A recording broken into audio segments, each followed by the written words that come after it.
Welcome everyone to day number 2 of the group stage here at the Bali Major, where we're already breaking records. Day 1 was going crazy. We had 2.5 hour long games. Southeast Asia going 0-8. Other things happened. But we can all get over that in a moment. After I introduce everyone, my name is Tsunami, and I'll be walking you through the first half of this day here for day number 2 in the group stage. And I can't do it alone. I've got the morning shift with me yet again that you saw yesterday. I've got Fear, Aurora, and Winter, yet again looking very, very beach ready. Although you're like business and beach ready. Business beach. Business beach. Yeah, you've never heard of that style? Ready to run meetings in the sand. At the beach. At the beach. And I'm burning already. The sun decided to just come out. This is the woes of being the morning shift. Aurora, you're looking cozy. Ready for another day of lounging in the sun and watching some dotes. Yes, I hope Blacklist does a better job at representing C. Yes, one of these teams. Winter, if it's not going to be Blacklist, then it's clearly not going to be Bleed either, and it's all up to execration, I guess. Surely it can't be worse than yesterday. Surely. Yes, I suppose that's true, because I think at most you can only have 8 games be played. So 0-8 is about as bad as it can get. But it could happen again. But that, I mean, one man's loss is another man's victory, because North America is exceeding expectation. Yep. Nouns beating Evil Geniuses 2-0 and getting a win against PSG.LGD. I think it's very impressive that they got a win off LGD, but EG, they won 0-4 yesterday. Yeah, they did. So Nouns looking good. They went 3-1 on that day. Rebellion went 2-2, I believe. So North America doing pretty good, better than expected. Mainly just Nouns. I would say Rebellion's on track for, Yep. or maybe underperforming it. One would say as well, but I wasn't expecting Nouns to do this well, but I'm hyped. It's the sunglasses, guys. The Noggles. They've always had them though. Yeah, but they haven't been able to show them whenever it's sunny outside. Yeah. True. Now it's actually helping them. Before it was like, I can't see my computer screen. Did Gunner Lone Druid get banned or not? But now things are looking up for them, and I'm proud of them. Any other results take you by surprise, Winter, as of yesterday, or business as usual? Well, the 2.5 hour game. I kind of did not expect Quest to do that well.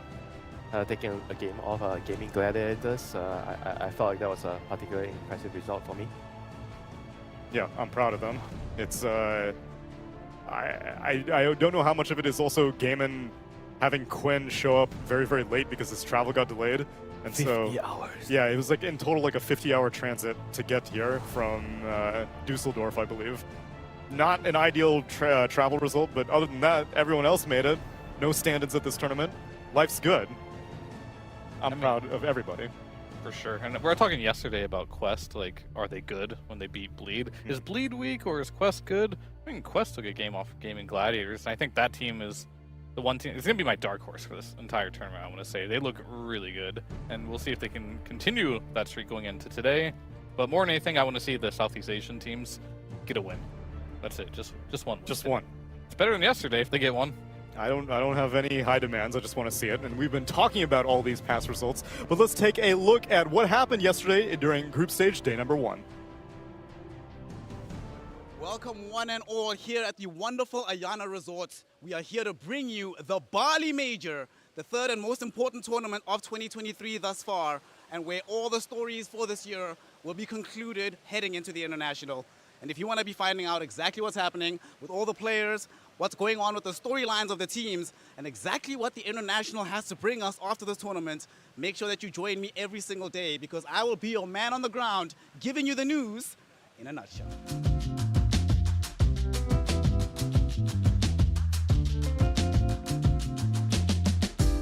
Nah, I'm doing like on-the-ground reporting, getting your trash predictions for this major. All right, let me know when you're ready. Wait, you're just filming now? Yeah. Okay. Welcome one and all here to the Bali Major. I'm here with one of the greatest analysts of all time, SVG. Not as great as a player, sadly, but you know, you're out here. You said you wanted to do content, like, oh, let's get it going, let's get it going. It's a diss track. It is a bit of a diss track. Give me your top 3 predictions. What's going to be happening here in Bali? Top 3. I think it's going to be LGD Betboom +1. Not going to be a European team. I mean, obviously, Western Europe is the best region. Top 3 all Western European teams. Which teams, though? You gotta be specific. I can't let you off the hook with vagary here. Which Western European teams are here again? Liquid Tundra and Quest. Yeah, I think Quest might make it. You don't have faith in Gaming Gladiators? Gaming Gladiators and all their supporters. That's right, especially the Quinn support. Wait. No, Gaimin Gladiators, #1. I forgot. Yo, Quinn, you're gonna do it, boy. You're gonna do it. Gavery. I'm here at the Bali Major. I'm sitting with Sam Sasali, the coach of Shopify Rebellion, Bulba himself. Given that you're feeling good and you've always been a draft master, please tell me you'll have a plan for the water boy. Morphling, come on, man. Are you gonna ban it or have a way to deal with it? Storm Spirit. I'm just kidding. I'm kidding. Yeah, I'll go with the memes. Who knows? We might not have. Who knows? Well, good luck, have fun for the rest of the games, and thank you for giving us the time. We're here to witness what Shopify Rebellion is getting up to in the lead up to the group stages beginning. They are almost ready to get started with their play, so come on in. Let's see what's happening here with Shopify Rebellion. What's up, Tal? How you doing? Good to see you too. Have you been around the resort yet? Oh yeah, I mean, we went for a walk yesterday. The first day we got here, we went to check out the other area where the beach is. We went all the way to the beach. Couldn't swim, but it was still fun. What's the preparation been like and the expectation for the rest of the event? Preparation is some overthrow right now, as you can see across the room. So people are ready to press buttons, so that's good. Expectations, no expectations. What is it actually about overthrow? Because pretty much every pro right now uses this as a way to practice the button clicks. What is it about this mode that makes it so good for that? So you don't have to queue a pub and get mad, because overthrow is very chill, and I'm pretty sure like half of Liquid is playing in the same overthrow right now, so they're getting ready. Well, I hope you all are ready as well. Good luck, have fun. Can't wait to see what y'all get up to at Bali. All right, thank you. Welcome back, one and all, here to the Bali Major as we've come to the end of our first day of the group stages. A day which has brought us wondrous Dota and a couple of interesting results. PSG.LGD found themselves going 1-1 up against the greatest underdogs in Group B in the form of Nouns Esports. In the meantime, though, a team like Azure Ray, who people were counting out on behalf of their experience, managed to take down Evil Geniuses in 2-0 fashion. Elsewhere across the board, it was 1-1 affairs pretty much throughout the day, except for an incredible demolition job. We saw Gaimin Gladiators delivering to 9 Pandas, showing that they still have what it takes to demolish the competition and make their way into the grand finals of the Bali Major. Of course, right now, it's only the first day of the group stages, so nothing is set in stone just yet. So you need to make sure that you are here every single day to witness the action, and make sure that you're here to join me as I deliver you the news and the updates in a nutshell at the end of every day.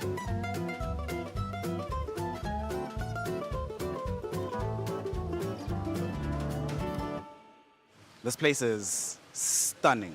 Every moment that I've spent here, probably one of the first times that I haven't thought about Dota that much. Just want to relax, absorb the scenery. It's going to be a challenge for all of these players to make sure they remain focused over the course of the next 2 weeks. But that's part of the challenge. That's why they are professionals and we are not. Thank you very much, Snare, for that look into what happened on day #1 and the expectations as we get ready for day #2. More overthrowing, perhaps, for Shopify and Liquid as they warm up.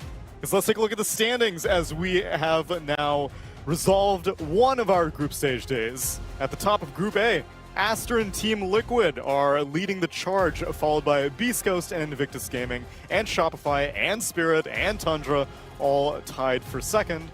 And lowly down underneath is the 2 SCA teams, Blacklist, Rivalry, and Execration. But they only played one series. There's more time to recover. Meanwhile, Group B, Azure Ray and Gaimin Gladiators, Nouns, PSG.LGD, and Quest all have 3-1 scores. And many people were considering this to be the group of death. And with things looking so top-heavy, I imagine today is going to have a lot more of the reverse results. Meanwhile, Betboom team and 9 Pandas are in the middle of the pack, and bringing up the bottom is Bleed and Evil Geniuses with the 0-4. Any shocking results, Fear, aside from the ones that we've already discussed earlier? I think the EG going 0-4 is quite of a shocking result. Yeah. It's been a while since we've seen this squad not pop off in like the group stages. Sometimes like in the playoffs they might fall a little bit flat, but in group stages normally they're like, wow, they're impressing right now. So to be 0-4 already, a bit concerning for EG fans. I mean, it just means that their opponents, Azure and Nouns, are just incredible, perhaps, because they'll get a chance to recover as we look at our schedule for today. This is the main stream. This stream, you'll be looking at our first series. In just a moment, it'll be Blacklist Rivalry taking on Beastcoast. After that, we'll be covering Betboom team versus Nouns. And after that, the second shift with Shiver and her gang will go over Team Liquid versus Team Aster, and closing out the night with PSG.LGD versus Gaimin Gladiators. That's the main stream. On our secondary stream, as we have 4 total streams running concurrently during this group stage, it's going to start things off with Tundra Esports against Shopify Rebellion, then PSG.LGD versus Evil Geniuses, followed by Tundra Esports against Invictus Gaming, and lastly, Betboom team versus Evil Geniuses. So maybe EG, you think they'll get a win against Betboom team? Not getting easier for them, is it? It never does. Stream C, it's going to be Invictus Gaming against Team Spirit, followed by Gaimin Gladiators against Bleed. Winter, Gaimin Gladiators versus Bleed. Can they get a win?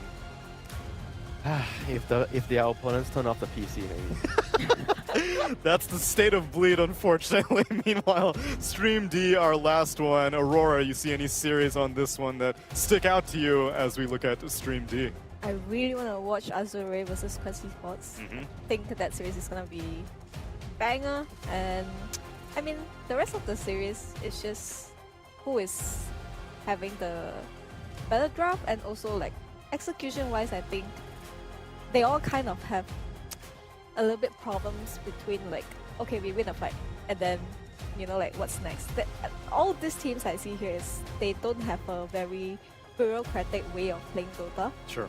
So I just think maybe if they stick to what they are used to, they'll be fine. But yeah, the last series is just the one to look out for. I think so as well. And Azure, I imagine, where did you set them, Fear, whenever they qualified to this major? I put them pretty low, but I wasn't confident in doing so. I wanted to see them play more. I didn't catch a lot of their games, but I still need to see more. They look pretty decent, but if they can continue this up, I'll be a believer. It would be good to have the resurgence of Chinese Dota, but they got to make it happen at this major, especially if they want to qualify for TI. Meanwhile, on our stream, we're going to be covering Blacklist Rivalry versus Beastcoast. And obviously, Winter, you and I are immensely familiar with Blacklist Rivalry. Yesterday, I started off the day with asking you about Bleed. Tell me a little bit about Blacklist. Blacklist. Too much farm before, but right now they have KP to balance things out. But particularly against the better teams, I feel like their playstyle it's kind of hard to execute because they are pretty passive overall in the early game. I think Raven had a huge improvement between the last couple of months where he's trying to help his team a lot more rather than just being a farm bot in the game. And I'm happy to see that, but I'm not sure if it's enough at this level. It's been fun to see his growth as a player. And speaking of carry players who may be slightly outdated, Beastcoast are their opponents, and they have swapped out their carry player. He's going by Jim Park, but you may have known him as Parker earlier in the season. And it's a swap out for K1 Hector. So, Aurora, what's your take on this version of Beastcoast? Best thing that I've ever done. Really? Yes. I mean, Parker is one of the players that he doesn't really get the chance, but he performs really well in his pubs, and it's not like just having good KDA or good farm. It's really like, to me, he's on the Queen level. It's just that he doesn't have the experience to back it up. So I'm really happy that he joined a team to go to the major. And for me, Blacklist versus Beastcoast is like, Blacklist is heavy farm. Beastcoast kind of want to play fast. Like if you look at their previous drafts, they really just kind of want to play the lanes and then just group up and destroy the map. So I think Blacklist might suffer a little bit in that sense, but they definitely have more experience than the other team. So it's gonna be how are they like making it to their favor, I would say. Career-wise, Blacklist players have more experience, but I feel like as of the past year and a half, maybe even 2 years, I would say that Beastcoast may have more experience on LAN because I don't remember the last time Raven was on a LAN. Was he at last TI? Was Raven at last TI? Last chance qualifier? He was at LCQ, but I don't think he was at TI itself. There's so many teams there that just where they. I mean, probably at the last chance qualifier. Yeah. I imagine. But yeah, a lot of these players from C, there's so many good players, and so many like the veterans just haven't been going to LANs. But you already know from South America which 2 teams are going to every single LAN. Exactly. It's gonna be Beastcoast. It's gonna be EG every single time until further notice. So I wouldn't be surprised if at this point they have to have more experience on LAN. There's no way. It seems like that might be the case, but I was always a fan of Raven being on LAN specifically for fantasy purposes because I would have my gold plus last hits 30% Raven card. Oh, okay. Smart choice, Neil. It used to be the smart choice, but now the way that Raven's playing, like you said, Aurora, he's not just farming his pants off constantly. He's a more active carry than people may be familiar with. I'm so happy that, like, I remember this one game he was playing Monkey King. He's not sure what he needs to do, but he's there, you know. It's like, for me, I can kind of envision what's in the team. It's like, guys, I'm here, I don't know what to do, but I'm here. You know, like, giving moral support, but like, he's actually there, physically there, instead of just doing what he used to do, farming and giving emotional support from very far away. Yeah, you know what they usually say, the old carries, they'll just tell you when the team is dying, don't worry guys, I'll carry this in 20 minutes. I'll carry the game out. Wait for my timings. Yeah, but it just doesn't work anymore right now. You just have to play the map with 5 heroes, come to the tower defense, come to the fights that are important to your team and just contribute. Well, are one of the 5 heroes supposed to be Rubik as a first pick? Because Blacklist is kind of following in the footsteps of what we saw from Lead, where Southeast Asia seems to heavily favor first phase Rubik, but Dream League, this was not happening. Instead, Beastcoast with the first pick Morphling. That's kind of what 7.33D has been all about. I mean, good news at least. At least the high priority support's already banned. So if you pick one of these, I'll say, I don't even know what tier to put Rubik in right now. Like, a few patches ago. However, it's not giving away a top tier support at least. So we'll have to see. They are giving Morphling away. This hero does win a lot. It's very strong. But at least this is a very early pick Morphling. They're going to have a chance to address it if they want to our Blacklist. I think the Rubik thing is just maybe Blacklist wants to start off the day with a comfort draft. They have always just drafted this Rubik for Cuckoo, right? And if he's not the 5, he's always the 15. So it's just, I feel like it's just Wait. I'm not familiar with this term. If he's not the 5, okay, he's the I mean like the first pick. Then okay. I think you meant the 5 position. Like, he's not the 5. 15. He's getting 15 position farm. sorry. But yeah, I just think this hero is how they want to build up their draft without sabotaging anything. It's more about, like, I feel like when I see this, I get the feeling that the team just wants to counter pick the enemy team. They don't want to show whatever. It's like first picking a Snapfire before you pick Rubik. I'm not saying I'm a fan of overall first pick Rubik right now. I'm definitely not a fan of that. But yeah, let's see what they bring to the table. I'm hearing this term every single time we cover a C game. Comfort. Yes. They're just picking comfort. Yeah. Well, I mean, we're being very generous when we say that, as opposed to saying, like, they're picking just random stuff that no one else is picking. So we're just assuming that, like, maybe it's comfortable for them because it's clearly not the patch favorite. Well, I think with a lot of the C teams, the heroes they pick are flashy. Okay. Right? Like, they're not boring. Yeah, they're heroes you can have fun with. So that's part of your comfort, right? You're picking heroes that you enjoy playing. They do that in pubs. C is flashy, right? Yeah. But you know what else is flashy? South America. Yes, it is. So this matchup's going to be really fun because you got Schofield on the other side. He's like the king of flashy, I want to say, from almost any region. And you're also going to have just some supports battling and skirmishing. I'm looking very forward to that. And the Tusk is one of those heroes that loves to skirmish, loves to battle. One of Schofield's overall best heroes. And we don't see a lot of this hero anymore. It's kind of like just gone forgotten, and I thought Beastcoast might not be good in this particular meta. One, they had Hector, but he's gone now. He didn't play Morphling. They brought in a Morphling player. Maybe that was the reason why potentially they made a change there. But Dark Magu, some of his best heroes are Tiny and Kunkka. They're just out of the meta here, so he has to change up his hero pool as well. But the beauty of Beastcoast is sometimes they don't care. They'll just pick their heroes because it's comfort. So both these teams are going to pick drafts in which they enjoy, and Tide is a hero I've seen as a direct counterpick to this Morphling several times. The Anchor Smash, very good for Sim in the laning stage. You can build early region as well to deal with the Adaptive Strike spam too.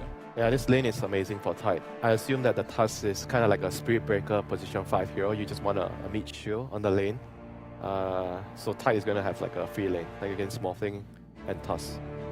Honestly, ever since 7.33, the map changes, I feel like Tusk actually benefits in the sense where he can take the gate and gank the other lane, right? But the thing is, like, before he can do that, he can't really secure the lanes as well as the usual range +5s you see, like Lich, Even Undying does better. He's very weak at the early levels. That's why teams kind of prioritize the Spirit Breaker as a position 5 a lot more. Like you're just like stronger, you know, as a Morphling. What do you need? You need like a body that can make sure that you get the first two waves Yep. rather safely, and then after that you're fine, you know. Well, I guess they don't want to pick SP here because that's a Rubik. You don't really want to give the Rubik the charge. It would be really annoying. Yeah, sure, maybe. Alternatively, you may be giving Rubik Snowball, though. It's not that bad because the Rubik would have to kind of like... Tusk Go is in. kind of good against Rubik in the Yeah. game because you can always assassinate the Rubik. Yeah, you can track him down. Yeah, but overall, I kind of am okay with them doing this Rubik opening, and then they wait for the opponents to pick Morphling. I felt like it's kind of expected for them, you know, the Morphling pick, and then they already figured out they're going to go with Tide. I think Tide has been one of the offlaners that surprised me the most during Dream League. The hero looks really strong. In most of the games that it's picked, even in a blind matchup, I feel like the hero just does well in the lane because of the build. Like what Clinton mentioned, he has you can build ring because you're getting the Meteor Hammer, and your laning phase is just pretty straightforward after that. The only thing I would be concerned about is Beastcoast is a team that allows Schofield to have a lot of freedom. Stinger could play this Tusk, potentially. I want to see Schofield on it because he's so good on these melee heroes and roaming across the map. And Sacred's really good at getting, like, I would call it getting sacked, right? Just being left alone. He'll play some Pango or something like that on this off lane. And if you want to, if you pick a strong 5 with this, you can kill this Tide over and over again with this Tusk rotations. So if that is the case and Morph gets free farm, this isn't going to be reliable for you. You're going to need to have another hero that can do well versus Morph in like the late game. Some anti-mage or something is probably what they're looking at. But then the anti-mage has to have good laning stage, which might be fine if you see the extra support from Beastcoast. So you're saying like in the whole strategy point of view, like it's better to have like the counter call-to-call matchup right away at number 8, like an anti-mage? Oh, there's a reason why Morph and Medusa are just first phase right now, because they'll just win you the game if they get farm, simply put. So if I was Beastcoast right now, I'd be thinking like, I don't know, pick some Witch Doctor or something against the Tide Hunter, rotate the Tusk to my lane, don't really worry about Sacred getting too much farm, and just ban out the bad one-to-one matchups for the Morphling, and you can just win the game. I mean, they have a very different mindset right now. They're banning all the mid heroes that are kind of okay against Morphling. Instead of the usual, you ban the anti-mage, you ban the Phantom Lancer, Darkseers, all These that. bans make me think that Tusk might be going mid this game. Ooh. You ban the Puck. How good is Tusk mid right now? Good I question. don't think it's that good anymore because they kind of nerfed his spells damage a little bit, and those numbers are actually enough to prevent a lot of heroes from getting comboed one tap, so to speak. And you kind of don't really want your mid heroes to prioritize moving only now because the map is too wide, it's too big, and for the time for you to connect to the other side without using TP, it's too long. Like, if you're missing from the mid lane so long, there's no way that the other team don't suspect that you're around their lanes, you know. And this is a hero where this yesterday. Yeah, you guys brought up yesterday. How good it is against Morphling, do you think, when you have the magic damage? I think she's kind of like a Medusa in a sense. She needs the entire draft to play around her. But the thing is, she offers way more damage than the Medusa, so her early phase is actually not that bad. As long as you can secure her laning phase, and she does really well in the side lanes farm, you know, like all the camps. She actually can still abuse her second spell and take 2 camps. So I feel like in tempo sense, she's faster than Morphling, but I feel even if you're faster than Morphling, as long as the Morphling gets farmed, he can still get on top of you and you're forced to use your BKB and everything. As a Muay Thai, you don't want to be forced to press all your buttons just to not die. You want to press your buttons and kill someone. I mean, on the other hand, I don't know if I feel comfortable from a draft point of view that this hero is picked in a blind matchup. You don't know your lane, because I kind of feel like it's very important for her to do well in the early game. Most of the time that I see the hero win the games, like when she struggles early, I just feel like she just feels really weak in the game after that.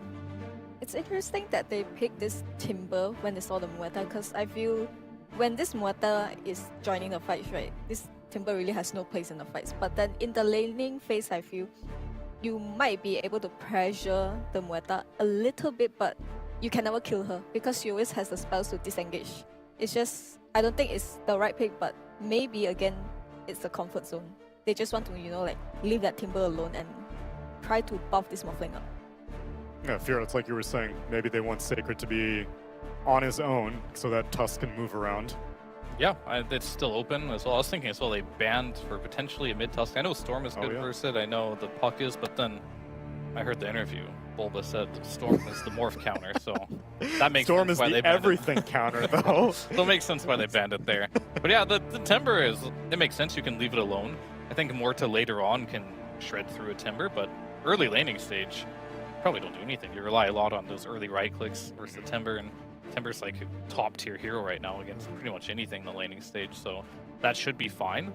And it would be really good now if they do decide to do Pos 4 Tusk with rotations, because now you will have the situation where Timber will be fine in lane versus 2, potentially, but the Clockwork is pretty good against Timber in the lane, so maybe he's not completely free, but he'll have some freedom. And this Tusk will have also freedom to rotate around the map and either help the Morphling get kills or do something else. We'll have to see. I don't know who's playing what, though. That's the thing. Is Tusk going to be the 5 or 4? Because I know Schofield likes playing Shadow Demon and Tusk. Yeah, but the lane feels better if Tusk is the one with Morphling. Against the Tide? Maybe not against the Tide. Yeah, we'll have to see. Yeah. But it's a rather interesting ban that they chose to ban OD, since we've had this discussion about OD. Yeah. Like when you can't pick OD against Morphling and Timber, you know, the hero is pretty bad. I think the way they are banning is like making a lot of sense because of how they pick this Morphling and Timber. You kind of don't want the heroes that can solve the problem of these two heroes at once. Like all these heroes I see here, Storm, Puck, OD and Lina, they offer really great magical damage, and for both of these heroes, the early phase they really can't take it. Well, the last source of magical damage seems to be the Queen of There it is. I knew they were going to do it. He loves his Kunkka, but this hero's so bad. Even against Quap, though? Surely against Quap. It doesn't matter. The problem with this hero is, yes, it's good versus Quap. Yeah. Huskar is good versus Ember. Yeah. But when you die 2 times on either of these heroes, you just lose the game. Just don't die. Yeah, you have to just not die on Kunkka. So you would have preferred like something like a Dragon Knight? Oh, that's bad too. Yeah, that's better. This was the issue with Mago's hero pool. You mentioned it at the top of the draft.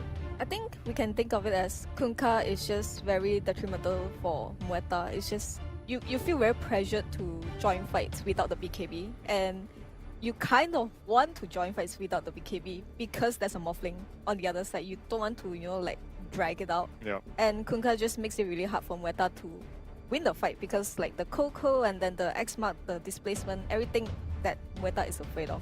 I don't even know how Muerta's going to hit heroes with 2 banishes also, because it's Snowball and the disruption from Shadow Demon. That how much Pierce the Veil time is she really going to have? Yeah, and she has a Quap on her team, you know, instead of something that can deal with the Tusk and SE. It's not going to be easy for her. She needs to farm for 20-25 minutes. Well, let's see if Blacklist Rivalry can finally turn around the tide of SEA. Just 1 win. That's all we need for today to be a little bit better than yesterday. Let's see if it happens in game number 1 with OD Pixel and Fogged. Thank you very much, Neil. Yes, Blacklist Rivalry up against Beastcoast. What do we make of this, Fogged? We're getting some exciting stuff coming out with this draft. You know, Tim's coming in with this, first pick, Rubik for the lineup of Blacklist Rivalry. Beastcoast getting some classics here, right? They do. Getting the Dark Margot Kunkka to finish things off. I knew it was coming. I said it to you. I was like, I saw the tide. I'm like, man, I know he's going to go for Kunkka here. It's just one of his favorite. But I feel like they did, like, they kind of counterpicked it in a way. They did have, like, the Queen of Pain. They counterpicked it pre. They must have known in a way that it was going to be coming and having this. But I gotta be honest, I like what Beastcoast got, even with the Kunkka, perhaps. I can't believe I'm saying that. I hate this hero. Wait, why do you typically not like Kunkka at the moment? I mean, well, likewise with a lot of teams, right? Because a lot of teams aren't picking Kunkka. I'm just wondering what the itemization really is. I just don't know what you actually build into. Because like, what do you want to go? Are you going to go Spellcaster this game? It doesn't look bad if he goes down like some route. I mean, you do probably want an Axe. Yeah, you're probably going to want the Axe. Muerta, but I'm wondering. I don't know. I feel like every time I see it, I feel like nobody knows what to build. You're like, yeah, I got to go like Phase, and then Blade Mail. That's the one that's the more popular one. And then you kind of have to go BKB, but no one wants to buy BKB anymore. So you maybe go Halberd. I feel like the itemization, that's for me at least, just feels a little awkward, but I'm looking forward to see what he's going to make do with it. Maybe go Spellcaster. The X, of course, is really good this game versus Quap, versus Tidehunter and stuff like that. And let's see if Beastcoast is going to keep up their success. They've looked, honestly, with the addition of Parker, they look like a whole new team. They look like they're actually not very volatile anymore. They actually have a lot of comfort that comes to them. And he joins early. He gets involved way earlier than Hector used to. So this should be an exciting one. And it is a clash of 2 similar styles, of course, right? We should have a very kill-heavy game. KP able to step up and take that bouncer in easily. Just 2 for 2s. I think this is I'm glad you said KP because Tidehunter is a hero that I think we're going to probably be seeing more and more and more just because of how good it is versus the Morphling and the Medusas.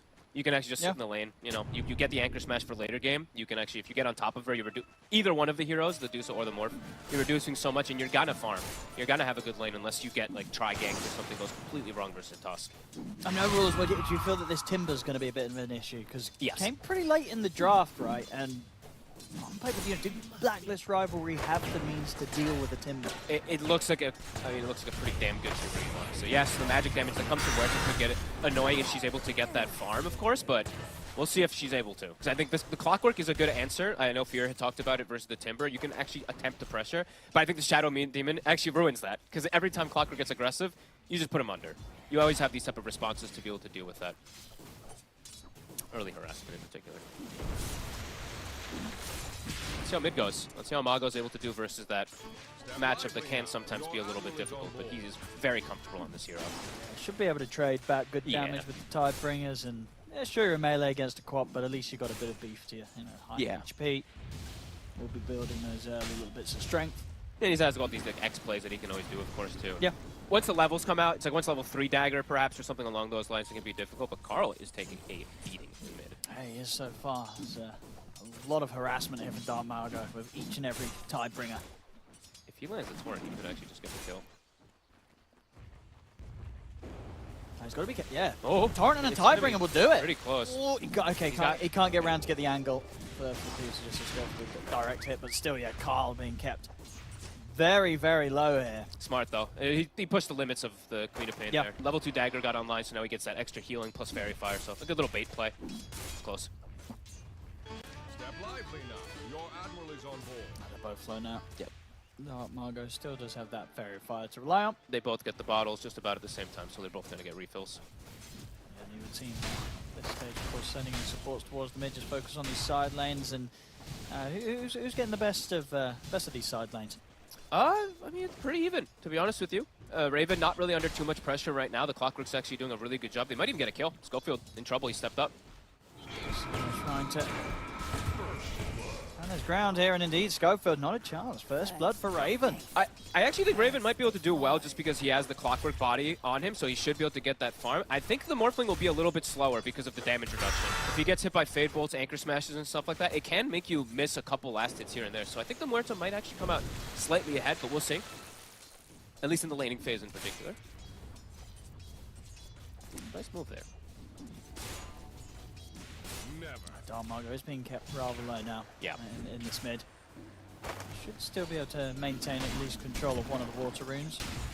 He's always got the X as well, too. If he so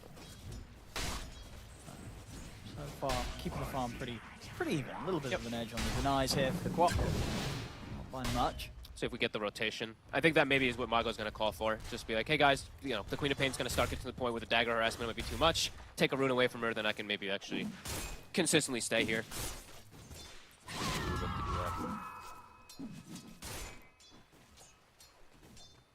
I'm excited to see the win. I know me and you are a little bit critical sometimes on it if it does have a bit of a rough game, recently like when we've seen it, it's not been good.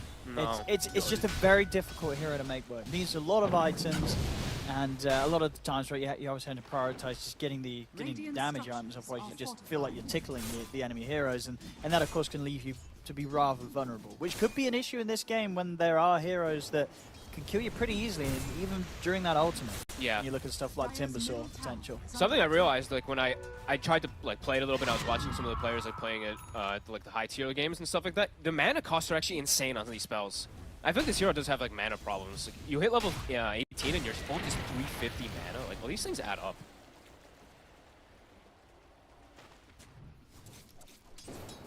And yeah, we did see the kind of water rotations coming out there a little bit. Mago? Who wants to try to put some pressure but doesn't have cogs. Set up for a kill. It's just going to be a bit of a... looks like a pass by him. He's going to go back to the top of the clock. Yeah, so far, bottom, we're seeing that Morphling, he is getting just slightly. It's like 1 or 2 last hits behind that Muerta at the moment. And, oh, that's actually annoying. Wow. Cuckoo's actually rocketing the Morphling bottom also. And they get the kill! What? All right. He gets the assist! The rocket! Okay, well, What? I think Parker's going to make sure that doesn't happen again. So you never want to get caught like that. Oh, and I think he rocketed him, and it procced the raindrop. And then the paintball comes in, and he thought he was safe. I think Did you're I right. see that right? I think he must have been relying on his raindrop. Was that like the biggest brain I mean, I've ever seen? Either way, that fade, but like it was just enough damage, right? He didn't.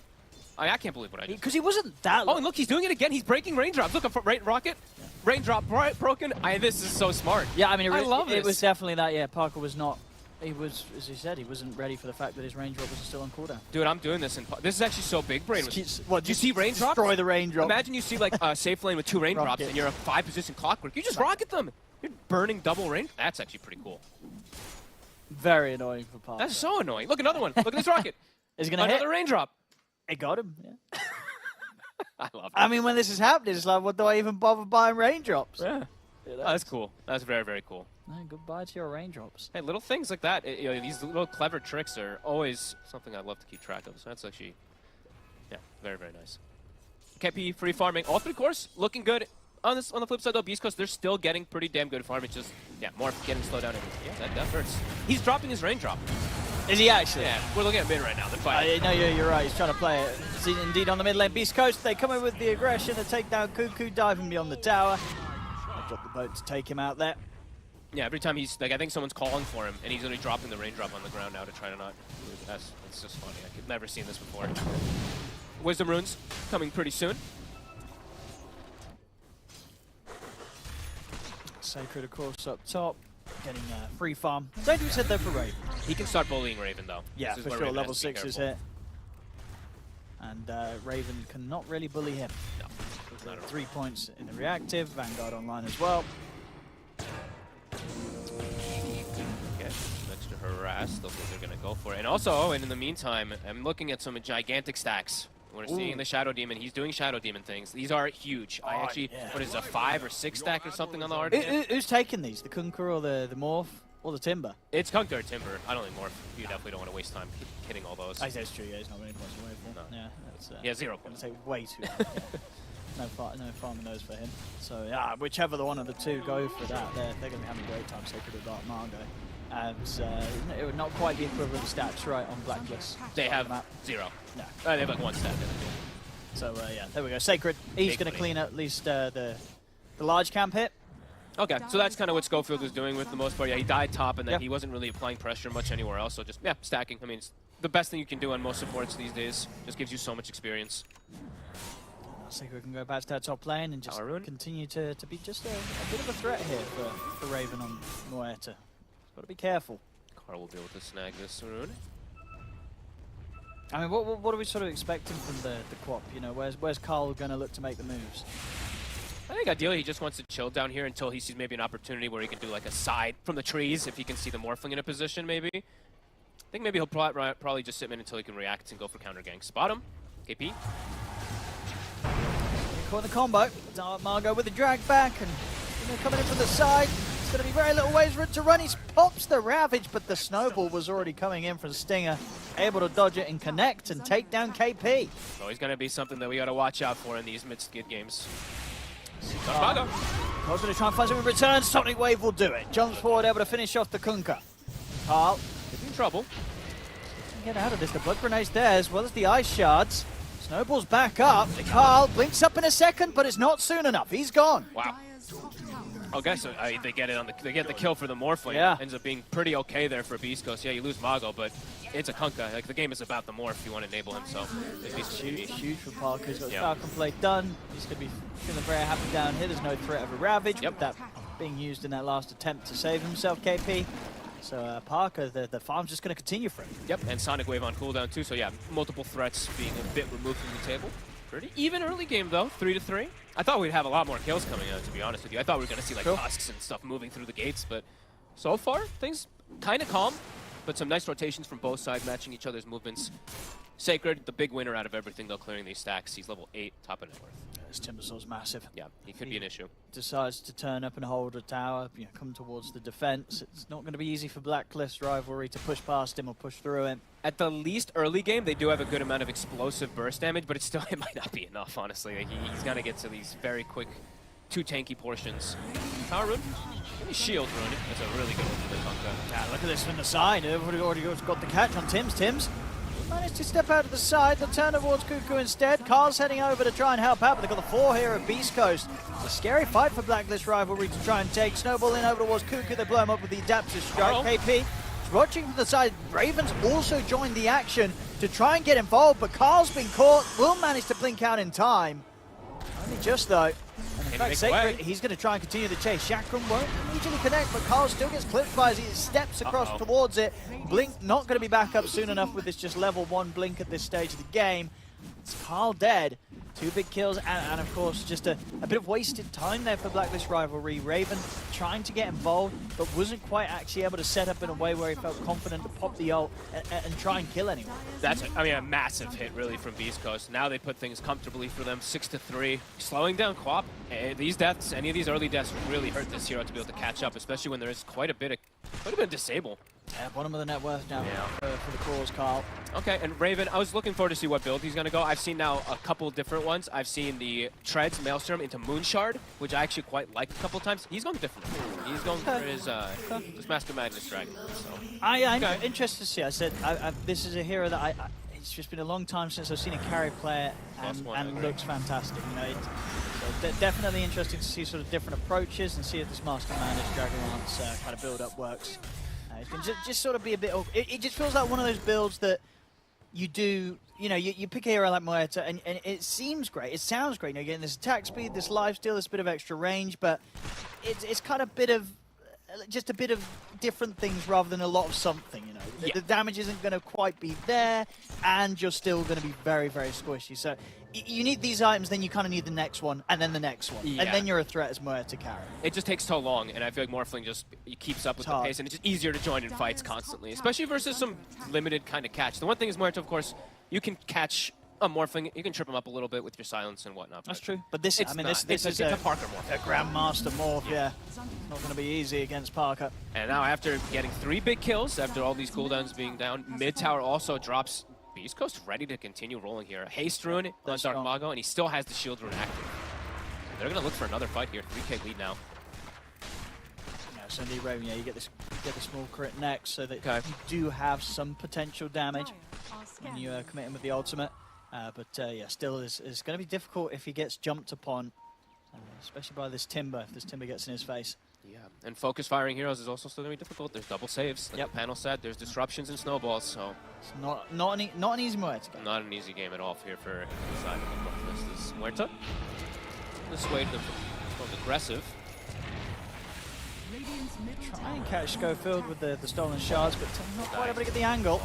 And Snowball up to the high ground, making sure that Schofield is not in a dangerous spot. Phylocterine done now on Sacred. Jeez, he is so farmed. Oh my goodness.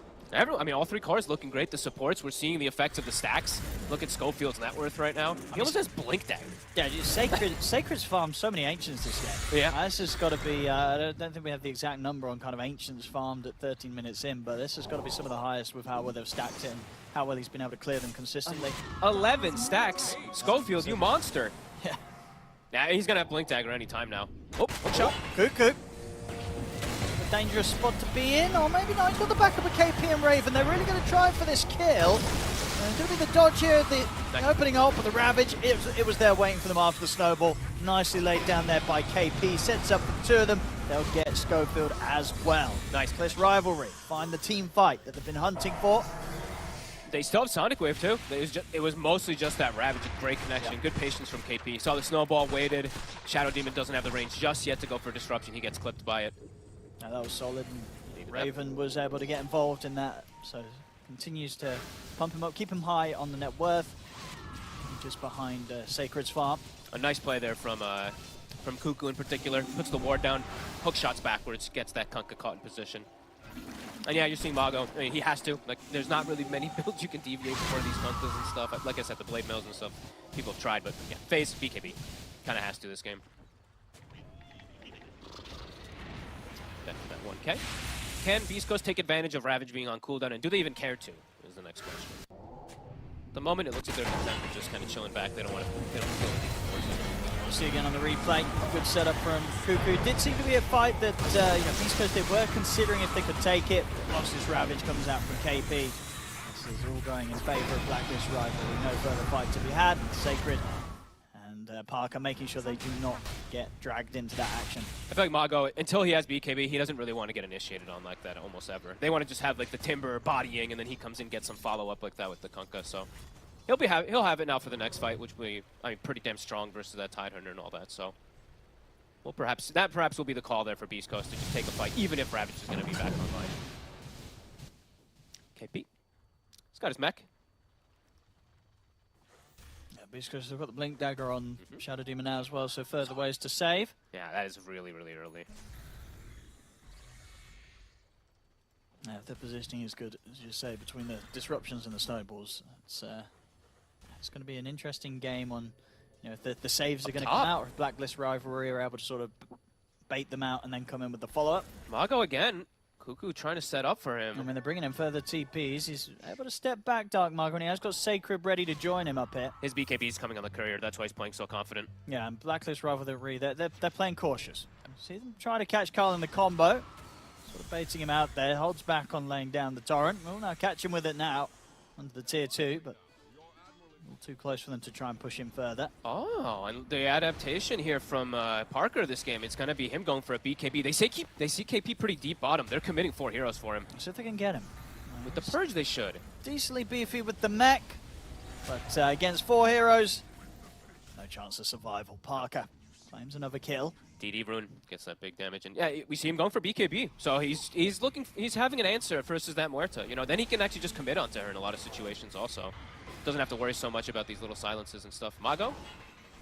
They're trying to go from here. Raven has got the ult, and with that, there'll be no struggle to find the damage. Good control from Cuckoo. He's able to set up so Raven can just freely get the hits in. Nice Torrent there, too, preventing BKB or anything. Striking back. Back and forth kills here. Getting some tower damage here as well. Beastcoast, do they want to take a fight here? It looks like all of Blacklist is coming. They have Ravage available, so they kind of want to fight themselves. It's going to be difficult without Dark Margo for Beastcoast to try and hold this. They can just body with Sacred, though. They can't commit for this. I mean, that's true. He's still super tough. Ray's got all the full Sange done. He is almost 3,000 HP already. Holy crap. They do not have the damage for him. No. They need the kind of Muerta to have the ult, and then maybe, with sort of that magical, they'll have the chance of... As long as he's isolated. ...taking him down, but yeah, indeed, in any other situation, unlikely to see this Timber Sword die. Big boy. How's the animation for Carl doing? After those 2 Blinkins and deaths, he's recovered very well. He's got his treads and his Kaya Sanj finished up now, too, so... Keeping up. Arcane Moon bottom. Michael will get it. Yeah, important for Carl, though. I'm glad that he kind of like took the back foot a little bit, didn't like over jump and kill himself with Sonic Waves and stuff. He sat back and farmed a little bit to at least finish his itemization after dying twice.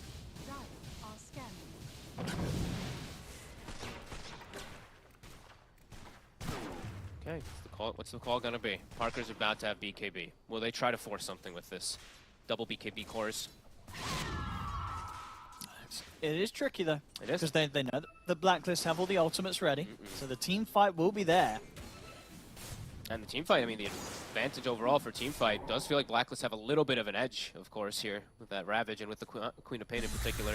And if the Rubik gets a good spell steal, it could make a pretty big deal, too. Tim's. Yeah, what are the big grabs that Tim's is looking for, do you think? What's he setting his sights on? There's a lot. Yeah. That's ultimates, obviously both.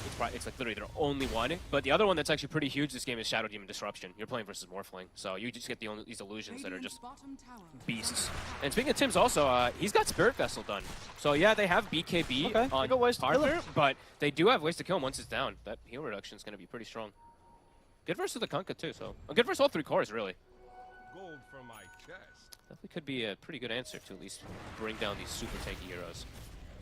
I feel like we don't see nearly as much Spirit Vessel as I still like to see. Of course, yeah, the item is it's hard to buy a lot of games. But no, I mean, there's a lot of games that, yeah, but not seeing Spirit Vessel being bought against those tanky heroes in a lot of situations. We see I think the only hero that I really see still doing it is like the... I mean, we don't even see the hero, but it's Invoker, right? It's like the Vessel Shivas and stuff like that, but Okay, smoke up. Feeling strong. Let's see what they can do about this bottom. Yeah, they've got this strong team fight, Blacklist Rivalry. Blink on KP, so he's got the surprise factor here. He can stop the saves with that Blink Ravage if he gets in a good position. He's going to be the ones to jump first. Cuckoo as well, ready to swing in from the side. They don't want to go on the Timber. They want to try to catch like this Kunkka or something first in particular. And it looks like Beastcoast, they're making the call to attempt for a Roche here. Okay. There's a bit of a risk, you know, against the high team fight that Blacklist Rivalry can bring around this confined area. Rocket comes out. They smoke. They decide, never mind. They saw the Rubik show himself in lane. It's difficult to go for that when they're aware that Blacklist Rivalry are close by and waiting to bring a fight to them. Darkmago. Yeah. Start things onto Carl, though. Get him with the drag back. Shield rune. He's going to get dragged back, caught in the stun boat. He's going to be coming down in return. The BKBs are out here from both Darkmago and Parker. They're trying to focus Carl, but Carl's perfectly fine. They've got to bail out of this. Beastcoast, they did not have the damage to really do anything at all there. The stolen boat coming out from Tim's covers them all in the rum. And certainly Blacklist Rivalry, they feel pretty untouchable in that fight. No damage was done, really, by Beastcoast. I mean, he had Shield Rune as well. So he had another Shield Rune in the rum. 1100 HP pretty much, plus the rum. Yeah, he took literally 0 damage. Yeah, I mean, Beastcoast, I think they're going to be a bit concerned after that one. They're like, hang on, we're just not doing any damage to them. No, he can't get boat. And now Tim's is going to have it for the next fight. Yeah, he'll have another round of it. The issue with picking this Kunkka at times, I mean, a lot of times, but when there's a Rubik in the game in particular, especially a Tim's Rubik. There we go, Roshan into their hands as Raven will be the one to grab the Aegis. That's nice. And pretty much got the money to get his Silver Edge out to him. So Raven, pretty stacked now. Definitely getting through that kind of tough, slow part of the game as a Muerta and approaching the point where this hero can be pretty powerful. You know, if you get your items, you're able to get to this stage and keep the game even. You do hurt pretty hard when you put that ult. Yeah, and the really cool thing that I was like thinking about kind of just now actually is that Muerta is not a universal, is not an Agi. So what does, I mean, an Aghanim's Morphling, what's it really gonna, yeah, sure, you're removing a bit of some stats and stuff like that from the Muerta, but it's not gonna be nearly as effective as it is versus those Agis and universals. Oh, for sure, yeah. That's actually kind of cool. Let's see what we get now coming in around the bottom lane. I mean, Blacklist Rivalry with this Aegis on Raven. They can go for these tier 2s. Sure can. They still didn't have have to use anything. I think the only ult they used really was the stolen boat. Yep. Everything else good to go. There's the full Silver Edge on Raven. I like that I'm seeing him put a couple more points into the calling. I think a lot of times when I see these Muertas, they put 1 point in it. But I think in this game, you're playing versus this Morphling, this Timber. The silence is so damn effective. I like that he's actually leveled it this time. And yeah, they're going to get this tier 2. Big moments here for Blacklist. Calm and collected, they're going to smoke. Everything's at the ready.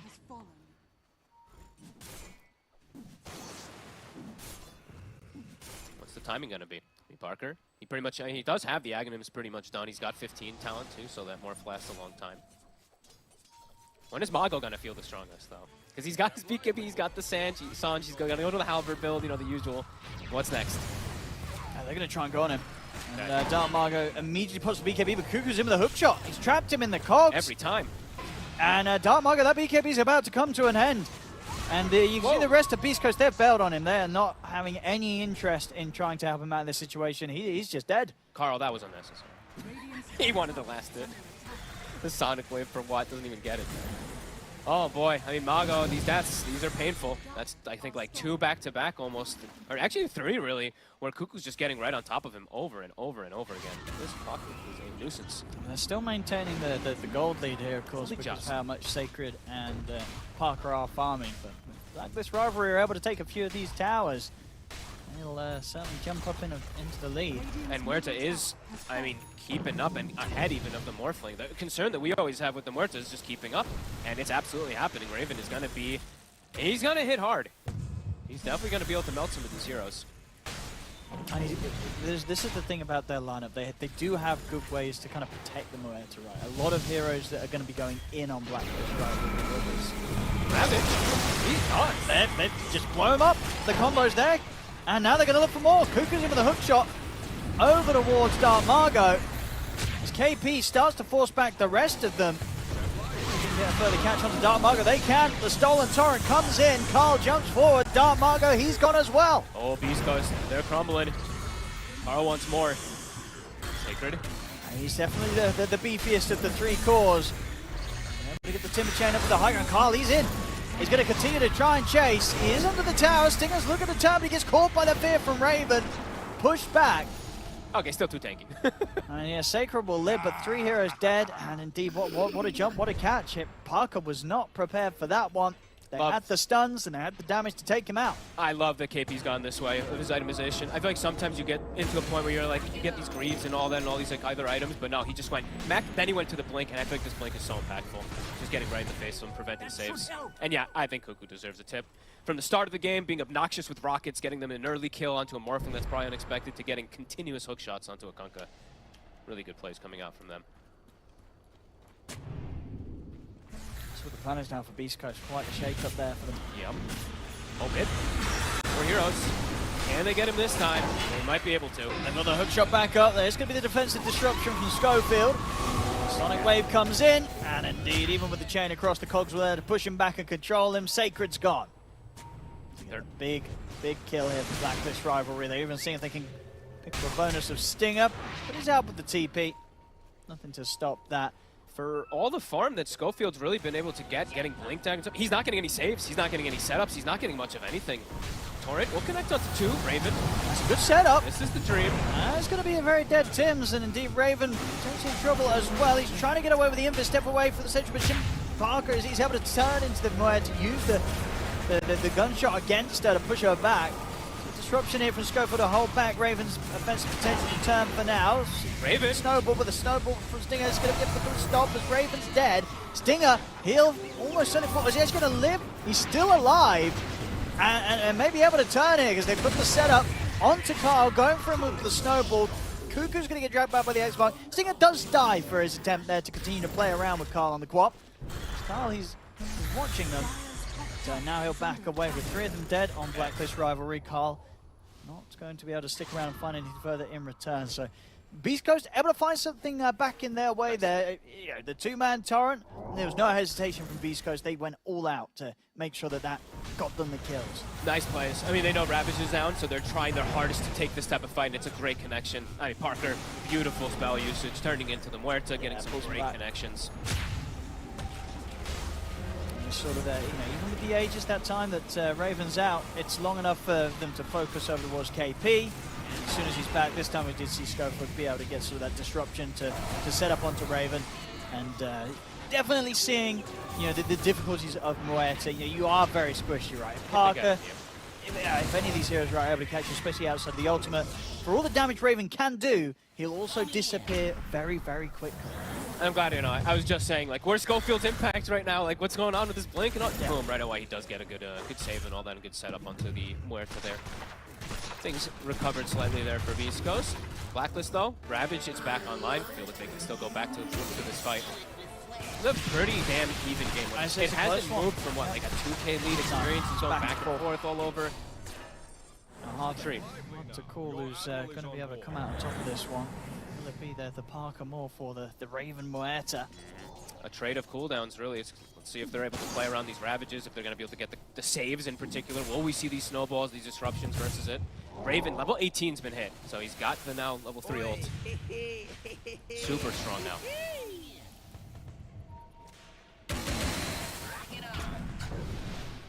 I mean, Parker has to be so careful how he shows himself. He needs to have either the Tusk or the Shadow Demon at the ready to go for these saves if there is going to be just an instant jump, because he will die instantly.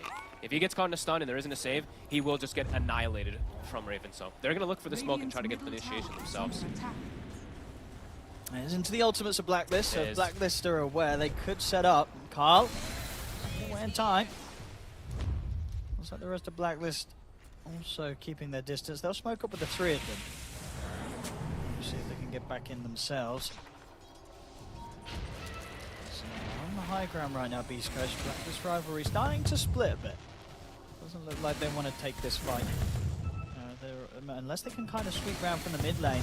Maybe get round from the back line. Are they going to get him again? They're going to get the jump. They're just going to blow the Ravage onto him straight away. Disruption is there. Pulled by Dark Margo, a bit of time. He's able to get the BKB off, and he's able to run. He's able to walk out. Now they look to try and turn. They've taken down KP. Parker's able to put the BKB. They get the torrent catch onto Cuckoo. They turn it around. Schofield making the saves. There he is. Okay.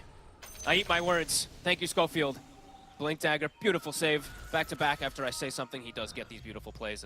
That's the Ravage. Yeah, I mean, that's always the risk, right, when you're going to be dropping these big ultimates. Well, Ravage and Sonic Wave in an attempt to try and take down Dark Margo, but they didn't have taps on this Shadow Demon, and Schofield, he was there.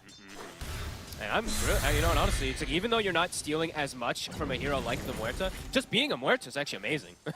The spells that your spell combos that you're able to get in connection is actually really nice, as far as we're seeing here. That was a BKB reveal, I believe, from the Muerta. I don't know if she used it, but a reveal, a Ravage, and it's a fight that Beastcoast kind of dominate here.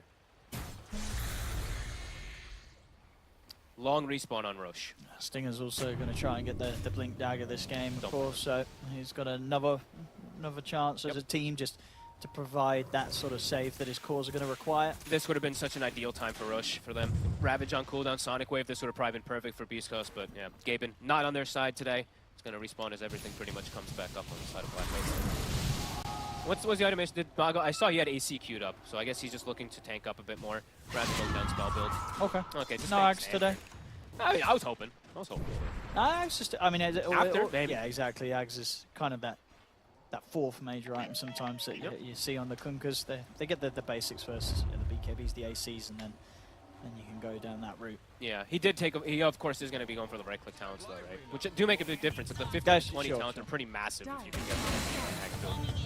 Okay, smokes up. Ravage still cooldown for 30 seconds. Trying to get this out with the rocket, but under the cover of smoke right now, Beastcoast. Tide Hunter here. See how much they want to throw down onto KP. Nice play, Tims. Turn onto Dark Margo. He has to put the BKB. This is awkward now. He's trying to get out, but Cuckoo's in with a hook shot. Able to jump forward, catch Dark Margo in the cogs. His BKB's come to an end. On the side, Parker and Stinger going for Carl. They'll take him out. They're committing to get the kill onto the Queen of Pain. They will lose both Stinger and Dark Margo for their efforts. Also, Schofield getting caught here on the attempt to retreat from Beast Coast. It's just going to be Sacred and Parker to get out of there. They killed Carl, but it cost them 3 lives this time as a team. Tims, what a play. He did the X thing. The Tide got X'd, and he X'd him to break the X, and then the Tide's able to blink because he gets the disengage, if I'm not mistaken there. Good play there from Tims. And a great, actually, you know, Carl too. He dies for it, but the way that he played the fight is he actually blinks and like he pushed people in with the Sonic Wave. So he pushed them in, ends up getting a couple good kills out of it, so well worth it as Roche respawns. And they just use Ravage, actually, so a good fight. A very awkward one for Beastcoast, I would say, though. The way it all kind of started off was really weird. I feel like Dark Mago showing himself like that is a risk. He wants to be the one to like kind of start. Then it just gives Cuckoo the opportunity to go for these hook shots. We've seen him do it. Yeah, I mean, even if Tims doesn't make that X mark, still, it's going to be tough to set up onto a Tide like that. Especially when it's right under a tier 1 tower and not quite aware of where the rest of the team was. Of course, in this case, they were right behind him. Now they've got a Comfort of an Aegis. They've got a level 20 on the Muerta. And soon having a pretty big item. The MKB is pretty much... Is that pretty much done? Yeah, it is pretty much done. 60 gold away. Damage continues to be incredibly high. And that's a good read.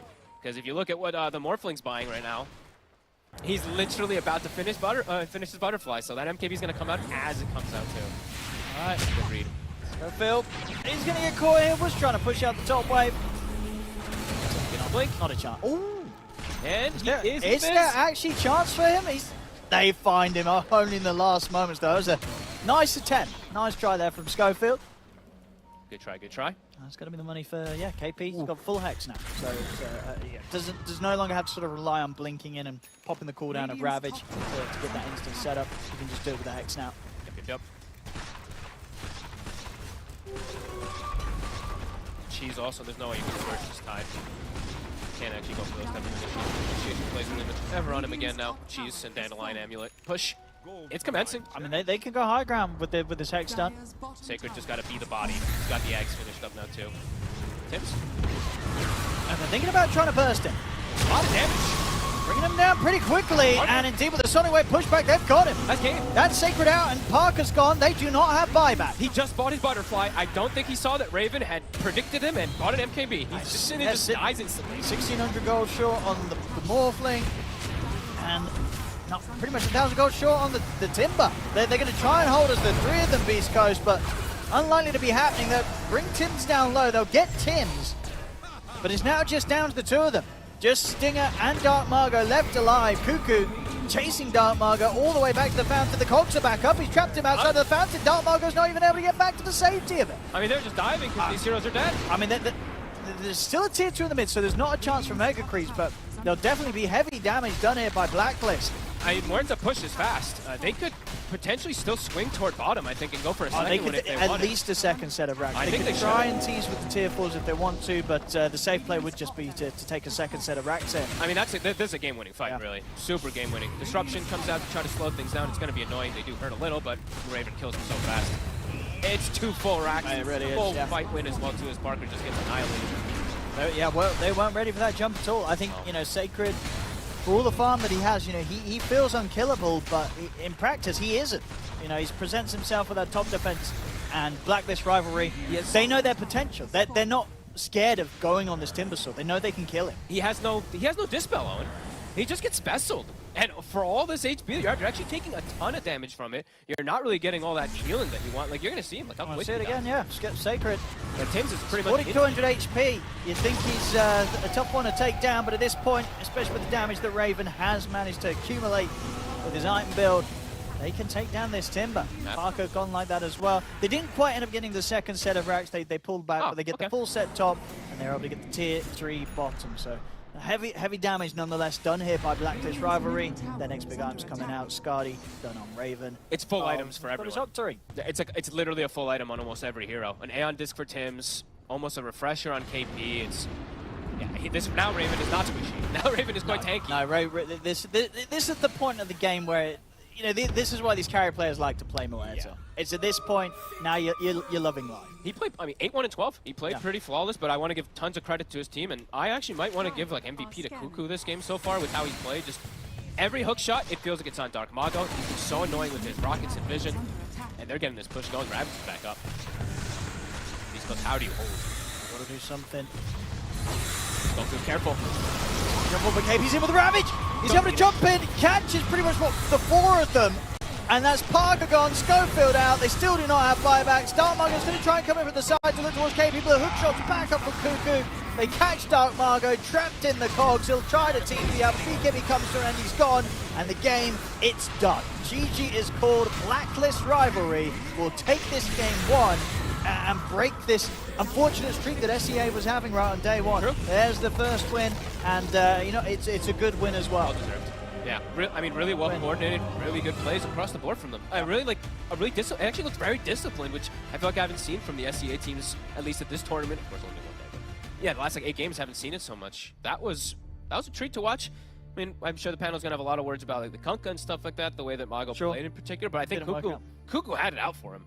Like, yeah, every hook shot. This clock was great, and I feel, you know, again, you know, the fact that they make Muerta work, it's definitely going to be something you have to consider when you go against them. You know, this is not an easy carry hero to play, but they just had the great setup for it, great lineup to really just keep Muerta safe and just enable Raven to just pop off. He only died the once that game, right? I think 11-1-14 here. Something like that, something crazy. So. And very, very nicely done. And I think it's like really cool things that maybe some other teams can look at too. We've been talking about Morphlings answers and stuff. Yeah, Muerta's coming in. Even this little rocket thing that Cuckoo's just doing. Poking him in I the think lane. People could maybe look at that. Breaking raindrops is super frustrating. So. No, yeah, it was not an easy or fun lane for Parker. Did manage to recover, of course, and keep his farm up. But yeah, those last 2 deaths didn't have the buyback, and yeah, they just got snowballed in those final few fights. Well, there we go, ladies and gentlemen. Blacklist Rivalry will get that Game 1 victory here today against Beastcoast.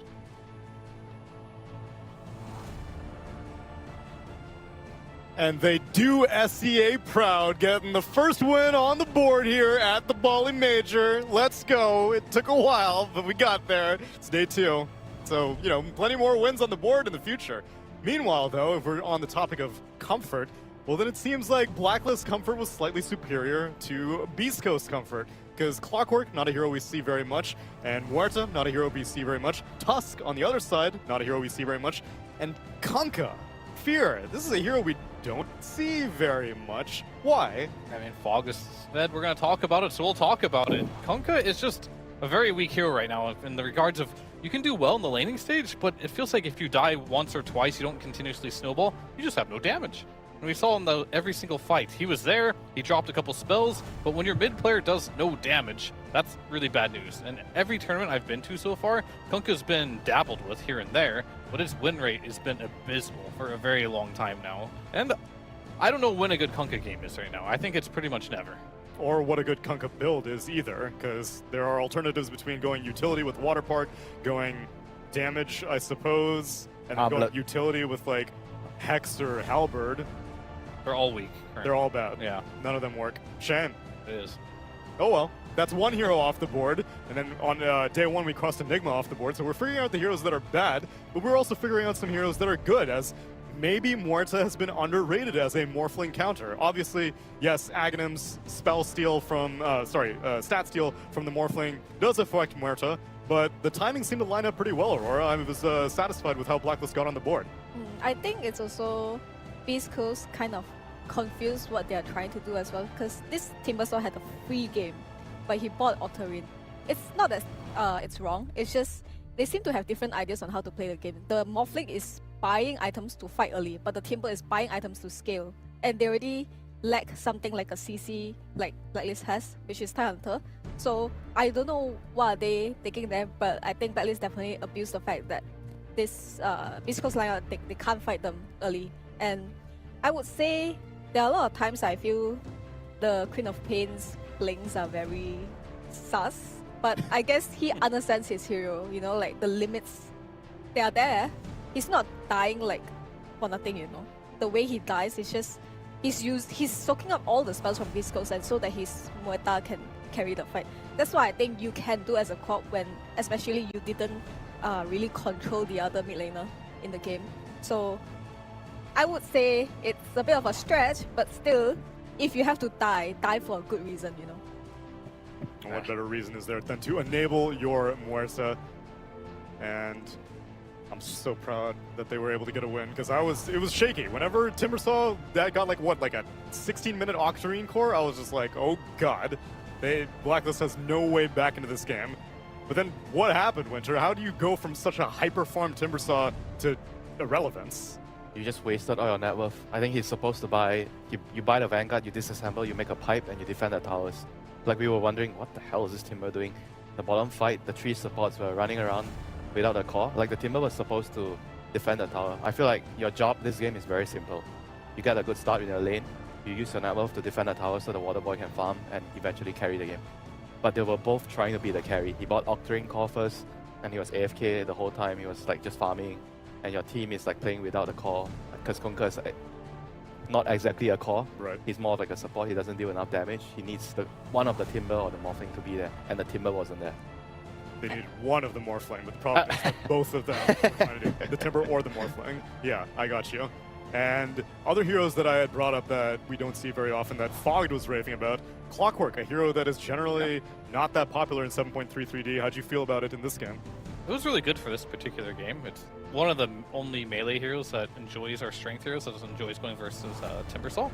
So they had a good lane against it, and Fog brought up multiple times in the panel, but it was a really cool trick. They even killed Parker once with this, just sending the rocket from the top lane all the way to the bottom lane just to break Morphling's range drop. And that range drop is so crucial for keeping him alive. This Morph is a very low HP hero. They just break it with one little rocket, then they can just spam their spells, and all of a sudden Morphling can die. So Cuckoo had some really cool tricks in this game.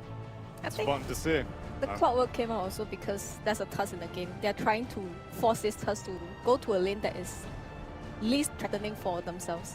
And yeah, there's SD to stop this Clockwork from advancing, but you're still not killing the heroes, you know. You can't really like ask the SD and Timber to go on a kill. They don't work well together.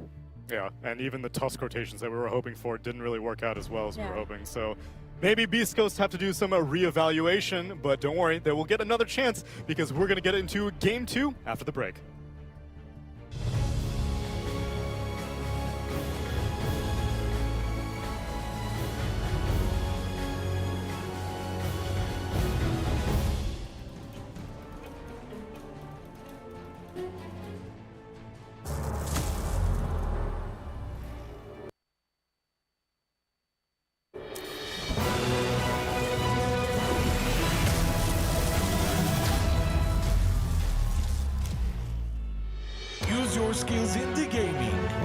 Bet.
Semua bisa jadi nyata dengan upgrade wifi rumahmu pakai Beastnet Home. Nah, ini baru internet rumah buat orang-orang terdepan. Mimpi kecil bisa jadi besar. Dan kamu juga bisa mendunia.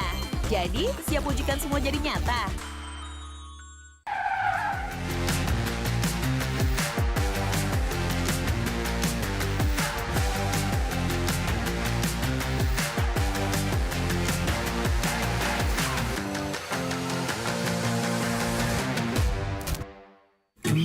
Panas.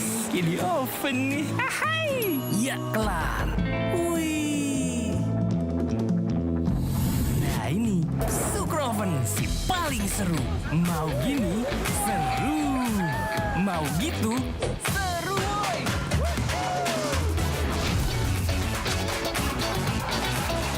Mau lagi, terus aja lagi. Sukroven seru roll di oven. The world is your stage. Take the first step to change. Lead with vision and innovation. Perfect your strategy and make your goals reality. Así que vaya. Get in the game. Make it count.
Use your skills in the gaming. 1xBet.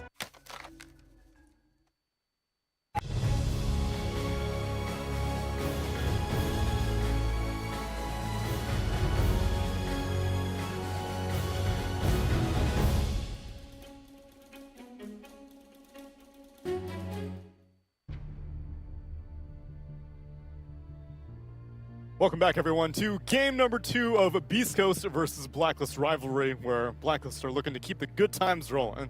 They probably had a talk after yesterday. What would Ninja Boogie say after watching that day 1 performance? No more karaoke if you guys do this again.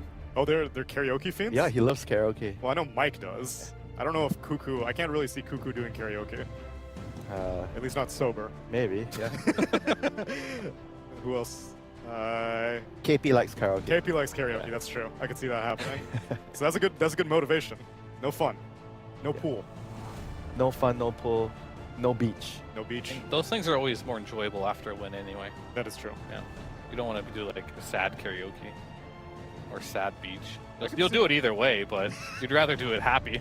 I could see the appeal of a sad karaoke.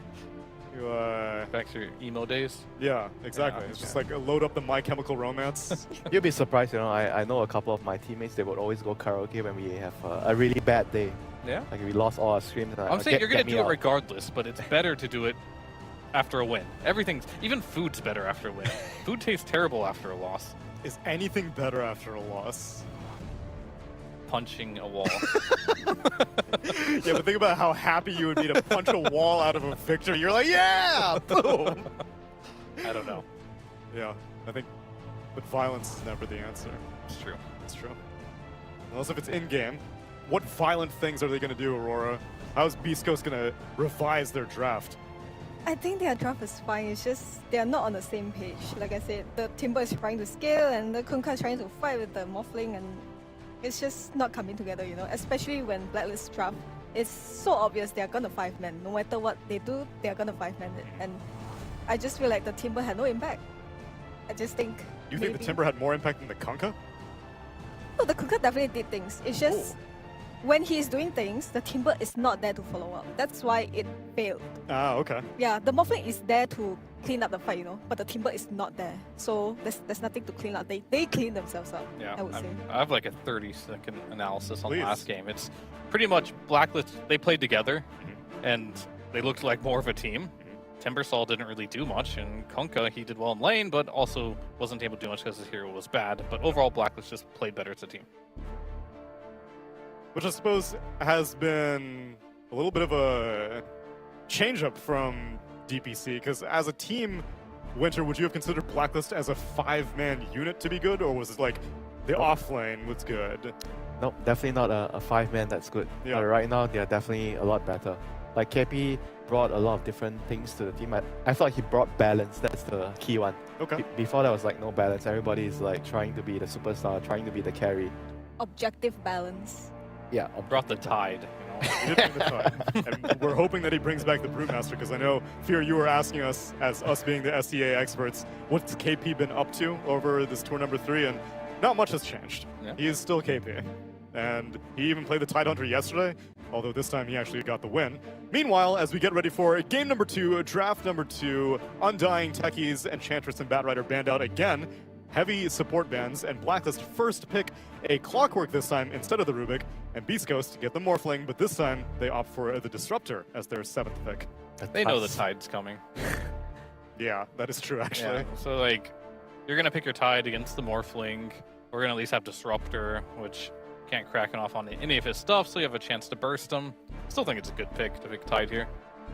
Or they're just going to up the priority to the Moon here, and the Morta thinking that was why they won. Yeah. Okay. Well, now they probably won't get the tide. We'll see if Brewmaster is good enough. I feel like they just think Raven needs a hero to feel safe against his Morphling, and they know if they don't pick it here, they're not gonna get it because there are 3 bans, and most definitely it's gonna be very difficult for him to do anything with his pick. Yeah. I guess they just pick it here, and KP is the one who has to adapt, you know. Yeah, it tells me that they think that the answer to Morphling is Morita, and they feel like they might not get it in the next phase, and KP can just play another hero. He can just play his Brewmaster, they don't care, you know, the tide is not important. Yeah, I'll let you guys be on the Blacklist side. I'm going to jump on the Beastcoast train here. I think last game, the only reason they really lost that game was essentially just their mid pick wasn't good enough, and Sacred was too AFK. Yep. And I think these are the things that they really need to focus on. I think moving this Disruptor higher in priority helps them a little bit with the issue with the Tidehunter they had in the last game. so they can actually burst it. But their core fundamental problems are the fact that Dark Mago he's a great player. He generally has so much impact and great rotations, but he couldn't really find anything in that last game. Sacred, he was super fat, but he didn't do anything in the game. If they can fix those two problems, I don't think there's anything wrong with the Morphling or the supports in that game. Those two players just need to step up in this game. Okay, but something that you cited was that Dark Mago's hero pool in general is just not very favored in the current patch. So would you rather he play a hero that he's not comfortable on, but it's just more meta? Yes, okay. 10 out of 10 times. Because you can play something you're comfortable with, but if it's just really bad like Kunkka, you're just not going to win. I feel like at least that makes him feel not very comfortable to pick fights, and therefore he will kind of just play around the offlaner. And I feel like, yeah, he died a lot, that's why. But then the thing is, the Timber wasn't there. If the Timber was there to begin with, it's such a different story. That was problem number 2, yeah. That's a big one. Yeah, I mean, the main issue is, like, the whole team, they weren't playing together. Like, the drafts can be one thing, but if you get a better draft and the players are just not really sure what they need to do, they're not combining together, you know. Whereas in the first game, Blacklist clearly showed that they were more willing to move together, play around the Tide. Yeah, there were a couple of like bad moves by the Tide, he got picked off, but overall as a team, I felt like Raven definitely pulled everyone together. He was coming to the early fights, he was helping his team, he was fighting, getting pickoffs, and that's what allowed Blacklist to control the map. Beastcoast, they need to figure out what was the problem in the last game. I definitely feel like draft was partly a problem, but the bigger glaring issue is how they were moving as a 5-man team. So I've already analyzed KP before. Tell me if you feel like this is still true for him. I always find him to be almost needing to play these type of heroes that have these big team fight ultimates, like the Mars or the Brewmaster, the Tide Hunter, these Enigmas. Whenever I see him in something that's not that, they generally have lost. And there's been different teams where he played on this, but is that the similar style that he still has? Yeah, because I feel like his problem is like he's way too stable. Like he doesn't take any risks as an offlaner. He's slow. Yeah, he's very slow. Yeah. So when you put him on, say, like a Beastmaster is a hero where you get a good start. You need to do stuff all the time instead of just waiting for stuff to happen. And so in that regard, it doesn't really suit his playstyle a lot. Like he's like a little bit too laid back, you know. Yeah. I feel like as Beastmaster, you need to be really aggressive. You need to rally the team around and make some moves, you know, around the map. I feel like a long time ago I talked to him about the game, and he understands the item build. You know? That's when Monkey came out, was sort of nerfed a little bit, and all the carry players stopped buying it just because it's like lacking a little bit damage. But he's like, they don't understand if you have a MKB like 2 minutes later, you are going to be able to kill people instead of having the Death Soul and still not be able to one-tap anyone. So I feel like he understands the items a lot, which is an extension of what he is as a player, because all those big elves heroes, right, you need items to make it happen. Like you can't be like, oh, I'm Tide Hunter, but I don't have dagger. How are you gonna ravage, you know? Like same case with Enigma and the rest. Yeah, that's why he's very one-dimensional. He can only play in a certain fashion, and it limits the draft a lot. But maybe it's really fine for him to play in Blacklist because he brings the balance to the team. So his playstyle, I would say, is very, very team-based. You know, it's the team has to be suitable for him. He can't really adapt towards the team and the meta as well. One-dimensional in the game, but then like adapt to the team. You know, it's kind of the perfect thing you want. I'm glad to see it because when I was watching him back then, it was like the Viper Razor meta, and he was really struggling for when he'd get his brew. But like this meta is like perfect for him. And this hero is perfect for him, as Beastcoast opt to not second phase ban the Tide Hunter. Instead, they target a little bit of everything. They take out a Puck, a Lycan, and a Skywrath. Meanwhile, Blacklist pretty focused on banning out offlaners. They themselves ban out the Brewmaster, the Enigma, and the Broodmother. Wait, it's the exact same draft? Exact same draft, 4 out of 5. What are we missing? Missing the Quap? Missing the Quap. All right, bring it out. Bring it out. Beastcoast, on the other hand, they pick up an Elder Titan. This is a support duo I do not see very often. Disruptor ET. Yeah, low damage. Very, very low damage. They're very strong in the mid game, but weak in the early game. They both need a lot of levels. The ET aura is great, obviously, with the Morphling, the magic damage, but they are considered very weak in the early game. Yeah, these are late game gods here, but can they get there? It's going to be the question. Yeah, that's something like I feel like the better teams don't do, you know. They prioritize the strength of the supports in the early game because they realize that in the early game, all you need to do as supports are secure the lane, get the Lotus, you get the Wisdom Runes. If your heroes are weak in the early game, you tend to just lose out on all those 3 things, and you just lose the game. It doesn't matter if your hero is a beast 30 minutes down the road, you just won't get that. Explains why you're not very fond of Bleed. Because DJ is always on the heroes that can carry instead of being like. I'm just not very fond of teams that need the supports to carry the game. Yeah. Generally. I mean, that's just not maybe in a meta in the future that will be a reality, but here in this patch, not gonna win you a tournament, I don't think. Yeah. Is it just a patch thing? I just feel like it might be because everybody's getting to a point where Dota is being played at a very high level. Like everybody's individually really good. So as a team, to get the most out of the drafts, you need to be getting the most out of the heroes that are supposed to be doing certain things in the game. So as a support, right now your role is not to carry the game. Your role is to secure and to enable the rest, and just make sure that you do well in the lanes. So the heroes that are being picked are more prioritized for that. I think part of it is patch dependent because in the era of like bounty runes and Earth Spirit roaming being really, really viable, then the supports were almost kind of carrying the game with their rotations. Obviously, yes, late game will always be carries. Yeah, but I would also say that because the mid players are a lot better now, it's a lot harder to, and not just the mid players, the core players in general, so it's harder to gank them, they know their limits much better. So if you pick those kind of heroes, it just generally doesn't net you as many kills as before. Well, that's also patched too, because the mid lane used to be much bigger. So you had more room to be out of position. Yeah, that's true. So nowadays, like, you're trying to wrap on mid lane, you're running through the tower now. Yeah, that's true. That's really true. It's kind of hard. I think having at least one of the support players being able to be the carry if he needs to be is not that bad, because sometimes in the drafts, like, you know that everyone knows you and they're gonna ban the best core heroes that you would want during that game. So sometimes having the support being able to play a hero that can carry the game is not that bad. It's just not what you would go for from the start. Like, you don't just go into the game and like, okay, the support is going to be the carry this game. I mean, this is why Enchantress is strong. Enchantress secures the early game, you're strong early, and then if needed, you can be the carry. Yeah. They banned Quap. We can't have a... What a shame. That is a shame. I wanted to see the exact same draft 2 games in a row. Yeah, you want I was looking forward to that. Again? I mean, Beastcoast already ruined it. They already have... Yeah, but their 3 cores could have been the same. Oh no, Conker got banned also. Yeah, they took it personal. That was respect ban right there. Probably because they wanted the Quap, but after that performance, why... Yeah, what were you afraid of? What are you... I don't know. we'll see. Blacklist, they have to pick blindly here. I don't think Timber goes mid for Beastcoast. I haven't seen it, at least. Yeah, it doesn't seem like a Mago hero. Yeah. I mean, I say he has his signature heroes, half of them aren't very good, but he's been expanding. And even when I see Mago play a hero that isn't a Mago hero, he's impressed me on it. He just doesn't generally want to play those heroes. Or if you give him a reason to go back to his Tiny, he'll take it. And I'm not a huge fan of like that rationale. And we're getting a Lina mid. I thought they're going to pick a Storm, but I guess they don't want the Storm to go into a blind matchup. So what's the worst possible matchup for Lina right now? Like in the I mean, there's no matchup that owns it, right? Rubik. Rubik. But they have the Rubik. Honestly, like when I see Lina versus Rubik, I just pity the Lina. You know, you can never do anything. You can't even farm properly. Yeah, DK wouldn't be so bad. How about a Templar?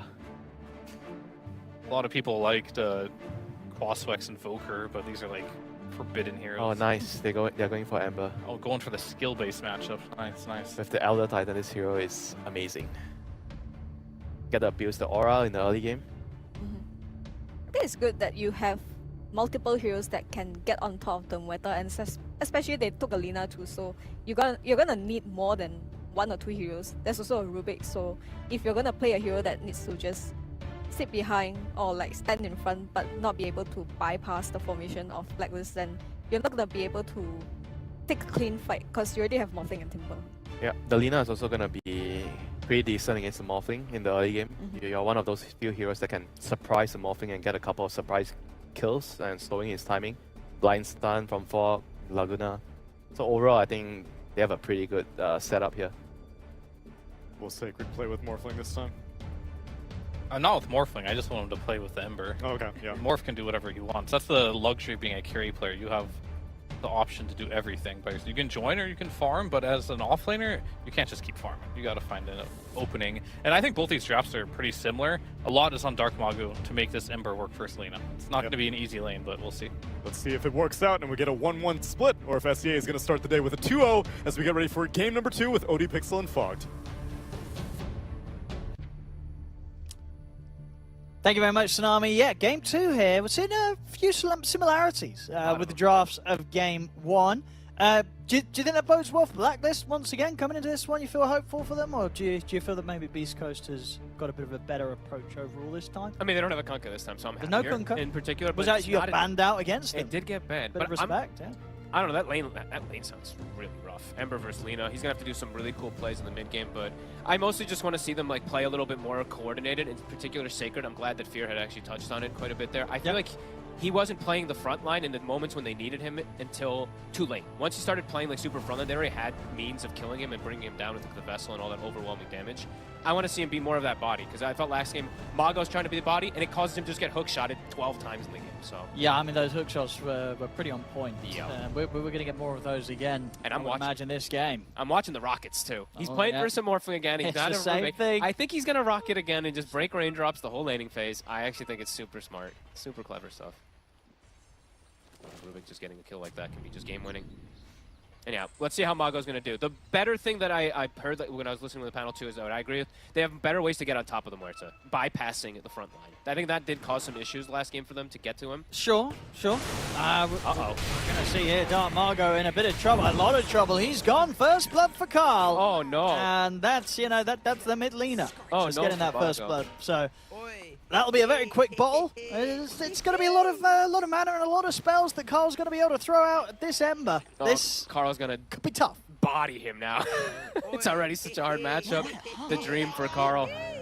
I'm excited to watch this Lina more. I actually really like this pick. Another one that I very much so like versus the Morphling that I think is underrated. So I'm excited to see what he's going to be able to do. Schofield. Nice glimpse. Nice dodge of the dead shot as well. And he does actually steal away a bounty. That gets them only the one bounty. All right. They would have gotten 0.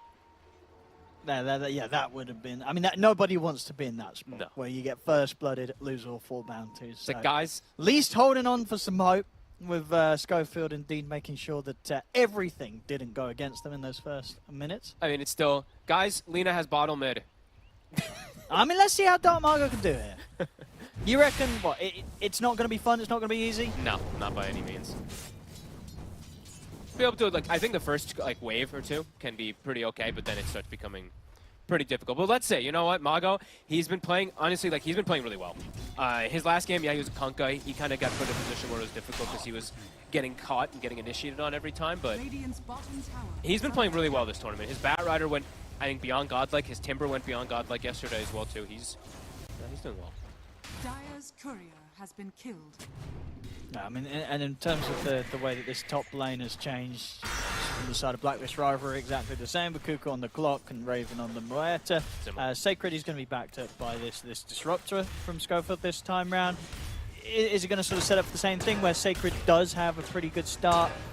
Is there going to be the potential for the same amount of stacks to be created? Because one of the reasons why Sacred was where he was last game was because of this huge amount of stacks Beastcoast were able to get going for him. Exactly what I was going to touch on. I think this lane can actually play more aggressively and going for kill threats and stuff and maybe slowing down Raven, but there's not going to be stacks. So I want to see Schofield. He's going to play in the lane. Don't move around too much. Just hit heroes. Right click. And then perhaps they can actually get kills. If Raven steps up too far, if the lane gets into a position, you can get a glimpse. Definitely a possibility for them to get some kills where they couldn't last time.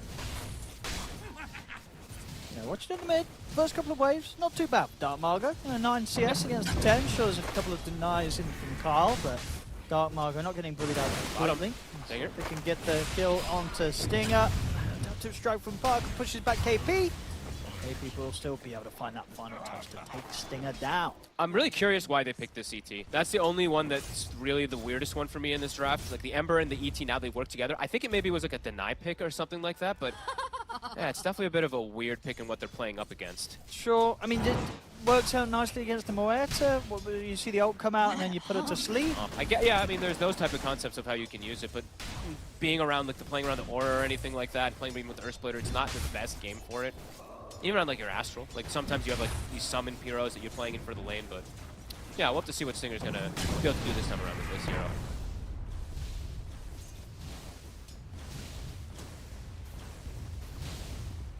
Where are the Rockets at? I'm watching Cuckoo. Just continuously watching them. I mean, well, yeah, he waits till the rain drops. Rain drops in 5 seconds. When the rain drops there, then you're going to start seeing the flares come the way of Parker, I would imagine. There's definitely the threat. Honestly, like I actually really like it if you have a hero that like a Rubik. Honestly, probably the best one that can take advantage of rain drop being broken. Maybe Parker doesn't even buy it. Maybe he's like, you know what, screw you. He doesn't. He's going the mask. Yeah, I like this. He says that the 900 is just going to get the mask. That's against that sort of kind of approach and play. The constant lifesteal, getting it this quick is it's just going to do much better for survivability in this lane rather than relying on a raindrop that's just going to be taken away from him by the Rockets. I'm watching the Rockets already. He is shooting them. He's still firing them. He's still firing. I mean, it is good harassment either way. It's good adaptation from Parker. This is definitely going to do him better against this play. Parker's actually holding his own pretty decently, even at level 4 here. Yeah. Good farm so far. Getting just as much as KP, pretty much. Yep. Carl's just got those denies, of course, that will make a difference. He's going to be able to likely hit that 6 just a good margin with Mago. Do have kill threat, of course, onto him. Stacks, I mean, Schofield, he actually is going to continue doing the stacks this time around here with the Disruptor. Okay. Not going to be nearly as many. But that does mean, yeah, Raven's just going to have a free farm lane then. He's not going to play aggressive with this Disruptor. Yeah, and he did well with it last time. He did. Just the one death on the Moeta last game, Raven. See it. Get him. Might have to take the walk back to base though. Do not have regen. Just relying on the lifesteal and the stick charges. He's getting spammed. Rockets, Fade Bolts, Anchor Smashes.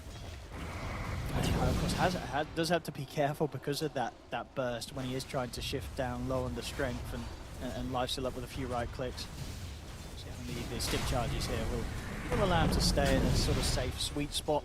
He doesn't even lifesteal. Like the lifesteal is kind of medium. I mean, it's good obviously for Morph, but he gets reduced. You know, he gets Anchor Smash, Fade Bolt that gets reduced. No, sure. It's not a crazy amount of heal, but it is something. CTP's coming in from Blacklist Rivalry to back up Carl. Not quite able to finish on Dark Margo. 2v1. Carl is just holding his ground versus the two of them. Passing him over a healing Lotus. Tim's making sure that his Lina is going to be... Yeah, nice little delivery for Carl. Yeah, I like that. You know what? Yeah, that's bringing Lotuses to the mid, you don't really see that. No, I think that's probably the first time I've seen someone do it early game. Cool.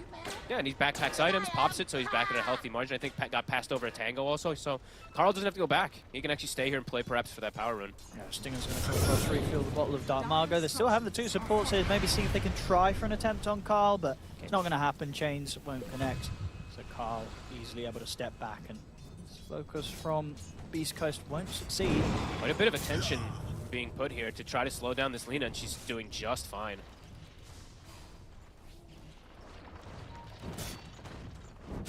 Both teams and their two supports hovering around this mid area. Power run's so important. Glimpse, they're looking for it. Can't get the range. Laguna is online. If they do find it, Carl will have backup to fight with. So the power run's going to lie. It's going to be bottom. It's going to be Illusion Rune here for Carl. Pretty good one, especially versus the chains and stuff. Can't quite get the catch though. Dire's middle tower is under attack. Level 5. So now, though, for Mago, he kind of has to jungle for a little bit. Can't really walk back to mid at risk of just getting exploded. And that's something we'll have to, of course, be looking at constantly because we know the build now for these mid Linas. Aetherland, Shard, Aghanims, etc., stuff like that, just all nuke damage. And it is very good. This was a hero that was years for time picked against the Morphling. So let's see what it does. And they actually get the They catch him with the burst. You know, always the risk when you're playing this Morph and trying to shift high on the Agi to get the better right click, the better lifesteal, and top deep rotation from Carl. Sacred gets completely destroyed here by the Laguna Blade. Right. Good moves, Blacklist already this game too. Getting quite the lead here 6 minutes in. I mean, Carl, he was set up for success, and he's making the most of it. Sure is, and I mean, even when he makes the rotation top, he had Arcane Boots up, so he actually pushes them back to full mana so they can stay up there, pose kill threat. Cuckoo, look at Schofield here. Schofield should be just fine if he can get away there. He's got the glimpse.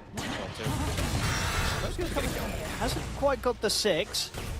No Chakran to play with, but still have the chain and the Whirling Death chase Cuckoo down. Is this even worth it? 3 heroes chasing him? It's a lot of effort.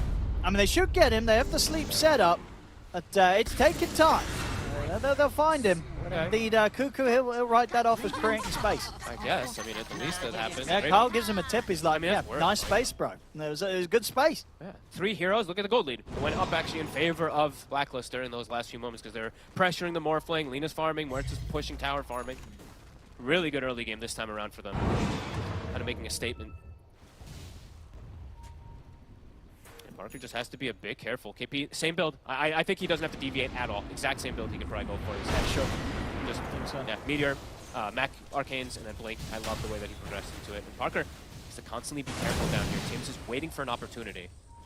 I think Parker, he's going to sit at a bit more HP now when he's playing like this. I don't imagine we're going to see him shift down into the 200s, 300s as he has done the last few times he got caught. He has to be, even at this like HP pool, it's close to him getting brought down. If he just gets caught by a Ravage, Chain Stun, Meteor Hammer, etc. Just be pretty careful. Stinger will be here though. Got a lot of heroes on Beastcoast down here. Yeah, he's got Ravage potential. So not easy for Beastcoast really to do anything aggressive here when they know that Tide's ready to turn. Here's Carl. Dark Margot with the Remnants, able to jump up to the high ground to safety. They have to leave this bottom lane. Yeah, Carl it's is a dangerous scary. part now. With Carl with the chase, he's able to get the catch. Laguna won't be quite enough yet to kill Stinger, but Carl, good moves here, is able to back away from the potential stop. The fear from Raven catches onto Stinger. They got the lift. They still have the vision. And the stun. They catch him, wasn't able to start shifting. Another death on Parker. I mean, a Blacklist rivalry. They warmed up in game 1. They look good. They're looking even better now here in game 2. They're like, yeah, give us the same draft again. Let's see what happens. They're ready to roll a second time. Yeah, Tim's, I mean, the ward, honestly, that one paying off multiple dividends there to get that lift onto the Morphling, get the kill onto the ET2, and they get a tower. Raven getting involved. A nice move. Top. They punish Tim's. He's going to try for the TP out. No way. And he's out. Oh my god, Beastcoast is probably feeling pretty grim right now. This is a rough one, a Blacklist rivalry. They turned up to play today, and Beastcoast definitely getting outmaneuvered, outplayed in these early moments once again. And Raven, this time around, he's got a good chunk advantage over the Morph. Last time the Morph actually had like a little bit more than the Muerta throughout most of the game, and the Raven absolutely set up for success. Mago, just be careful in the river here. 10-minute power in, just going to go the way of Cuckoo. Grab the DD to stop Dark Margo from being able to get his hands on it. Still difficult to put pressure on winning towers. KP holding on to the Ravage. Is under attack. Yeah, they're actually even holding on to top quite long this time around too. Like you said, Sacred this time. Yeah, he's still pretty high net worth, but didn't have as many crazy stacks that Schofield was able to provide this time.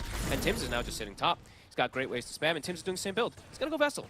It's a good game for Vessel again. It's literally like the 2 cores that he was playing versus the last game. Really, yeah. I mean, Parker, last game, I think at this point, he had pretty considerable farm, right? He was sort of at the top. This time round, it's going to be even harder. He's going to be playing from behind. He's switching the build, though, this time around. If I'm not mistaken, he went Dragonlance and the Falcon Blade and stuff like that. So this time, he's completely switching. He wants to have a Dispel versus the Silence and stuff. They will be able to get the cleanup kill top. Yeah, can't blame him for going for this type of build. Because last one, it did feel like, yeah, they have like no ways to get rid of these like Spirit Vessels, these little small silences and stuff. So some adaptation coming up on the side of Beastcoast. 2K lead.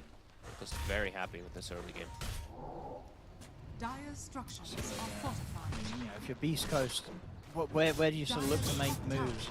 Can Dark Margo go for action pre-Maelstrom, or you just have to sit back and get these sort of core items first? I feel like their lineup is actually a lot more passive this time around to make plays. It is definitely going to be more reliant on Mago still. Yeah. This time he's an Ember, not a Kunkka. But yeah, it does feel like all 3 kind of want to hit creeps for quite some time here. Good shot up top. Carl, he's trying to find some action.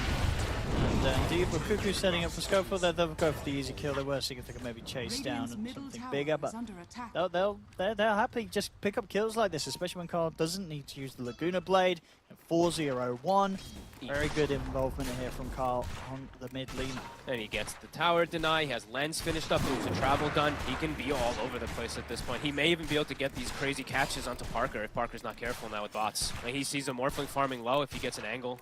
You have crazy cast range here with this Lens, and we'll see what item, of course, what neutral he gets in the next few moments. Easy game for him to get caught out, Parker. He's got to be really, really hot about his blitz this game.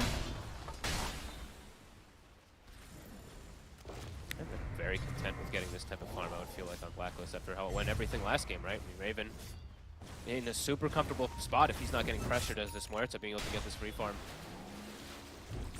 And the team fight, right? The team fight in particular, we saw last time, Blacklist, every team fight, it felt like they won. Almost like, I think like 90% of them just because of their overall expels that they have and the way they connected. Again, I would say that Beastcoast actually maybe has tougher team fight.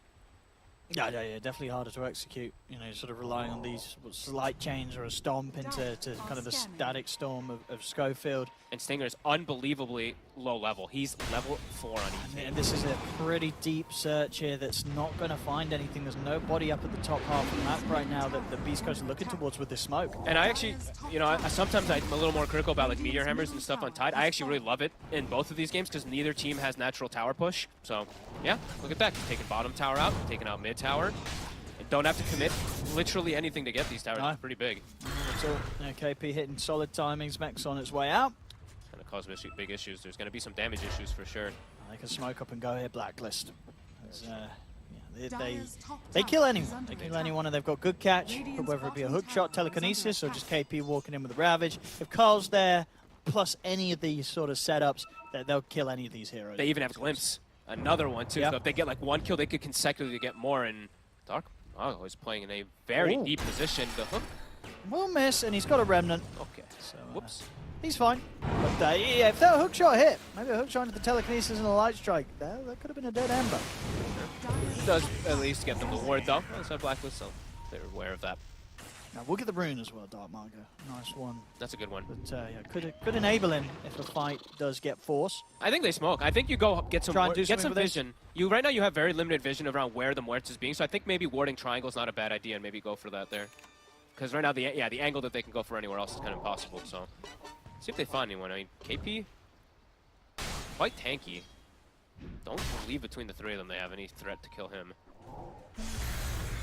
Is he gonna settle for this? Okay, I guess he'll settle for Cuckoo. They should get him without any difficulties. Yeah. It's something. Okay, and at least it's around the mid tower. Push the tier 1 tower in the mid a little bit. At the very least. I mean, it's not the kill they really want, but Cuckoo has been really annoying in both games, so can't blame them. I mean, they can turn up and try and defend this if they want. KP, as I say, he's got Ravage, he's got Mech, TPs are coming in. This tier 1 tower is not really going to take much damage at all. You have to dodge the light strike array, kind of inadvertently. If that hits him, he's dead.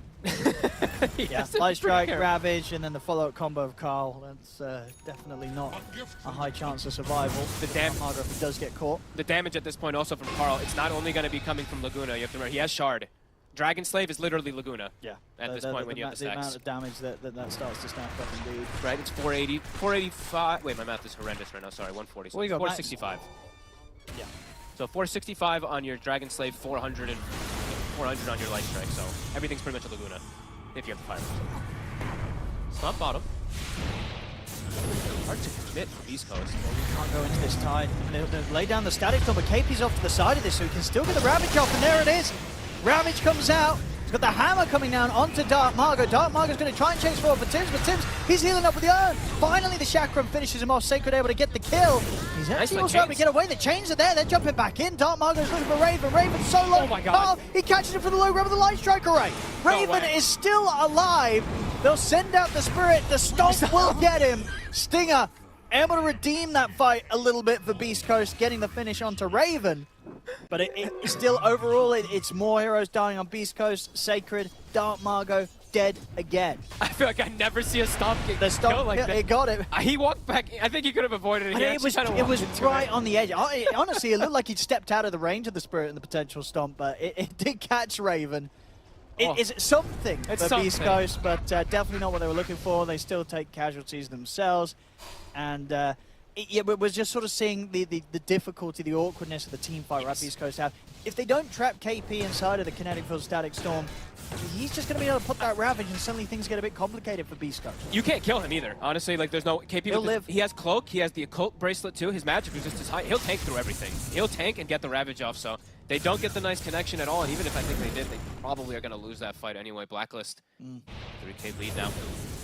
Check this out again on the replay.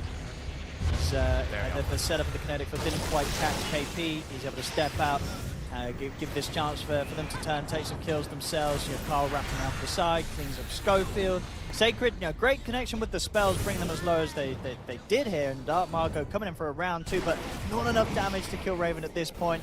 Means Carl is able to get the light strike. And we'll see at the end, Stinger throws out this Spirit, and Raven actually just off screen, but the stomp just clipping him on the way out. So Raven dies, you know, it's something, but last game as well, I believe what did just died the once and then won the game. Yeah. So they're going to need to kill him again. And, I mean, Tim's even, this game, he has the Vessel even faster. That's the other thing to point out, too. So for these fights, it's going to be easier for him to perhaps focus fire the Warp. There it is right away. For Sacred. Should have Static Storm drop down for Schofield to try and help out and hold them back, but not succeed. Carl has the distance to lay down the Laguna. He is pretty close to his Aghanims already. He's going down bottom instantly as a haste rune. He also got a Vambrace and Fan Brace, so tons of magic ammo. Ravage is back up. He's thinking of it, KP. But Remnants are out, Dark Margot able to dance away. They might keep chasing him, though. I'll go. We'll get this. Big moves. Tim's, he got one of the best spells he can steal this game also now. He got the Shock Curve, so really good burst ability pretty much any stage in the game. Parker's still farming well, but... Parker's catching up. He was at the lowest of the cores. Now he's getting back up there, closing in on the gap on Carl. Just difficult. I honestly think this Lina is going to be so problematic at all stages. Just any spell connects onto him. The Aghanims is soon going to be finished, and that's just a deletion. He can just pretty much one-shot the Morph in a lot of situations. It's really nice now that it gives you the max fiery soul stacks. You just pop it and you have them. And they buffed so much about this Flame Cloak. It's actually absurd how much you can do with it. Getting it as fast as Carl is on track to do so. This game is incredibly potent. I mean, 4K lead. Blacklist Rivalry, they looked impressive in game 1, even more so here in game 2. Getting all the timings. KP, he's got the exact same thing as last game. Blink's now online. So the team fight last one was really awkward already for Beastcoast. Now it's even easier, it feels like, for Blacklist to get the setup. Dark Mago, he shows his face bottom. They're hunting him. Hiding in the trees, the two of them. Schofield, he's already heading out. And they're away as well with the Remnant. Dark Margot. Cuckoo not too far off catching one of the two of them there with that hook shot. Tormentor, looks like they're going to set up for that one instantly on the side of Beastcoast. Shard. Good quest. It's going to be Schofield. Okay. Probably, I mean, that one's a little underwhelming, right? It's better. It's better now that 1600 cast range. Okay, that's true. That's the cast range is pretty nice. All right, so you got better chance of setting the glimpses of someone trying to escape. You can actually cast the spell now. Team fights. Well, yeah, I can walk up into their range. And it does. You can set like the proximity trap. Also, it lasts for like 6 seconds. I mean, something on the ground. 5 seconds. Yeah. Either way, Blacklist. A free Roche going to be handing over to them. They have Ravage, so they're ready to fight right after it too. They're getting so many good timings. The talents now for the Lina. Ag's online, and the 2 big talents that are online. Dragon Slave CD plus the damage from the Light Strike array. Yeah, now Light Strike does like... Now it is a Laguna. Yeah, it's just going to completely clean through some of these switchier heroes. But Beastcoast is recovering at the least on the net worth. We're just going to have to see how much that reflects actually inside of a team fight. What they can actually land and catch. Can they even get to Raven? Because they've gotten to him the once. This game he's not having as flashy of a game where he's like 11 kills or anything like that, but he's still farming really well in a comfortable spot. He's going to hit... I don't know how close it's going to compare to the times of the last game, but it's got to be close. Feels like similar kind of across the board. Yeah. Cuckoo almost has his Aghanims. KP's got the same items as last time. Tim's even more farmed than last time. Tier 2 dropping pretty early, 20 minutes. Yep. I mean, they don't want to take these fights right now. Beastcoast, they'd rather focus on closing this gap, getting the core items on Parker, at least having his Skadi on top of Manta before they bring the Morph to the fight. They do not want to get involved beforehand, as they know and they've experienced how quickly Blacklist Rivalry can just burst through any of their lineup. My worry is Oh, Carl is able to catch him, but not enough damage with the straight-up combo. Dark Margot's going to be okay. Just a nasty bit of a shot, but not quite enough to kill him. My worry is that Mago is falling further and further behind. It's the more thing. It's like, can he solo carry this game? It doesn't. It feels difficult versus the Muerta from what we saw last time. If the Muerta's having a good game, she can absolutely focus fire this hero. Yeah, I think it's difficult because there's every hero outside the Muerta has ways to trip them off. Ravage, telekinesis, stolen spells, light strike array, hook shots. It's not easy for Morph to turn up and get kills, especially when you going for a different build as he did last game, having the Mantra and the Skadi. He hasn't got that BKB. He is going to queue it up next after the Skadi, but in reality, until he has the BKB, it's still scary. Yeah, hard to fight this lineup. Hard for him to get in and follow up. If he gets in, gets caught by a stun, a high chance someone like Carl's just going to be able to turn and take him out if he's not started to shift. Now we see KP this time around. Maybe a little bit of worriness. Now there's more damage coming in. They probably do have enough to kill him if he gets static. He went limit. So a little bit of a change up there from him. Hook shot. I like it. I mean, it gives him pretty much that guarantee to survive through. So that the ults that they lay down upon him, Sacred, not a chance. He's squishy now at this point. This is looking grim, man. Parker's farming, but I'm not feeling what the Timber is going to be able to do. He looks very fragile at this point. The Ember is very fragile as well. I mean, it's kind of what happened last game, right? Last game wasn't necessarily a game where Blacklist Rivalry had this huge network lead. It was just a case of when the pushes came in, suddenly Sacred dies, Parker dies, and that's it. They don't have buyback the second time round. I mean, Carl, of course, just finding these free kills on the map now. Yeah, they're hemorrhaging kills all over the place. There's so much pressure onto them. It's not like, I mean, Blacks doesn't have to commit anything. Like, committing a Laguna at this point doesn't matter. It's a minute cooldown. He doesn't really need it half the time. Yeah, I think for Blacklist, they get the BKBs and then they can look to close it. Yeah, just get start running down. BKB next on Raven, BKB next on Carl, and then you just look to close the game. And that's likely going to come at a point where Beastcoast will still not be ready to deal with them. Absolutely. I like the Carls. Like, sometimes you can see these leaders be very greedy and they keep going for this type of stuff. I think BKB's perfect. There are heroes that can gap close on him, so sure, get BKB and then you've got that extra protection besides heavy frontline Sacred. Careful.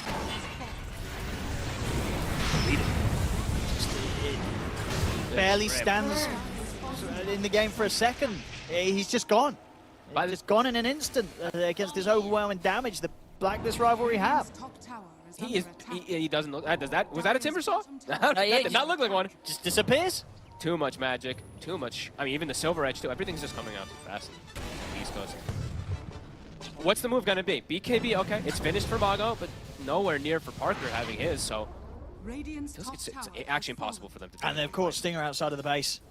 Oh boy, he's okay. They won't dive the high ground yet, still have the tier 2 in the mid lane. Parker sending illusions out, trying to push that mid wave out and give them a bit of breathing room. He's in, okay. Looking for a fight. Let's see what he can get. Looking at KP, KP's still pretty tanky. Yeah, Splitter coming out. KP will die. Okay. I think it's the two of them there with that commitment from Dark Margot. Nice point. That will push Blacklist Rivalry back. A bit of a while this game since Beastcoast were able to find something like that. Go.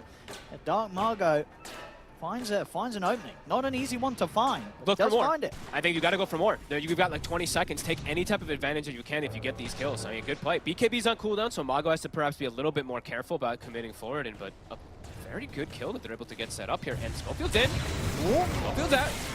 Okay, and now it's probably time to back off. I mean, they may have killed 2 heroes, but even 5 versus 3, it's not easy to fight this. Carl's too strong. Carl gets the catch and the kill on Stinger.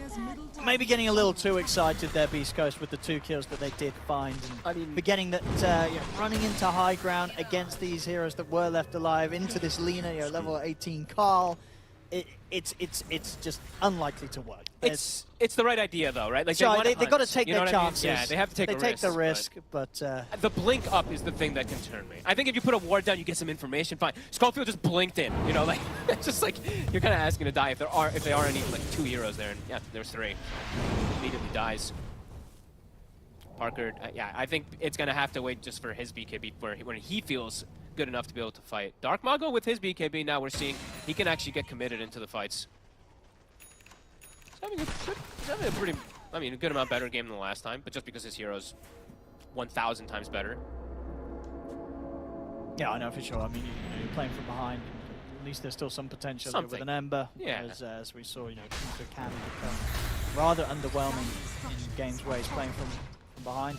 A literal liability a lot of the time. Carl.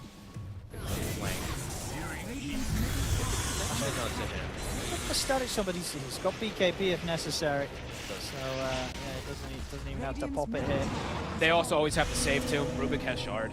So yeah, if anything worse comes to worse, he just tells Tims, hey, Tims, lift me out of here. Doesn't need to pop the BKB, so they've got a lot of different ways to play around this. And now Static Storm down. Blacklist is going to chase.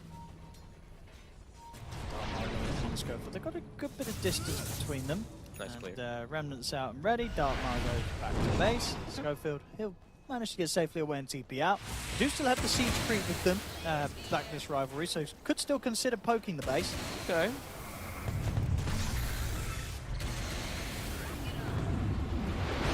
A little bit. Tough to push. That's the difference this time also. It's like they had Kunkka last time, right? So this game, they do have Ember and ET, two of the best high ground kind of defense heroes. But looks like Blacklist, they're still sticking around. Trying to force them back to the base here. Now they're going to start backing up. They see them splitting away. They look for a hunt. It looks like they still want to go for this push. I think you want to just force heroes back. Yeah, I mean, they know that Carl's going to be able to join in 15 seconds with his bots.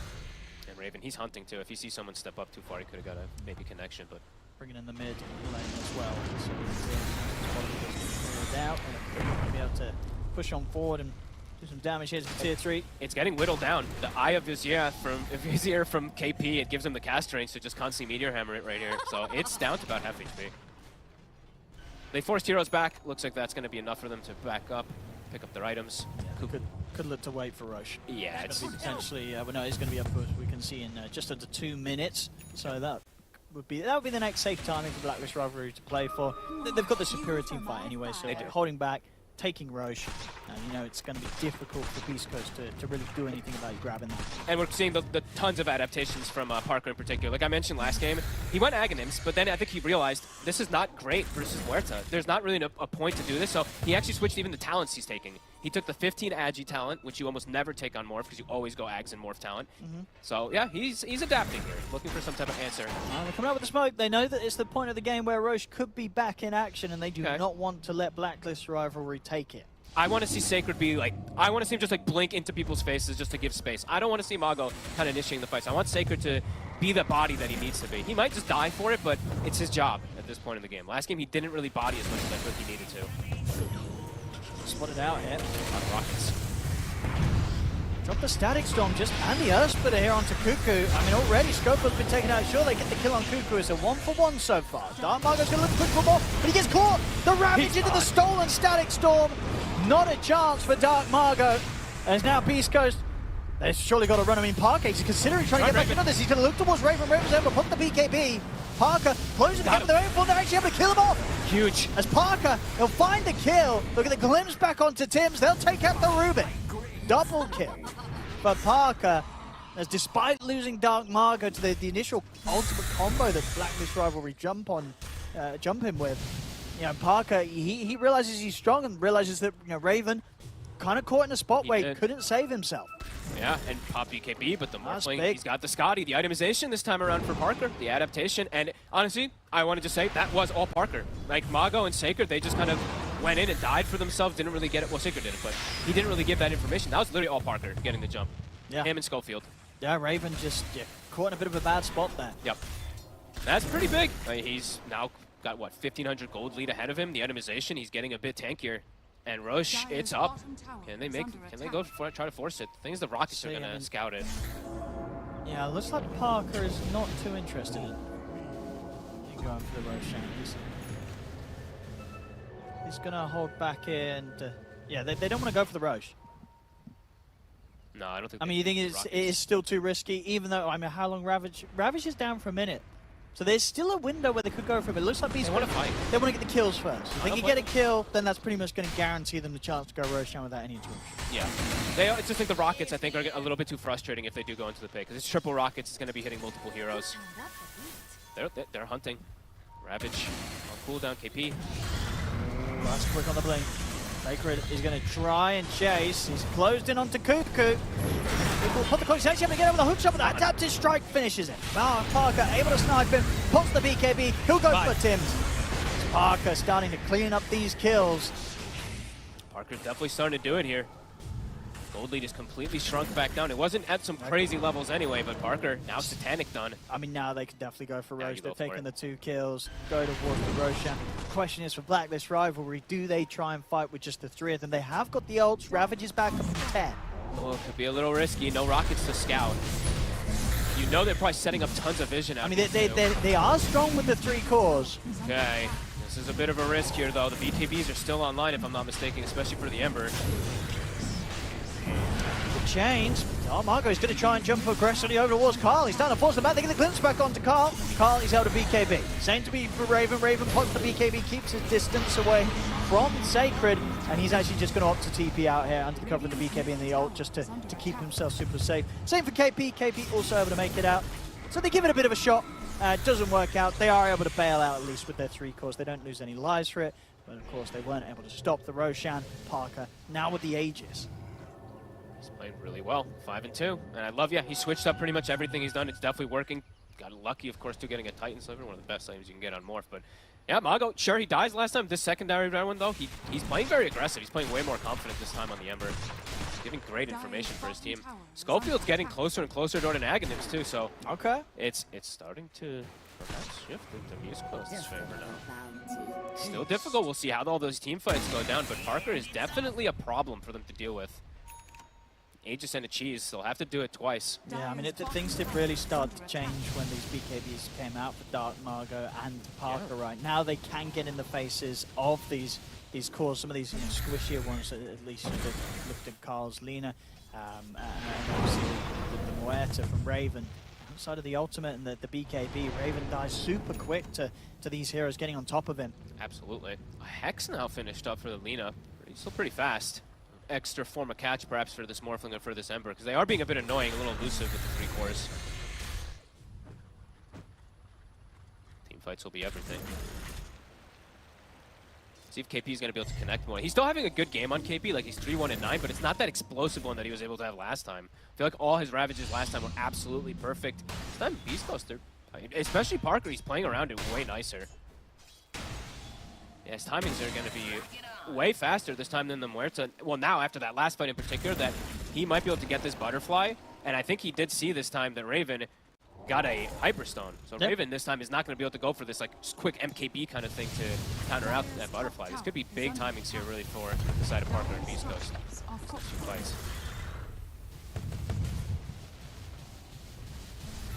They're going to smoke up and go for the portal here. Okay. Maybe Blacklist Rivalry.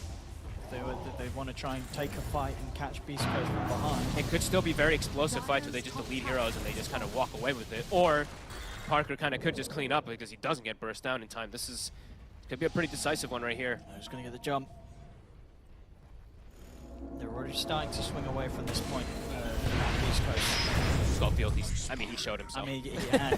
I mean, that's part of the plan, right? Sure. You know, Schofield gets left behind, everybody else gets out on Beastcoast. Nobody else to be caught by this gang. Ooh, and you know what? This Pinata is getting pretty delicious. Carl, 12-0-4. If Parker's able to get that bounty off Smith, that could be massive. Easy money if they can, yeah.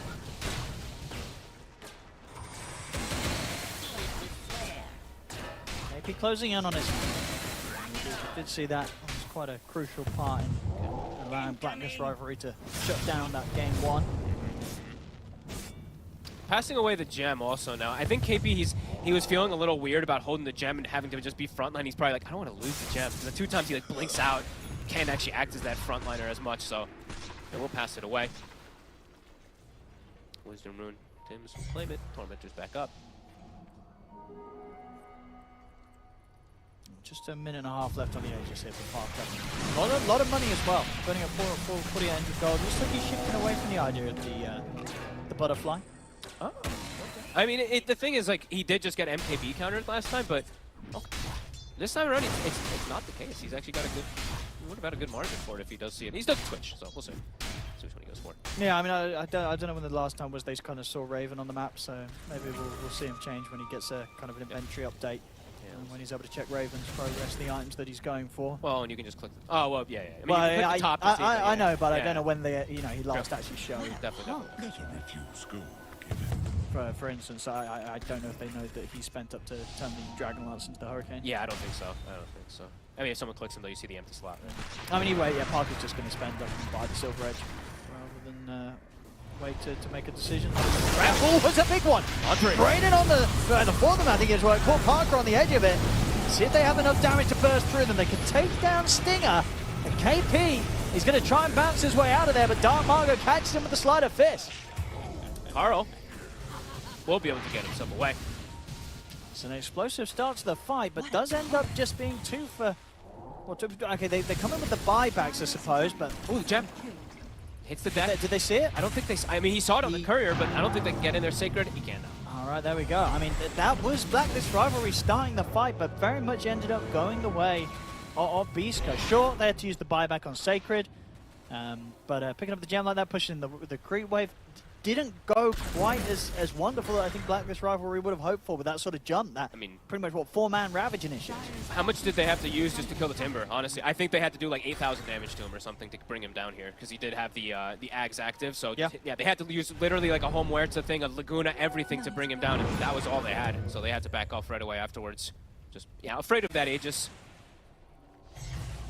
Dire are scanning. Parker. What's the choice going to be? He did go for Silver Edge. He's near 25. Oh, he's going to go back for the Butterfly. Ooh, and he sticks around to try and look for a cheeky kill onto Cuckoo. With the help of Dark Margo, they'll get it. He'll be able to get out. It's not even the illusions. A little bit of a nasty surprise there for Cuckoo. Did not expect Parker to be sneaking around as he was. And we can see that happen a lot. He's got Ninja Gear and he's got Silver Edge, so he's going to be playing around these backlines looking for issues. You got to be ready for this morph to just turn up out of nowhere and destroy you. Even Carl has to be a bit careful. Not right now because he can just jump in and one-shot Schofield. Good God. Wait, what? Okay, he's 25. 25 with Timeless Relic. That was a one-shot. Was it straight up the full HP? That was full HP. No, it was a Hex 1 auto attack, okay, but he didn't need it. I'm waiting for the fire recap. Come on, fire recap. There it is. Oh, okay, he did connect with his spells. How much damage was the Laguna? Sure. But pretty much what, 1k? Over 1k? Well over 1k. It's just 900 with the spell amp on top of it, right? So it's easy math. It's 900, but then it's 11% spell amp, Timeless Relic, and he's got Fiery Soul. You can do the math if you want. Plus 24. Go ahead, I'm not doing that. That's what you do. Okay. Anyway, Dark Mago. Okay. Because what? He's got what? Let's see. 15% plus a 26% plus 35%. So he's got like 61% spell amp, right? We can just look at it actually. What am I doing? No, but it just says 15% when you hold. It doesn't even say his spell amp when I hold over his hero. Yeah, that's what I'm saying. That's why it's just Valve making sure that you do the math. So you know what? It's like it's probably like 1600. Let's say 1500-ish pure damage, right? I don't know. Come on, Owen. Well, yeah. Well, okay. 35 plus 15 is 50. So it's 60. It's 66%. 66. Oh, yeah, so what's 66% at 90? Like 600. 10% is 90. It's like 1500, whatever, who cares? 1500 burst time, 1500 burst. It's a lot. Times 6. It's 1500-ish, whatever, dude.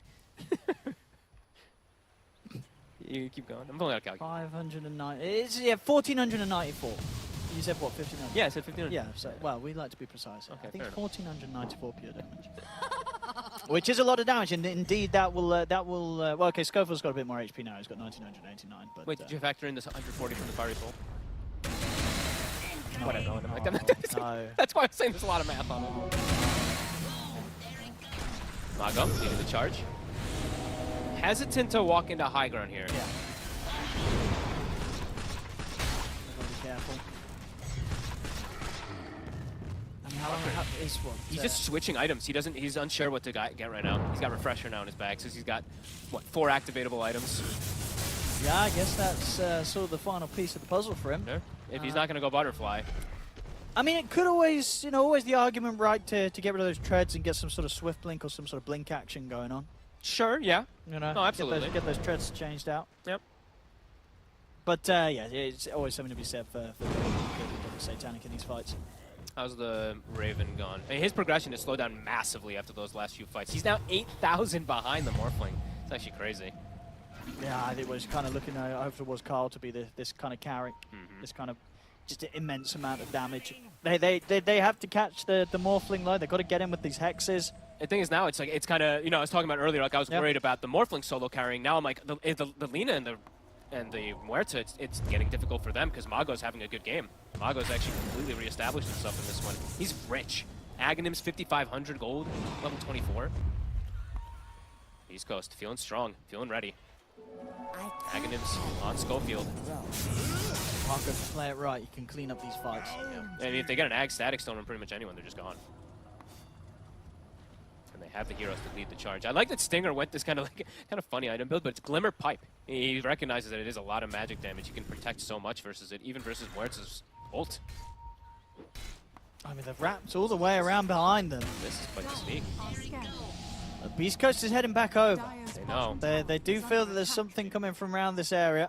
The base is getting hit a little bit. I mean, it's just creeps at this moment now. So Look at this high ground spot here around KP. Parker commits his gold.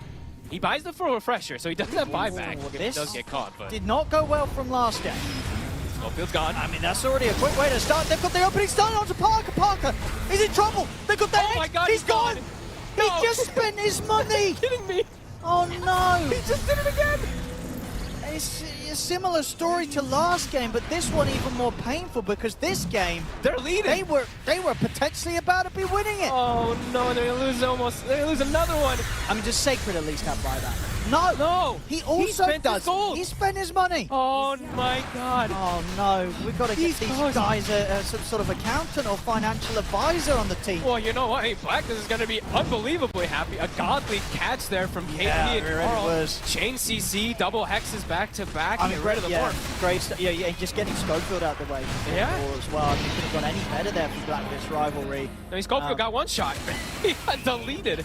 And that refresher was outright, so they made very well sense that he just bought a huge item and he does not have buyback money. I mean, they've got so much time to be able to push it here. Oh my goodness, I cannot believe what we just witnessed. Yeah, they were really pulling this game back, Beastcoast. They really were. And now who got the Aghanims? I think the Muerta did, right? Yeah, so now Muerta actually has parting shot. So there's actually another form, like a third form, tertiary, whatever, to protect herself. Dude, I don't think we've ever seen Ags Muerta in any of these pro games. We saw it once in the Gaming Gladiators one. The first day of the patch, whatever it was. Stinger's gone. He has buyback. Now he's a bit more careful with his money. Of course, they know. Dark Margot, see what he can do here, going all out onto KP, but KP's back up to full HP. Dark Margot's got to be careful now that his BKB's coming to an end. Cuckoo, he's going to live. No, they get glimpse. Oh, he's gone. No. Thunderstrike there from Scope, that will get him. Oh, his Aeon just came up right after he died as well, too. Just popped up. I mean, Raven's still hanging around. They're ready to try and get back in. KP stepping forward. Carl tries to get this set up, but does get clipped by the Static Storm. Still managed to find the light truck around to Schofield. Raven committing him with the damage. They've taken out Schofield. Raven will lose his first life. KP able to turn with the tentacles, gets the stun on the two. Parker's in with the wave for. They take out KP. They are holding the defense. Raven will manage to TP out. So Beast goes down to push them back. Does cost them the two buybacks that they did have of Stinger and Schofield. And sure, they push them back, but still those series of events definitely very painful for Beastcoast, now sitting 10k gold behind Blacklist Rivalry. We'll see what they can get in these moments where there are 3 dead on Blacklist. I actually just did realize he doesn't have Shard on the Morphling. He could have maybe, like, obviously the hexes are going to prevent him from going for the, but if he was stunned initially. Yeah, Sharp. So he could have gotten actually the shift Sharp off. would definitely have saved him. Okay, well, I mean, either way now, back to the game. Parker, if he's alive, he's still going to do a lot inside these fights. It's just, is he going to get exploded or not? Beastcoast, comfortable spot to push themselves now. Behind right here. Schofield not, though. Goodbye. Yes, Carl making quick work of him as he has been doing so the last few times. Mago's Hex. Caught by the opening, the light strike's there to follow up. Pretty tanky though on the Ember Spirit, and indeed Dark Margot's going to be fine. They're going to turn towards Raven. They're caught with the root. Raven, he's falling low. He's gone. The damage will come out, but Raven, he's now get without buyback. He's not got the money. 2,000 gold short. That's a dieback from KP. Both of these teams' buyback situations have not been great. The game's turned on its head now. As now it's Raven out and now without the money for buyback. They have more physical damage. What did he spend up and buy? He bought a Scotty. The full Scotty. They could lose 2 sets here. They didn't even claim any racks here. These lads, they've got to manage their money a little bit better. He actually cut the wave. Okay. Okay, Carl, he's going to at least protect them from losing racks this year. But I mean, both teams, what the hell's going on? The cores on both teams are really making the rest of their teams really feel that they're living on the edge this game. I mean, the graph. the graph in the last 5 minutes is telling the tale of probably the entire game now, because it is literally an upsy down all over the place. Carl saved the day. Yeah, he was the one cutting the wave, right? He was cutting the wave. Yeah, he's one-shots the Carl's doing his best here. I mean, he's doing... He's doing more than his best. You know, 17-0-9. He's doing everything. Unbelievable heavy lifting here at this point. Oh my goodness, I cannot believe what we just witnessed back-to-back. Push, they've got the wave in mid. Parker's going to start hitting on towers. They've still got a bit of time with no KP and no Raven. And Parker now at this point buys his shard. He's safe. He does have buyback. Mago as well. Yeah, Mago buys his refresher. He also has buyback at the ready. Oh, he had enough for refresher and buyback. Yeah, he's rich. Very rich. Dire's middle barracks. Back and forth we go. Who knows what will happen in these next few moments. DD spawns bottom. A big rune, Beastcoast. I mean, Ninja Gear's 1, 2, is that 3? It is, yeah. Alright, one's a register cloak. Cuckoo. Trying to start something here. Gets caught by the Hex. Schofield, he'll jump up to the high ground, but he needs to get Hex to return himself. Dark Margo tries to commit forward to chase down Timms as Schofield's gone. One for KP, no Ravage for 20 seconds. Hex already used. Catch Dark Margo with the tentacles, but there isn't a follow-up stun to be had. A little awkward. They did use them where to ult. Wow, swinging aggressively there to see if we could catch anything further. It's 4 versus 5, and Ravage will be up in a few seconds. Carl's able to get the opening. The Hex is done. The jump forward. They're focusing down Dark Margo. Glimmers the detection. It doesn't need to be there. They've got the Dragon Slave. They'll be able to clean up anyway. Carl, once the BKB is able to fly off to the side, he's away. He's going to be safe. Parker, caught by the Ravage, shifted into a lot of strength though. They'll have the Meteor Hammer follow-up. Carl. Finding the damage taken down to his HP is not going to be there. Carl's gone, but he has got buyback. If he feels it's necessary to return to this fight, Dark Margo's chasing him for more. KP. He get caught by the Hex. The Chakra's there for Sacred. KP, he's going to get sent back to safety though by Tim on the lift. Tim's able to save it. Was able to get himself away. That was close. Almost gets caught from the Hex. I mean, Beastcoast can sort of, I guess both teams having to use their mid buybacks in that scenario. Both Dark Margo and Carl buying back. A lot expanded though. Ravage is going to be on cooldown while for Beastcoast. I think they're actually more ready to go again than the side of Blacklist at the moment. They can go again in this fight here. Well, so, Stinger, he had both of the gems that Cuckoo's had. He did. So all of Cuckoo's gems being stolen this game by Beastcoast. Yeah, Parker just take the Wisdom Room, trying to get towards the level 30. And I don't think I've seen the parting shot yet. I don't think he's been able to get a chance to use it. I mean, what is sort of what kind of theory craftable plays are there? Is he trying to save, or is he trying to take out the fight? What's he trying to do with this? There's a lot. It's an infinite. It's too much on. It's way too many things that you can do with this ability. He can save heroes. He can pick them out of the, he could just delete the Morphling and just leave him out for 5 seconds and ignore him and stuff. There's so many different things you can do with this. I think that's probably the best idea. Taking out one of the enemy cores. I think so. For kind of the 4 seconds where they're out of the body. The other thing I'm going to say, this ability is incredibly bugged, Owen. There's some weird stuff going on with it. If you use it with Tiny, with Tree Volley and stuff like that, you can actually, or Tree Grab, you can infinitely throw Tree Grab. What do you mean? Like, so he's tree volleying, and then you parting shot? You parting shot? No. It's not even the volley, it's just the tree grab. If you parting shot him, you can just infinitely click E and throw the trees, unless they fix that. But there's a lot of bugs with it, so who knows what it's even going to happen, what it's going to do in this game. I guess it does do less, the trees will do, yeah, because, okay, no, you don't do any less damage. No, it's just the damage coming in towards it. I don't think this game there's any, not that I know of, that there's any, like, bugs or, features that are bugged or anything like with that parting shot, but we'll see what he's going to do. I mean, that tree thing, though, that sounds kind of like it's working as intended. That you can continue to click E? Yeah, I mean, it just says you're muted and disarmed. You're not silenced, right? You can still throw a tree, and obviously the real tiny, the body you've been knocked out of, he can't just lose his tree. Exactly. So you have infinite kind of ethereal tree. I'll test it later to see if that one still happens. But push commencing, 25 hit on Timber. Margo's in! This is going to get popped onto Timms. Going to be set for Cuckoo. Cuckoo's out with a safety hook shot. Sacred jumps forward. Will get caught by the Hex. They get the glimpse back onto Timms. See if they can get down down Sacred. He's a hard target to bring down. Tims, he's going to be the first to fall to the damage. The Chakram immediately buys back. Dark Margo in with a BKB. He'll back off for now. He allows his team to just clean up the racks. They do, they take it. That is some hot stuff. Double BKBs with the refresher. He just forces the issue to let Parker get that space. And I think that time, nice try for Schofield. Schofield's like, hey, I have A on disc. You can't one-shot me anymore. Able to survive this time. First time Laguna. Okay, well, you know, late game Tormentor's pretty scary, especially when you're standing next to them and you have an incredibly powerful core ripping it to shreds in a few hits. Goodbye Stinger. Stinger's out for 90 seconds. Courtesy of the Tormentor. They get the hook shot. They can go for it. They're going to push back. They've got the Laguna. They've got it. Oh, they've also got Schofield, and now, you know, Sacred. They might even have him. No, he should be fine. No, he's got to go down. Oh, can you not get the bling? No. There's the Hex. He's gone. Wait, why did he party shot him? Whatever. I guess you wanted to know what it does or something. I think I no. Press all the spells. Press them all.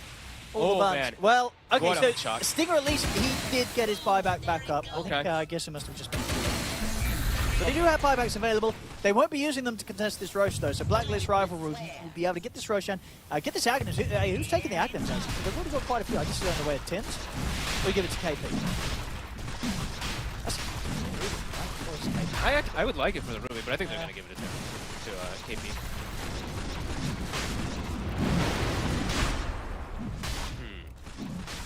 Yeah. That's fine. I was trying to think of any other crazy weirds. There's not any kind of crazy steals Tims could have done with the Axe? I personally love it. I think the Rubik one. Yeah, dude, Axe, if he gets like a static storm and Axe static storm, yeah, there's a lot of big.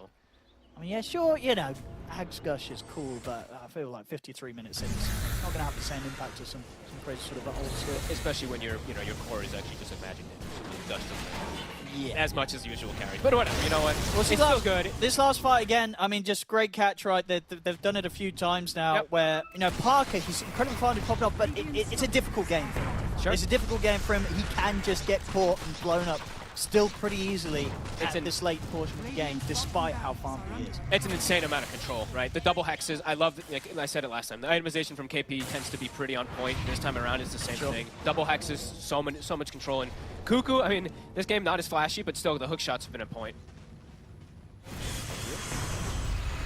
They're bullshit. All these type of plays are important. You don't get the kill, but Aeon Disc is down. So now you tell your Lina, yo, Aeon Disc is down. Cuckoo. There goes his Aeon Disc. Will get thrown back up to the high ground by Tim. Sacred is in on top of KP. Darkmark goes in with the BKB. They're going to commit towards the support. Schofield's gone. He's going to get jumped across again with the remnants. They get both Cuckoo and KP. Okay. KP has buy. I mean, Darkmark wants to keep going. Raven. They're on him. Change. Pressure into the second round of the BKB. They'll close it with a waveform. Raven's got the ones. That's a big kill. And they're already trying to chase out Tims as well. Dark Margo pushing back Tims, making space for the rest of the team to focus on Raven that second time round and kill him off post stages. I think Dark Margo is playing, honestly, he's playing the game of his life right now, it feels like, on this Ember Spirit. He's doing everything. He's doing starting everything. the fights, he's controlling everybody, he's killing heroes. He does this He just goes in. You know, the calls, the shot calling being made, which you can only imagine is by him with the way that he's just leading the charge every single time. It's enabling them in these fights that they're not easy fights. No. This game is very, very close, but Dark Margo just starting them off with kind of the bravado that they need. He's really doing everything. He's just diving forward, causing so much pressure onto this Lina, onto this Muerta. I can just see Raven. He's like panicking in these fights. He doesn't know what he wants to use. The BKB, the Hurricane Pike, trying to reset himself. They're getting on top of him. Back and forth we go. Raven does have buyback. We'll see if he gets forced out of him. 50 seconds. Almost level 30. He's being picked up on a couple, I believe. Just Lina. Oh no, fourth level, also 29. How are these buybacks looking? Something we have to just constantly be looking at, especially with these teams as we've seen. Lina about 1 minute, Ember 50, Morph and Muerta's up. They can do this push. Last time round we saw the way that Dark Margo threw himself in to make space for the push. They do catch with the Cogs and the Light Strike Array. They're going to pop the Refresher card. He's going to look for round 2. There's the Laguna once again. The Ravage comes out and they're keeping Parker locked down. They've got it. I'm not committed. See if they can get more. Dark Margo put the BKB. He's ready to fight and try and do his best while Sparker's down. Parker will buy back to rejoin the fight here and keep this push going. Round 2 here from the Morphling as he waits for Throttail to take down Cuckoo. They'll turn towards KP. That's 2 dead now on Blacklist Rivalry without buyback. And that is going to be the Megas as well too. They can commit forward. Sacred, he's being the body they need him to be. keep going forward. Cooldown situation. KP is buybacks on cooldown. Cuckoo, he's short on the gold. It's 5 versus 3. They're looking to close it up. They're onto the tier 4s. They're going to get the catch onto Tim's. Tier 4s are gone. Ancient is exposed. They'll lose Sacred, but Sacred has buyback available. Raven and Carl, can they hold this? Just the two of them. They're trying their best, but the BKBs are popped. Parker ready to end it. This game is over. As Beastcoast will take game 2. What a game 2, though. What a wild one. A crazy one, back and forth action there. I mean, Beastcoast bringing it back from points of it earlier, what, 20 minutes beforehand, where they die in that situation without buybacks, but they hold on. Yeah. They hold on, they turn it round, and yeah, Dark Margot really warmed up. First game, didn't have a flashy time at all on his Kunkka, wasn't really able to do much at all. This game had kind of a slower start, tough parts as the Ember, but in those last few moments, those last few fights, he really was the driving force that just set Beastcoast up for success. They started to really feel the power, it felt like. They were like, okay, at this point now, we've got these double BK. Like, he's literally just like jumping in with Sacred, and the Morphling's able to do kind of whatever he wants in the last, last 2 or 3 fights, I mean, a very, very back and forth. And honestly, it feels like anybody could have really taken this one with how volatile it was. But Beastcoast, I liked Parker's adaptation a ton this game as well, too. I know he talked about Mago so much, but I like that he switched it up. He recognized quickly, he's like, Aghanims was trash last game. I'm playing versus Muerta. No point getting it. Skips the talent. Goes for different itemization. Absolutely works. And just a couple team fights that allows him to take an advantage over this. Even though Carl, he ends the game 21 He was trying his best, Carl. Holy. He really was. I mean, I'm sure Carl Zelina will be coming out again because there was definitely no complaints to be had there. But a tough game, a close game, but a game that indeed Beastcoast will be able to take as they'll manage to equalize the series here 1-1 between Beastcoast and Blacklist Rivalry. And of course, shout out to our sponsors, the Ayana Estate and of course BizNet. Oh, I'm apparently informed there's no panel. Just kidding. We are here. the panel. We're not going anywhere. So let's we're the new panel, chat. So hopefully you don't mind. That's fine. We decided to get rid of the panel. It was, overall, there's still like so much that I think we learned and got to see, and just the highlights of both teams in particular. I think we saw some fun heroes. We get to see the Lina. We get to see. I'm thankful that Mago actually gets to get away from Kunkka, man. Just play this stuff. Oh, look at he this. looks so good on his Timber. He looked great on his Bat. He looks great on these Ember Spirits and stuff like that. Yeah, his lane in the early game maybe a little whatever, but he made up for it so much in the later stages of the game. He's highest damage in the game. Yeah, look, we got the highlights going here. They're hot. I mean, already Carl. As I said, I mean, this Lina had a great game, but unfortunately for him, not good enough to get the win. Yeah, I think Raven really felt the pressure of this game. It's like a couple of these, like maybe if he survived a couple of these, like maybe he survives here, would have been a difference maker for him to keep up and keep ahead of that Morphling. But yeah, just these 2 or 3 deaths and stuff like that, they hurt him. They definitely slowed him down, which allowed Parker to be like, what, 12k net worth ahead of him. Yeah, I mean, we definitely saw why Muerta can sometimes fall flat on its face. You know, it is this hero that if you're able to, as a team, just kind of be very aware of the positioning that Muerta's trying to set up the fight from, you know, you've got no escape, right? You're just standing there, you want to stand your ground, you want to shoot people here with your ultimate. If anything closes the gap on you, you're in a whole lot of trouble. Yep, you've got to rely on your teammates to bail you out, but as we saw in those last few fights, the teammates of Raven, they're having other problems. They're having this Ember Spirit in their face. Yeah, that big fight bottom that we saw around that Roche pit, or like, what, 2 clips ago or so, that was where the big turn happened, where they finally got on Raven. Parker gets the kill, and it's like, okay, now we're seeing he's got the Scotty. The Raven can't actually get away from him once he gets hit by it once or twice. So, yeah, I mean, very back and forth game. Said could have been probably either teams, but just a little bit cleaner, I would say, from the side of Beastcoast. And yeah, lots of credit definitely giving and deserved there from Mr. Mago. Yeah. I mean, I think at the least, you know, Blacklist Rivalry turning up today. They did get.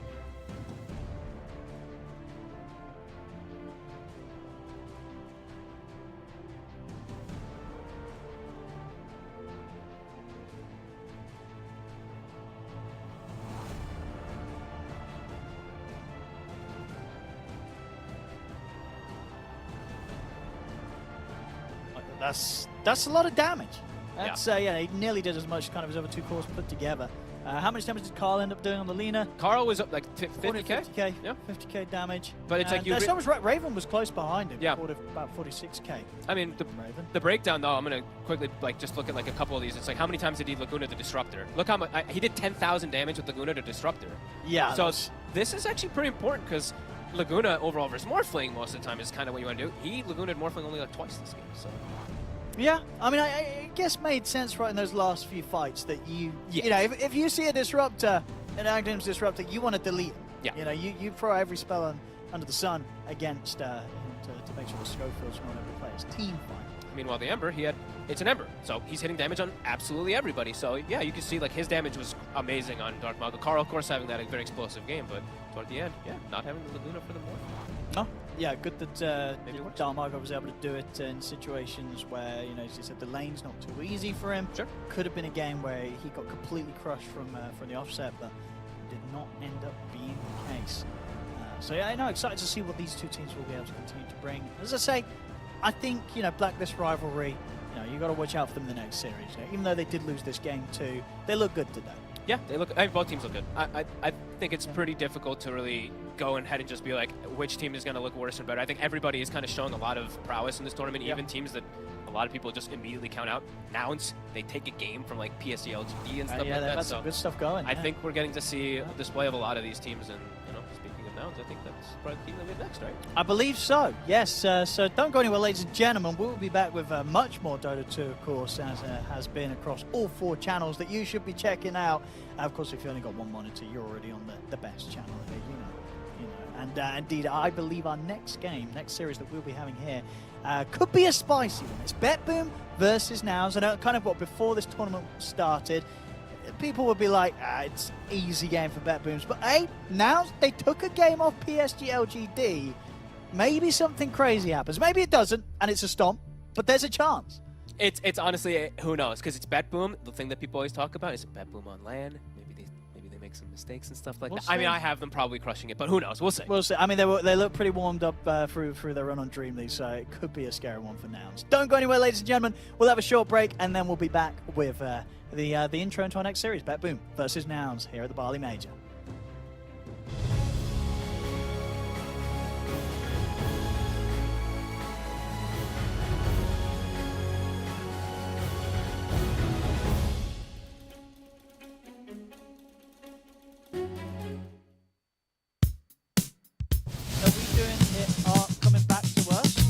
Panel getting ready to go.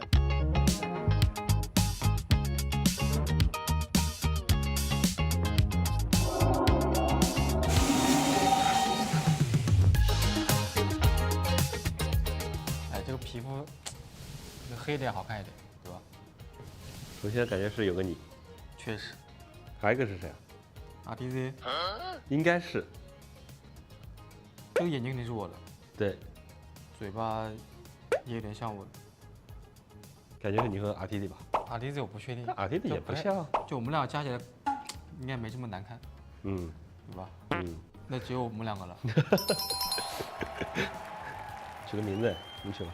曲林森。曲瑶呗。取好了呀，曲林森。曲瑶。他的外号。就曲瑶，他的外号。期待我们在巴黎 Major 的表现。哎呀，加油！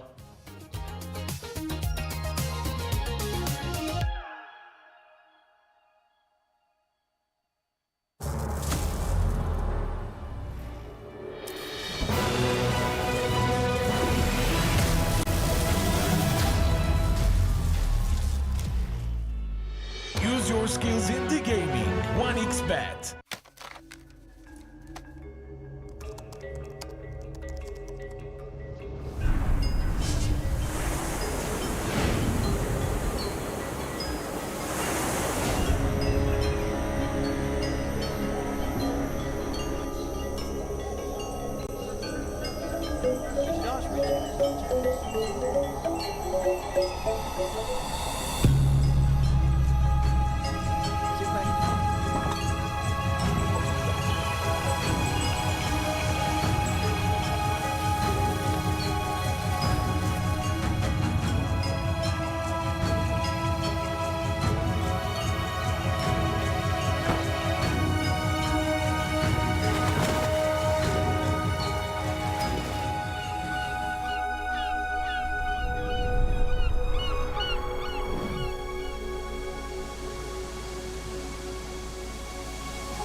jadi nyata dengan upgrade wifi rumahmu pakai BeastNet Home. Nah, ini baru internet rumah buat orang-orang terdepan. Mimpi kecil bisa jadi besar. Dan kamu juga bisa mendunia.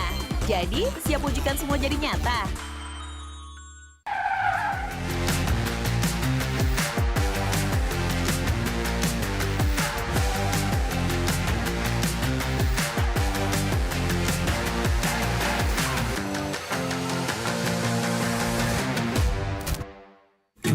Panas. Di oven nih. Hai. Ya kelar. Wih. Nah ini Super Oven si paling seru. Mau gini seru. Mau gitu seru woy.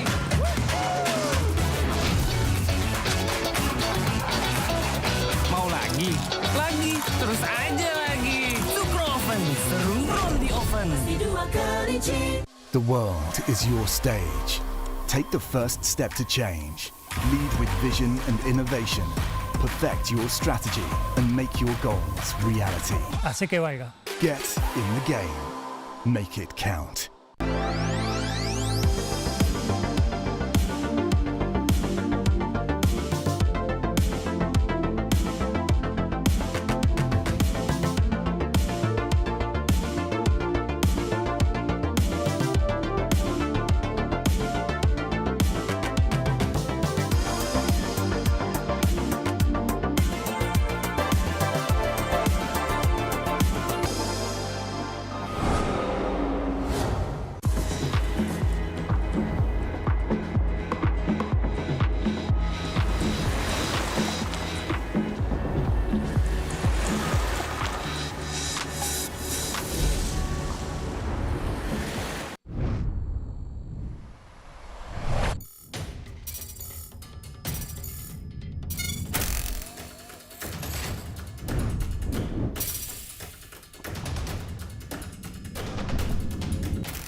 Welcome back, ladies and gentlemen, to the Bali Major. I'm ODPixel here with Fogged, and we're getting ready for ourselves another fantastic series, I hope. Betboom versus Nouns. We did just have quite a banger of a series, honestly, between Blacklist, Rivalry, and Beastcoast.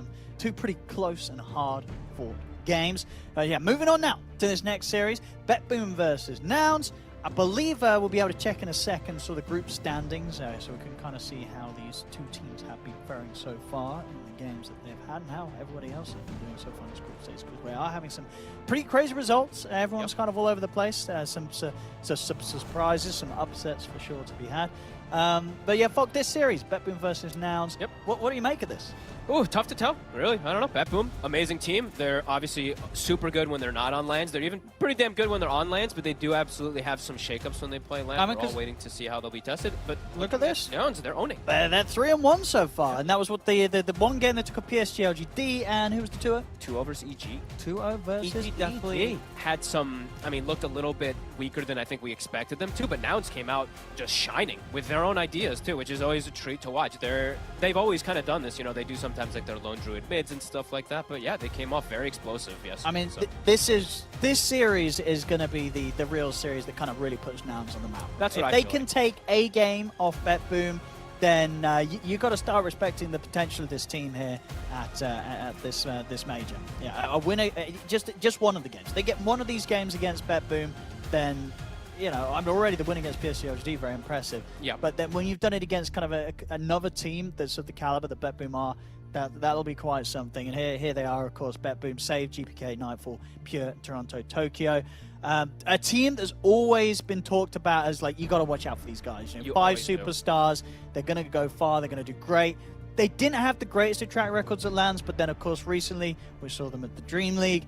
They looked fantastic. They didn't win, but they got to the top and, of course, able to challenge Gaimin Gladiators pretty darn well. So they're on the right momentum. They're on the right track. You can expect good stuff from Betboom here at this tournament. And Nouns. So sort of the surprise that they came in yesterday. They got a good result on day one. We've seen them at previous tournaments. They've turned up. They've not done great, but a great day one. And we'll see if they can turn it into a great day two as well, Fog. A great day one can just set you up to making it to the uppers. You make it right through because you get 2 wins versus EG. You get a win versus LGD. Even if you now go 1-1 versus every other team, you're probably locked. You're probably in a pretty damn comfortable position for now. So, yeah, pretty huge. Yeah, no, looking forward to see what that they're going to be able to bring out. We talk about obviously Betboom, kind of the whole lineup. These star-studded lineup. All these players very much kind of the best in the roles that they play.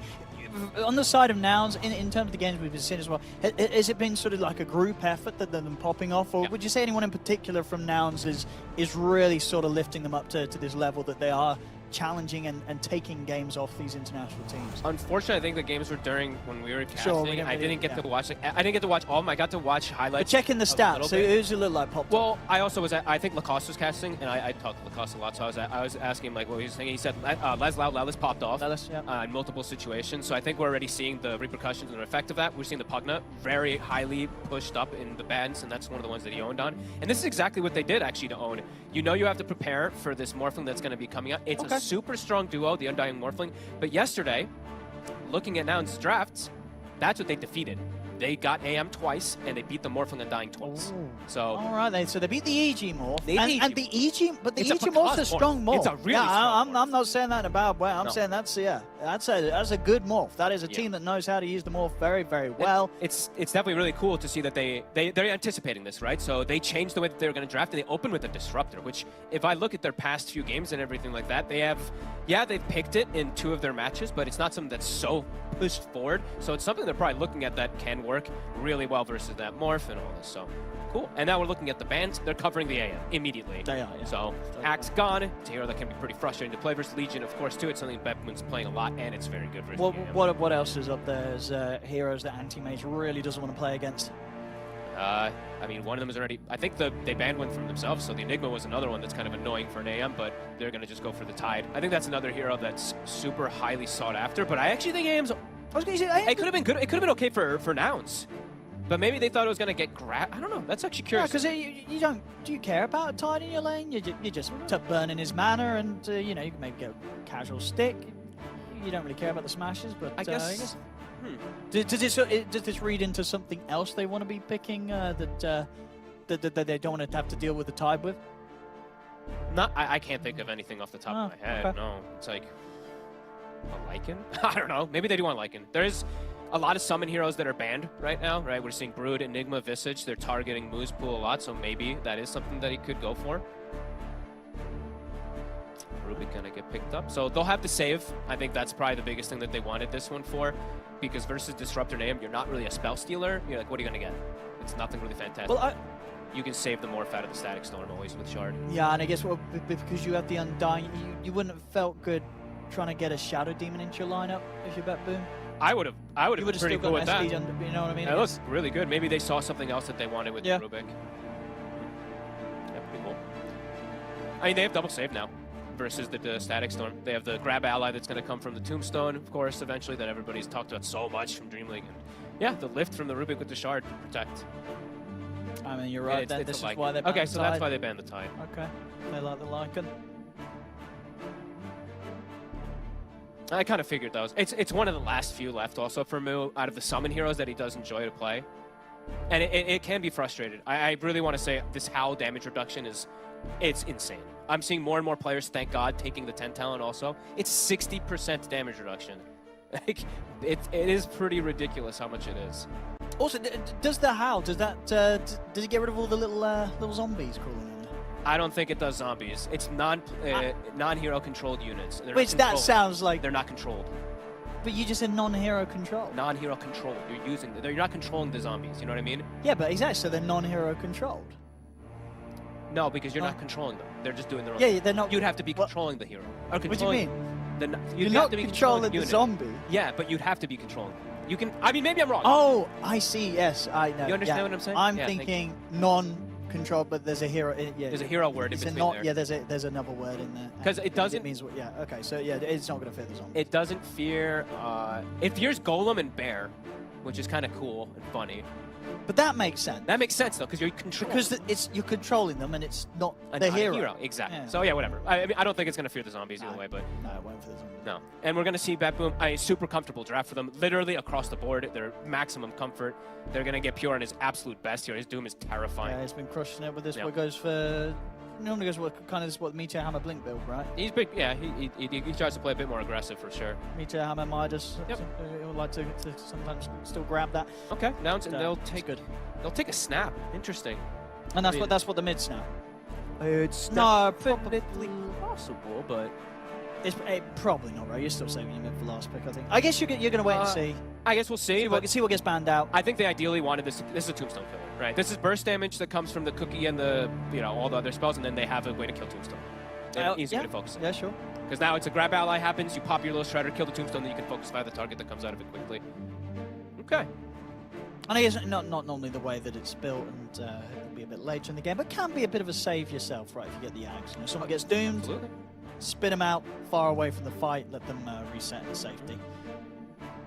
Okay, we see the Ember and the Primal band out. I think that's setting up for something in mid. That Something else want to mid. go against this, yeah. What else? What doesn't want to play against Ember and Primal mid? I'm thinking with the Gunner hero. That's the thing. You have to think because it's different because it's Gunner. Yeah, he's got Gunner some crazy has stuff. a different hero pool than everybody else. At least a little bit.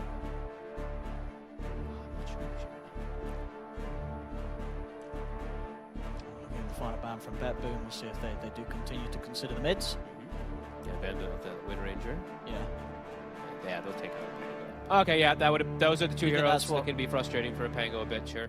That makes a lot of sense, actually. Good read. Because the Primal ult still goes through the roll, right? And the lane overall can be annoying. Ember can be a bit frustrating for a Pango, just with this lane chains and stuff this man. Let's see what Nouns has up their sleeve. I see them looking intently at the screen here. Just, I'm like really trying to think of the Gunner hero right now. Could it be just? What about? I mean, they did Lina in the earlier series versus the Morphin stuff. I remember Gunner was always quite a good puck player, right? I know it's not super popular right now, and I don't know if they're playing it, but I feel like I haven't seen him play that in so damn. he's not done it in a while. I mean, not a lot of teams have, right? They kind of drifted away. Puck's not really a hot mid. It's tough to say, really. For What about a good old Bat Rider? Didn't get banned this draft. Is it a good back game? You'll get Queen of Pinned. Okay. By GPK. It's typical because you're having a blind pick of the matchup, right? Yeah.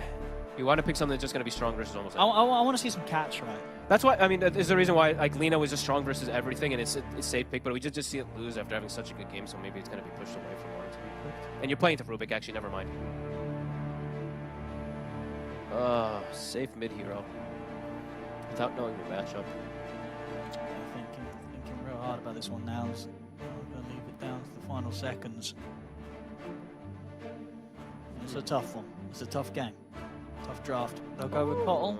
I mean, that's a hero that can do pretty okay versus most, but the Storms and the TAs and stuff like that are still available. But I guess they have AM for Storm, because the Storm was one of the most popular picks versus Coddle, because you just hunt him very easy. But TA was another one that people like to play versus Coddle, because you just stand there. And this is how they do it. What they do to the Coddle mid and the snap support. They don't. That's what I would think, but I guess it is still flexible. That's a good point, sorry. I guess they can see what the mid matchup is. Yeah, you see. So that's the nice thing, that they do have some flexibility left here, even though they don't have the last pick. We'll see what Betboom want to throw down in the mid lane. That is a really interesting pick. I don't know how much I like it. But I think I've seen a couple other people, they've been experimenting around the Coddle. I think I saw yesterday someone else pick it. I'm going to have to check and see. Because I did see another Coddle. I think it lost, but I did see it get picked up twice. It did lose both games. Yeah, Tundra played it, and yeah, it got TA'd, or it got Mars'd. So, Betboom, they have a lot of time, so they can talk to GPK and really ask. Well, that's so you're saying the anti-mage is always enough to make you not pick the Storm, or do some Storm players still pick it regardless, or is it just it's a complete non-pick? I don't really want it because he doesn't have a gas station, you know. I kind of don't really like Storm without a buff. Yeah. I like that Storm when he has like somebody that's giving him something, but it's a possibility just because he's Coddle, but. I don't know. He's got a lot more time, and he's probably got better heroes that he can think of during this time. I think like the matchup, yeah, TA is one of the clear ones that we've seen. We've seen other people do different ones like that. I think it was Mars from Dark Mago or from somebody else. Ooh, talking about Dark Mago. That's another one that they're going to go with the Kunkka. The Kunkka we saw earlier did not go great. There was you got to keep a head stay ahead in this hero, right? Because if it gets late and you're not scaling as much as the enemy team, your damage can fall off. The matchup is nice though. This is this was actually I actually kind of forgot about this. The third one, because you can torrent to stop the illuminate and stuff like that from the mid lane, and you can always catch him. You get an X on him, Coddle's dead in most situations in the mid game and stuff like that too. So you like the Kunkka this time? I like it way more than usual. Yeah, I was going to say not a hero that you're normally excited to see as that last pick in the mid. No, and I mean GPK, definitely an explosive player on this type of hero. It's one of his very comfortable ones too. He's got a nice set for it too. That was kind of cool. But yeah, it's gonna provide like a lot of catch. Warhammer set, that one. Is it? I mean, that one looks really, really awesome. I've never seen that sword before. But Nouns with this is a cool draft though from them. I mean, as you said, from the drafts that they've played before, they've played against EG twice when EG were doing kind of this morphling lineup. Now, kind of you look at the overall again. Do you think they once again have a good approach against a morphling lineup? Betboom around Nightfall's morph. It does seem like a pretty okay one. I do favor Betboom's. I can't believe I'm saying this with the Kunkka. I like the first 4 heroes so much. Everything else, right? Yeah, Pure Doom, Save Rubik, Nightfall, Morphling, yeah. Toronto, Tokyo, and Dying. It's pretty hot stuff. And it's at the end of the day, the Kunkka is gonna be good because the Coddle's there. So the matchup right away is great. Like last time, it was the Kunkka and he's versus a Quap. He actually did okay, but overall in the game state, he's just hunted from this clockwork and stuff like that. This could be one where we'll see what he's gonna be able to do. The Rum is gonna always be powerful versus this type of lineup. Yeah, and would you consider it as also a good catch against a hero like the Lycan, having the X-Mark Torrent, or can it still be kind of tricky to hit the timings because of the fast move speed? There's a lot of different things this Kunkka can do. Besides, so he has good catch in a way versus, if he gets it, of course, versus the AM and Lycan pre-shields and stuff like that. He also can prevent glimpse plays. So he can X buddies and protect himself. Yeah, that's nice. He can catch the Coddle. There's a lot of different benefits, I would say, to this Kunkka this time around that I usually would be like, I don't like the Kunkka. So let's see how it all does end up going down. As we say, we did see Kunkka tried once already today by Dark Margo. Not to great success. We'll see how GPK is going to fare with it. Yeah. And the other thing, of course, about the Kunkka versus the Coddle is, as Coddle, you can be not just fragile about getting caught, but just physical damage owns you. So 2 armor, That's another reason why the Kunkka does like to play versus it. But Gunnar, he's starting Ring of Protection. So we've seen the like Vessel build up, of course, constantly on these Keeper Lights. You go like bots Vessel most games. This could be another one, and starting out with that is kind of cool to block some damage, at least from Tidebringer. Just little things. And what's the game plan then for Nouns when you run with this Kotl? Is it all sort of just getting the pressure on with the Kotl and the Lycans so that you're shoving the lanes out, and Anti-Mage always has some like kind of solid area at the map to free farm? Yeah, exactly. You want to be occupying a lot of space and just putting tons of pressure on with the 4 heroes and just letting AM do his own thing so he can get that matchup that's amazing versus the Morphling, get that advantage. Betboom will start with the triple bounty runes. Yep. And let's see how this all goes down, too, because it was a first to AM, and overall, yeah, there's Lift, there's Doom, and there's the Kunkka spells, but yeah, there's definitely maybe some ways that this AM can play around a lot of these spells. Yeah. The shield is really good versus Rubik. It can be good versus Doom and Kunkka. Yeah, you got to imagine, though, as well, Betboom coming into this series, if they've been doing their homework, right, they would have known, right, if we play Morphling, they're going to do this AM against us, so we've got to get a plan. We've got to have a plan to play against how they've been playing against Morph. Yeah, definitely. I mean, they probably would just like, we're going to get this Doom and whatever. Like, Pierre's probably like, I'll just Doom him and get rid of him, and then we'll counter everything else. So we'll see how it all goes down. GPK right now mid. Yeah, I was going to say, with sort of lane and matchups as they are, is there a lane where it could get pretty messy in one way or another? I'm not going to lie, I kind of like all 3 of Betboom's lanes. I mean, this has been a thing with Betboom, right? Our sort of teams that consistently win all 3 lanes, Betboom's pretty much out there at the top. Their laning is pretty phenomenal. Yeah, because even like Pure and Save just do so much. When they're playing with this Doom, they just do so much with Scorched Earth. Like, they constantly set up with kills just by walking heroes down. And look at bottom. They might have just done it. Yamson. He's going to be fine. But, you know, that's a relative term, as he's very low on the HP. He's only got a few tangos left upon him. Mostly still got a few to share out. But where was the...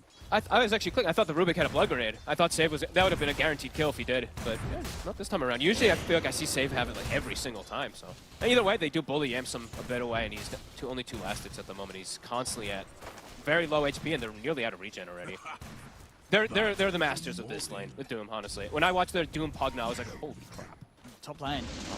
Now this to try to go for a cute little play there where he was able to clear out the creep to get level 2 to play aggressive with the cookie, but it does not pay off. Toronto, Tokyo, and Nightfall get first blood as they take him out. At least Moo gets a tombstone, but yeah, they baited him. I mean, that's the issue sometimes versus these 2 heroes. You're like, oh, they're low. Just kidding. He decayed me. He shifted. Yeah, I mean, as I say, you know, he went and he used the Scatter Blast to nuke the range creep so he could get level 2 for the cookie play. But of course, with the Scatter Blast being used for the creep, didn't have it for the heroes, didn't have the damage to finish them off. Yeah, across. Like I said, I really like all 3 of these lanes. I think Betboom is going to come out, honestly, ahead in all 3 of them. It's going to be difficult for them to slow down Nightfall in particular. The Kunkka should be fine, and yeah, I've seen Pure he just free farms in most of these setups. Even if he is versus the AM. I mean, maybe we'll see if that does get worse and worse, but... Pure? Trying to set up for him, but no, they can't. They'll be able to keep his mana low, but actually finishing off the kill with these 2 heroes in the lane is pretty difficult. Yeah. And Pure knows it. And he's happy to play aggressive back with the help of Save and start pulling back Husky and Yamson. Yeah. And when he's out of mana also, he can just trade effectively. Yeah, he's happy to fight with this Ring of Health. And now you see how important it was for them. Like, they pushed for, and they're probably telling each other, guys, just hit them and go for this Healing Lotus, because now they do have it for Pure if he wants that spells.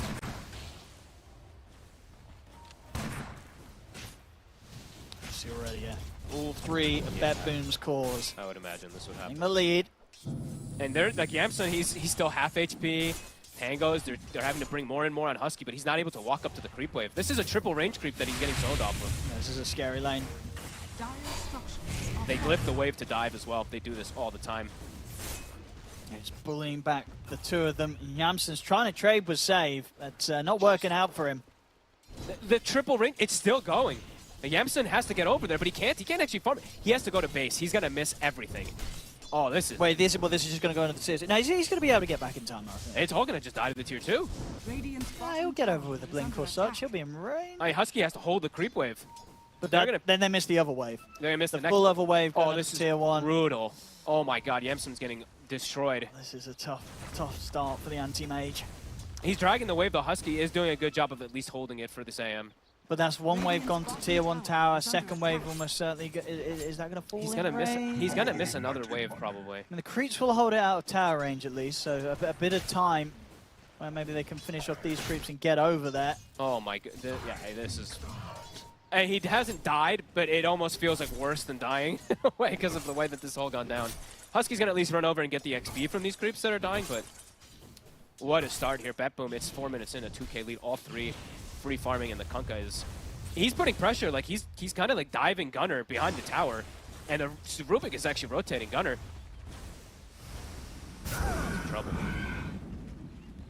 He's going to keep to the safe side, but still those Tidebringer hits keeping Gunner low. He's just down to the last tango. Maybe we'll be able to find Toronto Tokyo. Okay. They also get the Tombstone. Nice ball. We'll try and get Lelis in return, but the waveform's not quite there. So for all the tough things that are going on for Nouns down on the bottom lane, maybe something happen here up top. Glimpse, 1 mana. Just gets it, but at this point now, can't actually go for the setup. Good kill. It's only out to the 5 position, though. So. But they get that, and they did get the Tombstone. Oh, true, they did get the Tombstone. That's decent fair, gold for Moo. That's good a good point. Okay, nighttime has been hit. Be ready for the lag to happen every time he clicks Howl.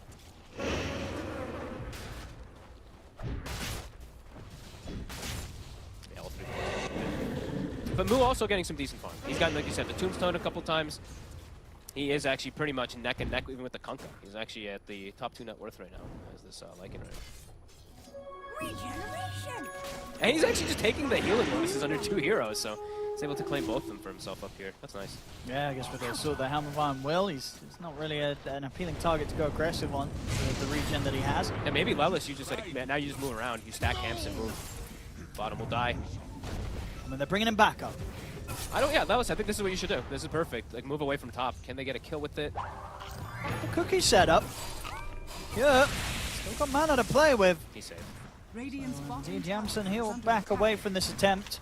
Yeah. Yamson's like, I don't want to hit heroes. I need these creeps. He does indeed need to focus on those creep waves coming in under that tier 1 tower. TP, disruption coming in. I mean, Pure, he was kind of waiting for this. He's like, you want a TP in? Oh, baby. We'll fight. Tombstone. As Husky, he's gone. The zombies chasing down Lelis. They can look for another one here. Pure. I mean, they were more than ready for that one. Nouns just TP straight into it there. Oh, and look at Yamson's trying to steal the Wisdom Rune, but he might die. No. Oh, no, save is actually too low. Never mind. Okay. Save is actually getting zoned away from it. But does mean no Wisdom Rune to be grabbed for Yamson. Oh, my. Look at Yamson. This looks.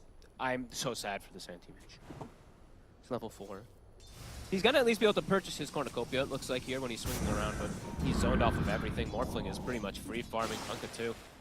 A tough start for Nouns to recover. Yeah, I mean, how's the levels looking on Pure? Yeah, well, Pure's level 6, so this is this dangerous lane to come back to as an anti-mage. Yeah, and he's got, honestly, probably the dream creep here in the lane. He's got the mana aura, so he's got the constant regen, he can burn, so he could just like, skill the Doom, and he's constantly ready to go for these plays. Vanguard's ready. Yeah, he's just going to sit here. I mean, what an early game, really. Perfect. Pretty much flawless from the side of Betboom these 8 minutes. Okay, well, maybe not flawless. They gave up 2 tombstones and a kill, but yeah. Pretty damn good. Rune. I mean, at least from the cores, right? No cores to die on Betboom. Okay. Gonna get the setup onto him. Got the Dawn and the boat coming in onto Husky. Husky, once he get healed up, get the jump forward with a cookie. GPK. They got a glimpse. See if they can actually get him though. GPK, he just kills Husky. And now there's a tombstone. I mean, Torrent's back up as well. I mean, Lelis will be able to take out the tombstone. That's done. GPK's sitting pretty low. How is he still alive? But they can't quite finish him. Alrighty. So, sure, he's not able to reset, get his mana and health back, but he gets dragged back into the action, and off the back of that, he gets another kill. Tokyo being chased. Has a stick and a decay. I mean, Moo's doing his best, honestly. This is some good stuff from the Lycan. Moo already picking up a couple of kills, getting pressure on across the map with that movement over towards the mid lane. Trying his best with the offlaners to sort of hold back some of these early plays that Betboom's getting away with. He's going to have to be the one to kind of bring things back together because his Coddle's suffering. His Coddle's into a counter pick matchup as well, too. So, the pressure on him. Doom does come out onto bottom. Glimpse will protect Yamson. Should be able to survive this Doom. Safe. See, continue to try and chase, but deep background mid. Moo His army of summons claims another. He stepped up too far. Yeah, he's going to get left here. There's no saving the Cottle. Gunner's gone. Not worth it. Moo. Oh. He'll also get chased out there. Nightfall is running him out the triangle. That is biggest kill he could have gotten. A solo kill, a full level pretty much, and that huge bounty. I mean, Lelis is maybe seeing if he can get a snipe on Nightfall. Radiant's middle tower is under attack.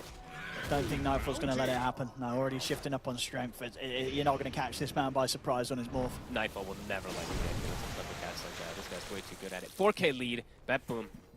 3 cores. They're all at the top, and as they do, we've seen them when they do this before, they just all very even on farm. Yeah. All 3 of their cores, they always make their, you can tell it's probably a competition between them. You know? I want my lane harder. No, I want my lane harder.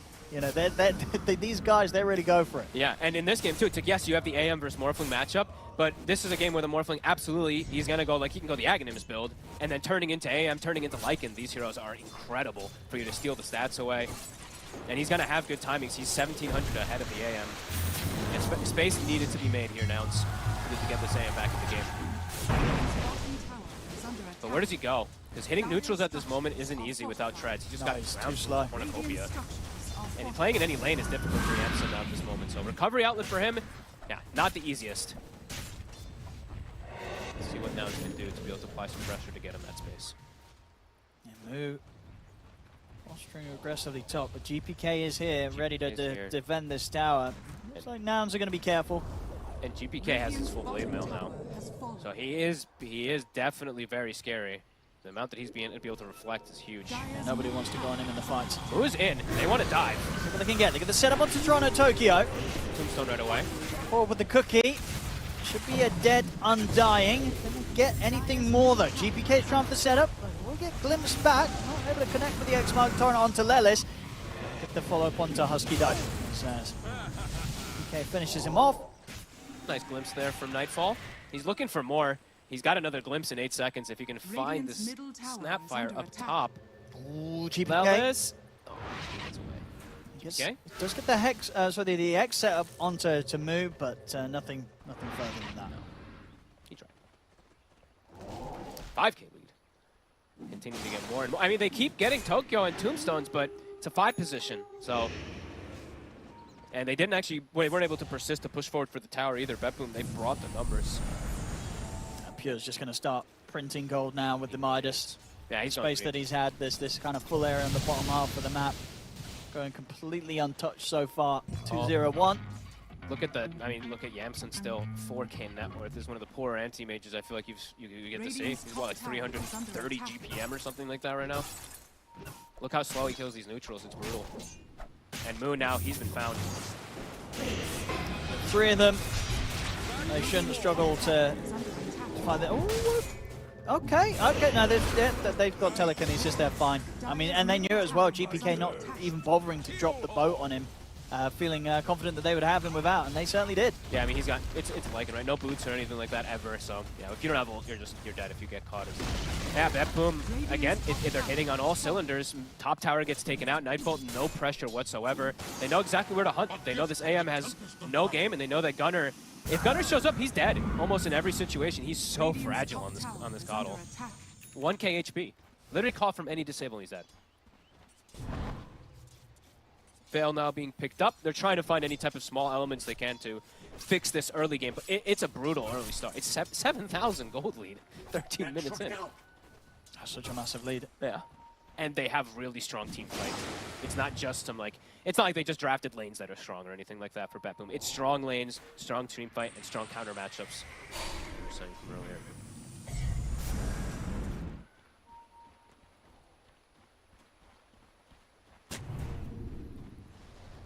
And Nouns just pretty much hoping that they get given the time for Yamson to hit creeps without interruption. And is that time really going to be enough? Is he going to be able to just, let's say, like solo carry versus a Morph and a Doom? Could definitely be difficult.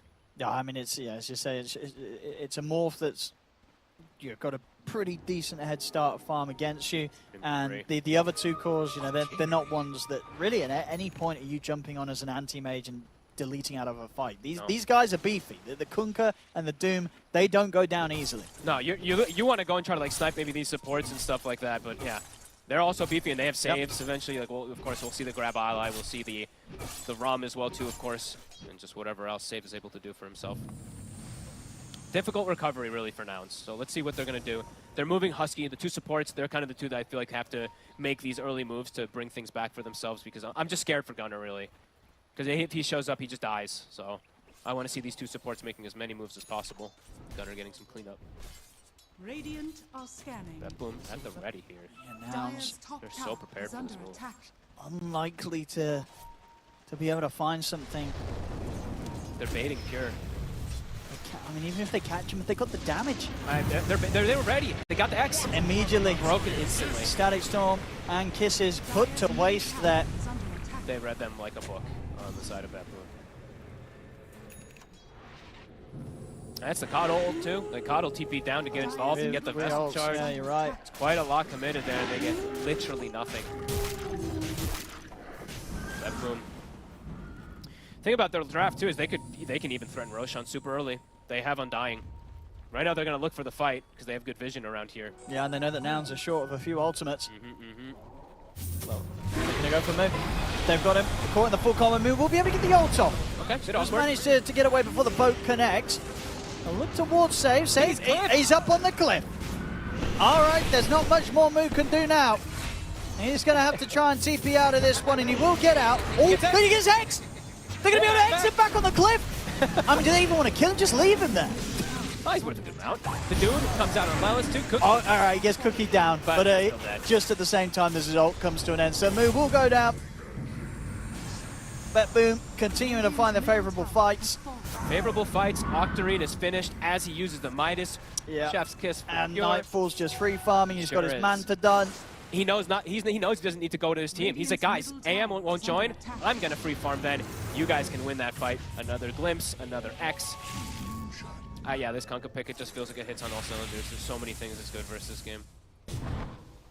Yeah, difficult here to sort of strategically find the moments, the games in which you want to be picking it as a last pick hero in the mid. Yeah, this game, GPK definitely showing that this draft, it was one of the ones to do it in. Oh yeah. And yeah, 9K lead quickly goes even more into their favor. He has to be careful if he shows in lanes. This anti-mage is incredibly fragile. Just the brown boots and the Battle Fury on him. He has got his treads done now, but yeah, treads Battle Fury here, 17 minutes in. Not the kind of timings you hope to see as the anti-mage. No, definitely not. And we'll see it again here, that last little replay. Just as he thought he made it off the cliff, he gets dragged straight back down by GPK. And in his last moments of freedom, he returns to being a lawful man as his ult ends. GPK is all through cores, massive. BKB Blade Mail done, level 12.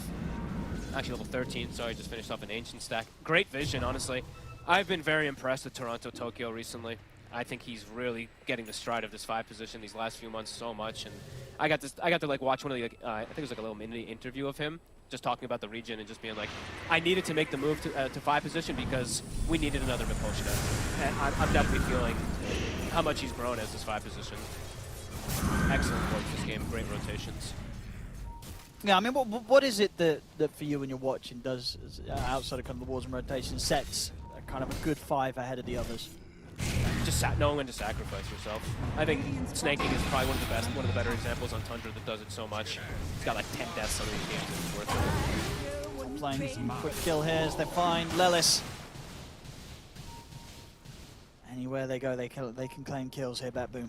They've got that sort of lead right now. It's a dangerous map for Nouns to walk around. I'm curious. I mean, it's also the other thing that the 5 position also does besides the wards. It's the setting up the wards, but what that does is it sets you up like who's making the calls. So I'm wondering who talks the most on this team actually. Because I know Nightfall. Nightfall's very chatty. I mean, super chatty. Toronto Tokyo's. I mean, I feel like they're all pretty chatty. Maybe I guess sort of Save sort of got you managed Save maybe one of the quieter ones. He's quiet. He's more. I mean, I think Save and Pure, from what I've experienced ever playing with them, they've been pretty quiet. The rest of the 3, super. Yeah. They flamed me a few times. I deserved it though. It's okay. Yeah, get good. I shouldn't be playing some of those games anyway. Wrap around, Husky, Gunner. They're bringing the numbers on Nouns. Still not going to be a scenario that Yamsen wants to be involved in. Husky is going to get found. He's able to drop the Static Storm. Okay.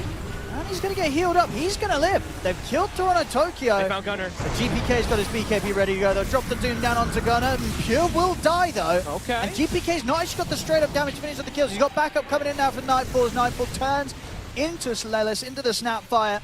Cookie and a Scatterblast, bringing Lelis down low. Save will finish him off with a stolen Scatterblast. Yamsen still thinking about stepping up into this. He has hit level 12. He's got a level 2 mana void. Okay. If he's able to prime someone for a big burst of damage, there it is, but not quite enough. Mana void stolen. And indeed, that will turn on to Gunner and cause the death of the Cottle. So a bit of an unfortunate move there, really. They tried their best. Yamsen, he really wanted to see if he could threaten a kill with that level 2 mana void, but only ends up putting his own teammate's life at risk there with it getting stolen. Oh, it was actually looking pretty damn good for them. The Gunner lived the Doom. He's able to reset with Yamsen's got a hatred.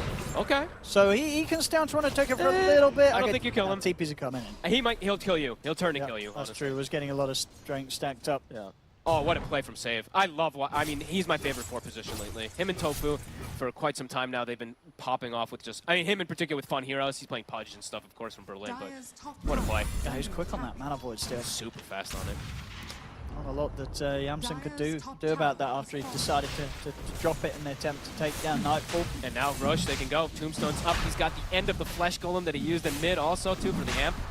So yeah, Rush gonna be secured for them. Yeah. A decent connection for Nouns overall with the, they started it. The way the game is kind of like the place that it is right now. Yeah, I mean, honestly, with the way that the sort of Husky was surrounded, but still managed to kind of drop the spells down. Yeah.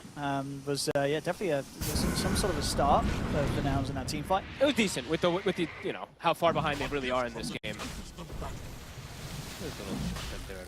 Nightfall now though. This is where it's going to start getting scarier and scarier. It's like that last fight, that's the point where the AM, maybe if he gets a kill, it's huge. Top.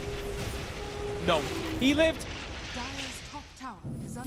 Just TP. What was that, like 50 HP? Oh. Did he even change the Vambrace? I don't even think he made it strength Vambrace. No, I think you're right. I think he did when he maybe flicked it around in the fountain, but I didn't he just TP'd and they couldn't stop it. The man lives. But yeah, Nightfall, he's got Aghanims done, and he's hit 15, so he gets the talent as he gets the item, and that's going to make it now for the anti-mage quite a bit more difficult to get involved in. He's already so poor, his damage is pretty pathetic. It's going to be way more so. I think he used it. GPK's behind the tower here, getting catches. He's caught Lelis. Best play. Yeah, even turning into Lycan is nice. Universal hero, right? Just get the bonus stats. Checking out that replay again, TPing out, nothing to stop it. How low does he end up going? 7. 1. 1? There was a 1 there. There was a 1? There was absolutely a 1 there. Oh my. He didn't even swap the Vambrace. He kept it on in. He could have actually survived even better if he swapped it. There was definitely a 1 HP in there. Holy crap.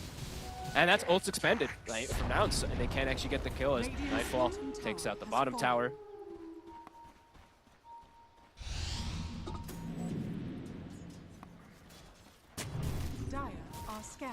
They're unlikely to be able to get that close to killing Pure again.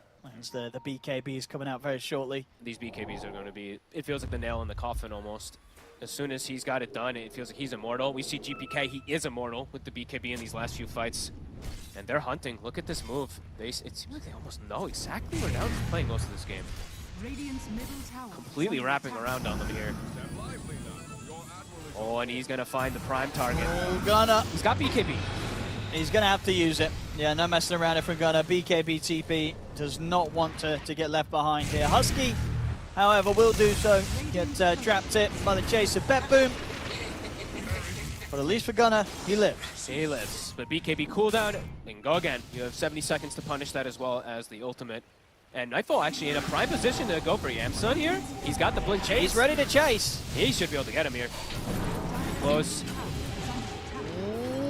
They get him dragged back here, save. Glimpse, gets him with the glimpse, that pretty much the maximum range there. Tip him with again. the ether lens. He deserves these tips. My God, save. That was sick.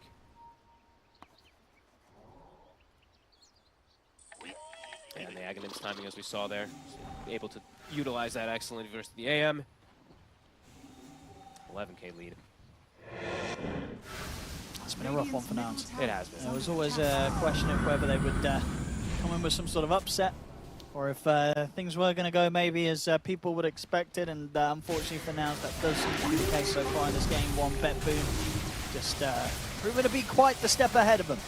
I mean, their draft across the board, right? They won all 3 lanes. I think they played mid amazing. I think they played top amazing, and I think they played bottom even more amazing somehow than the other two. Like, pushing this AM so far back, making him literally what?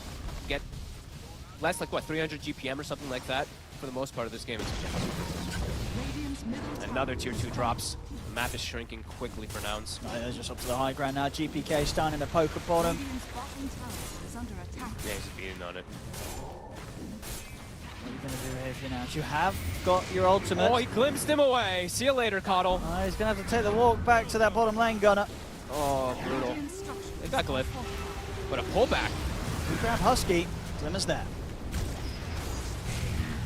Tombstone in position on the high ground. Nightfall, he's just going to jump back in on a Husky. Husky drops the Static Storm, Wait, but Nightfall gets the kill, and indeed the glimpse is only going to benefit Nightfall. Gets him out of the Static Storm. Of course, did have the Aegis, but he's still able to protect this first time round. Gunner steps up, but Pure's able to catch him with the Doom. He's glimpsed. The glimpse is there, drags him back. The Glimmer's out, so they will manage to save Gunner, get him back to the base, but they've had to buy back for that buyback from the Husky. Mana Void brings them low, but it isn't enough to kill them straight up. They do pop the Aegis, at least of Nightfall, but he's going to be back for round 2. Toronto Tokyo's dead. Nightfall, he'll back off for now. Maybe stick around. I mean, they get the pull back here with the tidal wave. In fact, he jumps in aggressively. He's looking towards Gunner.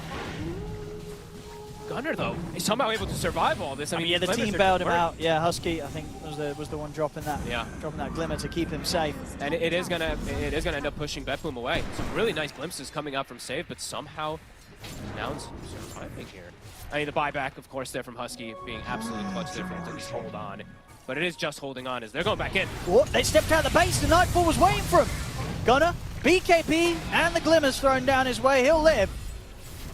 Get a kill. Nightfall is able to get out. Just 2 heroes. Betboom jumps in versus 4 or 5 that are alive with 2 heroes. That's how confident they are. And they are able to get away with both. Continuous pressure, but at the least for Nouns, they push it back. The base, small. It still stands. Yeah, it's a small thing, but yeah, at least it's something. Next item's being picked up, a big one here for the Kunkka. AC is finished up for GPK. A flawless game so far from him, 5-0-6. Like I said, probably like the best Kunkka game, I think. The Kunkka setup, the situation that he was put in with the heroes that he's up against that you'll probably see. Right there. Won't get dropped. Oh, and they get the good one, of course. I mean, actually, they would have gotten probably any of the good ones, because they would have gotten Rubik, Undying, or Morphling. So, all of the good ones. Multiple saves now versus Static Storm and whatnot. Nouns kind of stuck playing all together. What can they find with this smoke? I mean, they can't kill any of the cores if they have BKB. They can, right? BKB saves anyone in this spot. At this point, it's not the damage to go through that. And even if you find maybe like an Undying, he's going to Tombstone, jump inside of it, maybe buy time for his team to show up as well too. Not easy for Nouns to get any setup here. They're going to try and play around with Pure. This is holding the BKB, he knows. I mean, they can't even force the BKB out of him.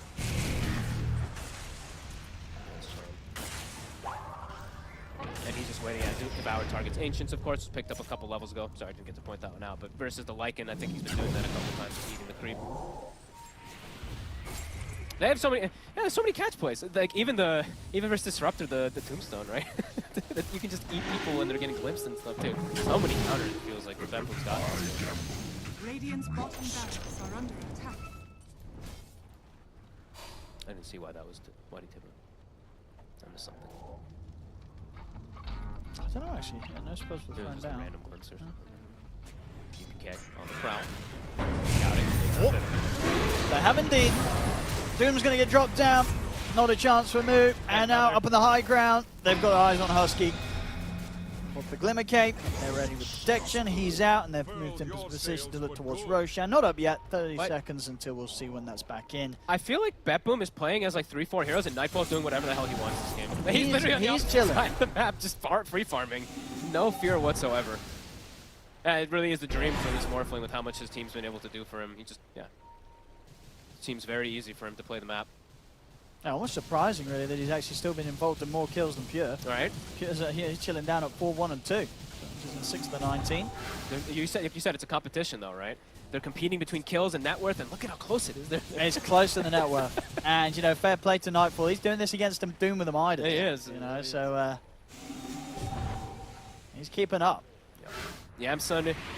It's tough to look for where Nouns, what the next item and what the next situation is, where it's going to be, okay, they've got a way to actually take this fight. It kind of is in a position where they have to catch them almost off guard a little bit, especially this Morphe, and get this kind of big mana void, burn his mana before he gets BKB off, and get that mana void for Yamsun. Besides that, it's so super difficult. And that's asking, it's asking a lot to get any type of setup like that. Yeah, and these kind of Lincolns and then the Basher. Yeah, and even then, it's like focus firing here is difficult because there's saves. There's going to be the Tombstone that comes out. There's going to be ROM and protection. So, Betboom feels very confident in this one. GPK trying to high-five his friend Nightfall, but Nightfall just says, no, get away from here. And he's got creeps to him. Yeah, he actually ignored him. Yeah. Scouts the Roche, 30 seconds. We'll be respawning. Gunnar does have his E-Blade. I mean, his itemization, it's the, you know, the normal Coddle kind of thing. It's just, what's it really going to do in this game? E-Blade versus Morph, it's one of the best items, of course, because it's based off of your primary attribute and all that, but there's the BKB, so they're always going to be protected for it versus it.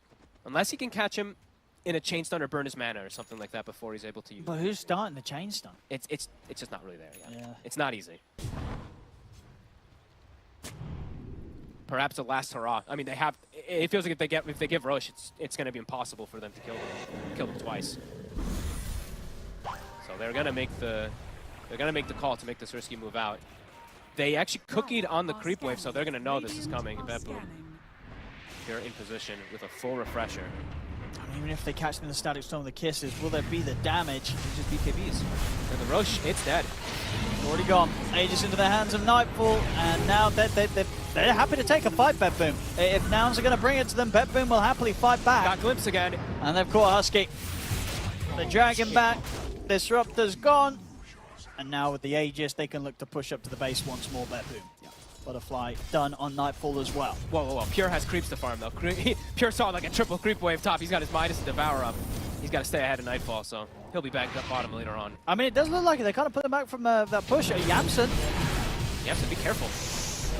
He's able to blink away in time, but the glimpse is still there. Hello. He's out. Oh, save you, monster. I feel like we've seen so many glimpse plays for the save. He's the better disruptor this game. We're definitely getting more from him. We'll get one kill, but will he be able to get away? Another glimpse. Another glimpse. How long has he got left on his ult move? It doesn't matter. Glimpse into the telekinesis. Save. He's just handling them. He is a beast. 3, 2, and 14. Oh, goodness, yeah. Another glimpse. Another. Oh. Make him take it. Stop casting glimpse. Can they finish this kill though? He's got telekinesis in a second, but this time the original glimpse. No, he's got another one. He's got another glimpse though. He's gonna go for Husky. He sees him. He knows he's up here. Glimpse He's got him. Okay, he'll lose the glimpse. Okay, it's Thunderstrike instead. But, they will get the kill though. Husky nowhere to run. Godlike for Nightfall. My God. I feel like after this game, you know, Husky's never going to want to play Disruptor into Rubik again. No, and that was the first pick, right? An instant reaction that came out. Well, third pick, of course, from Betboom going for it, and now we're absolutely seeing why he wanted to play. I mean, what a beast save. From lane to game, amazing stuff. All Betboom, really. Quite a display. And yeah, playing it careful, too. Like, it's not... They could probably push. Yeah, they're chilling. But they're chilling. They're going to get... It looks like an Aghanim's pretty much done on Pure also, and a full nullifier now for GPK. Flawless game from him, as we said from earlier. Good luck with these glimmers and stuff now. Good luck protecting yourselves. I guess the thing is they do know that the high ground potential is there right for Nouns. You know, Nouns can continue to just blast out the waves with the Illuminate, and they do have the combo, the status from the kisses, which of course still is not that scary when the BKBs come into consideration. I think now they'll get the push. They just got those next item timings. They all just got delivered. So now the push is going to commence. Two comes down to give vision and there for the protection. And they can't walk up and hit this tomb. Actually drop it. Gonna be the bottom set gone. Nouns, nothing to be done about this. They're just trying to use the space for Yamsen to get his next starting done, try and get at least the basher off the Lincoln Sphere. They're glimpsing him just to slow him down from hitting towers. But slowing down is really all it is. A steal comes out. Oh, he doesn't get the glimpse. Yeah, I think he's making sure to cover it now, Husky. Every time that glimpse is coming out, he's throwing the Thunderstrike down straight after as well. I mean, he's got the shard, so he can just click the Thunderstrike literally anywhere. Yeah. I mean, he also have kinetic.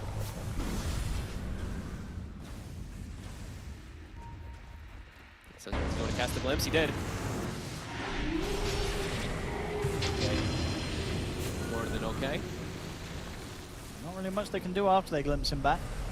And I like how Pure is literally just farming the whole day. He's literally just farming top, plus team's pushing, then he's going to join. E-Blade, connection, Nightfall. Drops a little low, but he's got Satanic to heal right back up to full.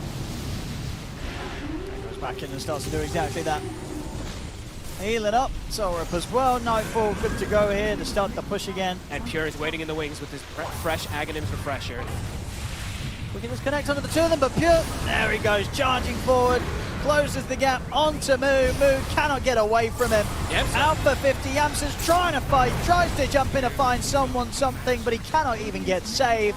He's out of the game. Betboom, they're not going anywhere though. They can keep this push on. There's Nightfall. The tier 2, in fact, he's looking for kills. He's on the tier 4s. He's looking for Gunnar. He's able to kill him through the BKB. Yamsen Gunnar's dead. Yeah, both him and Yamsen buying back. But they can't do anything. Can they get Pure? He dooms. He's got another one. And round 2. Won't get any kills with this though, Pure. Does get glimpsed back, but they're able to actually get him out of the combo. Now save again. Get him away, but before the kinetic field sets up, they cannot even kill him there as low as he did fall. And they X him. He's going to come right back up. They're still going to stick around here. I mean, it's such quick reaction. The 4-step gets him out. Let's just go from Betboom. Yep. Save has Mana Void at the ready also, too, if he sees an opportunity again. 37. I mean, this game has just not even been close. It's just Betboom putting on a display. Yeah, they got a full set of racks down bottom, the melee racks in the mid. Yep. And looks to just bring around his top lanes. There is still a tier 2 standing to be cleared out. Oh, a DD top as well. Okay, sure, why not? What? Saves attacking it. Kill it. Get it saved.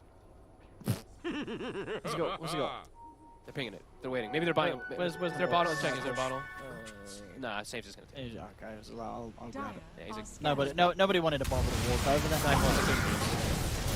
Saves ready for the big play. We gotta see if he gets good mana void. We gotta see if he gets good double damage hits too. It's true. He's ready to be the real anti-mage. Mana, I mean, the mana void is definitely scary. Look at this Coddle's mana pool. It's 1793. He does end up burning a little bit. You usually don't really burn much mana though. No, you stay pretty high, right? Either way, through a continuous long fight if he finds an opportunity. He might just steal another spell. But push is commencing. Going toward top. Courier. Was part of the AC. Didn't have the gold regardless to finish the AC. Still about 700 short progressively. Okay, they spin a bit. They get the jump on the Nightfall, but he's fine. He's perfectly fine. The Doom's out. They catch Yamsen. He's gone for 100 seconds. Is this probably the beginning of the end if that hadn't already begun already? They got him pretty low. I think he could have hopped in. But they'll live anyway. Another cleanup happens and... Well, Betboom looking as good as ever. Oh yeah. GG is called there by Nouns. Betboom will take this game 1. And dare I say, I don't think Nouns will be looking forward to game 2 because Betboom rather terrifying in the game. Yeah, from the draft, obviously every pick, amazing. The play, even better. I don't think you can ask for more if you're Betboom. They gave up a couple kills, but most of the kills were really Toronto-Tokyo, right? 6 deaths on him, 9 kills on Nouns, a couple Tombstone deaths, that's just about it. Yeah, it's like a perfect game from Betboom. Every lane dominating, every fight dominating. Yeah, I think they were super ready for this, you know, with regards to what they were expecting Nouns to do against them. You know, they knew this AM play was going to come out if they'd watched the series yesterday, and I think that certainly was the case here. They knew exactly what was going to come at them, and yeah, getting the picks they did. I mean, I guess it's hard with Betboom because they're players. You know, it's not like they're kind of just got these 1 hero, 2 heroes that they can play at this top level. There's a reason why they've been winning over and over again in the previous tournament. Yeah. I don't know. What do you do against this team? I mean, when you see them have a lineup like this, is there some hero, some player that you point at and you say they really can't let him have this hero?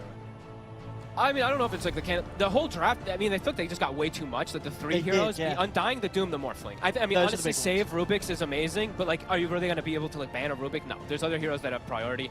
I think that's the thing I would talk about, at least from what they want to take away from them. But I feel like the thing I want to say also is I don't really want to see Gunnar play Coddle. I don't. It's not like he's a bad Coddle. I just think he has a lot of other flashier heroes.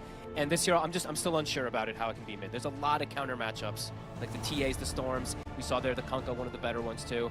So I'd want to see him play something different personally, besides all the other problems that they're doing. Yeah, I mean, those problems, as we see here, did start to show their faces quite early in this game. 16 minutes and already at 6k lead. It did seem like that it was already a bit of an impossible one for Nouns to hold on to. I mean, they managed to get a bit, decent game duration. Sure. But at the same time, that did feel like it was just down to Betboom having a bit of fun.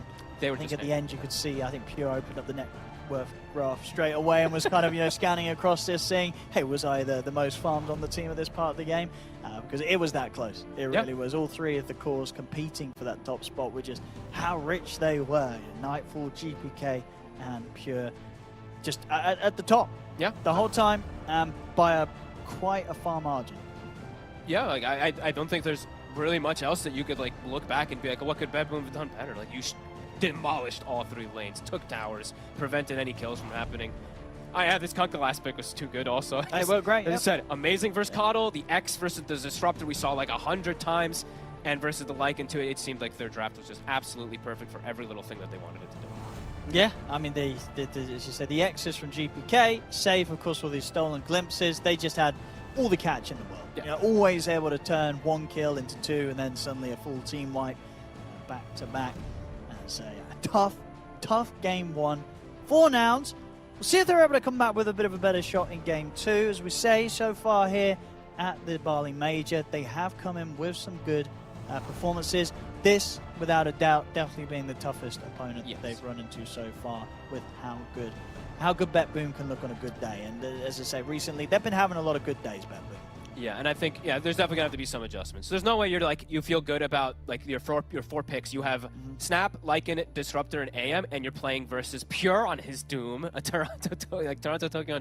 There's so many good heroes that I feel like they gave up to Betboom this time around. So maybe that could be fixed a little bit there for them into this future game, besides just the gameplay problems. Yeah. I mean, yeah. Moo was having a good time. Moo owned. He had the best team out of everybody. His top lane, not bad at all. Was able to pick up those early kills, get the tombstone a few times, and in those early fights was able to just cause a bit of issues for the supports. But obviously, once those items start to come in for sort of even the supports of Betboom, you're no longer having the opportunities that like to find those quick and easy kills in the team fights. Yeah, and sometimes you're chasing a Rubik in a fight, and then you get cliffed, and then that was an unfortunate moment there for me. But what can you do? It happens sometimes. Well, anyway, I'm sure Betboom they'll be more than ready to go for round 2 and go for another farm fest and get as rich and powerful as they did on the cores and even the supports as they did in that game 1. For Nouns, I imagine they want to just wipe the slate clean, come in with something different, and try and not let Betboom get a similar sort of caliber of lineup that they did, especially with those 3 picks you pointed out. Don't go anywhere, ladies and gentlemen. We will be back after a short break to go through game 2 of Betboom versus Nouns.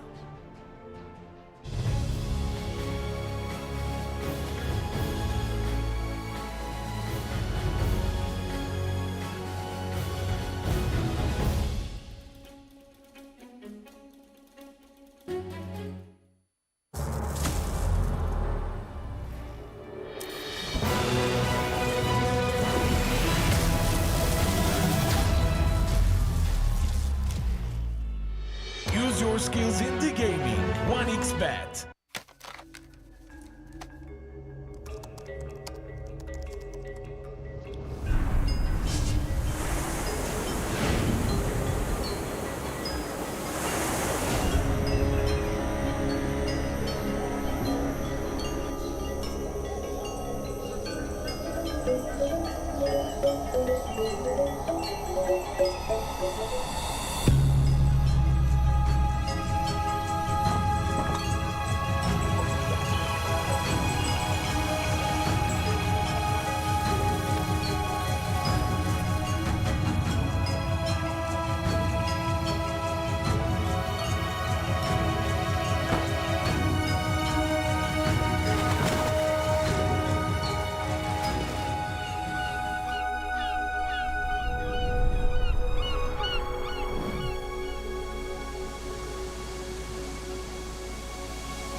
Semua bisa jadi nyata dengan upgrade wifi rumahmu pakai BizNet Home. Nah, ini baru internet rumah buat orang-orang terdepan. Mimpi kecil bisa jadi besar. Dan kamu juga bisa mendunia.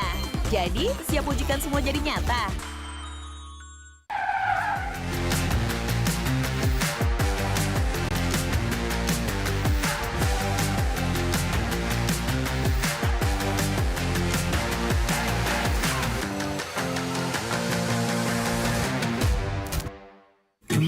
Panas.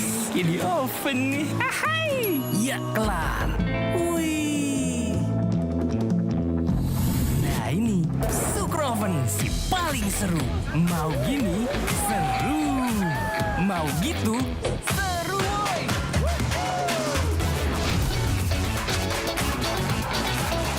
Mau lagi, terus aja lagi. Sukroven seru from the oven. The world is your stage. Take the first step to change. Lead with vision and innovation. Perfect your strategy and make your goals reality. Así que vaya. Get in the game. Make it count.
Use your skills in the gaming. 1xBet.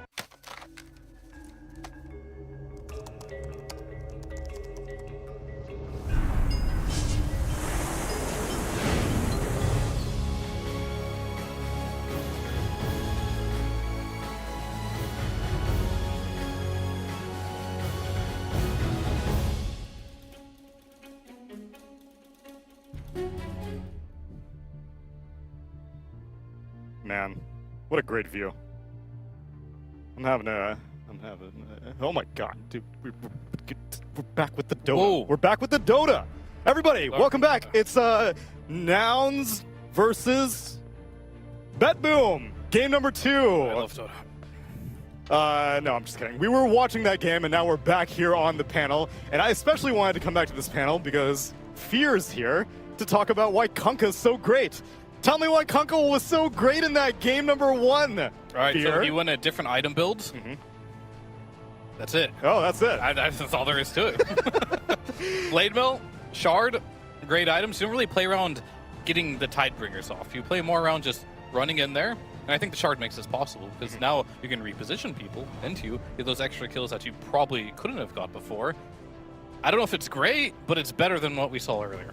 Yeah. Was that the only secret to success in how Betboom was able to defeat Nouns in this game number 1, or were there other pieces involved? They had Morphling. They did have a Morphling. They're a better team. There are probably a better team, but that's TBD. Yes, based off of past experience, Betboom has definitely, especially as of Dream League Season 20, because Betboom for the past majors has looked incredibly shaky whenever we put them on international territory. True. I think their successes at Dream League may have helped them a bit. They got second place. That's quite the feat. And I think when they're a team that they're ahead, they have confidence. Nouns is a team that, until proven otherwise, if they start losing, they don't come back very well. So if you get ahead against Nouns, they're not the type of team that's like some Beastcoast that's just going to win in the ultra late game. They're probably just going to crumble. So if they want to win against Betboom, I think they got to have a stronger mid game and early game. Yeah, Betboom is like probably the best laning team right now. I feel like the early game, if you don't pick good heroes for that, it's very difficult to play against them. They just, I think, advantage of every small little thing in the lanes really well. Like during the Dream League interview, I think it was Quinn, he mentioned that it was really difficult to play against them in the lanes. They have to go back to the replays and start to figure how they're doing the small little things better than them.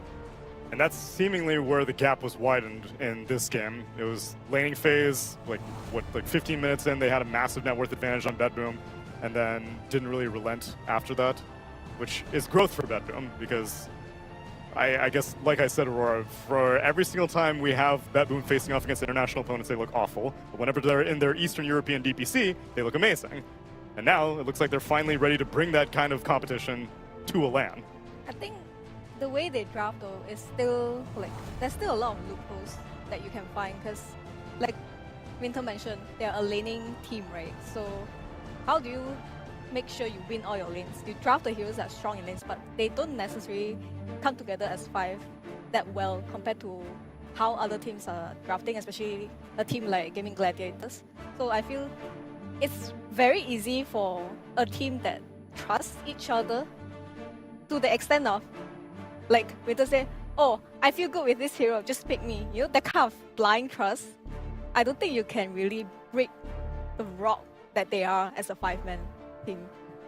Well, this one, there must be a lot of trust on Nouns to first phase an anti-mage, as we're quite a ways through this draft. We've got Enchantress, Tyche's Shadow Demon, Legion Commander, and Coddle banned out by Nouns. Timbersaw, Pugna, Broodmother, and Enigma banned out by Betboom. Nouns first picked the Rubik, which is taking me by surprise because we saw that last series, but I guess Rubik is just going up in stocks. Meanwhile, Betboom, they get the Morphling Undying, and Nouns close out with an 8th pick anti-mage. You can only assume this resurgence of Rubik just because you know the Morph is coming. Okay. And the Fade Bolt percentage reduction on damage is pretty decent.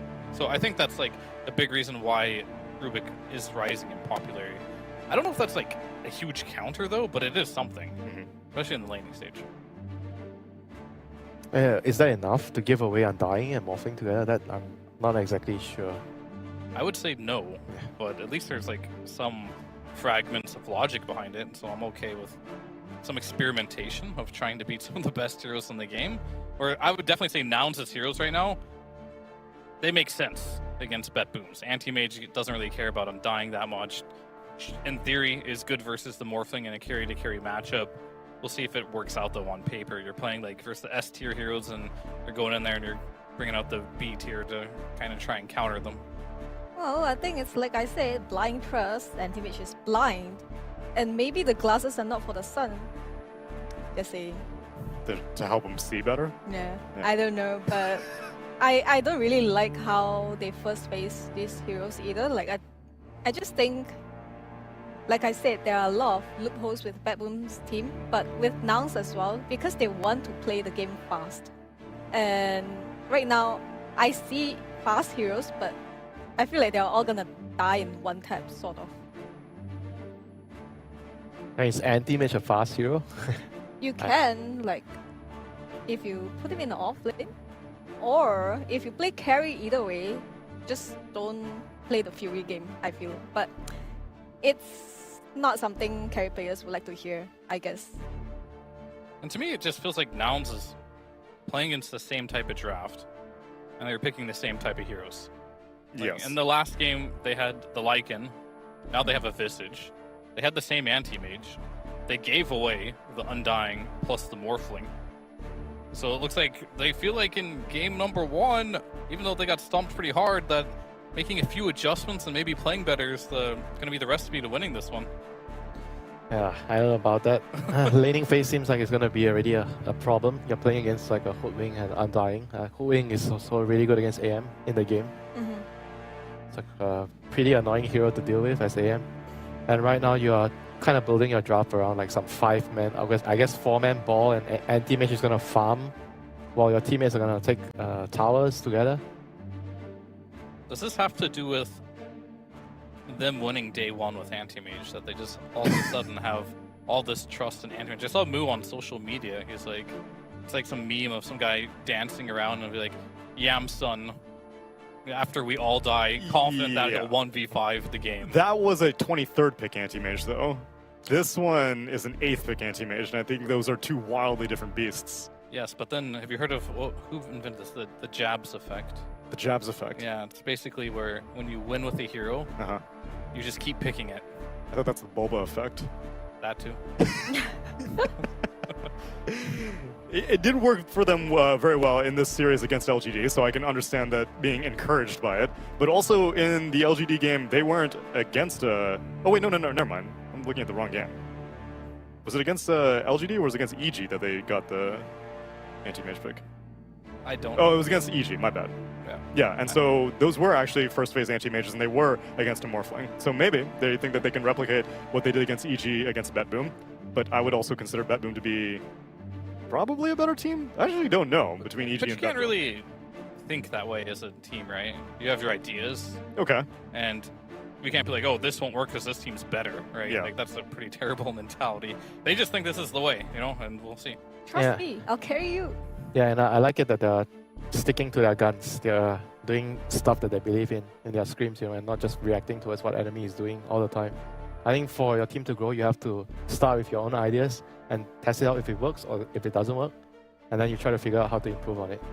Like my issue with the 8th pick anti-mage is I think 3 bans is not enough for the hero. You need to ban so many things. Like Axe right now is also a very, very difficult hero for AM to deal with in the early to mid game. Actually, even in the late game can be hard if the Axe is having a good game. Why did they ban Coddle when they have an anti-mage? Yeah, beats me. I take your mana, you can't have your mana back. I see. That is very simple. Maybe they're watching the... No, it could actually be because they are planning to group up together. They have a plan in mind where they're going to have this snowball 5-man draft and Coddle can defend and delay. That's true. That might be the logic. I oftentimes forget he has Illuminate. I just consider him a chakra magic bot. Yeah, this also Coddle Undying, although Gaimin didn't really put up a good fight. Yeah, did they lose that game? So on the other Yeah. stream, it was what, Undying, and then it was Core Undying with a Coddle in his lane, and they lost it. Yep. So. The Undying cleared like a 4-5 Ancient stack at 10 minutes. He was like 6k net worth at 11.5 minutes or something. He had Meteor Hammer, Arcane Boots, but then he TP'd to the safe lane to deal with the Brute. The then Brute he was died. like 1k net worth, around less than the Undying, but he went to the lane and he just died. And the game was like GG. Aurora, you're pogging out over this Lion pick. I mean, I was just thinking too much. I was thinking, oh my god, it's a Lion mid. Nah, it's not. It's gonna be Snapfire mid. But then again, that's why I saw the Snapfire and then they banned the co-op because in general, Snapfire is really good against co-op in the Yeah, lane. the lane is very bad for co-op. And I would understand if you say, yeah, I'm good against her in the lane, but like she can rotate better. But then look at your heroes. I don't think co-op can really kill these heroes in the other lanes. So it's kind of weird for me, but I guess they picked this Lion for the Morphling. Maybe they feel, okay, we have anti-mage, but like, anti-mage is dealing with the Axe and Hoodwink. It's not gonna have a good time. So having a Lion is just to secure the way they team fight so that this Morphling isn't gonna, you know, like just come in and kill everyone. What team is Ninja Boogie coaching in? Blacklist. Oh. Why is there a Lion on Nouns? I thought he was the only one that liked Lion. No, it's him and Kaka. Oh, Kaka. Put some respect on Kaka's name. Shadow Shaman Lion. There we go. Aye. Homie likes his hexes. Yeah. I guess, I don't know, instant counter initiation. No, it's definitely good for Smurfing. So there's no doubt about it. You got the burst, you've got the instant stun that you can't shift through, even if no matter what. Mana drain. It's, this hero farm is really slow. Finger of Death is a really long cooldown. Yep. And that's the biggest problem. He farms really slow, so it's really hard to get those items. You have very little room for air. You kind of need to keep getting kills. If the game gets really slow with Lion, you're miserable. Yeah, I You feel wanna like he keep can't. skirmishing. He can't lane either of the supports on Betboom's team either. It's so difficult. Undying sounds impossible, but maybe it would win. Yeah, and you're laning with a Visage of all the heroes, you know, which is also not really good at level 1. Like, especially when you pick Lion, I feel like it's very important that you have a position 3 that's strong in the lane so that he compensates of your weakness and you can play the game. But with Visage, that doesn't sound like a good lane.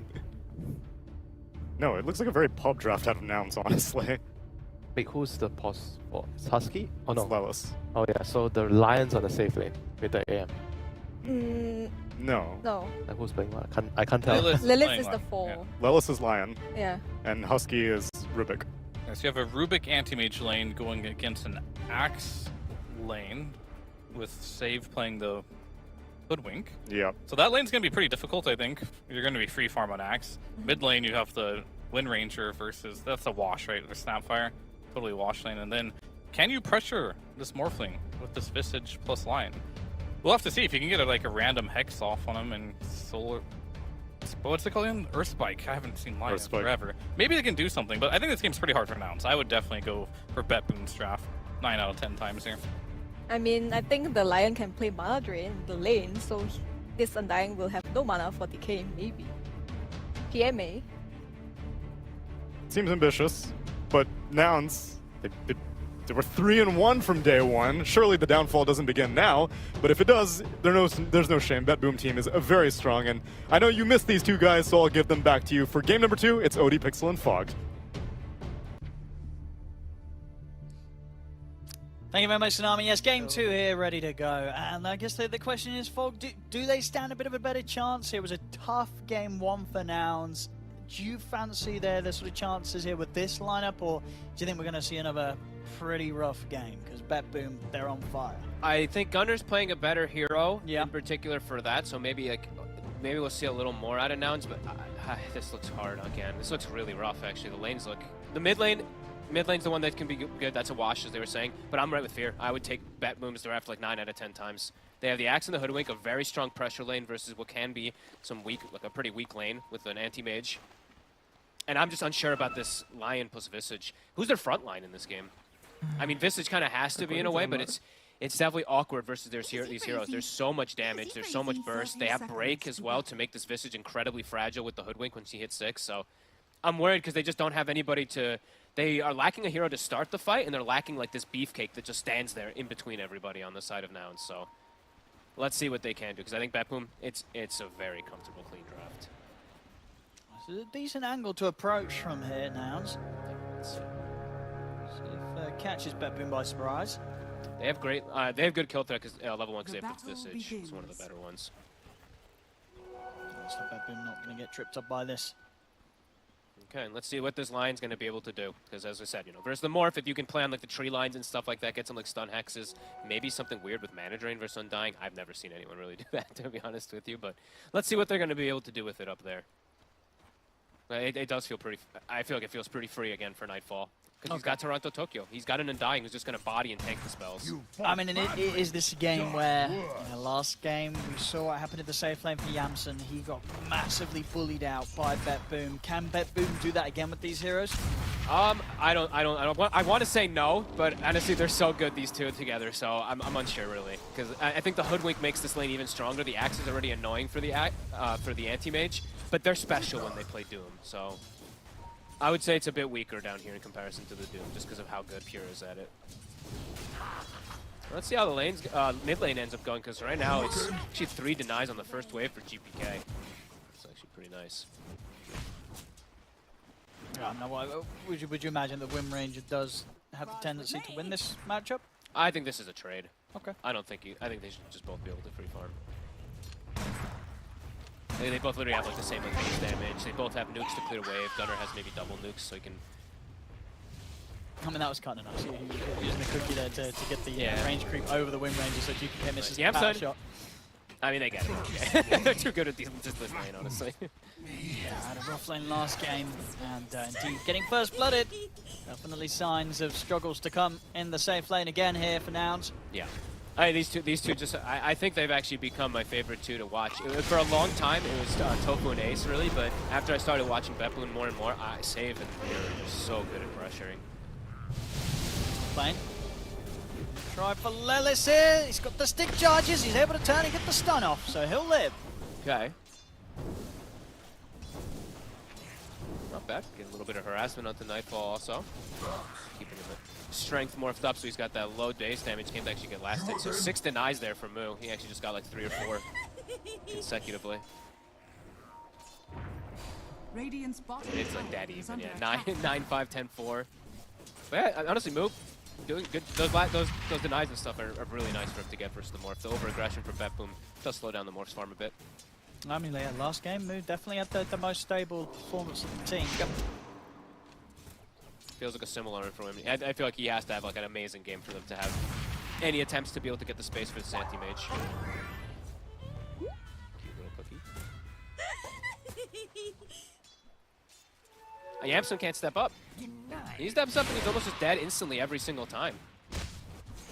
This lane is brutal again. Oh yeah, they're just too good to duel in. They do not regen down, but they've still got a few tangos left on Husky. Yeah, he's got a couple more. Healing Lotus does get acquired there from Save. Yeah,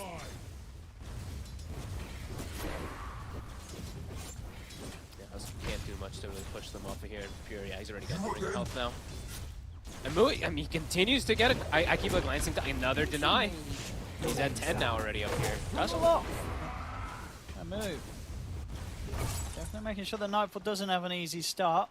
Last time round, Nightfall did have a pretty free opening to the game. I mean, sure, Toronto Tokyo in the lane was dying to move, but Nightfall was able to definitely CS a bit easier than it is this time round. Yeah. As much as moves taken away from it. And Lelis is actually doing the mana drain thing, so he's just doing stun mana drain onto either one of these two heroes. It's annoying. Maybe he's maybe considering putting another.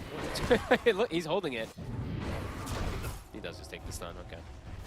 Pure bottom. Yamson drop low battle hunger. Is that gonna kill him?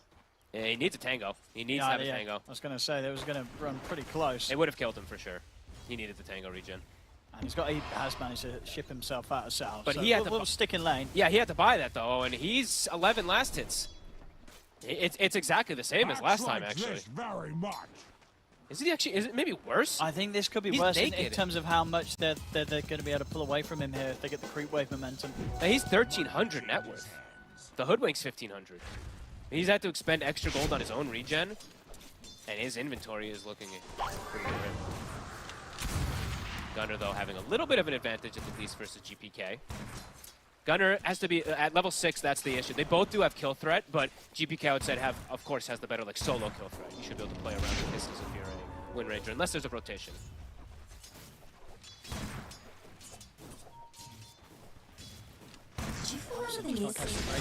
Having to sort of CS under the tower, which is not easy with the lack of early items that he has. Save also being able to poke in and get these denies under the tower. He This is so brutal. I'm staring at bottom mostly now because top's already started to go into the favor now for Betboom. They can't actually pressure Nightfall. Tokyo. Here. We'll lose his tombstone for it. He might lose his life. Structures are fortified. I think they clipped the wave for the tower to swap to him. Bottom again also. Pure already has Vanguard. Yeah, he can do what he wants down here. He can start tanking some of the tower if he wants to look for opportunities to dive Yamson. This is insane. They're so damn good at these lanes. And now Save it. We're just getting near 6 minutes. We have Power Rune coming up. Save going to start making a rotation, perhaps to try to set up for Gunner. As we said, there's kill threat. If they can get any type of stun connection, focus fire could be more than enough. Who's going to get it? He's going to be up top. Okay. Oh, that's a good one too. It's a DD. We'll be able to claim that one. GPK would love that. Now they can maybe turn on to GPK if Lelis wants to try to set up for here. But decides not to. He wants to go pressure the Morphling a little bit more instead of trying to pressure mid. Probably the more important target, of course, versus that Morph. Okay, Yamson goes for a Ring of Health this time. He's just trying to find any type of way to be able to sustain himself in the lane rather than going for like the cornucopia. It just takes too long to get. It's 1,200 gold. It's expensive. Yeah, has managed to start to scramble back up in the CS, but yeah, of course, still sitting there at the bottom of the cores. Oh, he does get the catapult last hit, though. That's nice. But yeah, Nightfall, good 500 gold ahead of him. Yeah, still very much unable to trade with Pure. Too tough to fight now. Has the level 5 for 3 points to counter Helix. Yep, and we're seeing Save. He's going to get stacks going as well too while grabbing Wisdom Rune, so he's going to enable and get ready for Pure to get pumped up even more in the net worth besides already what he has. Pure having an 800 gold advantage over that Visage that we're seeing, even though Blue is having some good last hits and stuff up top. And yeah, Raindrop on Nightfall acquired now, so he's just able to push off any of that aggression that comes out from the Visage and Lion. Lil's going for a bit of a swing around here. Actually catches him off guard, but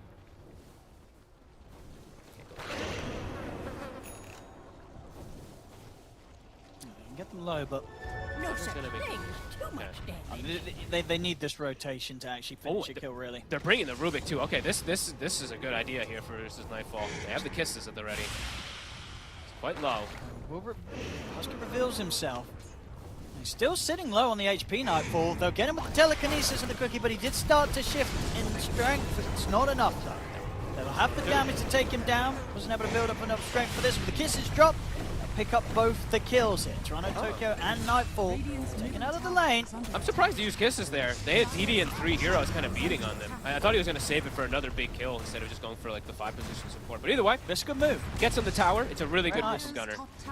And honestly, a good move from Gunner, but also from Husky, making that rotation with the Rubik. Yamsun, he blinked back over to get the creeps. They glyphed it. All right, he won't die for it, but almost. Yeah, I guess Pierre didn't want to go for that. I only would have had mana for the call. Well, he has the Lotus +1. So. Oh, that's true. He did have the Lotus. Could have made. Well, actually, a call and a couple of spins and a dunk might have done it. Meanwhile, GPK with the Arcane Rune gets in and takes down Husky under the tower. Good kill. Arcane Rune's going to make that really nice. Yeah, focus fire, only 50-second cooldown with that. Tokyo playing around mid. Alright. Much better than last game at the least. Gunner, like I said, this hero just feels so much better than the Coddle in the last game at least. But it's still going to be an upwards battle with how much they have to recover the anti-mage game. Toronto, Tokyo in the trees. Lelis. Done. Push him back, take him out. Hold the tower here and stop the push from Betboom. Nice move there. Move feeling strong. Guess it's my shout. These familiars are always going to be strong versus that Undying. And yeah, Yamsun, he's just gone full Vanguard just to be able to sustain himself and farm. But it means it's still going to be very slow for him to build toward these farming items. So it's going to allow Nightfall to definitely pick up the pace himself versus this AM. It'll be interesting to see if this approach allows him to get those items quicker than he did last game. I think in the sort of tough start he had last game, it was kind of 17 minutes when he had the Battle Fury and the Treads. Now obviously, going for this Vanguard on the road towards those 2 items does mean he's going to kind of show his face in the lane a little bit more. Yeah, definitely. But as you say, it's gold spent elsewhere, so that in turn might balance and just still cause the timings to come late. We'll have a look at what time he can get this game to. Okay, looking for a setup on Lelis.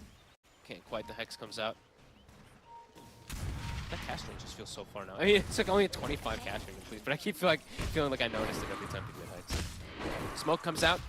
GPK looking to want to punish Moo. They have that ward vision there of him. I think actually he's on pre-wave still, so might just be able to set up and move a bit far up. I don't think he's going to get TP backup coming in as soon as they jump on him. Maybe he will. I mean, okay, Gunner's TP'd up. He's dying quick, though. Yeah, too fast. Moo's gone. Gunner does try and go towards Toronto, Tokyo, but... Oh, the birds! I'm going to get... They'll get killed. Both. Yeah, they do manage to get both of those as well. So more money to picked up by Betboom. GPK rotation top. Pure nearly having this blink dagger also finished up. But yeah, all things considered, really, like, just way better than last time. Absolutely. I mean, we're 11 minutes in. Gold is pretty much even. Yep. And yeah, all 3 cores are done in farm. Yamsun, sure, had a rough lane, but he's not completely shut down. And look at Pure, he is very deep. Finger is at the ready. It'd be a nice kill. They can sort of set up as well with a finger into the mana void for Yamsun to grab the last touch on it, which they do. Very nice. That's the perfect situation. Punish him for playing so far up. This time around, didn't have the backup of Save or anybody, and he's literally at the tower. Yeah, Yamsun's back in pretty much, yeah, only 500 behind now. So, yeah, pretty damn good. Absolutely potential this time.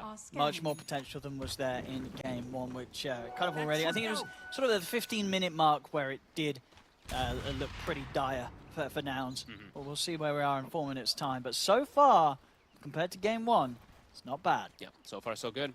Atos already finished on Gunner, so they're going to have extra catch this time around that's going to be coming from the mid lane. Like last time, I feel like Gunner just couldn't really do much of anything because he was fully counterpicked. This time around with the snap, he's got extra ways to catch. He's going to be able to kill Tombstone, good burst, so... And he keeps getting with these power runes too. Gets himself a shield rune now as well. Alrighty. Stacks will be farmed though. Pure did have quite a bit of them there from Save, so that's going to enable him for the blink. And then we'll see the combos perhaps come out from him and Save. Ult online for Save too. Got the Blink, the wind lace coming out. You know, he's ready to just start running across the map. But look at this up top. They're already setting the trap. Like, Nightfall has to be careful to not get stunned or caught from the tree lines. Lelis is at the ready. I think he's surely going to suspect with the way that Moo's playing that there's a +1 waiting in the shadows. Yeah, if you see the Visage playing this aggressively, definitely. Yeah, they're going to make their own move with the Blink Pure. As you said, has it finished. But nobody down here.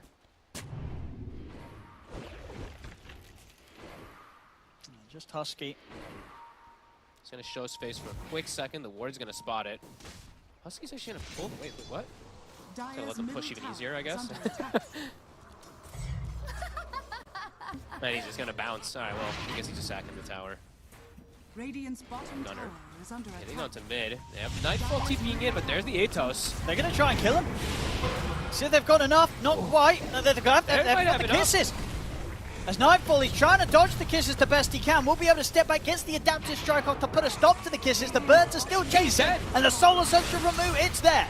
Pure, he'll jump in, get the grab on a Moo, but the cookie's there. Moo, they're going to end up landing on top of Moo, stunning him. Jump off, and Yamsun's ready to turn up to the fight. Pure, he's going to put the core. Yamsun, he's in trouble. He's falling low the tower. It's not going to get him. He's out with the blink. The zombies. Yamsun, he's on the retreat. The zombies chasing the pig. They're gone. As Yamsun, he's out. He's alive. Back in the mid. They also clean up getting Toronto, Tokyo. I mean, it was a ballsy play there, right, from Nightfall TPing in as this morphed. He did not respect their ability to catch him in that initial burst, and then, of course, with the kisses, just bring him as low as he was when he started to separate away, and then it just sort of dragged the rest of his team into a very awkward fight. So close that Pure gets the dunk there, but not the case, and it quickly goes into full Nouns favor with Yamsun farming and Yamsun getting involved. That's huge. Yeah, Nightfall has to be careful. There's a lot of burst damage, just a lot of control for him this time around, and we absolutely see it there. I think Lelis is going to be so happy. I think Fear, he was talking about on the panel, it's Lion is a hero that you don't want the game to slow down at all. It's not. First 14 minutes, they are making constant aggressive moves. He's doing great, Lelis. He's getting close to Blink. Yeah, 204, 1,500 gold. No, some solid stuff from Lelis.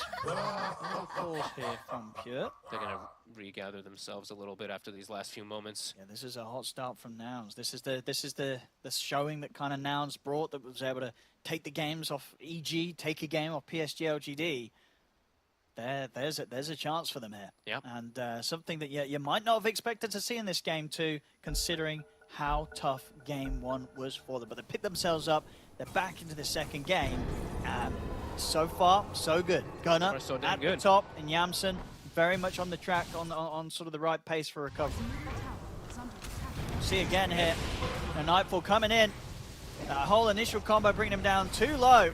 Look at the soul assumption. I think that was the last thing that got him, right? The cast range. I think Moo just really pushed forward. He does get that. If he doesn't get it, oh my goodness, as well. He only just casted that millisecond, literally before he gets caught by the call of Pure. Pure nearly saved Nightfall there. That was very, very close. And this was also very, very close. I mean, Yamsun in the game. He's actually not going to get caught by the call. Does still get caught by the bushwhack, but should be able to blink out. And with that bushwhack and call used, there's nothing else to stop his TP. Oh, that's just Pure missing the call. Yeah, he was just short of it. They saw him blink, and not he quite close enough. Missed it. Oof. Wow. I mean, while Lelis, he's enjoying some peaceful moments in the mid lane, getting that final bit of gold on towards the blink dagger. And now they're going to perhaps set up the push here for the mid lane. It's still low. They've got a catapult. Gunner's here with Moo. Lift does come out. Gunner's a bit sad because he just used his blast, but either way, they keep the push going with that helm. Yeah, they're going to have it finished. Lelis on the prowl, looking for somebody here. That's GPK's farm in this camp. Dyer's middle tower. They have finger back up. He got the winner. Yeah, even if they were able to get the follow-up stun, the goodness. burst wouldn't have been enough from them. But they've got the blink. 16 minutes in. They've got the initiate. I would have thought that this was going to come around like 20-something minutes. And now they have an initiating factor. They're in a great spot to smoke up. There's no vision around this area for Betboom, so Betboom might get caught by surprise. Tombstone's still on cooldown 20 as well. They're going for the big wraparound. Can they get the instant disable? Radiant's top tower is under attack. He's actually just going to waltz right in there. All right. Well, he's going to get called. Pure in with the jump. Moo surely should be very dead here. Indeed, he's gone. The kisses are coming in, though. If there's any chance for a turn here, Husky's managed to pop the stolen ult again here as he turns into the Undying. Trying to take out the Tombstone here with the summons. Husky is going to opt for the TP out. Rodovatos there for GPK. We'll put a stop to his escape. Don't get him. While the tier 1 tower, they're diving in. Look at the snapfire. Pure in with the call. Bushwhack to follow up. Betboom, they punch back. Re-establishing thing. What? That was weird. I don't know what happened. I feel like I'd have to see this again, or what was going on with the communication with Nouns, because Moo runs in, and the rest of the team ran the literal opposite direction, and then Gunnar. Yeah. This was a very awkward situation. Because I don't know what happened. that's not the way you want to start the fight. That sort of when it's coming off the back of a smoke wave. The reason why you're going for that play is because you've just picked up the blink on the line. Yeah. Right? You know, blink on line, better walk in head first as the visit. Not the move that they wanted there. Yeah, I mean, this is a little bit after the fact, but you can still see, like, look at the position of where the lion is and everything like that. Has a TP back. I guess they didn't just quite expect Betboom to be this far around the lane, and they thought they were going to be somewhere on some sort of top half of that. I'm not sure. That was Mood did not expect them to be where they were. Maybe he thought. Midst of it all. I guess maybe he thought, because he had the Wild Wind Ripper, right? So maybe he thought that he could do some kind of cheeky play to force some action onto them and then pull them into them, but I guess. I don't know. That was definitely really weird. As Betboom, big move from them. In a comfortable spot now, this Morphling top. Very happy now, Nightfall. Lincoln's finished and getting closer and closer toward Aghanims. Can't make these type of mistakes on Nouns. Not versus a team like Betboom. One more of those, and the game can definitely slip out of control. Yeah. See here as it's going to go for the timing. So your last game, 17 minutes, I believe Yamson had the Treads and the Battle Fury. This game, 18 minutes, but does of course have the Vanguard on the way. Quite a bit better. Probably doing it in a better spot as well in terms of XP. So yeah, it's a better showing, a better start. We'll see if Yamson can now, with these core items done, close that gap on the farm, you know, with Nightfall. Nightfall obviously leading at the moment. Nightfall going straight for the Aghanims after Lincoln's, and he's close, just 1,000 gold away from it. Oh, they get the catch Moo. Again, there's ward here. Save. Gets the connection. He's still broken. Cool. See if Pure can get the dunk. Doesn't play though. These kills, they do matter. You know, Betboom. We're being kind of held in position, kept close to Nouns, but these last few moves, Betboom's starting to pop off again. And they not only got the Visage, but the Bird and the Summon, and now Lelis. Uh-oh. Hello. That's 2 cores. It feels like they're kind of just losing the plan a little bit now. They had a really good hold on this early game, but starting to fall apart. You've got heroes going in left, right, and center. And that sort of lack of coordination, as you say, is going to get completely destroyed by Betboom. Yeah, and Betboom, like, we're seeing, like, their coordination still, yeah, Pure had a couple, like, little whiffs and stuff like that with the call, but they're still playing really good with their vision. And now he does get the call onto Yamsun. Quite a bit of damage he's going to be able to dish out onto him, but Yamsun's okay. Still will be bullied out of this area of the map. Gunner's got his next start done. Gleipnir is complete. Okay. It's full out aggression from him, though. It's no real defensive capabilities from their side. So if they do get jumped on, these heroes, they're gonna die. That was my biggest concern going into this game really was their front line and their initiation. Right now, like, it's still been pretty okay, but I'm definitely feeling a little concerns again toward this front line. Moo is just, he's not a tank versus the break. But Thunder still decently far at least. Keeping it up. Keeping a good margin ahead, actually, above GPK, who hasn't died. Like, GPK is 1-0-3, but he's about 2,000 gold behind Gunner. Gunner is just farming way more as a Snapfire. These levels are looking. Lion's still only level 10. Well, I say still only level 10, but Pure, I don't know, Save is just super over leveled. Save is level 12 on this open. Wait, what? He's flipping around on him. Somehow, super high level, super high farm for this Hoodwink. Solid time last time was the Rubik. Ready to show off again here on his Hoodwink. I'm sure we're going to have some big plays to come from him. It's like, yeah, my favorite 4-player, man. This guy's so good lately. And he's showing off that he's got a lot more heroes up his sleeve, too. We've seen his puck, we've seen his punch. Seen all these like fun, flashy ones. He's showing he's platinum on Hoodwink too. The guy plays a lot. Oh, yeah, Roche gets grabbed up. Always easy when you have the Undying. Morphling, Ags is finished, and he's about to hit level 15.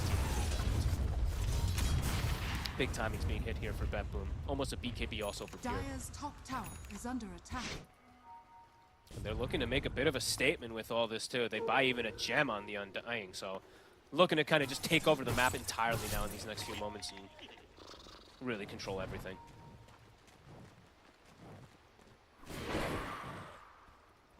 They're backing up from this top half. Yep. Nouns, they know that Betboom's going to look for a fight with the Sages. They're going to back up, get some wisdoms, maybe go for Tormentor themselves, I guess. Jansen, back to hitting the creeps, needs to get his Manta done before he can show up once more. And even then, there's still the threat of sort of the shackles, the calls, the bushwhacks. Still a few things that can trip up an anti-mage. Yeah, I'm still worried because of how fragile he really is going to be. Gets caught in one call, and if save is there, he's dead. Yeah, if that ult hits, he's gone. Yeah, he's just going to get exploded. He's having. Even though he hasn't had like the best catches or anything like that, maybe with like, well, he's been set up for success. Again, I'm gonna give Save the credit there because Save's been the one stacking for him to give this farm, and that is why Save is also so farmed himself. Top against summons, getting cleaned up. Yeah, able to farm himself an easy familiar there, Save. Dragon maybe. Easy breezy.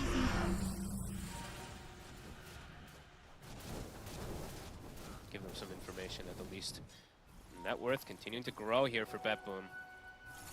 I mean, are they at a point now where, you know, because Jansen had an okay start, that they can just avoid fights and expect this anti-mage to carry, or is that just not going to be the best bet? I don't think so, no. I don't think this AM can carry versus an Axe, Wind Ranger, Morphling core.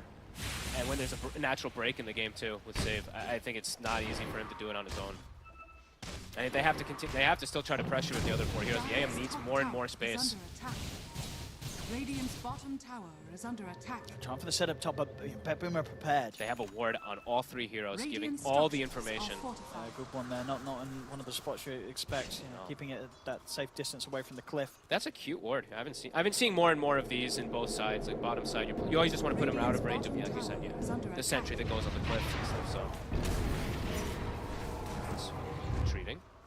But look at that, there's a ward right there to scout them, so they make their move bottom through the gateway, but Betboom, as I said, I talked about it last game, Toronto Tokyo's wards are on fire lately, and he's going to be scouting their smoke, so he's going to know if they're making a move. The line is drawn, and it should be red from Betboom. They're going to smoke themselves.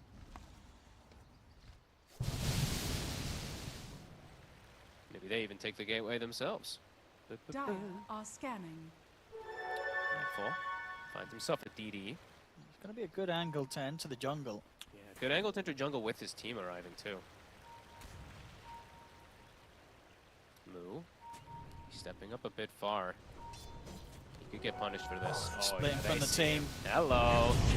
He's split from the team a little too far indeed. He's out, and at the same time, Pure gets the grab onto Husky. Macro game by Betboom, too good. They're reading it perfectly, know exactly where Nouns is going. They're stalking them all over the place. Yamsum is getting the farm, but the rest of them, they're getting hunted. They don't have the creeps, though. Creeps have been shoved out on all lanes, so very, very true. Managed to turn these 2 kills into anything straight away, at least on the map. Yeah, nicely done there from Boo. These creeps will be able to keep the dragon alive. GPK wants it.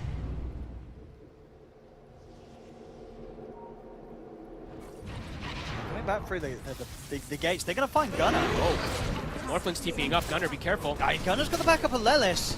But there's only so much Lelis can do, really, and with the numbers appearing, yeah, Gunnar's got to be left for his own devices there. There's no chance for him, and Pure also gets the catch once more, making sure that they always get this +1. Catching these supports that are hovering around the cores. Jeez, that honestly looked like Toronto Tokyo was almost going to solo Gunnar there because of the positioning that it was. Says, hello, you're inside of the tombstone pretty much, inside of the flesh golem. Just waltzes him down. Yeah, the macro game continues, yeah, Betboom. Feels like they're going anywhere they want on the map, and they keep getting these catches and get a catch on continuous course. So you said Yamsun, he's still kind of dodging them, but it's just him. And oh, he might walk right into them here. Oh. Yamsun? Just gonna get the jump. They have the Watcher.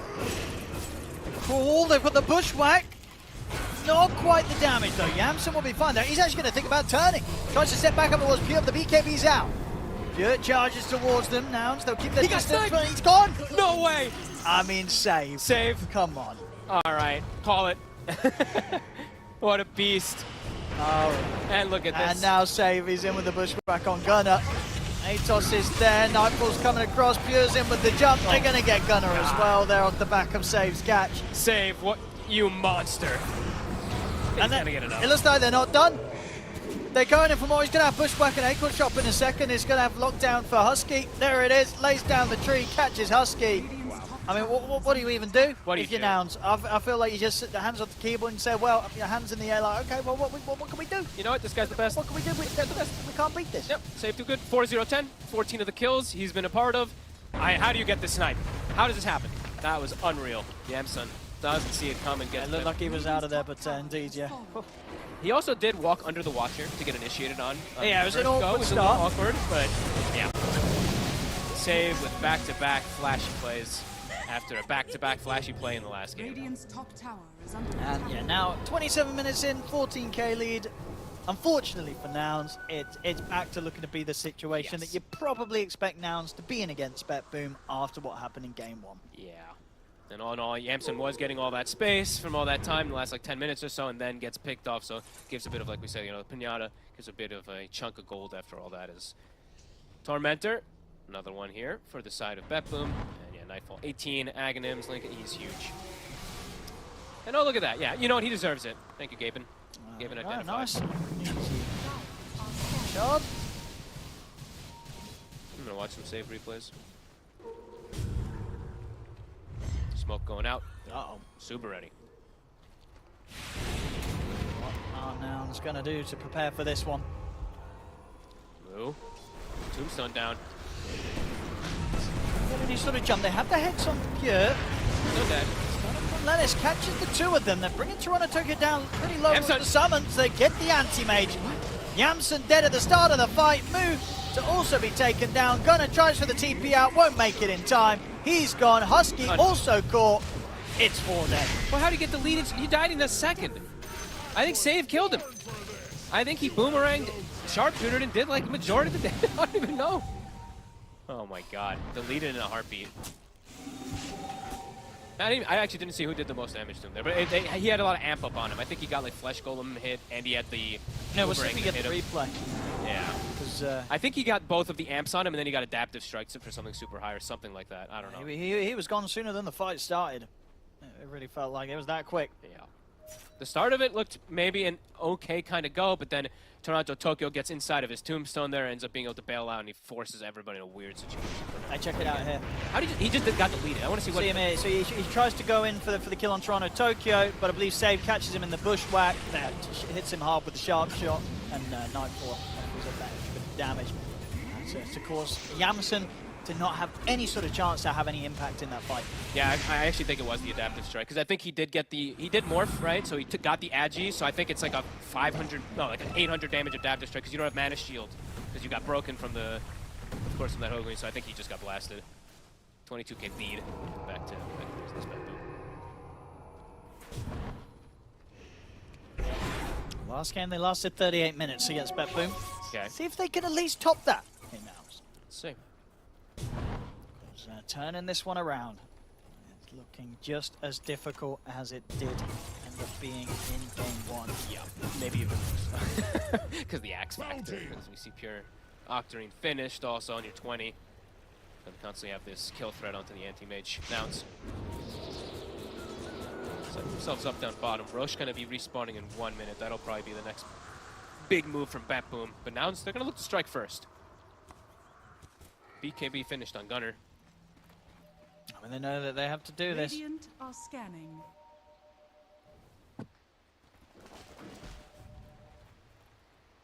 Hello? Anyway. Right. Owen, why do you got your phone on? That must be my pizza. Oh, yeah, fair enough. Betboom, full butterfly on Nightfall, level 20. You can't kill this. You can't kill this Morphling now. Who do you focus fire? Who do you go for? Who's your pick and choice as Nouns? You have to go for the supports first, right? But these cores are going to run rampant. Sitting inside the pit, hoping for an opportunity.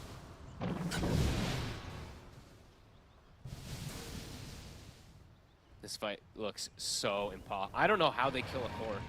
Again, it's similar to the last game where it just felt like they just can't kill cores. Power shot gives them some information. They're trickling in. Scary for Nouns. Final moments. Oh, Gunner. I mean, he's already lost pretty much half his HP to Roshan. And they do get some information. They get the Acorn shot on high ground. Tokyo. Hey, this Visage is already half HP. Trying to fire back here, but there's the call from Pure. He's in, grabs the line. Yamsun trying to commit him for the fight, but he's caught by the bushwhack. Dunked down by Pure. He's out. They'll buy back immediately as Nouns, they'll try and put everything into what could be their final fight here in this series. As Gunner's gone, moves out, ultra kill for Nightfall. He's not done yet, they're looking to clean up more. Lelis is taken down, Rampage for Nightfall as they take out Yamsen a second time. GG is cool. This game, both these games, this series will go the way of Betboom. Nouns, unfortunately today in this series, the challenge proving to be a bit too much for them. Betboom on top as much as people would expect to see them. This was top stuff from Betboom, top form. Yep, a better 15 minutes, I would say, at the first glance here for Nouns. Getting some good pressure, you know, Gunner having a better hero. But at the end of the day, I mean, it still was very similar with Betboom. Like, 2 of the lanes got very pressured, and then, honestly, their macro game, their warding, they just know how to play the map so well. They know how to read the moves. It seems like they know where Nouns is, like, every time. And, yeah, Nightfall free farms, they get the pressure, they get the catches, and... yeah, it's a really tough game. It's an uphill battle no matter what, even drafts considered, etc. for Nouns versus Betboom because of how good this team is right now. Yeah, something about this team when they get the stride going, you just can't stop them. And yeah, you can't stop them. And save this guy. Like what? Save. What is this guy's too good at Dota? Yeah, definitely. You know, normally it's kind of the whole team as a whole shining, but yeah, I think that today we could give it to Save for kind of just stepping even further ahead of the rest of his team in terms of performance. Both games, the Rubik into this hoodwink performance, and don't really get much better than that. Well, there we go, a series that Nouns, you know, some highlights in the early halves of the games, but the rest of the matches not really anything for them to write home about at all. Betboom crushing them down completely and grabbing the 2 victories here, 2-0 against Nouns.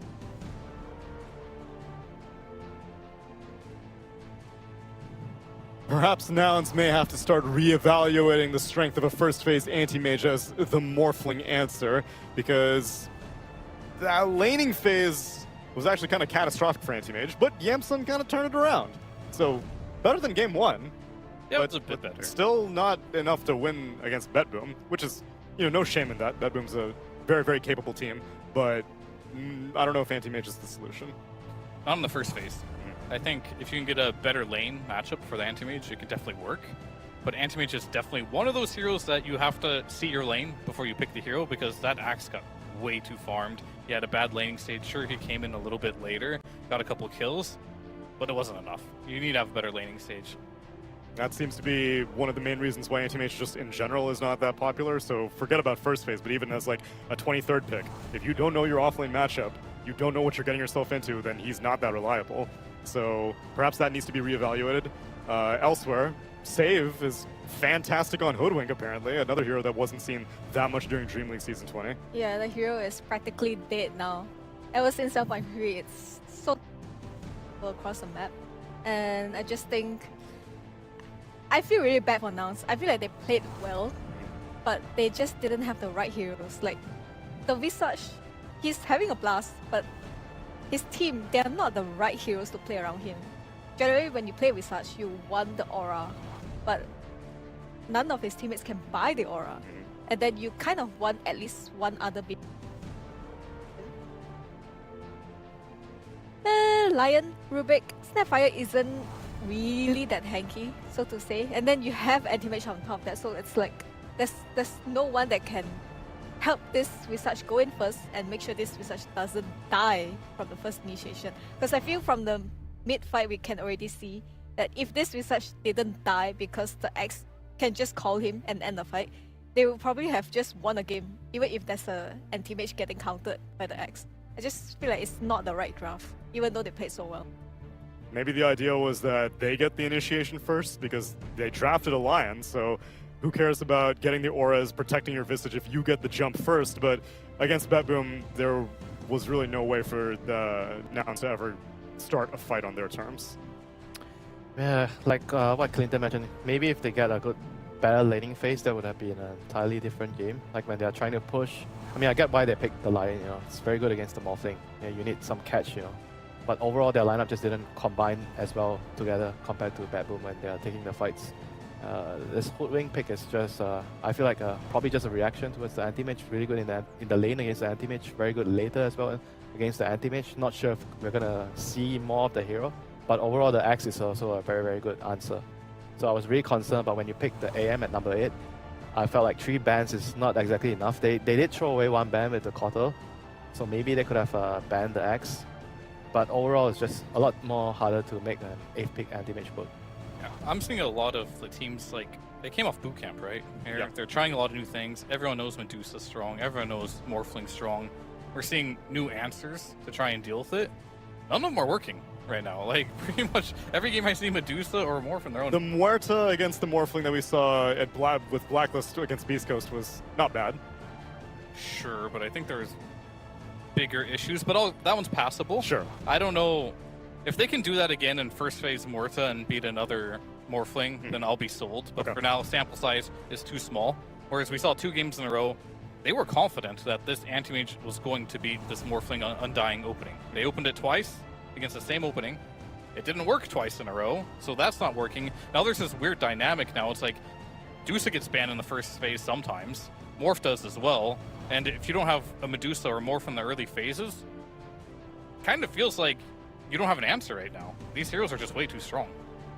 Yeah, it seems that much of what we feared coming out of Dream League is continuing, because I think some people were hoping that they may be an E-patch to maybe tone down Morphling and Medusa a little bit, but not quite. But that means that more teams need to find the solutions to these heroes. In the meanwhile, though, that wraps up our shift here, but we're going to bring in our next series on the mainstream. It's going to be Liquid versus Aster after the break.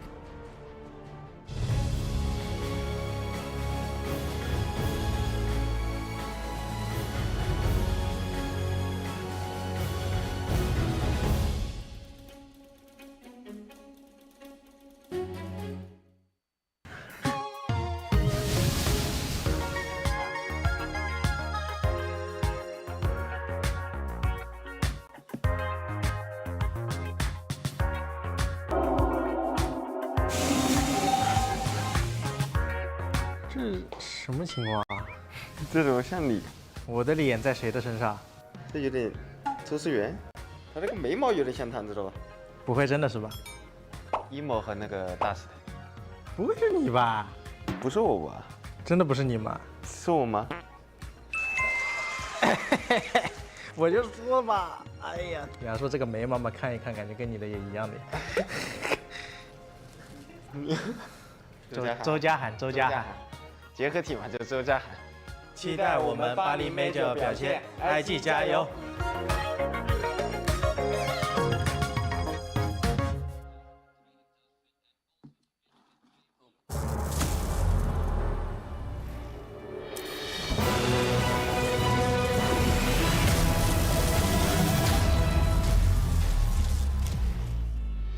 Use your skills in the gaming. 1xBet.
bisa jadi nyata dengan upgrade wifi rumahmu pakai BeastNet Home. Nah, ini baru internet rumah buat orang-orang terdepan. Mimpi kecil bisa jadi besar. Dan kamu juga bisa mendunia. Jadi, siap wujudkan semua jadi nyata?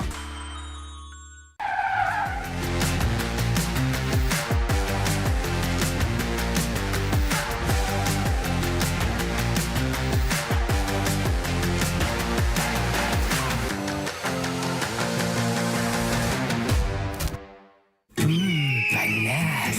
Di oven nih. Hai. Ya kelar. Wih. Nah ini Sukroven si paling seru. Mau gini seru. Mau gitu seru woy.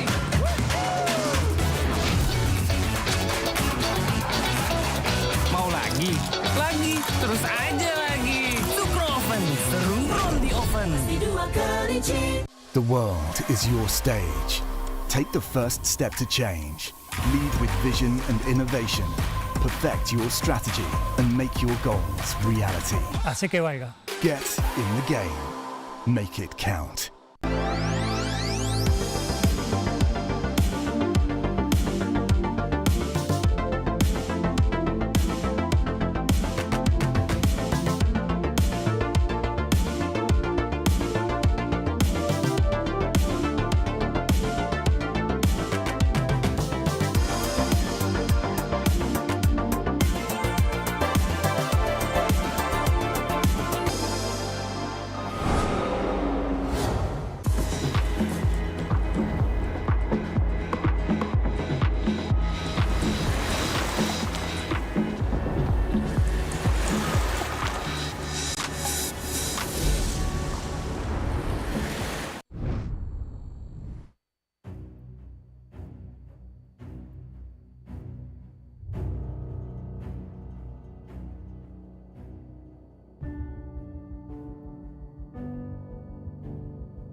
afternoon. Welcome back. You're watching the Bali Major, and we're in the middle of day 2 of the group stages. And that means we've already had one set of games in Group A and one set of games in Group B, and we're now going to have another one set of games in Group A. That's right. I'm joined by Jack, Roman, and Brian, otherwise known as KBBQ, Resolution, and BSJ. It's going smoother every day. That was beautiful. Thank you. You doing good today, Brian? I'm doing fantastic. It's a wonderful day out here. It is. It's a little less sunny, meaning a little slightly overcast. It's actually nice. Nice, yeah. Yeah, we get to film some content today, this morning. Just hitting me in the balls. It was no fun. spoilers. That was not the entirety of the content piece, but there was a part of that, just so you guys... That could be fun. It was accidental, okay? It was accidental. I'm sure my aim was not very good. When it comes out, I will let people know how many takes it actually took for me to actually was the first do the one. thing. Straight up. That's Straight up the first one, just right in the on the target. Bond together on the panel. You have shared trauma. Getting hit in the balls is certainly one of those. So. I'm sure she just secretly hates me. Like, after all you've done, Rome. It was lovely though. The beach was lovely. Yeah, we went to on the Ayana Estate. There is Kabu Beach, and we were there. Just gorgeous environment. Happened to have to do a video shoot for there. I mean, I could think of worse things. Definitely getting a little bit spoiled here, just like we were getting spoiled with the Dota that's coming your way, because the 2 series that we're here to talk to you about are, wow. I mean, maybe we're a little bit biased, because obviously we're the ones talking about them, but Jack, these are the blockbusters today. Yes. First we have Liquid Aster. I think these 2 teams are atop the group right now, more or less.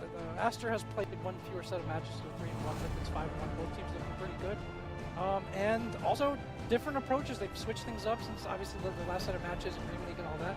Liquid, I feel like, is a team that is going to right now let Morph through, because they seem to have some very timing-based answers to this Morphling, including, we talked about this earlier, the first phase Visage, among other things. And Aster, they have a bit of a different look with Sumail. I felt like last patch they were going to last pick his hero, whatever seems suitable for the game, give him some gas station help maybe. Now it seems like they're picking it early, especially if it's Ember, and they're like picking killers to enable him and play with him a little bit. So it'll be interesting to see how the clash goes. Yeah, I also love how Liquid translated their drafting a little bit, because after first series yesterday, like the second game when they had like Klinks, and some, what was in their mid lane? Like they had some, really pop draft, it seemed like. But now, like I see their draft is like they have a lot of strategy into this. They have meta heroes. They have like this combination of heroes, which is like Pagna plus Storm Spirit. They have Visage going on for them as well. They have like a pretty good answer to Morphling. I agree with that. So it's going to be pretty exciting for me to watch the series, especially like since Aster is in love with the Morph already. They showed it for us. And Liquid know how to beat them, so it's gonna be interesting to see like who's gonna do what in this series. Yeah, and they're sitting, of course, Brian, on a cushiony 5-1 right now. Yeah, it's a nice turnaround since their performance at Dream League. They got knocked out in the first group stage, bottom 8. This team is, I mean, I know these guys pretty well. Let's just say that they tend to ride the wave of momentum that they feel, and that the one thing they've struggled with this year is a new leader. Zai has really had to step up into the leadership role, and by no means is he a poor leader, but it is something that does require experience and takes time for him to settle into. And I got the vibes that he didn't think he should have to do certain things, like meaning like people should know this stuff, people should know their heroes, that kind of stuff. And I know what happened over the course of the last 2 weeks was they had their boot camp and they solidified their ideas, where Zai and Blitz were spending a ton of time together amongst other people as well. It's not just them. And they were just like, okay, let's have confidence in what we believe in, what we think of as a team. And it's definitely showing already. I am not surprised based on like how their boot camp went that they're performing well during this group stage. Yep, they are top of the group right now, but that's also because, well, if anybody has done the math, there's 9 teams per group, and that means that not everybody can play in one round of games. There's always one person sitting out. So Aster is actually one of the teams that has not played yet today. This will be their only series today. Everybody gets like one series that they get one per day with. Yeah. And that means Aster sitting at 3-1. Which is not bad at all. They have the chance of knocking Team Liquid down a little bit, but we'll see if they have what it takes for that one. Here you see all of Team Liquid. They showed up ready today. They already had a series early today. They were up against Execration, Rezo, and that series was not a very even one. Yeah, it was a pretty one-sided, especially like as I told you about the drafting. Like they really stepped up today with the drafts, and they had really good combination of heroes. And I'm actually like very surprised because like I spoke to the Liquid earlier yesterday, and they were like, yeah, we kind of like secured TI invite, and we came here, you know, to relax and chill, you know, play some Dota for fun. And I'm surprised they're doing so well because of that, you know, mindset, because they have nothing to lose basically here. They just came to show what they're capable of. Who told you that? Who are you talking to? No, I'm not gonna say name. I'm not gonna put a name on it. You guys just burn your source like that's good. Yeah. I got like the complete opposite vibes when they were in the Netherlands. They were like very, like they're competitors. They're like it freaking sucks to lose, you know. So I thought they were motivated a lot by like almost feeling embarrassed by their performance at Dream League, and I thought like maybe they know they're secured for TI, so they're not under pressure, but I thought they were going to take this tournament like very seriously. Yeah, this came up during Berlin as well, because they were talking about how the back-to-back major into Dream League stuff was like pretty exhausting for them, especially if they did the boot camp, and they felt really burnt out. So I guess during Dream League, maybe at some point they're just like, hey, we need to, you know, let's pace ourselves here, and then with TI coming up. Maybe it helped being eliminated early, so they actually had time to work on themselves rather than having officials every day. You know, that can sometimes help out. Of course, on the side of Aster, they are not secured for TI. They got 608 points or something like that. It's not enough, guys. They need more points in order to make it on points to the international, and so they have a lot of pressure on them to perform. Again, they have been doing well this major so far. Coming into it though, Jack, do you feel like they have what it takes to reach the top? I think this team has had a tendency, especially with the Smil version, to start off pretty strong in a meta or tournament and then kind of drop off a little bit. I think you saw that this year during the CNDPC. They sort of like limped their way into this tournament. It feels like their ability to create or execute different strats they feel comfortable with is a little bit limited, like likely probably because of the language stuff as well. I was asking Sumail about some of the, you know, his time in China. He's like, yeah, I eat KFC and smoothies and fried rice every day and stuff like that. And so I was asking Monet the other day, like, hey, have you guys had to learn any English to communicate with them? And I think either way, it's like difficult for them to communicate too deeply within the game. It's got to be pretty simple. And so I'm sure by now, like, maybe if last patch they were learning, like, if when he needs help or when to save him, they've been communicating, like, hey, when do you want to go kill someone? You know, like, that seems to be the shift for them so far this tournament. But I think, yeah, that's another issue. If they have these strats they come into tournament confident with and teams start to beat them, things can unravel fairly quickly for them. So it's hard to say. Yeah, it's like they started off well because there's not much communication needed to start a team, and when you're doing well, but when things are going smooth, you know, not as smooth, then you need to communication to fix them. And if they don't have that, you know, really good way of communicating between them, that might be a problem. Yeah, it sometimes shows. I would imagine also, Brian, it depends per game. Laning stage, you can kind of get by, as Verso said. The longer the game goes, though, and we've had quite long games, also quite short games, but it's like hit or miss here. Well, what I like about what they're doing for Sumail with the Ember Spirit as a hero, same with TA, is these heroes' roles in team fights are kind of independent. Like, TA, you don't need to communicate with the TA. You're going to choose a target that you're going to stun, and the TA is going to follow you up. If you're an Ember, you're going to jump the back lines. Unless you're, like, playing a Murata combo, you don't necessarily have to have some, like, pinpoint, like, in-the-moment communication. So that might be something they're prioritizing, because at the Dream League, they did really well in Group Stage 1. They made it through, and he was 6-1 on Void Spirit on Sumail.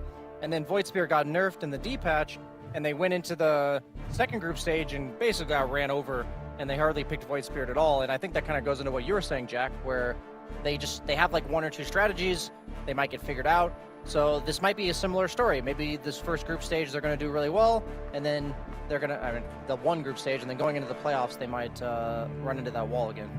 Yeah, it seems like they're both going to fight for the Storm Spirit because Aster is setting up already for that combination. And I'm really curious if Team Liquid is going to just take it from them against the Pugna and like make it a new strat with some Cuddle, for example. No, they're just going for the Broodmother. I've got a question what you guys think about Aster. So, you know, you mentioned they get kind of figured out. We saw that, we talked about how Liquid, they got knocked out in the first group, so they had a little bit more time to boot camp and figure out ideas out there. Do we think it like benefited Aster to get stomped the way they did in Group Stage 2? Like, who do we think would... Is it better to have time to boot camp in their case, or is it better to time to like have your strategies be just overcome by the opponent? It's a really good question, Brian. I mean, it usually depends on how like team deal with the losses, right?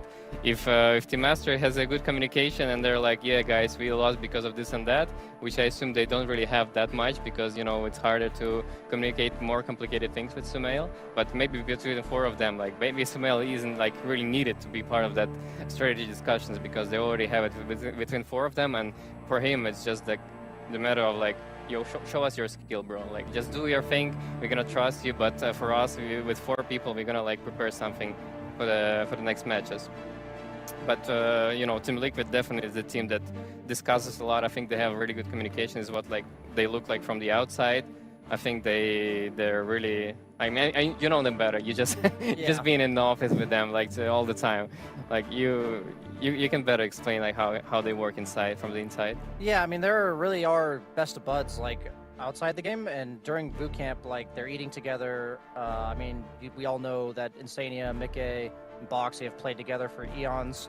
What I love about this team is that they kind of like rise and fall together. Like they're on the roller coaster of Dota together, and they kind of embrace that. Like they know it's an emotional roller coaster to go from winning to losing. It can be so fickle, like we see what happens, like, even Gaimin Gladiators, like they were kind of stepped off their game for like a week in Dream League, and then suddenly they come back right into peak form and win the whole thing again. And we're kind of seeing that again with Liquid. We're seeing it with Aster, even just going 3-1 so far. Like the difference between success and falling short is not very small, or not very large when it comes to Dota. That's amazing. I actually want to like say props to the organization itself, because I think there's a reason why this specific group of people came under the this Liquid organization, because I feel like the principles of that organization is actually like to build a strong team, to not like fight for the for the small things, but actually like work together. And like we rarely see changes from that organization as well. It's like it shows how good people are being treated there, and like how much they're trying to work within their own roster to make some changes instead of like changing players to see where else they could improve. That's oh good. No, it makes the team very resilient, and I think Team Liquid going last TI through the last chance qualifiers and like making it somehow all the way to 3rd place at TI, that's insane. And a team that makes it through something like that, I mean obviously they changed one player after that, but that does mean you gotta be able to withstand that amount of pressure, and that's just that is incredible. Yeah. Then they steal my player and start doing even better. Thank you, Liquid. Hey, you did pretty well through the last chance qualifiers as well, so give yourself some credit. And some say could did even better. Yeah. One step further. Mm-hmm. But yeah, I mean, it was really hard to play against that team as well. Like the semifinals was like just. I kind of played them within one breath, It was like I was Beastmaster and the fight was going on, and like I was coming back and forth, like especially the 3rd game was like a rally of emotions, and seeing some incredible stuff that even like Puppy did in that game with Enchantress. It was such a blessing to be part of that. I think, I guess, just getting back to this game for a second, I think Brood has definitely been one of the rising heroes so far of this tournament. I have seen more and more teams just straight up first phase this, and obviously with some flex value as well. 1-3. I feel like the 3-4-1 flex has been, like whether it's like a Spirit Breaker, whether it's Brood, there's another hero that's slipping my mind at the moment, has like been going up.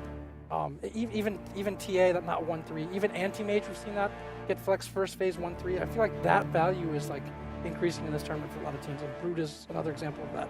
I think Gaimin, coming up in the next series, have been using it once more this tournament with success. So this is a hero to watch out for again, and Liquid is like, you do associate this team with Brood over the years, right? So yeah, it's actually pretty good to have a hero that can go 1-3, because it gives you so much flexibility during the draft, and you can work around that so much. And I also like that for the Brood, especially, like there's also a flexibility within the builds itself. Like when you play in position 3, you can either go like this heavy damage build, where you go like Anchor BKB with the shard, and because she's a universal hero and she has so much just raw damage. The shard scales her with damage so much. It just becomes like a a first core in the game. And it also becomes like, you can say that as well for the carry, but for the offlane as well, you can go for the aura build like it was before, like with the pipe, Greaves and Hex, and it's still like a very good hero to provide auras for your team as well. They do go for the Monkey King on Aster. It's most likely for Monet. It's a solid lane matchup against Brood. I am a bit concerned that his 5 is a Pugna in the sense that Monkey King, he only trades well if he's able to hit you 4 times. Okay, so they actually put the Pugna on 4 most likely and elect to go for the Disruptor. I like that a lot more because the Disruptor glimpse into kinetic field actually allows the Monkey King to get those 4 hits off. It's like Pugna trades really well, but that's not the kind of 5 that Monkey King generally wants. He wants somebody who helps him force the trades around his hero. In this case, they go for the Mirana. It's most likely a 5-position Mirana, I would imagine. I think Monkey King is actually a fake counter pick to the Broodmother because of the mischance, and especially like when you have a strong position 4 like Sky, there's no way this Monkey can outtrade the Broodmother, even with Disruptor on his side. So I think it's still the lane in favor for the Team Liquid. So you think he's going to struggle? I think he's going to struggle on that lane, yes. Because every time they want to go on him, he can't really turn easily because he has this 40% mischance, and there's no way he can get the Jingo stacks off to be able to heal out of that whole, initiation. And I love the Mirana pick as well. Like Team Liquid, they're doing what we wished the Team Bleed was doing yesterday. They actually picking heroes to add on top of the Ember, initiation, so they can actually play this mid war very well. And I'm really excited how, because Sumail is one of the best laners as well for the mid lane, how, who's gonna win that mid battle in this series. I'm curious if there's ever a universe where Nisha goes like the 4-4-0 build. I'm not saying he should, but that's something that's more common with a Mirana on your team and against Storm. Isn't 2 points in chains enough usually? Yeah, so what he might do instead is go the 2-4-4. He might go the 0-4-2 back into 2 points chains, back into Max Flameguard. He might do that. It's just a matter of how much do they plan to play around him, how much do they require these searing chains, because they have so much follow-up, but they don't really have, the 2 supports don't initiate anything. Yeah. Yes, I agree. So I think 2 still points is assuming enough. it's going to be a Zai Brood? Most likely, yes, but I still think that they have a flex for it, which they don't really need because they can already look into picking something against Underlord. They already have a good matchup against Monkey, so they can just pick another carry that's going to be even conditioned for them. You know what is very telling for this draft? Aster has 3 seconds left in their bonus time. Team Liquid, once they started on this last pick, they started 2 minutes. They had 2 minutes left. They're very confident. They are incredibly. They were coming in very well prepared for this one. They kind of knew what they wanted, and apparently Team Aster's bans and picks didn't really sway them away from their plan. Yeah, their openers this tournament have seemed very, like you mentioned, Brian, very brainstormed, very figured out. I think this first phase is interesting because it does give you a strong lane that's already kind of hard to counterpick, even if you don't end up flexing the Brood. And also, again, we're talking about with the Ember Spirit, so you have 2 very fast, good roaming heroes that work with them already. You have an offlaner that fits kind of the requirements we were talking about. You can either add damage and or auras to help this Ember Spirit take more of the map early on. So this is a really good draft so far. I don't feel like Aster has really answered any of the kind of problems that have been posed to them so far. I feel like this is a very free last pick for Liquid. Yeah, what do you think it would be? I'm thinking about Anti-Major Luna for them. Luna got banned. Oh, Luna got banned. They're on the Damn, same that's a really line good as ban that. from Aster. They took Monkey King, they banned Ursa, and it's the 2 best heroes against Underlord already. On top of Luna, oh, it's a Slark, yeah. I thought they might go Slark, but that's not really a Mickey hero. I don't see him play this too. I'm not saying he's bad at it, it's just not his style per se, and it also is going to struggle to stick on targets because of the Pugna. But I will say this. Slark's, I use Dota buff matchups all the time. His worst matchup in the entire game, do you know what it is? For Slark? Yeah. Viper? It's Disruptor. Disruptor. The most unfavorable matchup in all of Dota for Slark is Disruptor. It's because you can't purge any of his spells other than the first one, but you can't purge Glimpse, you can't leap out of kinetic field. Yeah. You have to buy a BKB, usually. So I think Mickey is more of an enabler this game. I would almost like to see Zai eventually get more carry items and have Nisha go for more of a Maelstrom Kaya Sanj type build, which allows Mickey to be more of a soak rather than the Slark that's going to get 40 essence shifts in the middle of the fight. The last time Mickey had his hands on the Slark, which was literally the previous game he played, He didn't even have time to go for any of that. I think it was 16 minutes. The game was over. Like in a loss or a win? In a win. Oh, okay. There we go. So who knows? Who knows if Mickey gets to play his hero this time around? What are we thinking then? Because the entire draft, it did feel, Jack, that we were looking for answers from Aster to answer Team Liquid's draft. Do we feel like they found one? I don't think so. I think for all the reasons you guys mentioned before, the Monkey King looks a little sus this game. And if Monkey King has a bad lane, like this hero does not catch up very well, I think it's going to be a tough game for Aster.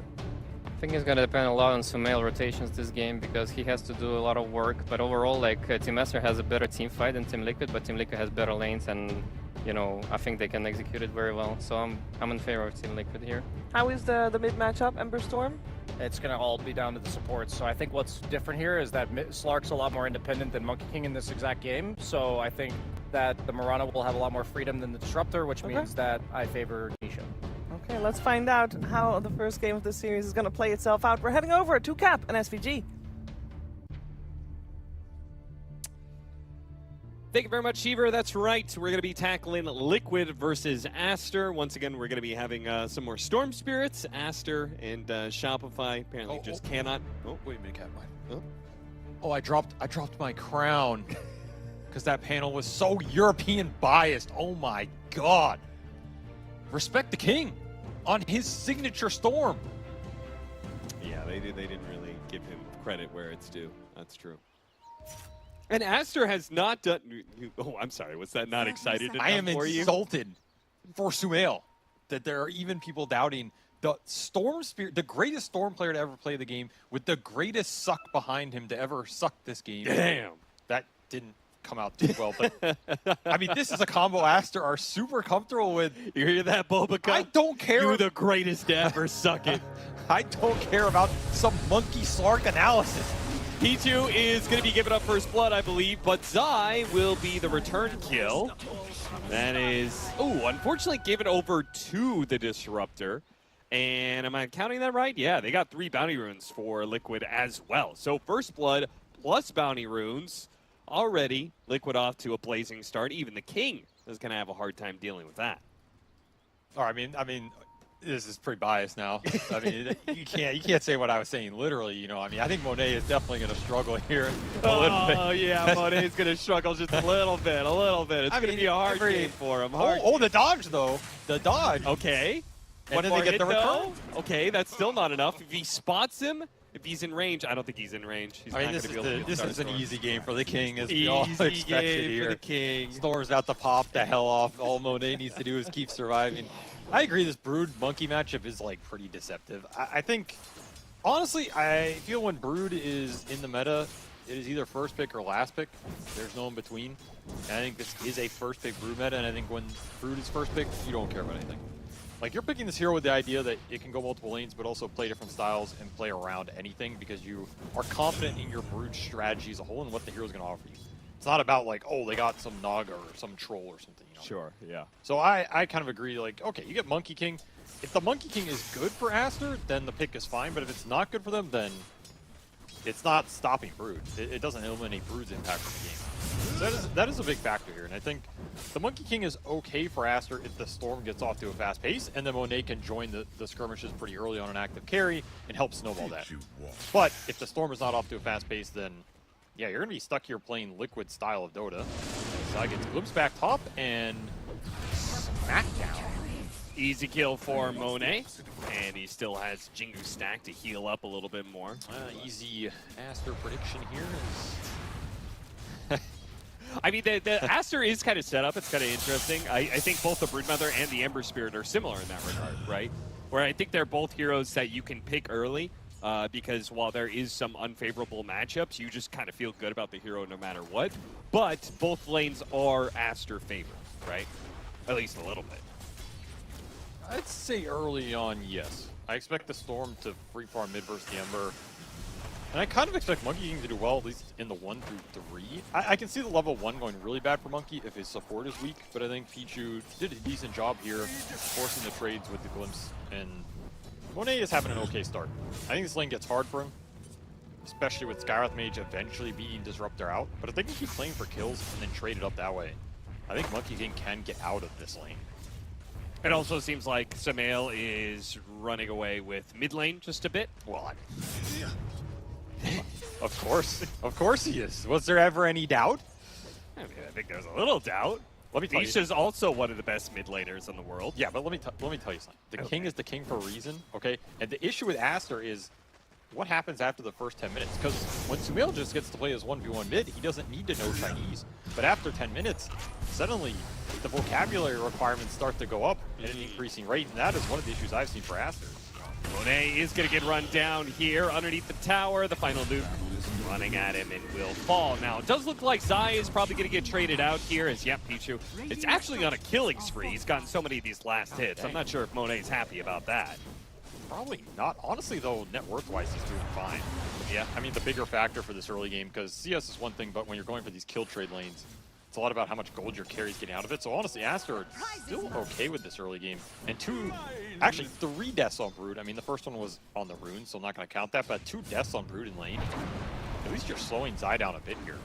He's not super happy with where the creep wave is right now, and that'll allow Pichu to rotate mid to contest these water runes away from Nisha with a glimpse. Yeah, they're going for the kill, but at the same time, Insania was going for the water rune bottom, shows up to the lane, goes for the kill. Nisha dodges the remnant with the slight, and as a result, Liquid are going to be able to pick up kills on both, but Mickey is going to get run down in the safe lane. So it does come at a trade-off. They brought extra heroes into this lane from mid, but they are giving away Mickey's game a bit. I'm surprised Mickey dies there. Like, he had range off one. He still goes down to a no-stun lane bottom. It's a huge find for XXS down here, who is having the way better time in the CS department. He's doubling up Mickey just because it's an Underlord. It's an Underlord Pugna. Insane harass, insane early game CS trading down here. Aster's offlane is owning this early game. That is a good sign. It's going to create pressure. These rotations come to mid, but like you said, they get punished. So I don't know if Sumail is too sad about that, considering it was a 3-on-2. I mean, what can you do? Yeah, only so much you could do against ganking firepower like that. I do like the fact that they set up the Underlord to... I think this is very much a momentum-based lane, right? Most Underlord lanes are, right? The more CS you get, the harder you hit, the harder it is for the enemy carry to sit in lane against you. But in particular, Slark, who's usually pretty good against these tanky offlaners, you put a good 4 position with him, you start winning the lane, Slark is just going to have a really hard time getting any CS. Yeah, I mean, he just had to ferry out south, so that's rough. Some of this net worth being burned off Mickey. Just to factor the trades here. Got some blood grenades, can't forget. Thank you. There's a lot of blood grenades. JJ's making sure you know. Was that the infographic? I actually couldn't see it. Yeah. Wait, he has a blood They grenade. brought up the no. Oh my. They brought up the consumable gold spent and then hovered over the blood grenade. I'm gonna find JJ. I'm gonna have a special word with him. Where are you, Blood JJ? grenade thrown out mid as all the spells land here, but Pichu is goddamn tanky. Yeah, not tanky enough though. Insania is still able to pick up the kill.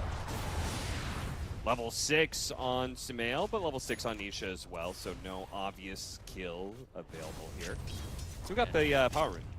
Nisha did. He got an illusion. Okay. He's pretty happy about that, considering he's sitting top of the board here and has opened up a decent lead against Sumail just thanks to the ganks here from Liquid. I don't think that lane was going that well for him, but no, he was losing out on CS sure. by a pretty heavy amount, to be honest.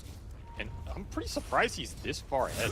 He's like 500 or 600 ahead, and the net worth is even favorable for Sumail. It's just the one kill, I guess. I'm not sure where all that net worth came from, actually. More bounty runes, I would say, for one, right? They got 3 at the start, yeah. and there's maybe more they've gotten since. Arrow gonna stop Ulbika. Oh, he mistimed it. They're gonna have to just have a click off, and Insania still gets it. So Wisdom Rune being stolen away. They really need this kill to punish him, but he's got leap. So I think Insania is away. It's a big find. Denying a lot of XP, especially with the start that the Aster supports had in terms of finding these kills. They were already pretty high level. They're going to go for Zai a 3rd time at top, They have the blood grenade, they have the trade. How much are you going to miss? They're going to go for Insania as well. They do manage to get the pull back, get that kill while Zai dies. So Aster getting some nice turnarounds here in this moment, despite losing out on the Wisdom Rune. And again, they do need that experience. Like you said, they're already getting some of it out of these kills, but you really want to make sure the Pugna gets to 6, right? Because you've got this potent combo of Storm Pugna. Yes, you want the Suck Up and you want Static Storm Up. They're two very important spells this game. And Bulbaco's the best to ever do it. That's true. He is the best at sucking. Yeah, I'll give him that title any day. He's going to try and defend his ward. Sumail's going to come back in. They're going to look for this 8-minute rune. It's a regen. Oh, you want that real bad. Denied it from the king. He has to give it away. Oh, wow. Nishu denied it. I thought Insania was, when you said denied it, I thought Insania went for it, but... No, Nishu was just out of there. I mean, Pichu thought he was going to remnant on top. Or maybe try and do his, you know, remnant through trick that we've seen him do 1,000 times. Is this a change, or have I literally just blanked this the entirety of my Dota career? Like, you can't remnant through kinetic field? Like, he threw out the kinetic field, and I swear to God, he threw a remnant, but it didn't go anywhere. Am I crazy? You can throw a remnant through kinetic field. Yeah, like you can, right? Yeah, why wouldn't you be able to? I don't know. Is that actually a thing? That sounds ridiculous. I thought Nisho threw out a remnant. No, I think he just... No, maybe. I mean, that's another issue, but I don't think it had anything to do with Kinetic Field. Okay. Maybe I just missed something. Or maybe you didn't. You could definitely remnant through Kinetic Field, actually. 100%. That is not a thing. Monet gonna Wukong command top. And with the Wukong's command, with the Kinetic Field, with the Glimpse, they've got a really, I mean, I really like Disruptor plus Monkey King. They got some nice support core combos. Disruptor Monkey King plus the Pugna Storm Spirit. Ooh, Boca does die in the mid lane. They just left Zai on an island in the 1v2, and that is where Aster are getting the punish. I think in the one-on-one, the Monkey can't do this, but in the two-on-one, the Arrow, I guess there is a similar combo on the side of Liquid, but it doesn't land. Yeah, this is where Liquid have devoted their resources. It's to mid. They're choosing Nisha over Zai here, hoping it'll pay off in the mid game. It might if Nisha can abuse the levels and make something happen on the map, but it does feel like they've kind of just abandoned the Brood a little too much, and Monet has gotten a lot out of this lane, man. He's going back for Battle Fury on top of having healing lotuses off the pool, plus an Orb of Corrosion, plus that room handle. There's a lot of armor, a lot of extra right-click power through Monet in this early game. Like, he could easily join these mid-fights if he wanted to, and there's a gate. Oh, the arrow! Oh, no! And now the Mystic Flare on top of it. It's still not enough, though. Sumail is actually going to go back into it. Thanks to the Underlord being here, he feels confident, and he is, and he should be, manages to dodge a little bit of Starstorm action. Does need some extra top off here on the mana department. Ooh. Arrow, another one, slips right past Sumail. Zai comes back into it, but I think Sumail has enough. Great Static Storm, though, with the Firestorm on top. That's going to be some decent damage with Monet showing up. A glimpse back into that one. No, nice dodge with the slight there from Nisha. Sumail still lacking the mana to be a part of this one, so it's just going to be XXS and Monet to try and go for punish. But because Mike and Nisha, a little bit too mobile in lockdown, they're going to be good. That's okay. Take a quick visit to the 7-Eleven over here. Yeah. Would be Witchblade first for Sumail, who's back to having a pretty solid game after some of that kill involvement. And that is the early engagement that Monet can join off of those kills top that are really paying it back for Aster here, getting their supports up those level 6s, instantly putting them to use, and another quick smoke to try and continue Sumail's involvement and punish Nisha not having remnants here. Sumail got used earlier. And silence though. Ooh, the heal. Not enough. Sumail ends up going down. They thought they could get the punish, but instead, I mean, at this point in time, you just have to expect there's going to be both supports behind Nisha at all times. Yeah, it's been a trialing mid. Sumail is not happy about that one, as another arrow will seal Baboka's fate, even without remnants. Nisha's so tanky. I'm surprised Sumail is dying this fast, to be honest. Like, he's pretty damn tanky. He went for a Raindrop, Wand, Falcon Blade, early Chainmail with Strength Treads. It's like 1500 HP Storm with a crap ton of armor for this early in the game. He just melts. I mean, that is Skywrath Mirana, single target magic burst. You're up in the magic damage by a lot with 2 levels of the seal. So, arrow almost landing onto the Disruptor. XXS seems to be wanting to play a little bit more around mid. He keeps on rotating over here.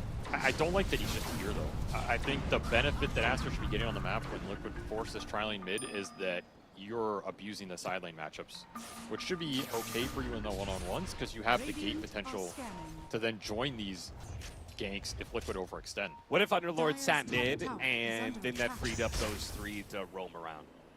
But I don't know where you roam to, I guess, is the thing. Like, I think that move becomes very obvious. I guess you can try and gank Mickey, who went back for Midas, by the way. So he is going to catch up in this game on the Clark. They're going to go for the top. Smoke on smoke, though. They've already set up, and they got the silence on Sumail. He's dead in an instant. Man. Nisha is going to be static sword, though. Maybe they can get this pick off. They will.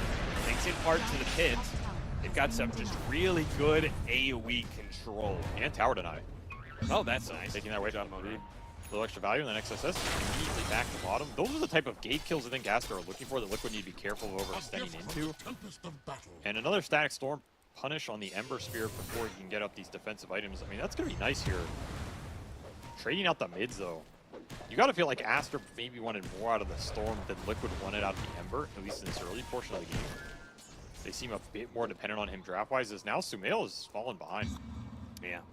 600 behind the Ember Spirit. I feel like that's his 3rd death in this game that he didn't get anything out of it. Like, the trade goes to his team, but in terms of himself, it's just purely sacrificial. Yeah. Can't ask the king to sacrifice. Yeah, I don't think he's that much of a sacrificial player. Well, I guess you can't ask him anything. Radiant's middle tower Speak your is team's under language, attack. but that.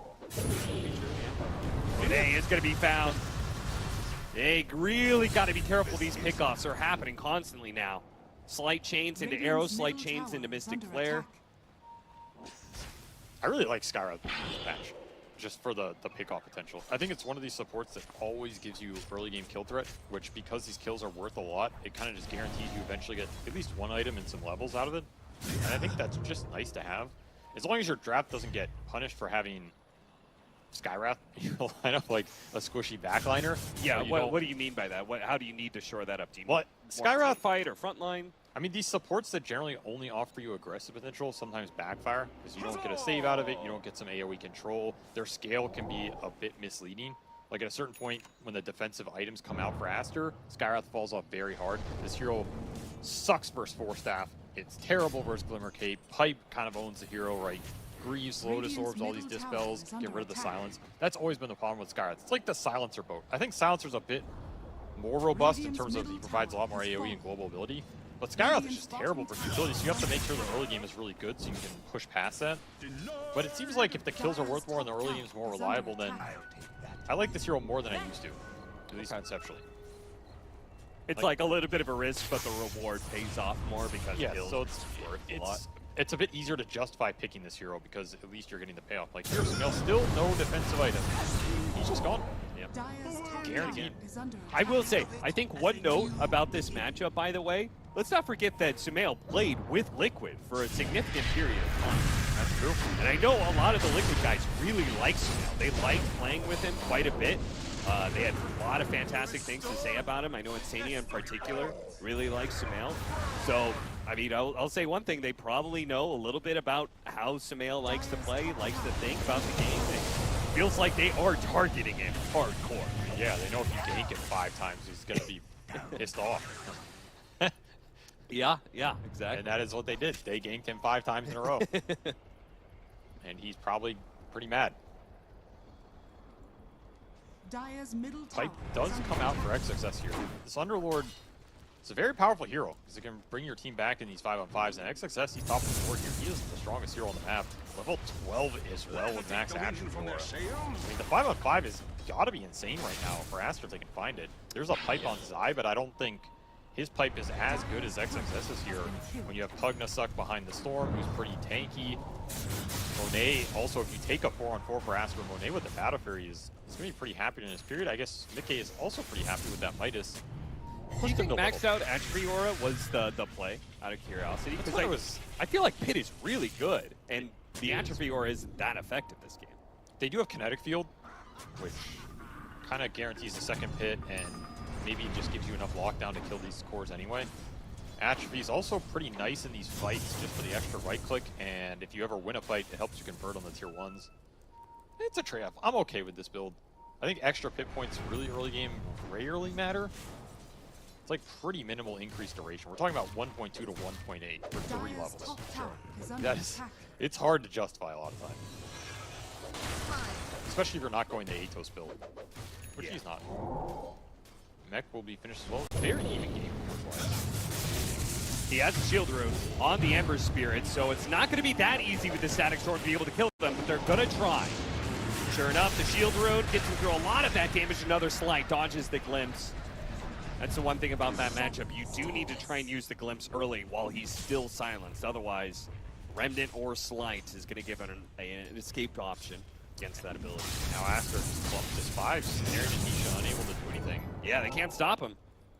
You're farming a single Ancient camp here. The entire map is Liquid's right now. It feels like Liquid are just slowly clawing their way into a better map state of using the Slark Vision and using the nighttime. This Midas on Mickey definitely was the correct choice this game is. He has felt zero pressure and has propelled him to a very solid position level. Gonna go in Smail again. This time around, though, a pipe and the heals behind him. So they can turn around and start getting aggressive. But boy, that silence lasted a long time. Finally get the glimpse off the vision. Pull Boxy back into his doom. Kind of look at Nisha, funny, but I don't think they can do a damn thing about it. I mean, again, it's another skirmish mid where both Liquid side lanes are soaking up the farm. Like Chains.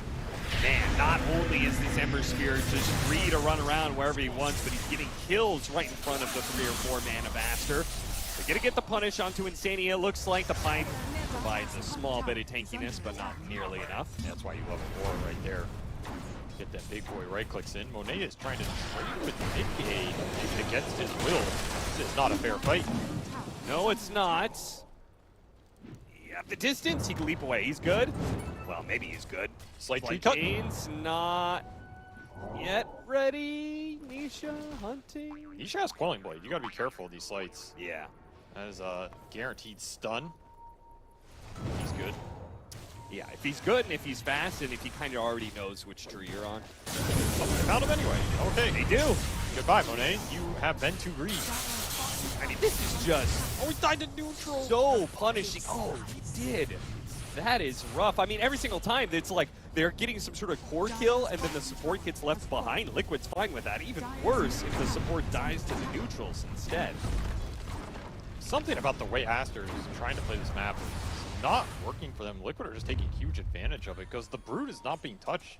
And Zaya is just taking way too many camps away from Aster while their Monkey King is getting picked off in the triangle. Like that should not be happening. I go back to where Aster's heroes are on the map.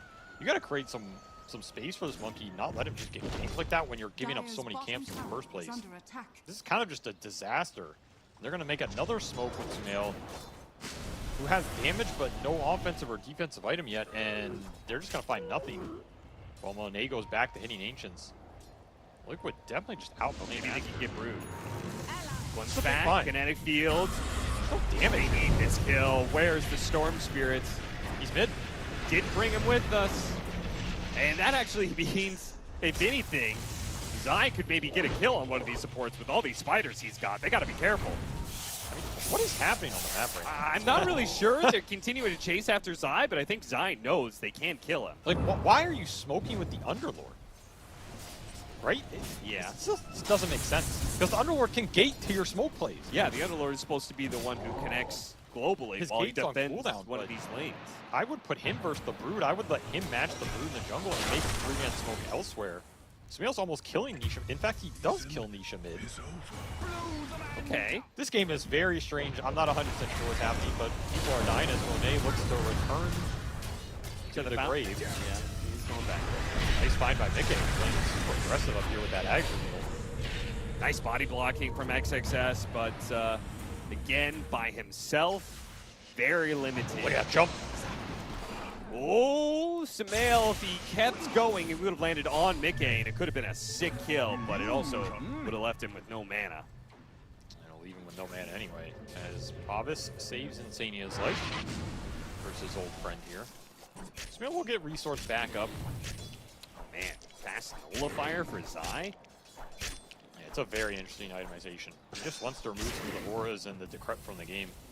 Glimmer is well on Pichu. You're going to suffer here. I mean, the supports are a big part of Aster's team fight, right? And they won't be able to play the game if a Broodmother runs up from the side and nullifies them. Because you're going to have BKB on the cores, but this really does punish the supports.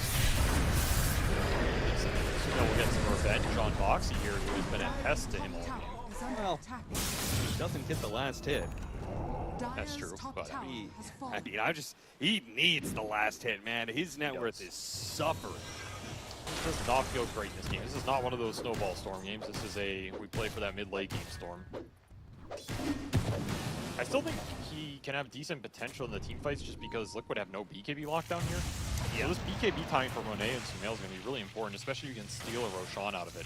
Because normally I'd say Roshan looks to be Liquid's with the Brood on like the dire side Rosh pit control with nighttime Slark.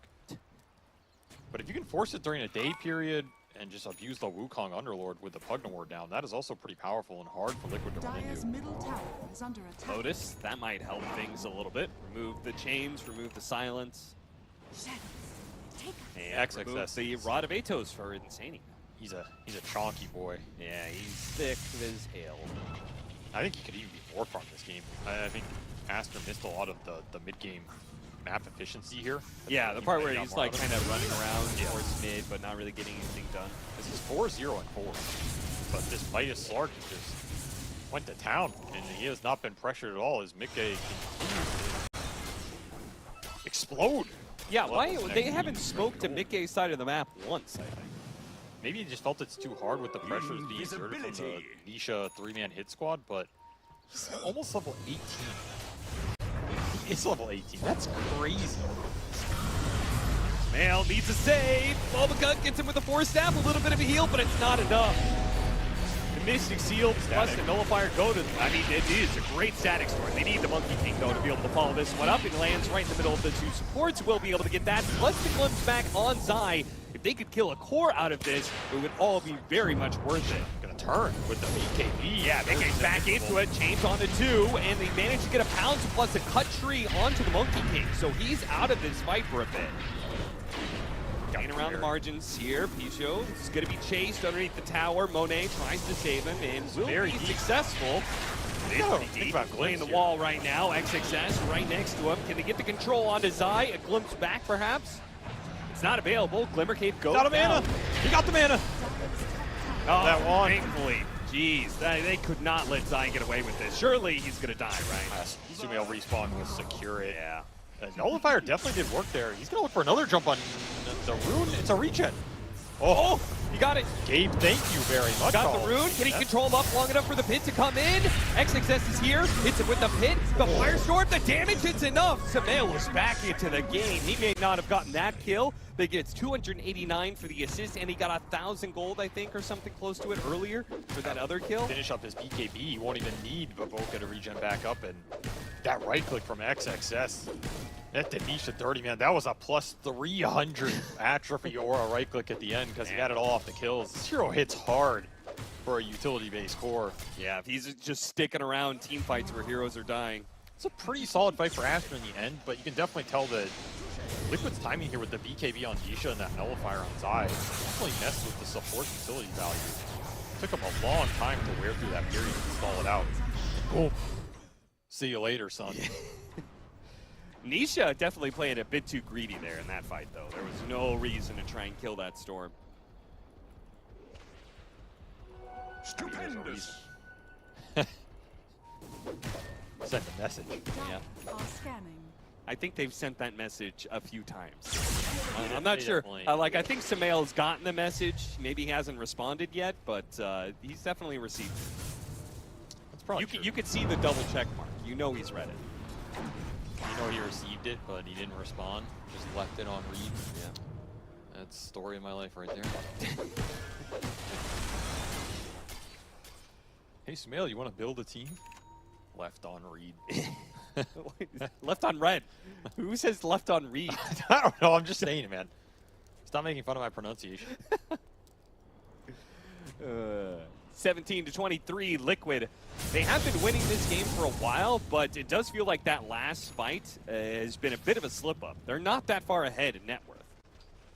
And I think that was a fight they wanted to go better with the Nullifier purchase that now Aster's going to have like a chance to react to, kind of play around a bit. And you're going to get to this third item on the Monkey and the Storm, which I think is a pretty big power spike for them. If you're Liquid, you still kind of want to use this nighttime with the Slark and his levels. I mean, Mikke is still incredibly strong in this game. He's almost level 20, which is just crazy. His Midas in all that solo time. It's just on Wonderstone. If he can get this talent up, get to another small item here, he's going to be very happy to take that fight. I'd probably just give him Aegis. And XXS, my friend. Yeah, he's going in the for wrong it. They're going neighborhood. through the portal right now, trying to get there in order to bail him out, but XXS, it will die. What was that? They do not go through the portal. Did he just not think they were Roshing? I don't think they knew they were Roshing. All right, well, he just goes through the gate and says, "What's up?" And they say, "Yeah, what's up?" And just destroy him instantly, get a bunch of stacks off it. So they get Roshan and the Slug, and that'll be Aegis to Nisha. Okay. I was thinking you could maybe give it to Mika here, just because he has Ags. It's like a guaranteed initiation, but they'll give it to Nisha, and they'll give Gem to Mika on top of Shard. So you have Depth Shroud up, you have level 20 talent, and Gem on Slark right now. Your map is going to absolutely disappear in the next 2 minutes, as he's already killing your obs.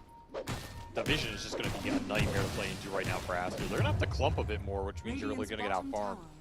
Liquid can take full advantage of this, continue to scale, and get to those next set of control items, which will be Hex for Zai and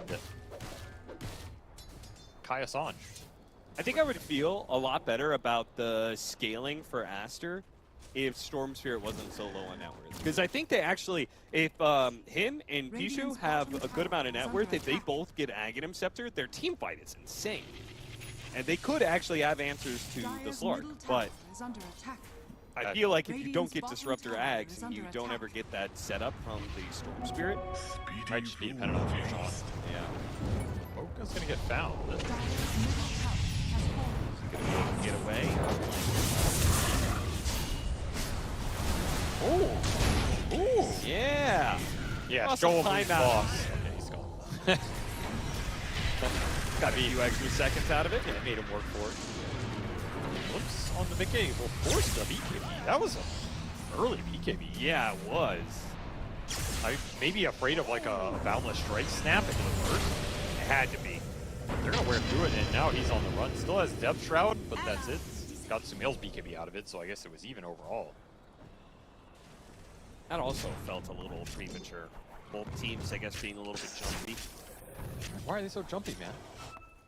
Well, it's an important matchup. They're at the Ayana Estate. Relax. Yeah, but I think both these teams have something to prove. What is that? What does Liquid have to prove? That they aren't washed up after Dream League. Yeah, that's true. Okay, well, what do Aster have to prove? That they can be a functioning team with a player who doesn't speak English. I don't think you can prove that. What do you mean? They won against, I don't remember who they beat, but they also went 1-1 against Team Spirit. So they're currently 3-1. That's pretty good. I feel like Aster haven't won an actual series in a long time. They just keep finding these like. What do you mean? They 2-0'd somebody. That's not an actual series though. Why not? I mean, if it was a BO3, we all know Team Spirit are a game 2 and 3 team, but when it's only 2 games, that doesn't count. Okay, so they 1-1 Team Spirit. I'm gonna find the team that they 2-0. All right, I'll continue to commentate on the match we're watching. As Aegis is 2 minutes left for Nisha with Arcane Rune. He's tanked up a bit with Dandelion Amulet plus that Kai Assange. Oh, never mind. And they're just going Shiva. So the Nisha is They 2-0'd IG, by the way. 2-0'd IG? Yeah, I don't think that one really counts. Can you name the 5 players on IG, Camp? I don't want to.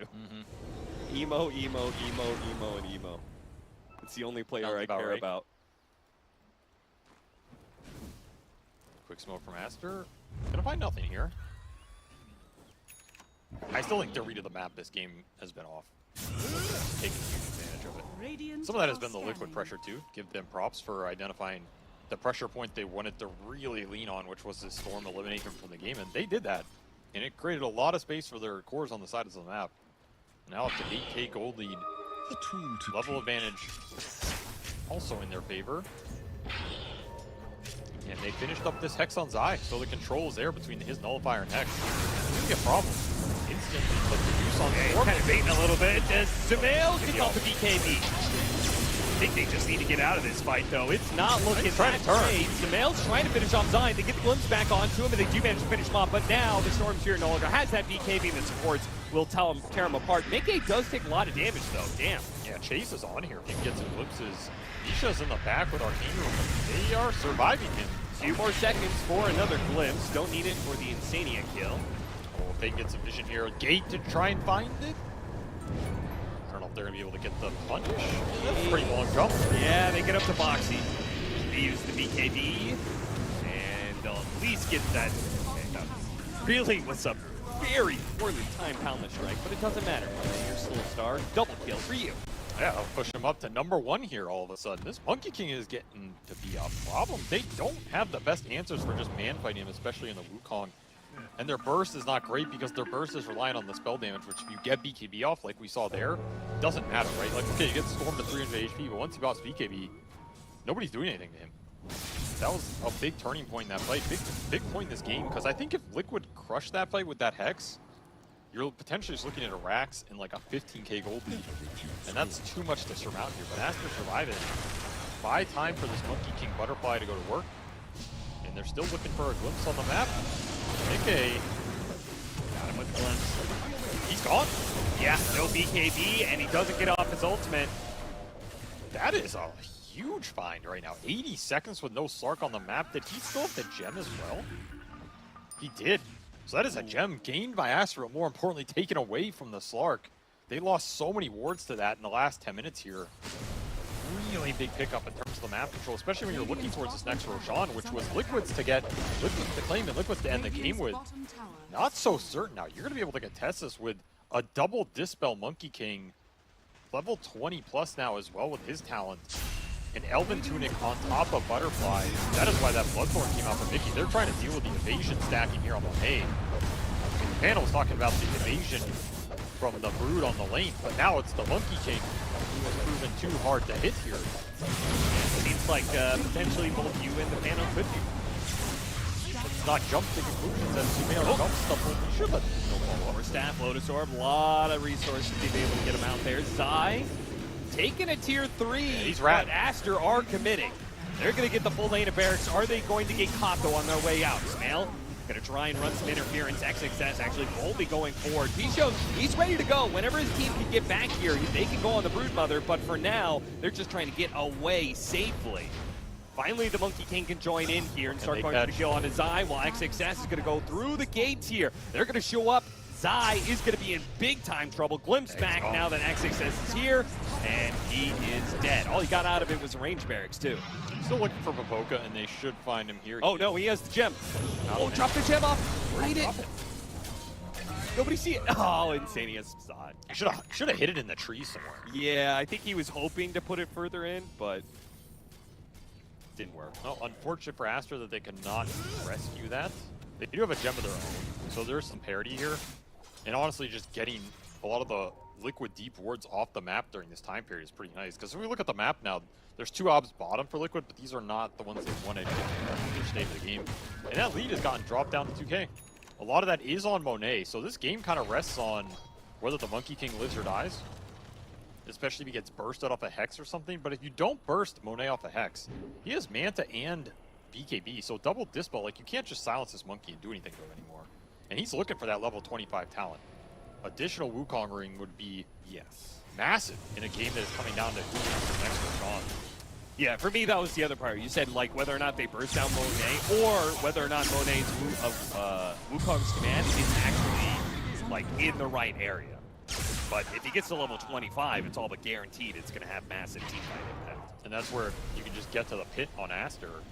You also guarantee that Liquid have to fight into that. Yeah, that's true, and Roshan is up. This is where I expect Aster to just go to this dire Roshan pit and set up. Just do it as 5. Liquid are going to try and run interference before that happens. Trying to run more into Monet. They're going to run to support too. They're going to kill the Disruptor right away. A big kill, especially for Mickey. He's now going to be able to go straight onto XXS immediately afterwards. Hits him with the pounce. They're going to try and turn it back around, but Mickey protecting himself with his F-Shroud. Wukong's command now has to use defensively here, but Boboka, he's going to be able to get away. Still doesn't save XXS though. Too much damage. Liquid now be able to get the scythe onto Sumail. Pops BKB. He tries to go for the supports. They're too healthy. He goes for a out. He got him. Oh, what? How did they get that kill? I thought he was away for sure. The last Slark right-click travels the world and finishes him off. So many stacks for Mickey. He's just hitting XXS the entire time. 164 agility on Mickey, and this is where team fights are so bad. In the late game against the Slark, if he wins that fight, all of a sudden he has a shit ton of damage and he turns it right back around on your building. He's going to get double backs off this. That was a great position of a team fight for Liquid. They did not let Aster get set up around the pit. Instantly find the Disruptor to open up the fight for Slark, and then Mikkei's just off to the races. If that takes a Force Staff out, it takes a Static Storm out. Looking for even more Monet. Nice Mystic Flare, so much damage, but Monet does get off his BKB and they'll head back to the Fountain. Leave the Disruptor behind, though. Yeah, but now he has no BKB. Yeah, all the more reason to go to Roche right now. Auto. Yeah, I think he wants to go use the portal to get it to it fast. That way? That would make sense. Nice little heads-up play. Speed it up. Though, is it really faster when you're Slark and that's what I was wondering. Super fast at nighttime? There's a gemstone on the ground up here as well that Liquid did not spot, that Aster know about. Zai ran over it, but did not see it. Oh, his spider saw it. Did they get it finally? Yeah, they got it. Gem recovered here. Another big pickup. And it'll be an Aster smoke to try and get Testeros. This is a much more difficult assault than it is in defense for their lineup. I guess you get in there with the Wukong, you're happy. But this is going down really fast. I don't know if you're getting here in time. Sumail would have to blind jump. He has Arcane Rune. Really big room for the fight. You know, look.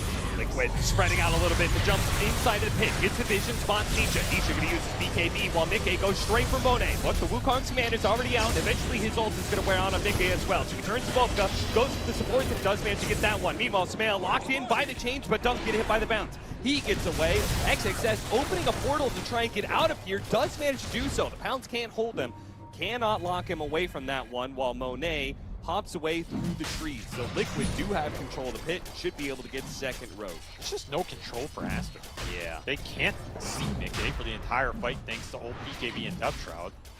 There's nothing keeping anybody in Wukong because Pichu is just dying off the bat to the Broodmother with Nullifier Hex.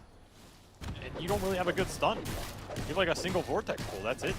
All these AoE is just getting kited out by Liquid, who are spreading the fight very well. I mean, the way they went out of the pit, they all went like outside of the pit in like 5 different directions. Yes. It feels like Aster are the ones who need nullifiers, who need hexes or something for the backline supports, because they can't find the Mirana or the Skywrath either. That for me is where the Ag Storm Spirit plus the Ag's Disruptor. Right, that combination I think is what allows you to get the lockdown for Wukong's command. I agree. Those are just so far away. Yeah. And Sumail is looking for the Hex here. But Liquid have just run away with the last 10 minutes. And now you have an Aegis on Mikkei, who's finished that Scotty and got to his level 25 before Monet. Really big momentum shift. Mindbreaker on top of it for a little extra silence. He is hitting fast, and he's hitting damn hard, and he's going to keep those stacks forever. So if you give him another fight like we saw earlier where he gets like 30 stacks off the Underlord, that just might be the game. Because I don't know if you're killing the Slark with that much agi on top of him. Yeah, it's so much time that you have to like stall and wait and not fight again. And the control is still being looked at for Aster. They're trying to get to the Ags on Pichu, but that is very far away. And Boboka's been building towards this Hex for a long time on Pugna. It's just damn slow. Dire's bottom tower has fallen. And this is going to be the push from Liquid before that control comes online. There's got insta-Wukong. Okay. See, they can get the fast wheel on his side. They almost had him too. The BKB goes off. Mikkei is almost dead though. He does have an Aegis, he does have Depth Shroud, and they have a hard time being able to finish him off, but they finally do. He has Second life. He is good here no matter what. BKB is immediately going to be used, so he's away. I think Aster is super happy with that though. Yeah. Like you use a 60-second cooldown Wukong basically once it's out to get rid of the Aegis and almost kills Eye. That is a big loss for Liquid. I think that is a Roshan they wanted to end this game with, and now you're going to have to push towards the next one, and this game's going to get stalled out. Pretty much what Aster wanted out of that. It would have been a lot happier if they could have killed Zai, but the Depth Shroud save from Mikkei. I mean, that is the issue. That's why you need more items here so you can take those longer fights. The high ground push is what's hard in this game for Liquid. That's why I say they wanted a lot more out of it, because you have to deal with Underlord Pugna going high ground, plus the Wukong in a setup objective area, and Fountain jumping Storm. That's just a nightmare to end the game. Even more so when it just comes down to one lane of barracks, so you can't even like split push them or something. Nope. And that'll be level 25 for Monet. So the Mega Wukong is up. That'll help him at least fight in that area for Aster. The issue is still, if you don't have good control in the jump, you can't see the Slark, you're not hitting him in it. And the Brood is going in and out of the fight, so Hex for Baboka, big lockdown item, for sure. He has the Aether to help him use it. That is going to be a strong initiation tool, but it's also going to require Baboka running in aggressively on a Pugna, which is a double-edged sword. Yeah, I do wonder what his thought process is with that. Boy wants to Hex. Yeah, but like, is he going to be able to? Because Zai has just been destroying him every fight. Zai just shows up, nullifiers him, boom, he's dead. Yeah, but that's not Skelly Boy's job. That's everybody else's job. Okay. Well, we'll see if he can pull it off. Certainly easier when you're high ground. I almost feel like this Hex is, it's not really an initiation Hex. It's like the Slark's ult Depth Shroud runs out and then you Hex him. Or the Ember BKB is out and you Hex the Ember, right? I don't think Baboka is ever going to start a fight with Hex. Unless you maybe catch Nisha remnanting in without a BKB, which in theory shouldn't happen once he knows this is up. Or Zai runs at you, Hex. Yeah, you might catch it on the Brood. I mean, it does at least force the Brood Mother to use BKB earlier. Yes, that's the nice part. But I'm saying you want to set the fight up in that way. And a Revenant's Brooch for Sumail. He was thinking about Hex as well, but he just go for the straight damage on That is weird. Force Staff gets him away from the pounce. Mickey still going to go for these supports, though. Meanwhile, the Stormseer is going to be zipping back and forth. Mickey looking to finish off the Disruptor. Finally does manage to get the Wukong's command is out, but no lockdown.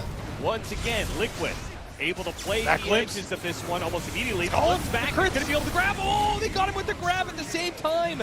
Now the Storm Spirit dies for that one, but being able to kill the Ember Spirit like that is massive. Problem's going to be the stacks. The stacks, they're getting bigger for Mickey, and he is just turning up onto XXS now. The kinetic field stopping the pounce, actually. Maybe they can get back safely. With the glimpse back onto the Broodmother. He got E-bladed, trying to save him for a bit. It's not enough. It's not. It's not. Oh, God. He finally died to the Thunderstrike. Mickey is going to be able to pounce over to the side, but another glimpse is available. They just want the vision, the gate come again. On, the gate. To get him with the glimpse back. Mickey instantly sized up, and Aster will win the fight.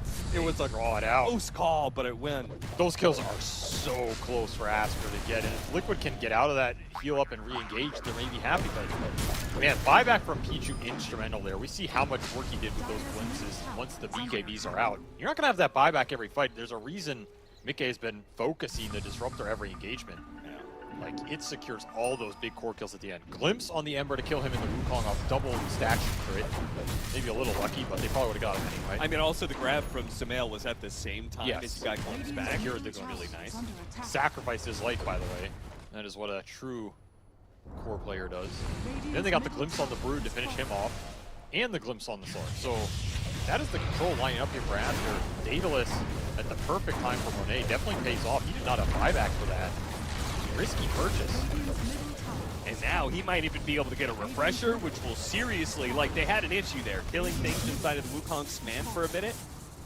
If you have a second one, that really gives you a plan B in these fights. He's really strong now. The damage is starting to ramp up for Aster because they got that Daedalus, they got the Remnant's Brooch. It's going to pierce a lot of the Agi Hero's armor here. And they finished up AC for XXS. So that's just going to amp it up even further. This is a nice trifecta of late game items for Aster, and if you're Liquid, you get nags on Nisha, and you finished up another item for Mickey if he wants to buy out for it and sell the Midas for a second nullifier, but you're kind of peeking out here in terms of your damage ramp. Maybe level 25 on the Ember is another thing you can hit, but it does seem like this late game ball for Aster is gonna become an issue if you're not getting the Slark stacks up. Yeah, what would you replace his Hand of Midas? That's what I'm thinking. He's thinking Nullifier. Nullifier is good. I wouldn't mind some extra attack speed either, but I don't really know what that is. I like the Nullifier just because I think it's still, like we saw, he was trying to kill the Disruptor and then the Decrepify stalled him out for like 3 seconds. Those 3 seconds are really important. I agree. The Nullifier does feel like a mandatory item here. I mean, the damage is decent, especially when you build up the stacks, then you're just fully online. If they can get next Roshan and Aster, especially if it's going to be an Aghanim Scepter, they have so many good Aghanim Scepters to get. Monkey King, I think, is probably the one they're going to give it to, but again, I'm talking about Storm Spirit and Disruptor, I think are really good.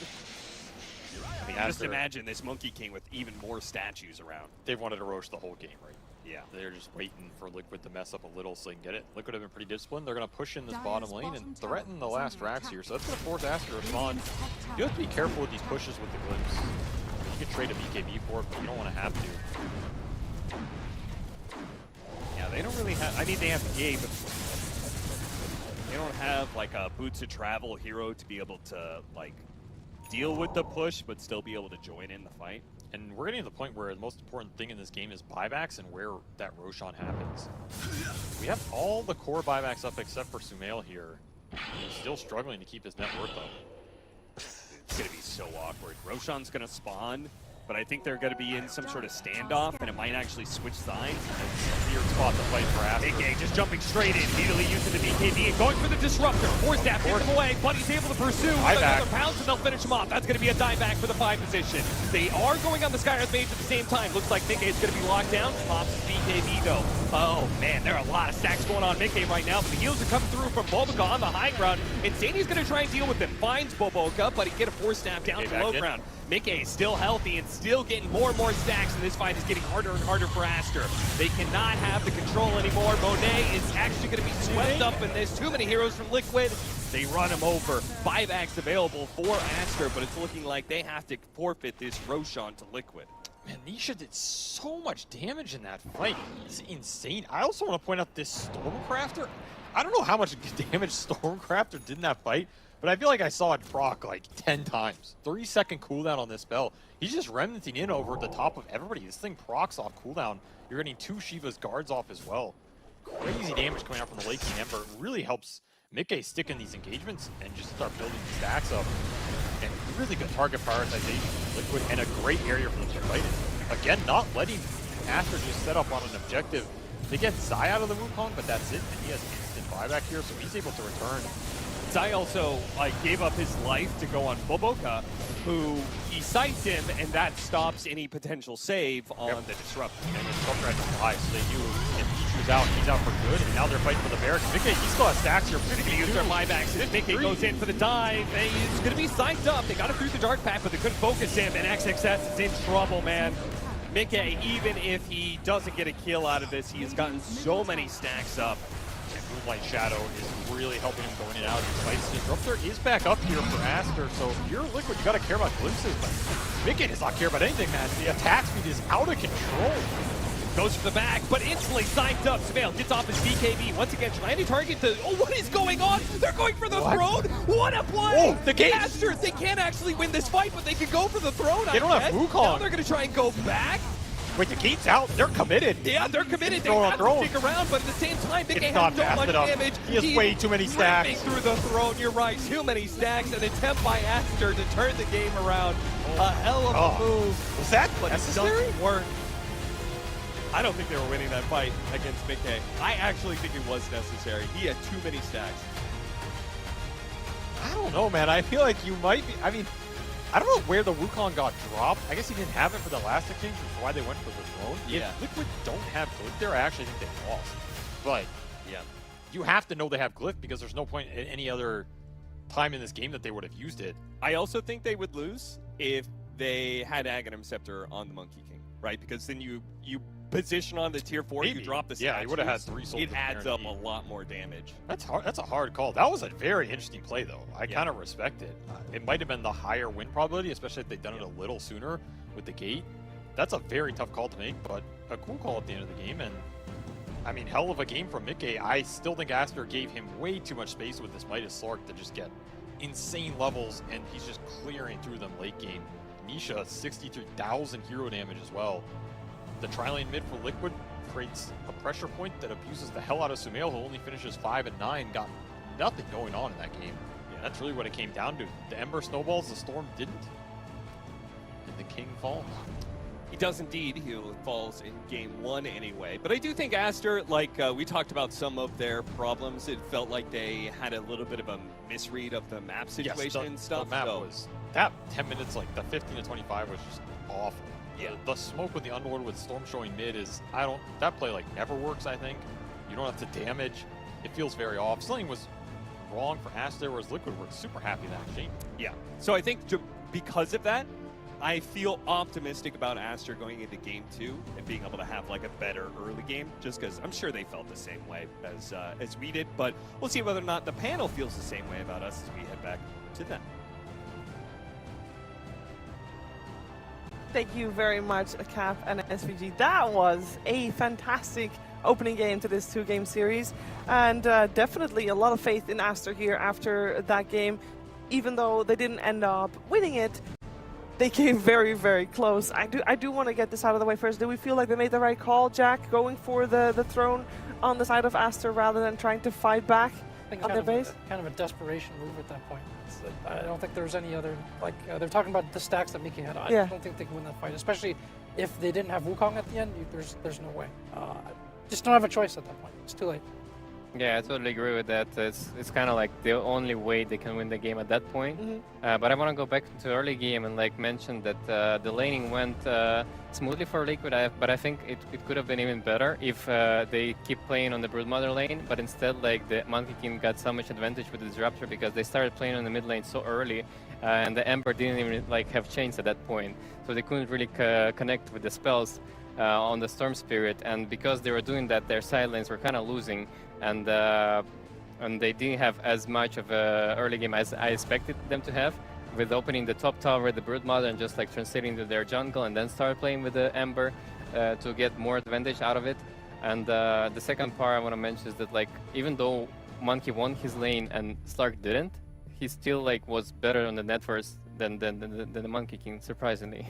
Yeah, I really liked Mickey's choice to go for the Midas. I want to highlight so many things in that game, by the way, but I wanted to compare the laning stage to the board game Risk, where like I feel like both teams are like positioning X amount of soldiers on each lane. Like, we're going to take over this territory, but you're going to take over this because Liquid's putting 3 people mid, and then Aster's abusing Zai top because he's in the 1v2, and then even Mickey was getting pressured. He died once in the laning stage to a gank, and what I love so much about the Disruptor pick and like what was like so high level about this game was, so Liquid had a very clear idea of what they were going to do. They were going to put the Skywrath Mage, the Mirana, the Ember all in the mid lane, picking on Sumail. If you have like pretty much any other 5 there, I don't think the Monkey King can punish the Broodmother for being alone. I think that the Disruptor is the only hero in the game that allows these kills to happen, which is so crucial because otherwise their choice is to respond to mid, which I don't think is going to be as powerful when you're dealing with such a strong trio from Liquid. So there were so many things I liked about this game. Mickey's vision of the Midas, where he's like, my hero needs a lot of items because I'm against Disruptor, a natural counter, but I also had a rough laning stage, but he's even participating in fights with Brown Boots, and you were not a fan of that. I was like, wow, there's a Slark showing up to this mid fight with Brown Boots and a Glove of Haste, but so many things to say. Like, I mean, Aster just made them work so much for it. Zai's itemization, I think, was flawless. Yeah, I think it was amazing as well that he bought Nullifier's second item. It was like very crucial, and I wish that Mickey would buy the same a bit earlier because he didn't have Nullifier for the majority of this game, and that's why he only could connect to the targets that Zai was focusing, but he couldn't really do any plays on his own because like there's so much stuff that Aster can do to remove his initiation with like Glimmer Crepes, Decryptify and stuff. So yeah, I wish he purchased that Nullifier a bit earlier in this game. Zai had a very guess my hero type of itemization, right? It's like the pipe into Nullifier into Hex, I believe it was. Yes, into BKB afterwards. I think it was an amazing build. Yeah, which is part of like what Brood can bring as well. I think this first phase again just got so much value. You want to talk about board games? It's like a chess opening where like they have like a very standard strong line, and Aster kind of just does some like random stuff. Yeah, something like that. Because just look at the Skywrath Mage's impact in this game. Like, it felt like every time we were tuning over with the camera to the Skywrath, he was like killing the Monkey King almost solo or with like any +1 like in the jungle. He threatens the Storm and these other heroes as well in the early engagements, just doing so much work. And then with Zai, we've already talked about just basically taking away, it felt like half the jungle camps on the map away from Aster. You just don't feel safe farming there. Zai's just positioned there, he's taking the farm, he's giving constant vision. Like, this first phase was just so good for Liquid. And again, I feel like they came into this tournament, as you said, Brian, like really prepared. They had some openers that we've seen very unflinchingly, whether it's against Morphling, whether it's without a Morphling, they seem really prepared for this. So I was a little bit worried coming into this match because it seemed like they hadn't played necessarily the strongest opposition in group so far. I think it was Blacklist, Execration, and Shopify. I almost said Spotify. Yeah, Shopify. But yeah, they look pretty strong in this game. It's like a good litmus test for them. Yeah, I do want to also talk about where we left off in the draft. After the draft was done, Brian, I asked you like what's going to be important. It's going to be, well, the mid lane, who's going to win. It depends on which supports rotate. At the end of the game, we definitely see a big difference in the mid laners, where Nisha had a great game, but I felt like Sumail suffered quite a bit in that game. Yeah, I think that came down to the Skywrath Mage pick as like a preemptive. He shuts down the spirits really hard, and I think that what Sumail does for this team is having that ability to itemize aggressively with the Pugna. Like, you want to be able to just skip the BKB, prolong these defensive items with like just go straight Witchblade, Kaya Sange into like Lincolns, or just items that enable you to do more and more and pump out the mana. But he can't do that because of the way Liquid drafted, and I think that Aster, they had a solid game plan. Like, I know they've maybe, SVG mentioned they fumbled like the 15 to 25 minute mark, but I don't think they were far off from winning this game. I don't know if they have to change too much. Just a couple of HP points, health points on the Ancient, they would have done it. Yeah, exactly. Easy. They were so close. Can they get a game here off of Team Liquid in game number 2? That's what we're going to find out. We're going to head to a break, but we'll be back.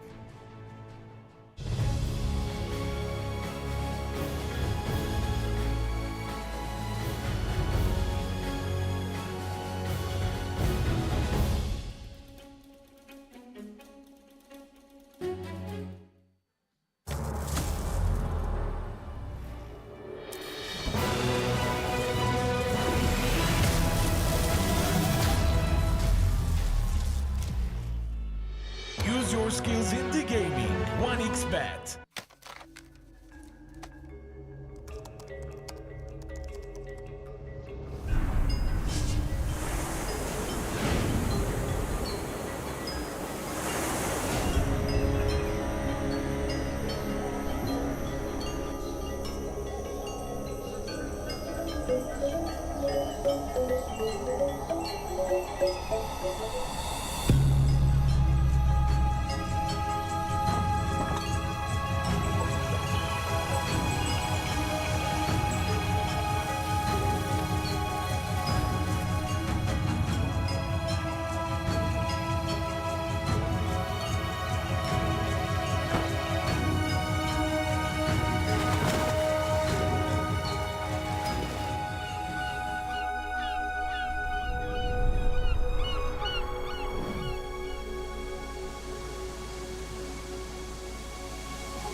Bisa jadi nyata dengan upgrade wifi rumahmu pakai Beastnet Home. Nah, ini baru internet rumah buat orang-orang terdepan. Mimpi kecil bisa jadi besar, dan kamu juga bisa mendunia.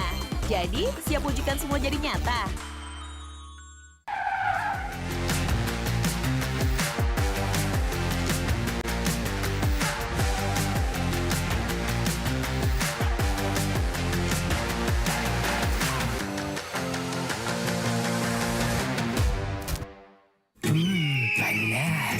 Di oven nih. Hai, ya kelar. Wih. Nah ini Super Oven si paling seru. Mau gini seru. Mau gitu seru woy.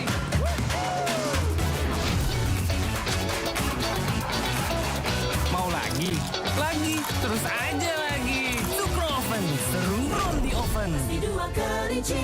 The world is your stage. Take the first step to change. Lead with vision and innovation.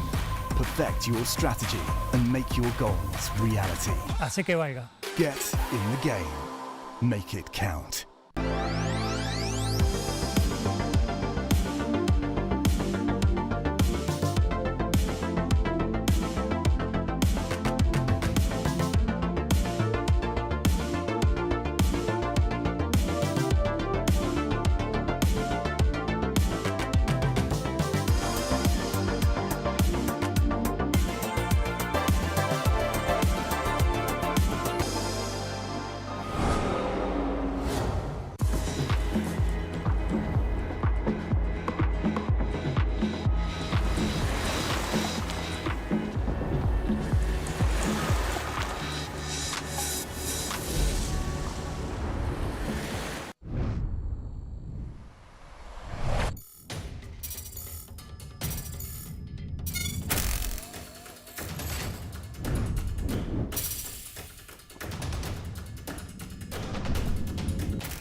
skills in the gaming.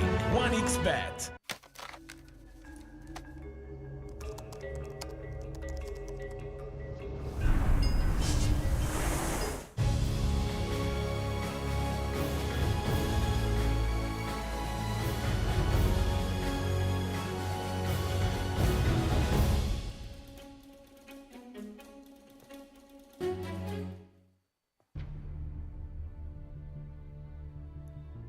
Can't wait for more of that. Team Liquid and Aster, we had game 1, it was great. Looking forward to game number 2, where we'll probably see a couple of adaptations coming out from Aster. Liquid was on top of the draft of game number 1. We'll see if they can keep that up here going forward. Joining here is Jack, Roman, Brian, and the draft is also joining us as we are ready to start game number 2. Roman, what would you like to see changed into game number 2? I mean, I think the Storm needs to be addressed for Team Aster. Like, do they want to like still pick it, knowing that Liquid already have a good answers for it, or they still like go for it, but they make some changes within the support line to like make sure the Storm has a really good game, or like they bend the Ember, you know, whatever that is taken for them. And yeah, they decided to completely ignore the Storm Spirit for the first phase. Yeah. That's I mean, a good approach, band, yeah. Especially like when they already opened a few games with this Morphing Spirit Breaker, and it was working very well for them. So this time they didn't ban the Morph, and they just took it. So Liquid's, again, I feel like they have multiple sort of variations prepared against this. Also, I'm surprised Aster's gotten away from something that had worked for them so far this tournament. Like last phase, the Ember was... Last game, sorry. The Ember was available first phase. They didn't take it. They went for the Storm. And they didn't take either of Spirit this first phase either. Instead, they're going for, again, the Spirit Breaker, which has had some flex value, usually between 3-5, even 2 we saw yesterday. And, of course, the Morphling, which everyone kind of thought would be the hero of the tournament coming into it. Yes. And I'm not really a big fan of a Liquid opener just because I don't really understand the purpose of it. I don't think Necro is a big counter to Morphling myself because Morph kind of has a free lane against him. And yeah, you don't really have an Undying partner yet, but it's gonna be like something like Tuza up on the line, maybe some even Luna, but those are not like the best carries against the Morphling. I'm gonna shut that down right away because I agree with everything you said, but I'm gonna talk about why I love this Necro pick. First off, Necro is the equivalent of Slark for me in the offlane, meaning how much excited I am to see it in the game. I love playing this hero. He's one of my favorite heroes, and what I love so much about Necro is that he is potentially a 1, 2, or 3 on Liquid. Let's just say that. Like, I think they're a team, like with the Matumba Man specifically, they would even run this hero as the 1. So I'm not saying they're going to do that today, but it does offer some flex. But what Necro does that Liquid likes to approach with Morphling, we talked about this before, that they just do like a 5-man ball and just say, yeah, you can't fight into us. They're going to pick something like a Lycan, something that's just going to group up with this Necro, and he's going to provide this team fight AoE heal that makes it very difficult to go on him with these heroes. And then now they have like the Undying Tombstone. Like, this is just going to be a very powerful 5-man. So what I know for a fact is coming out from Liquid is something that allows them to hit buildings. Like, they're going to pick a very clear building hitter, like a TB-esque carry or a DK-esque mid lane, which is going to make it so they have to fight into the Necrophos. And the idea of this Spear Breaker counter is Spear Breaker doesn't want that either. Both Morph and Spear Breaker suffer against that. Sorry. Yeah, sorry, go ahead. I was going to say, I wouldn't be surprised to see like a Lone Druid at some point in this game. Oh, absolutely. Because we've seen Liquid, a lot of their answers to Morphling this tournament have been very timing based, right? It's not we're going to outscale this hero, it's we're going to hit a timing where they can't fight us. And so if you're facing the King, why not bring the Pope of Pestilence himself, the Necro? Oh, I like that. No, I actually love your suggestions, guys, and I think the Lycan is going to be an amazing pick here as well. Just purely because the hero is like super buffed right now, and it's been historically very good against Morphling, because even on the lane, you can put him on the lane, you can put the Necro elsewhere, and Lycan is gonna do well on that lane, just because you have like summons, you can outlast hit Morphling even like with his super high damage. Yeah, I'm gonna straight flame this Skywrath Mage pick. Aster does not know it's about to slam them in the face. Like, they are gonna get Summons Hero, they're gonna get ran at, they needed something to dissuade this, some support that alleviates the pressure a little bit, and Skywrath Mage, he falls to the same type of lineup. Like, he doesn't want these type of heroes to be against him.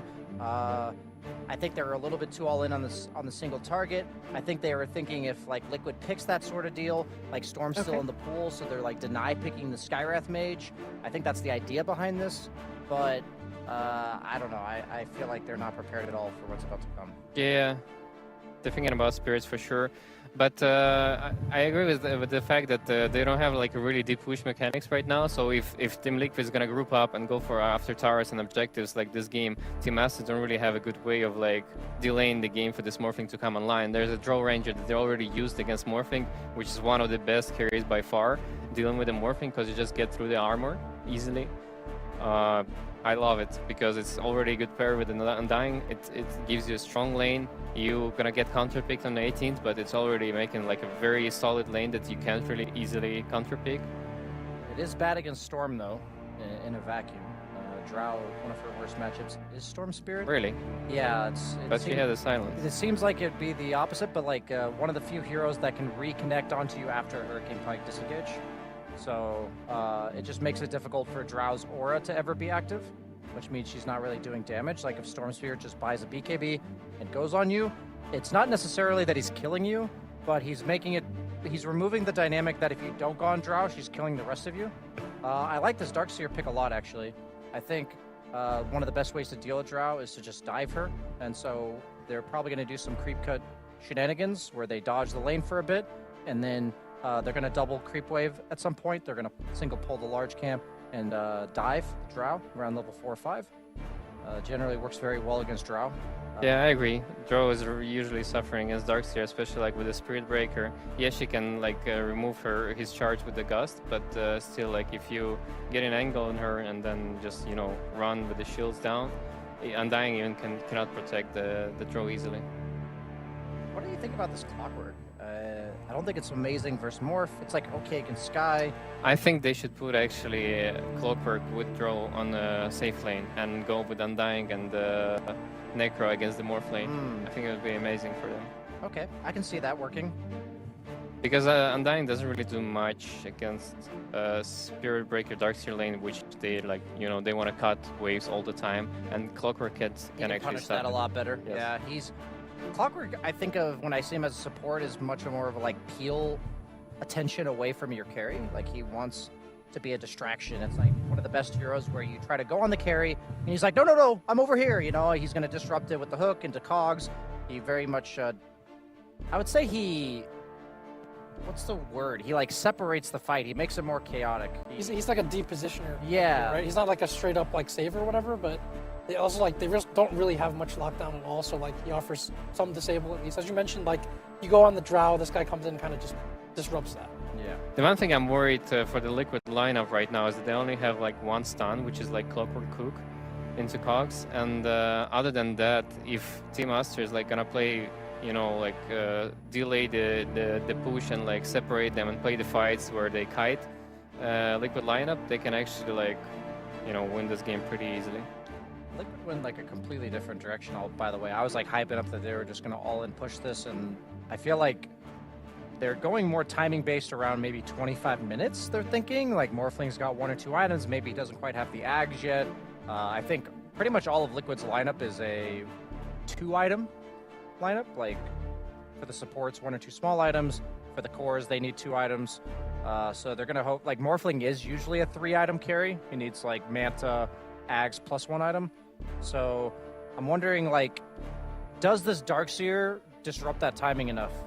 I think this hero's laning stage can be very polarizing. You either have the ability to walk at them with Ion Shells on and dive, or you're just completely bullied out before the Vanguard. I think Liquid are gonna be looking something like a Shadow Fiend, even though I think they need to be having some, initiation disabled from Nisha this game. And for Team Aster, Storm Spirit last pick looks very juicy. They have only Gust to stop him right now, and if Nisha doesn't play any more like threat to the Storm Spirit, it's gonna be like amazing last pick. I will say I think they wanted DK, and DK is horrible against Darkseer because the illusion just shits on you. So I think this is a really cool interesting pick from the Invoker. I'm not a big That fan of hero Invoker. kind of sucks. Yes, I'm not a big fan of this hero at all. And I know Nisha. I know that he wants to play two heroes in his every game. He wants to play either Ember Spirit or he wants to play Invoker, even though it's not good. And it might be like very bad, hero in the game at all. Ember was banned, so this is the only one. Yeah, they banned the Ember, so he's like, yo guys, I want to play Invoker. Give me that. I wouldn't have been shocked if it was like a lone druid or something, and they're just like, forget everything else. We're just gonna run at you at this. I think Shadow Fiend would have been amazing for them, just to have that 25-minute timing, and scale with the Draw Ranger. But they would only rely on, Boxy having a good game, having a good initiation in this game. Invoker can defend himself a little bit better than Shadow Fiend. I think they were a bit nervous about having like 3 gankable cores in the first 5 minutes. I think Invoker is gankable, but at the same time, his counterplay is a lot better. So something like a Quaswex Invoker might work here. I'm surprised they went for the Puck instead of Storm. I think Storm would have been amazing this game, and they have I think they have better synergy between supports in the Storm right now for the mid lane. Puck, not so sure because he has, I think in my opinion, he has less damage than the Storm. And he doesn't have really like a good, pool for the Skyras to hit his spells. I don't really have any hard lockdown on Liquid though. Yeah, they're probably thinking it's a pretty free puck game eventually, right? Like, although I mean they have a morph, so you're kind of trying to get to that point anyway. But they figure with the Drow maybe they can scale a little bit better against it. So we have this puck now that doesn't really have any answers. Is Gust not enough of an answer? He'll usually go for like Yules in a game like this, just because that's like the only way to kill him. That's fair. I'm honestly liking Aster's draft a lot. I was leaning heavily towards Liquid in the first few picks, but I think Liquid is in a situation where Aster might be able to just 3-man gank their cores nonstop, like just run from lane to lane, and Boxy and Insanian might be having too many people to protect. Yeah, I feel like Aster has a better draft this game, and Liquid on a big timer, I would say. I like the lockdown, and the support duo seems much more awkward, I guess, for Liquid. So I kind of like Aster's draft as well. Okay, let's find out. It seems like Aster has solved the puzzle that Liquid threw at them this time around, but we'll find out if they can also do that inside the game. We're heading over to Cap and SVG.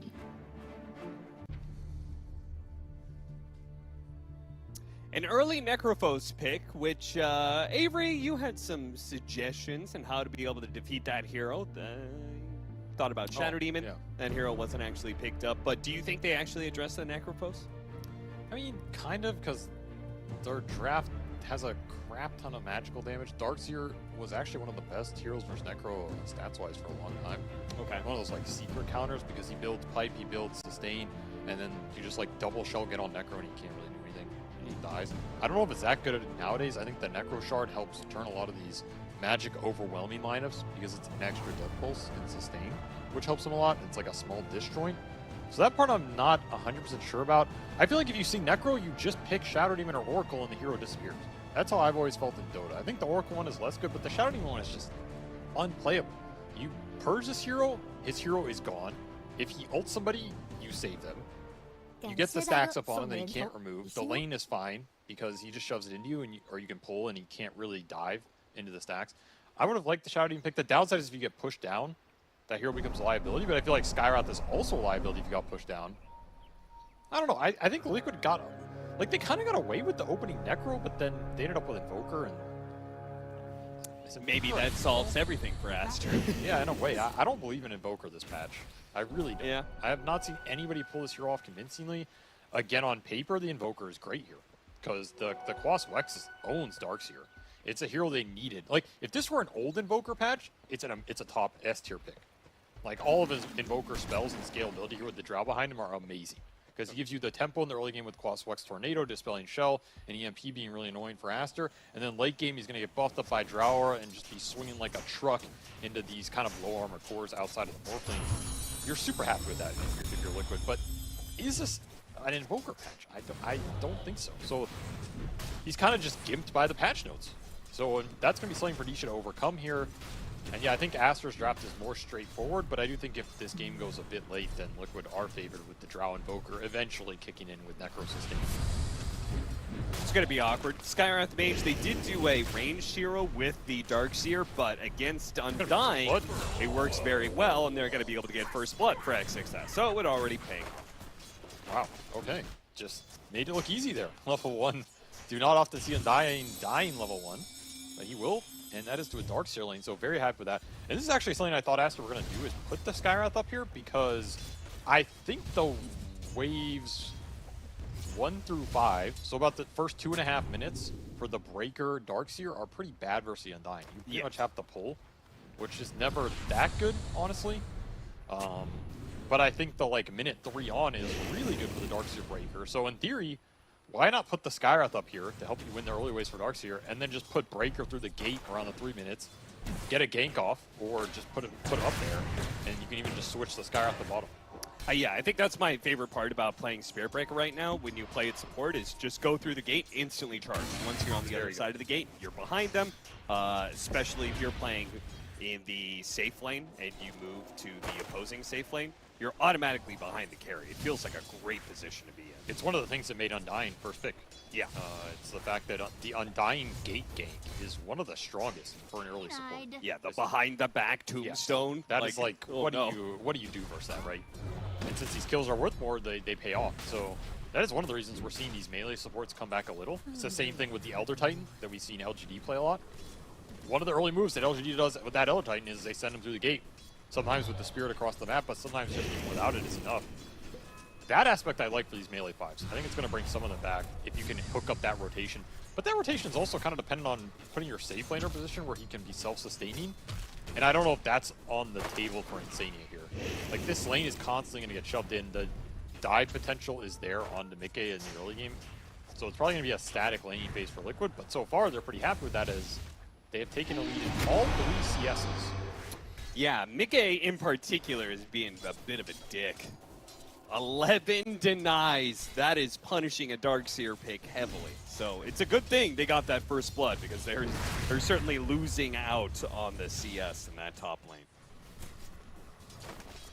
Hey, do you think Morphling's answered? That's what I feel like right now. This meta is all about whether or not you can answer Morphling appropriately. Do you have the answer to this hero or not? Because I think it's the strongest carry in the patch right now. So do you think that Liquid has an answer to the Morphling, and do you think the Invoker is good against him?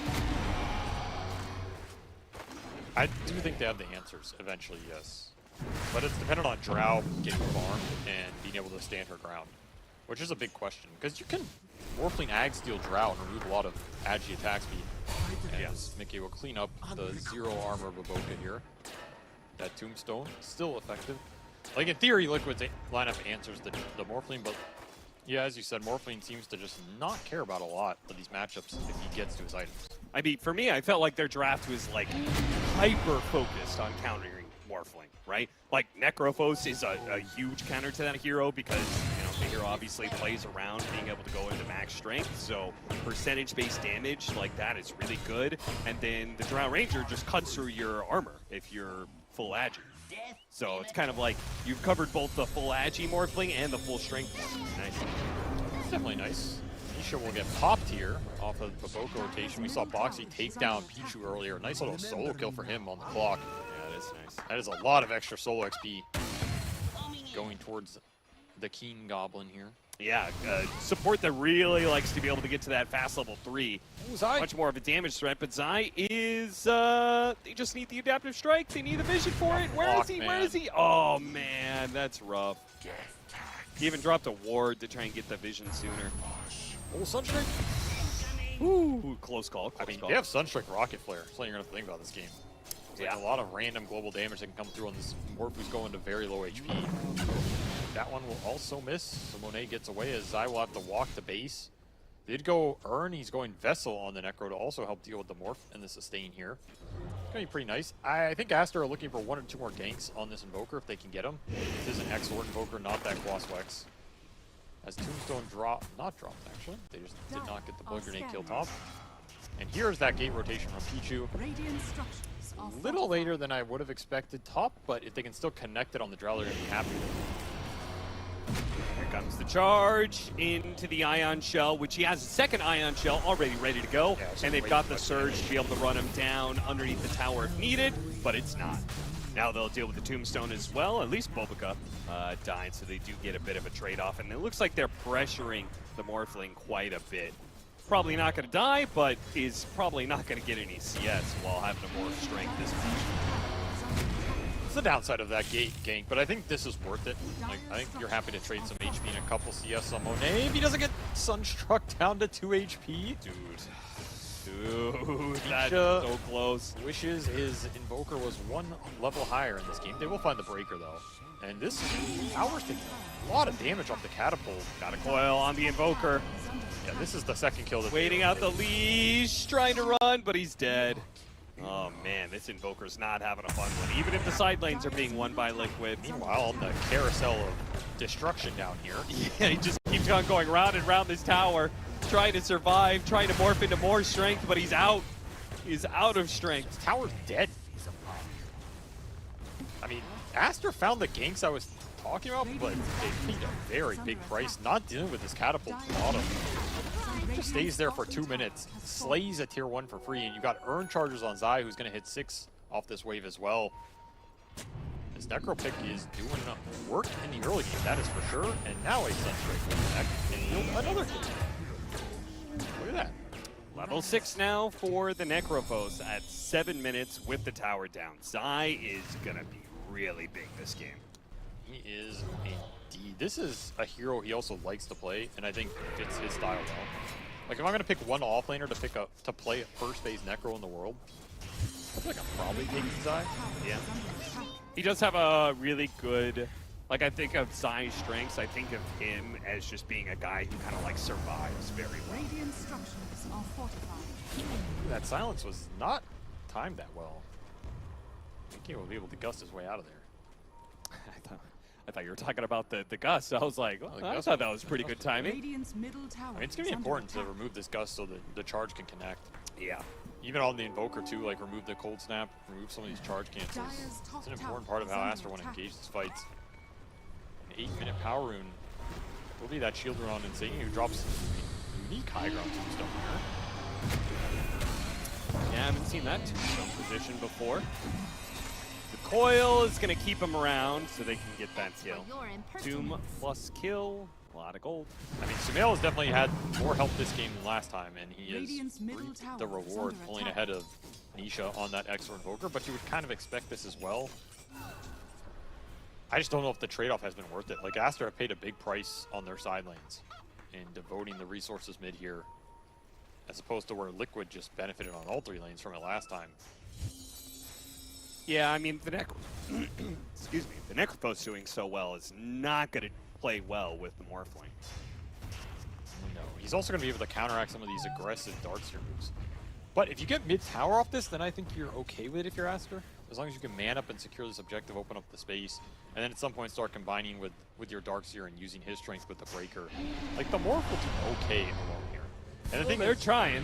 Zai does not want to stay bots. Zai wants to join these mid fights if Liquid can find them, because he went bots first on the Necro over that Vessel. So this is like a farming map play item for Necro that helps him join the skirmishes, control the lanes. This is meant to counteract an early Darkseer dive or help Nisha on mid if they can keep the tier 1 up. Yeah. Just constantly keep the pressure on bottom lane and then still be available to rotate. That is the name of the game. They can find him, but Liquid are not finding him. They need the hookshot on Boxy. That's a lot of their initiation and skirmish power on Liquid. It's close, but not there yet. They need to prioritize that clock XP, get it going here.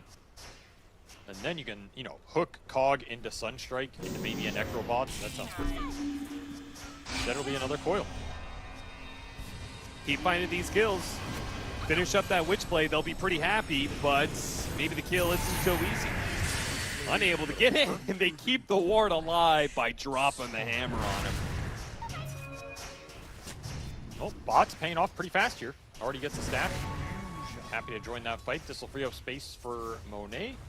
But they do have a catapult mid. I wonder if Liquid can make anything. Probably not. Yeah, not against a Puck, I think. I like the Bot's idea to defend your Invoker this game. I think that concept is very important for Liquid. Like, do not let Nisha just get run at with this XR Invoker, because we've seen XR Invokers get mega abused going this Midas first build and trying to get there, and that's when their game really picks up. Oh, this kill would be very nice to have, but he does have a lot of Magic Wand charges in the turnaround even. Hook shot onto Sumail, trying to dodge. Fortunately, Monet is there to be able to clean up the kill on Boxy. Help rid him of that damage over time. Sumail's still going to have some troubles, though, with Spirit Vessel coming in. Monet now going to be silent, morphed into strength, but the Drow Ranger does so much damage. And a Sunstrike that was almost on the mark, but I think Sumail somehow got the heads up about it. Yeah, that was a nice attempt. Very cool. He's going to try and return the favor on Zai. He is very tanky here. No Shroud for one, but he'll get up in time. A lot of Magic Wand charges once again. I actually don't know if that Shroud helped him. Yeah, I think that Shroud does more damage to you than you wanted to, and he'll barely tick out. XXS will get the last hit, and Pico might even be able to get away with his ultimate. Never mind. That was, yeah, he did not have Death Pulse. I think that Shroud might have killed him there. Yeah, yeah. He gave away the streak kill, too. That went to XXS. That is a 500 gold base kill with the 5x streak.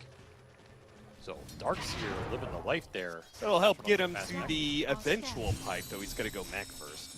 And that is going to be the big green light for Astra's game. The auras on the Darkseer. Like, what can they get done with the mech, with the pipe, to counteract the greed coming out from Liquid? Because you have Exort, Midas, and Invoker farming up the map right now. The clock is ticking. Another Reaper attempts. That one, not quite enough damage to get the kill by itself, so he'll miss out on the stack. Gets the kill, and if they can kill Sumail too, which is stuck, yeah, he's not going anywhere. He committed both of his nukes earlier, so Boxy took full opportunity to shut him down. Yeah, his Necro pick has looked very strong. Just given a free laning phase with this Morphling matchup, and the early bots means you can join all these fights. 6-1 for Zai. Takes a tier 1 bottom and is looking towards his tier 1 mid, and almost has Vessel done on top of everything. It's gonna be so much damage. I remember I played a pub versus Thompson. I know, I heckin' love Thompson. I can't mention. Did somebody say Thompson? I played a pub versus Thompson Necro who went Vessel Rush off of mid into like the fast shard. Yeah. It's so much damage on the chase down with like the amp from the Shroud, just going in with max aura, a Vessel charge, and getting hit with the double death pulse or whatever. You just die. You just flat out die. Now it does fall kind of into a valley, like after that. Sure. You have to pick it up later. That's the part of that build I don't like. But right now, as this Vessel gets delivered to Zai at the 13-minute mark, he's a god. He is a god on the map, and it is going to surprise Aster how much burst this really does. As Sunstrike connects a bit there. He'll find another pick off with the clock. So I like this Necro build. I think this is exactly what Zai wanted out of the pick. They got away with the first phase Necro, which is pretty rare in Dota historically. And that bodes really well for Liquid because they have Drow, Exort, and Invoker just farming the map right now, scaling versus Morphling. I don't know, it feels like Aster's in a bit of trouble here unless they can pick up this mid game at a very strong tempo and use the Darkseer auras and get to that point where Puck is scaling on par with this Exort Invoker. Then your late game is okay, right? Late game Puck is pretty scary this game. It can be a terrifying force. Yeah, but is it scary enough? Early Reaper into the Gust setup. You're gone, son. Nice catch. At the same time, they're going to go for the Clockwork as he was trying to steal away the Wisdom Rune. Did I see that right? Did they get both Wisdom Runes? Yes, they did on Aster. Yeah. Nice little steal from Baboka on the other side of the map. So extra XP going into their supports. Not the biggest factor here, but they'll take it as the lead is starting to build for Liquid. Another big Puck pickoff. And that's actually an interesting interaction that Sumail's going to have to think about this game. Like the early Reaper throw. The Reaper into the Sunstrike? Yeah, into the Gust, into the Clockwork hookshot, into the Sunstrike. It's a surprising amount of bursts that can come out. That you don't want to have to play around him throwing a Reaper on you at full HP. Yeah. It's like, you can't play around that. They're going to get a charge on Mickey, but he will gust it away, and now he gets a turn. Yeah, get a lot of damage, get a free kill on the Spirit Breaker, and XXS whiffs the vacuum, and he's actually stuck in a nasty position. He's got to use his Surge to get away, but that leaves Sumail kind of awkward spot. 3-man coil, Bobica coming in, though, does provide the damage to almost kill the Clockwork. Does manage to get it actually with the Drow Ranger illusion, but Bobica is going to be caught by the Tornado, brought down by Mickey. So once again, Liquid able to defend their own and return fire to get kills. I really like how Mickey's playing this game. He has been so active in these fights with the early Hurricane Pike and just joining every engagement. And it matters. It matters a lot. It helps Liquid swing all these engagements. I mean, there he got charged, but I think he's happy to join these fights because he has the bots Necro to join, but he also has this Invoker who Liquid should be confident in to pick up that scale. It's going to be that like hybrid right-click build we saw from Nisha before. This drum into Solar Crest. This is a pretty interesting build. He did this when they played it a while back, and of course this single target physical when you buff up the Forge Spirits with this drum charge with Midas attack speed and the Solar Crest on top of all the minus armor is pretty crazy. So you're not losing too much in terms of your short-term physical damage here, especially with Drow Aura on top of all of it. But it also is going to enable Roshan to just melt the Liquid here if they are ever in a position to do it. Will they be able to do it as Zai is going to die here, and I think a push from Aster to secure this tower, and that'll help rid the control of Roshan a little bit. Looks like they may lose their mid tower for it. That is the other upside of the build. You just let the Forge Spirits do the work with the drum. They're also doing all the work when it comes to the power runes as well. Sumail has had a very hard time getting power runes against this Invoker because he keeps on sending the Forge Spirits to the sides, and you know he doesn't need the power rune, so he just works to deny them away from Sumail. It's been very nice micro here from Nisha, and all these little things have paid off for Liquid as they built to a 3K lead versus a lineup that really wanted to build some advantage early off the lanes, and it's just not found a lot. Puck has been shut down, the charges are difficult to connect, but Boca playing these open areas versus Clock with the Sunstrikes has been a death sentence as he will get hook-shotted again. He's gone. Good attempt with the Force Staff, but Mickey once again playing very aggressively, ready to join in on these fights. Sumail actually trying to come in and like punish with the rest of the rotations coming out, but they actually find that there's just too many heroes here from Liquid. So they have to just throw out a wall defensively, use their abilities to get away. Yeah, but what are you finding here if you're Aster? A whole lot of nothing. Your camp's being taken. That's all you're finding. Yeah. There's the Solar Crest now complete, so... Yeah, like look at how Nisha's farming here. It's just the Forge Spirits. He's never showing his hero. It takes you back to like the TI6 Invokers. Trying to burst down the Undying with a Mystic Flare, that's going to be enough. Now the Dark's here, Reaper Scythe, good Force Staff to be able to help, but it doesn't save him. Joe is in. Jeez, Coil on to 3. I'm not sure what they expected out of this fight, but it was not what they thought it was. I mean, Monet is backing up a Spearbreaker buyback, but I think he's just dead. Yeah, hook-shotted, and with the Spirit Vessel, he's not going to last long. That was a total misread from Aster. They got Undying, maybe thought that was enough to take the fight, but it is not even close as the physical damage just rains in early. The other upside of this Solar Crest drum is you throw that plus an Alacrity on Mickey here, and he is just off to the races. 3,000 damage done at a 18-minute fight from Drow is absurd. That is all the Invoker just pumping it up. 3,000. Let's see, 4,400. Why is your number different than mine? I don't know. Maybe didn't count one of the last kills or something. All right, well, my game is broken. 33 Exorts, though. Wow. He's hitting that Exort button a lot. He is spamming that X. I didn't even know it showed that. I did know it showed. My game's really bugged. Boots of Bearing, by the way. This is a really cool Invoker build. I like it this game. It's like really nice for his other cores. And you're not losing too much single target burst anyway. Sure. Liquid continuing to hold Aster's Ares, and that is an Ags done for mid-game. Oh my god, he's so farmed. Hypothermia, the Frost Hero is already up. I mean, what do you do in this game if you're Morphling? You're playing against Vessel, a Reaper Scythe if you ever get low, and then Drow is just going to start getting hypo stacks on you. I legit have zero faith in Aster's lineup late game.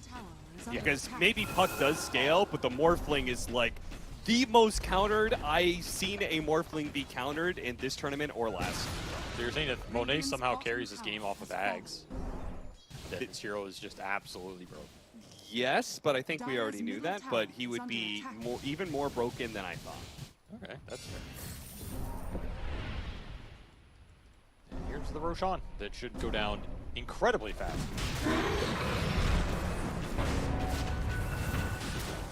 God damn. God damn. Yeah, that's some damage. These Drow hits with Alacrity on top, Pierce, or something else, man. You're getting like 3 shot on the board. Yeah, and you might get hit by the Undying for the damage amp. You're getting all the, like you said, the buffs from the Invoker. It's pretty cool stuff. I wonder if there's a way for Monet to get plus armor in this game easily, but I don't really see it.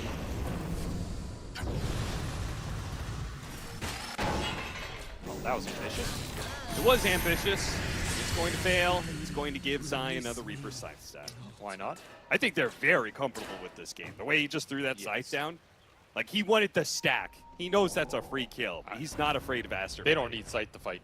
Yeah. The fights are just about getting a positioning set up where the Drow and the Invoker are too far back for Aster to gap for me, and then the fight's over. Honestly, that's it for Liquid. Yeah. Smeal got the last hit mid. Nice little play. I don't know if he'll survive. But you wish you had that Reaper Scythe right now. He probably does, yeah. They did get double Wisdom Roots again. Oh, that Sunstrike. That was nasty. Meanwhile, fight top. They did find Mickey. Never mind, Mickey found them. Yeah, unfortunately the Boots of Travels are up. Yes, this was only 2 heroes up here, but thanks to the bots build on Zai, it makes a huge difference. Radiant's top tower is under attack. And keep in mind, this Drow aura on the other 2 cores is going to make it tankier as well. Like, Drow Necro's always been a nice combination, because suddenly you have an int-ranged offlaner that gets a bunch of armor. Yeah, that is a nice part. That goes back to that early Drow Ranger strat from Wings Gaming, where they were the ones who started that puck offlane with the Drow for the same reason. Yeah. Like puck with all the armor, and the control, 2-man back into the wall. Okay, that's pretty good with that charge on through, but not enough to burst any heroes. And I think once they fail to burst a hero, the fight gets a lot harder. Oh, Picho's not going to live. Tombstone zombies chasing him down. Nisha goes down to half health. His eye's in the base. Is he really? I mean, you stuck behind the gate, my friend. This is a bold move. What's he doing here? Is there any punish? If you can't punish this, then just go next. Nice Sunstrike once again. Doesn't get the kill because there's tank between the 2 of them, but yeah, I think Zai is he's out.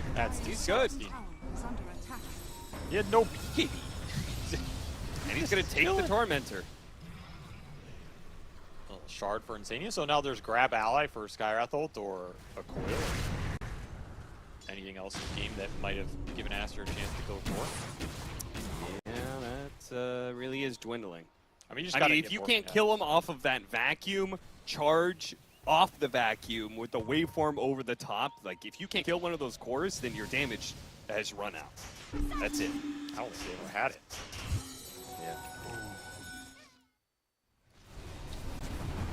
Aghanim Scepter, how much does that change for Morphling this game? I mean, it is really good on the Drow Ranger, right? He becomes a Drow Ranger with Hypothermia stacks. It is good. That's what I'm saying. I mean, the Ag's Morph is still going to be strong if you can get it on the Drow. Look at this impact blink. Or wait. Here comes that blink.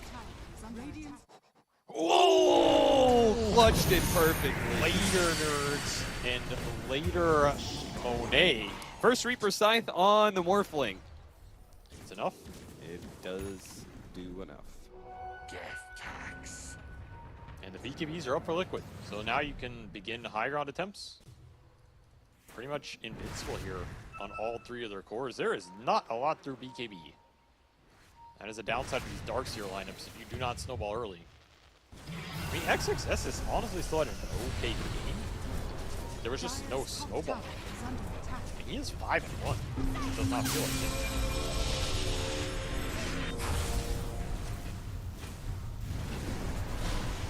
Liquid knowing they're ahead, knowing that it is very hard for Aster to fight them.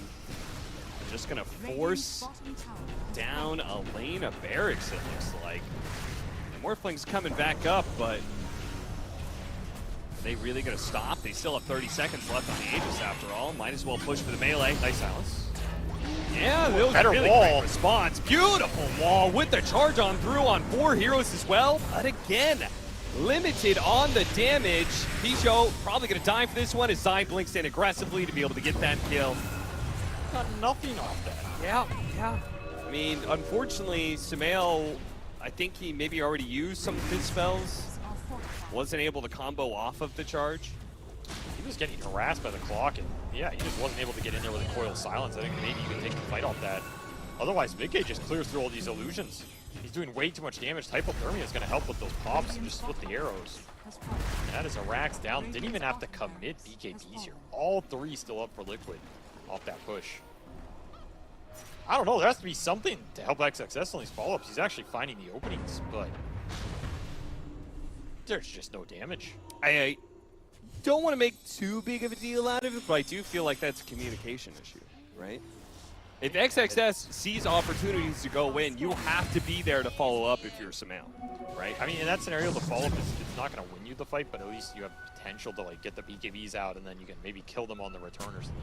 Yeah, or at least kill like the support. There was one support that was stuck in there, probably the Undying, I guess. Like, you got to be able to pop something and force Liquid away. Still, Ags will be finished for Monet. I mean, if this game's going to turn around, it's going to be off this item. Okay. You're going to have to find the Drow, I think. I don't think any other Ag steal. I mean, you can steal an Undying and drop a Tombstone, but I don't think it's doing anything in this fight. I don't think the Liquid's lineup cares about it. So it's pretty much just Drow or bust. I mean, multi-shot with that same vacuum charge combo would be sick. I agree. Especially if you can land Silence Coil and you chain the stun before they get BKB off. Even better. The Clump will be punishing here if Liquid are not aware of it. And Aster just going to aggressively smoke, so they know this is their window back in the game. They're going to try and hit it. And they'll find Nisha just in mid lane, sleeping or what? Does manage to get him with the ult, the coil onto 2 afterwards. The BKB immediately goes off. They get the kill on Boxy before getting away. Maybe not getting away. P-Show's going to be slowed down. Forstaff trying to get him out. Nice use the invis here, but it's going to be a problem. Do manage to get the vacuum into the wall, but they finish off P-Show, and the rest of Aster is walking away. So again, the wall not doing enough here. Sumail trying to combo off of it, but the Undying looks like he's going to live. Sumail may actually end up dying for it. Phase shift. Can't get it. He needs to be able to get off. Yeah, he was waiting for his orb because his blink dagger was still on cooldown. So he had to wait to orb and then phase shift, and that was just too much. Well, Monet farmed 25 minutes for an Ags. He went in that fight. He casted it on Mickey, and Mickey had a Lincoln's and broke it, and the Irish are Morphling Impact. So back to farm. That was very sad. That was extremely sad. I mean, that just says how farmed Mickey is in this game. That he had a 4th item Lincoln's come out at the time the Morphling had a 2nd item Ags. Gold wins you games. 30 here first. Incredible. Yeah. 7,000 net worth ahead. Yeah, I guess that is 2 whole items ahead. And you know, gold wins you a lot in life too. Let that be the lesson of the day. If you want to win something, whether it be F1 or the NBA or the Olympics, just have more money. Yeah, you heard it from SVG, everybody. Put all of your investments into gold. Sell your stock. I do not pretend to be a financial advisor, nor do I get rid of crypto, straight for gold. Need some life advice. Oh, he's going to need some help here. The vacuum's not going to be good enough. He's dead. No buyback. And that's probably it. Could not get any impact out of the Aghanim's Morphling. I mean, at least Pichu got the message. You know, he's got the Shadow Amulet. Yeah, he's like, I don't know what you guys are doing. Oh, they got the dust. They found it. Oh, no. Okay, well, at least he tried, you know? He did. Yeah. That was a stomp, honestly. That just seemed... I don't know, like, Aster have to play through the puck in the dark side of this game, and I feel like the moves came a little too late. They didn't build momentum, and Nisha just got to do whatever. His tower does not die early enough. They got the 2 ganks on him, but the price they paid was way too large in the side lane. Mickey dies once off, like, one of those gate connections, but that's it. Yeah. And then what happened? Nothing happened in this game for Aster. Liquid just farmed until he had items. His eyes going around killing everybody. I mean, he's a first phase Necro, and he's 11, 2, and 12. That just can't happen. That's illegal, you know? If you go and look at this game, you're not going to win this game. First phase Necro is 11 and 2. But pretty cool draft from Liquid. I like the itemization. The Boots of Bearing, Solar Grace, Solar Crest on Nisha definitely helped his Drow take a lot of those early fights. And they definitely played pretty well. Yeah, they did. And I like the fact that Morphling has an answer. Because I think this hero's been getting away with far too much lately. And Liquid, they give it to Aster. They say we can beat it. They draft Drow, Necrophos. Thoughts on the Invoker? Did the Invoker actually have impact, or was this a game where Invoker just kind of won because everybody else won? I mean, I like it in the draft. I think strategically it makes sense. I think the item build made sense. Am I convinced by the hero spells? No, but hey, if like people aren't going to punish it, then yeah, you feel great. Okay. Well, it seems like the still looking for more Invoker impact, but either way, it wins the game 2 here for Liquid. It does indeed. Congratulations to them, and thank you very much to DX Eraser for being our awesome sponsor here for the Bali Major, keeping our players sitting comfortably as they try to beat each other in a video game. And it's going pretty well for Team Liquid. They get another 2-0 on the board, and they were already on top of their group, now solidifying their lead here as they are done for today. Aster also done for today. They only had one series. Unfortunately, they end the day sitting at 3-3 in the scores. Here to break down the second game, I'm here with Jack, Resolution, Brian. They were all wrong. I was going to say we, but let's be real. They were all wrong because everybody believed in Aster's draft, and Roman. Wait a second. I said they're on a timer, and they had a timing lineup, and they actually, first time they went on high ground, it was exactly 25-minute mark that's been mentioned before the draft. Yeah, I mean, the two stars of this game for me, it's definitely the Boxy and the Mickey. The play that they made, like the Boxy was hitting the puck before he got into orb, like multiple times with a hook shot. Mickey was right there to punish the Sumail movements as well with a gust. I mean, I'm just very inspired and, like, you know, admiring these players that right now that they made an impact, such a huge impact in this game. And also, like, Necrophos laning against Morphling, it wasn't as hard as I was expecting them. Like, they won the lane pretty hard. At minute 7, they got a tower as well.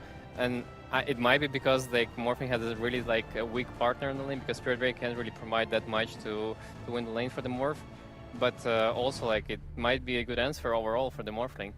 Yeah, I think the Spear Breaker is what allowed them to feel comfortable first picking the Morph, or first picking the Necro in response to the Morph. Like you said, the lane, he might struggle if it's like a Lich or another heavy damage support, because we saw that one gank that Zai narrowly escaped at like minute 4, and then that led to him coming back to lane in an even matchup, and then using the momentum of the catapult to get that tower, which usually I think Zai would have to go for a full Spirit Vessel in order to accomplish this, but because they managed to get the dive with Boxy, he only had to go the Urn in order to accomplish that tower. That then allows him to go Boots of Travel, to transition to alleviate the problem I was worried about, which was them just getting ganked at 3 separate lanes, and it was starting to happen around 7 or 8 minutes. Aster was making some really good moves, but once Zai was able to connect to these fights, like, his moves on the map are just, they're just so good. I don't even know what to say. Like, I just watched this guy play. I love his items. I love his vision of the game.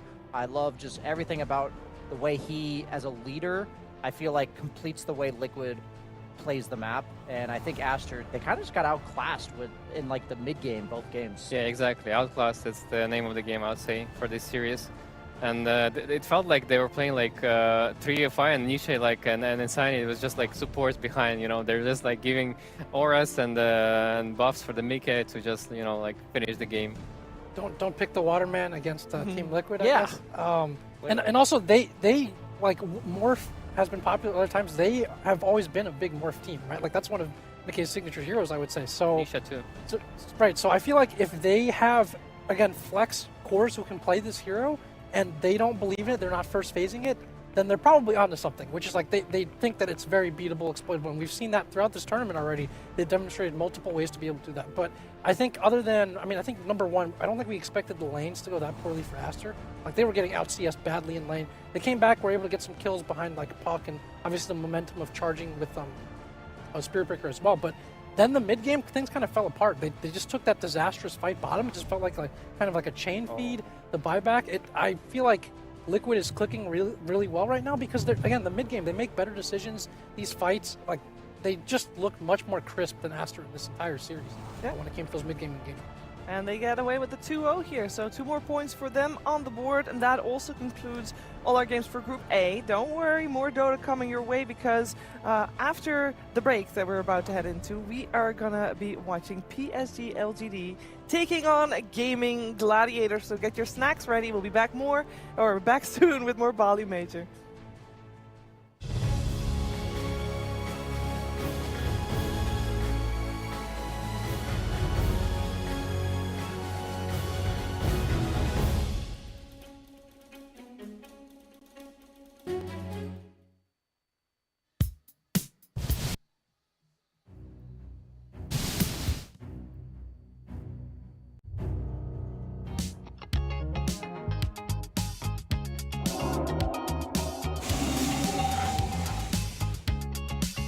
glasses and the eyes are I don't think the eyes are ear, is it? Don't look in the eyes. Wait, is this beard you though? I think this beard is not you, right? The year and then. Who's he? 50% me and then. Oh, it's us? What? What the heck? The name is David Zhang. It's like 80% Soxes, so it's of course handsome. He's ugly. Oh, come on, there's 80% you can't be like that. Yeah, exactly. Too humble. You guys can come watch us at the Bali Major. Make sure to cheer for Team Tundra and stay tuned for our playoff games.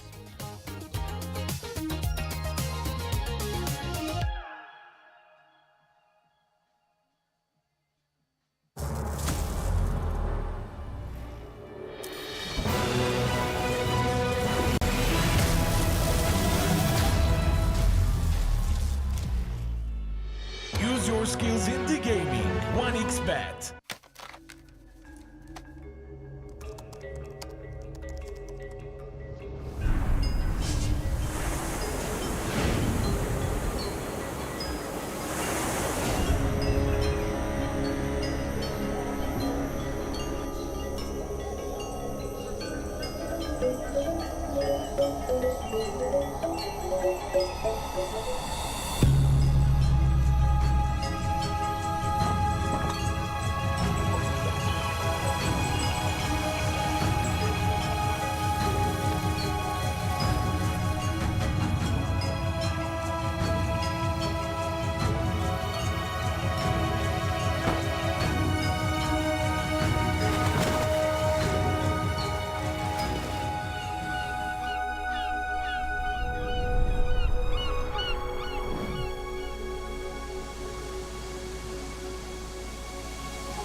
Bisa jadi nyata dengan upgrade wifi rumahmu pakai BeastNet Home. Nah, ini baru internet rumah buat orang-orang terdepan. Mimpi kecil bisa jadi besar. Dan kamu juga bisa mendunia. Jadi, siap wujudkan semua jadi nyata?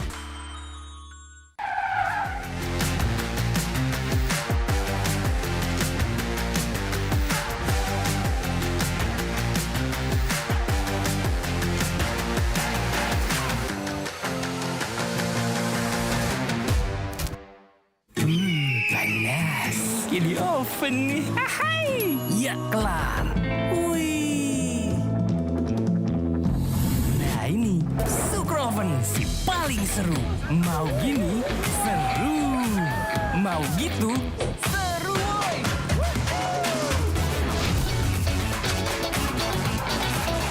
Mau lagi, terus aja lagi. Sugar Oven seru on the oven. The world is your stage. Take the first step to change. Lead with vision and innovation. Perfect your strategy and make your goals reality. Así que vaya. Get in the game. Make it count.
Welcome back. You're watching the Bali Major. And the Bali Major continues with the final series of the day. It's PSG.LGD taking on Gaimin Gladiators.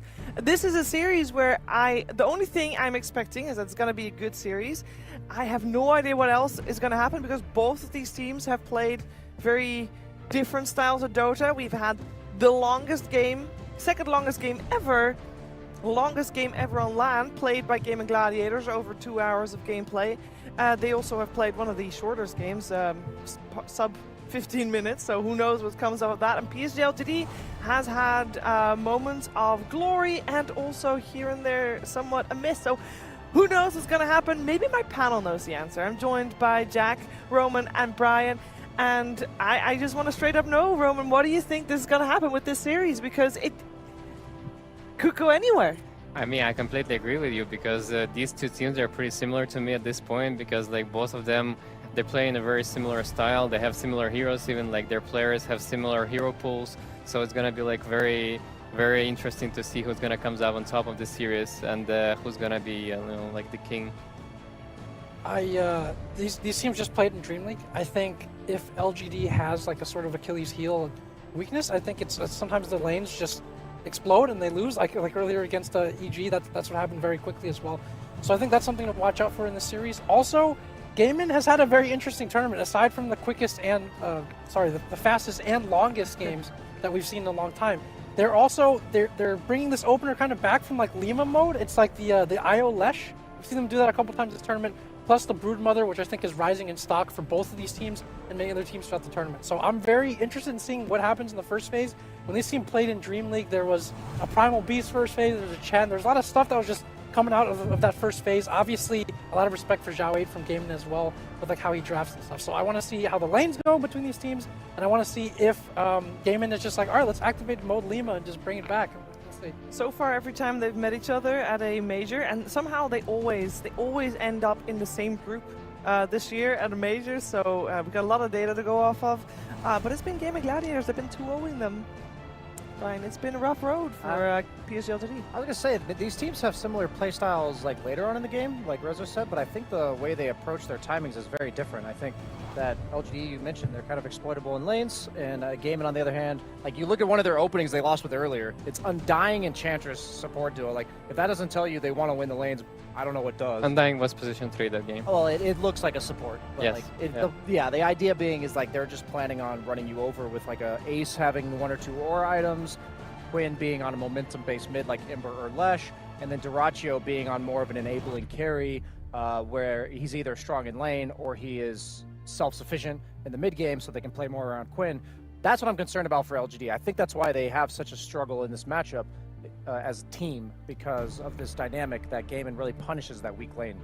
But I want to mention the support duo on the Gaimin Gladiators. I think they're like, they feel themselves together like way better than the LGD supports, and they can like make stuff like just between 2 of them, sometimes 3 of them, like very, very nicely. And yeah, their strongest part is like their laning, because they always have like a very decent, very strong lanes, and they take a huge lead in their games just because of the laning. I can't believe that we're talking about this series being fairly even, because, well, obviously I can, because I also said it, but on paper, Jack, it seems so strange, because if you look out through the records, Gaimin Gladiator first place, 4 LANs in a row. That is incredible. That is unheard of. And there you come PSG.LGD, and they're like 9th, 12th. They did come 3rd in the most recent LAN, and they did have New as a new addition, but are they even in contention to joining Gaimin Gladiators conversation here then? Well, if you want to call a matchup even, it's hard to say anybody's you would expect to be even against Gaimin Gladiators since they've been unequaled this entire year, which is an unprecedented run of dominance. But yeah, LGD seems to be improving. Again, they identified laning. The region as a whole has identified and has said, look, we need to catch up on our laning. European teams maybe didn't be as sharp as they are now, but like now they have to step up their laning big time to even get to these mid or playable late games against European teams. They've recognized that. They've had to work on that. So I think LGD has made some progress in that department. And for Gaimin, I mean, if there's one thing about Quinn, this guy loves to apply pressure. He loves to get ahead out of the lane. He loves to have a 3-4-5 that he can play together with and just gradually just choke you out and keep you from having anything to farm on the map. And a lot of times they get to that state, and then Duraccio, it feels like he just has to hit some like kind of timing where they're already ahead and just end the game. Maybe he's on some TB, whatever, just hitting high ground, and just feel like there's nothing you can do about that. So, scary team to play against. Scary team to play against, but they have had a lot of experience, as said, so at some point, and especially considering a team that is at the top the whole time, Brian, that's normally the team with the target on their back. And everybody's going to look at them like, oh, what are they doing well, and how can we be on top instead? So why hasn't anybody kind of figured that out yet? I feel like what Jack is saying that they're scary to play against is because they don't play like consistently the same way. Like they have the same vision of the game, but they do it in a lot of different ways across different patches. And I would like to give a shout out to Duraccio because I do see him get random hate on Reddit, random hate in the Twitch chats. This is one of my favorite carry players to watch. He's like not afraid to just make the same crazy move 10 times a game and have it look like he feeds 2 or 3 times a game. And that's something that, Jack, you mentioned how much Quinn loves pressuring. He needs a carry player like Duraccio. I think that this team, they're firing on all cylinders because they have the most clearly aligned vision of the game out of any team this year. They just all are so clearly on the same page. We saw them stumble a little bit in the first group stage of Dream League, but once they got through that, they looked right back in form. So I think they're so scary because they're just so good at what they do. It's not necessarily that people have to figure them out. They have to be cleaner about their own ideas, and those ideas also have to be good against what game it's doing. I also heard that, why they're having this chemistry and the cohesion, that cohesion, is because like they play together in pubs. Like I heard the Ace with Tofu, they're playing a lot of pubs together just to understand each other better, like make their laning be the top notch. And I think that team, like people are really open to each other, and like you can see that in the games that they're like making the same moves. They have like this strategy very like clean around like how they're playing around mid lane with the Queen and how their supports are moving together all the time. Like I think they're just like talking a lot in that team, and like that's why they're consistently #1 right now. Yeah, you can make a case for every single one of their players to be on top of their game, to be the best in their position. The synergy is the best. You can probably, almost every single game, you can have a different person being the MVP of a team like Gaimin Gladiators, and that's why we see them on top a lot. PSG.LGD, I mean, they did enter the conversation with New joining, Jack. We have, that is the newest player for the squad. They played, of course, the whole tour with him already, and I know we touched upon it yesterday, but what makes a New fit into this PSG.LGD squad? He seems to have improved drastically from his Vichy days. We talked about this yesterday, right? I feel like his hero pool is pretty big, which already suits LGD very well. I feel like he plays better with the team now. Maybe he was a bit more like the sort of greedy scaling type of offlaner before, but it feels like, again, with the incredible leadership and drafting tools that LGD has, that he's become a more versatile player, and that's something that is valuable for any team. And then, again, going back to Gaimin, like the Quinn, the purposeful pubbing that they have, this includes, Quinn if he feels like he's wasting time in a pub, just going to destroy his items and let the game end. But that synergy and building that coordination that's what makes players look good. It's ultimately you're enabling each other. If you want to execute something at this level, everyone needs to be on the same page. And so Quinn will always be this type of player who talks about, oh, if we do this and they can't go here, if we do this and they can't go there. But the this that he's talking about, that requires a high level of understanding and execution. And Gaimin, I think, has also just been ahead of the meta, I feel like, for most of the year. Like, they're able to execute so well, they figure out their heroes, and then you are always on the back foot, like, reacting to them, it feels like.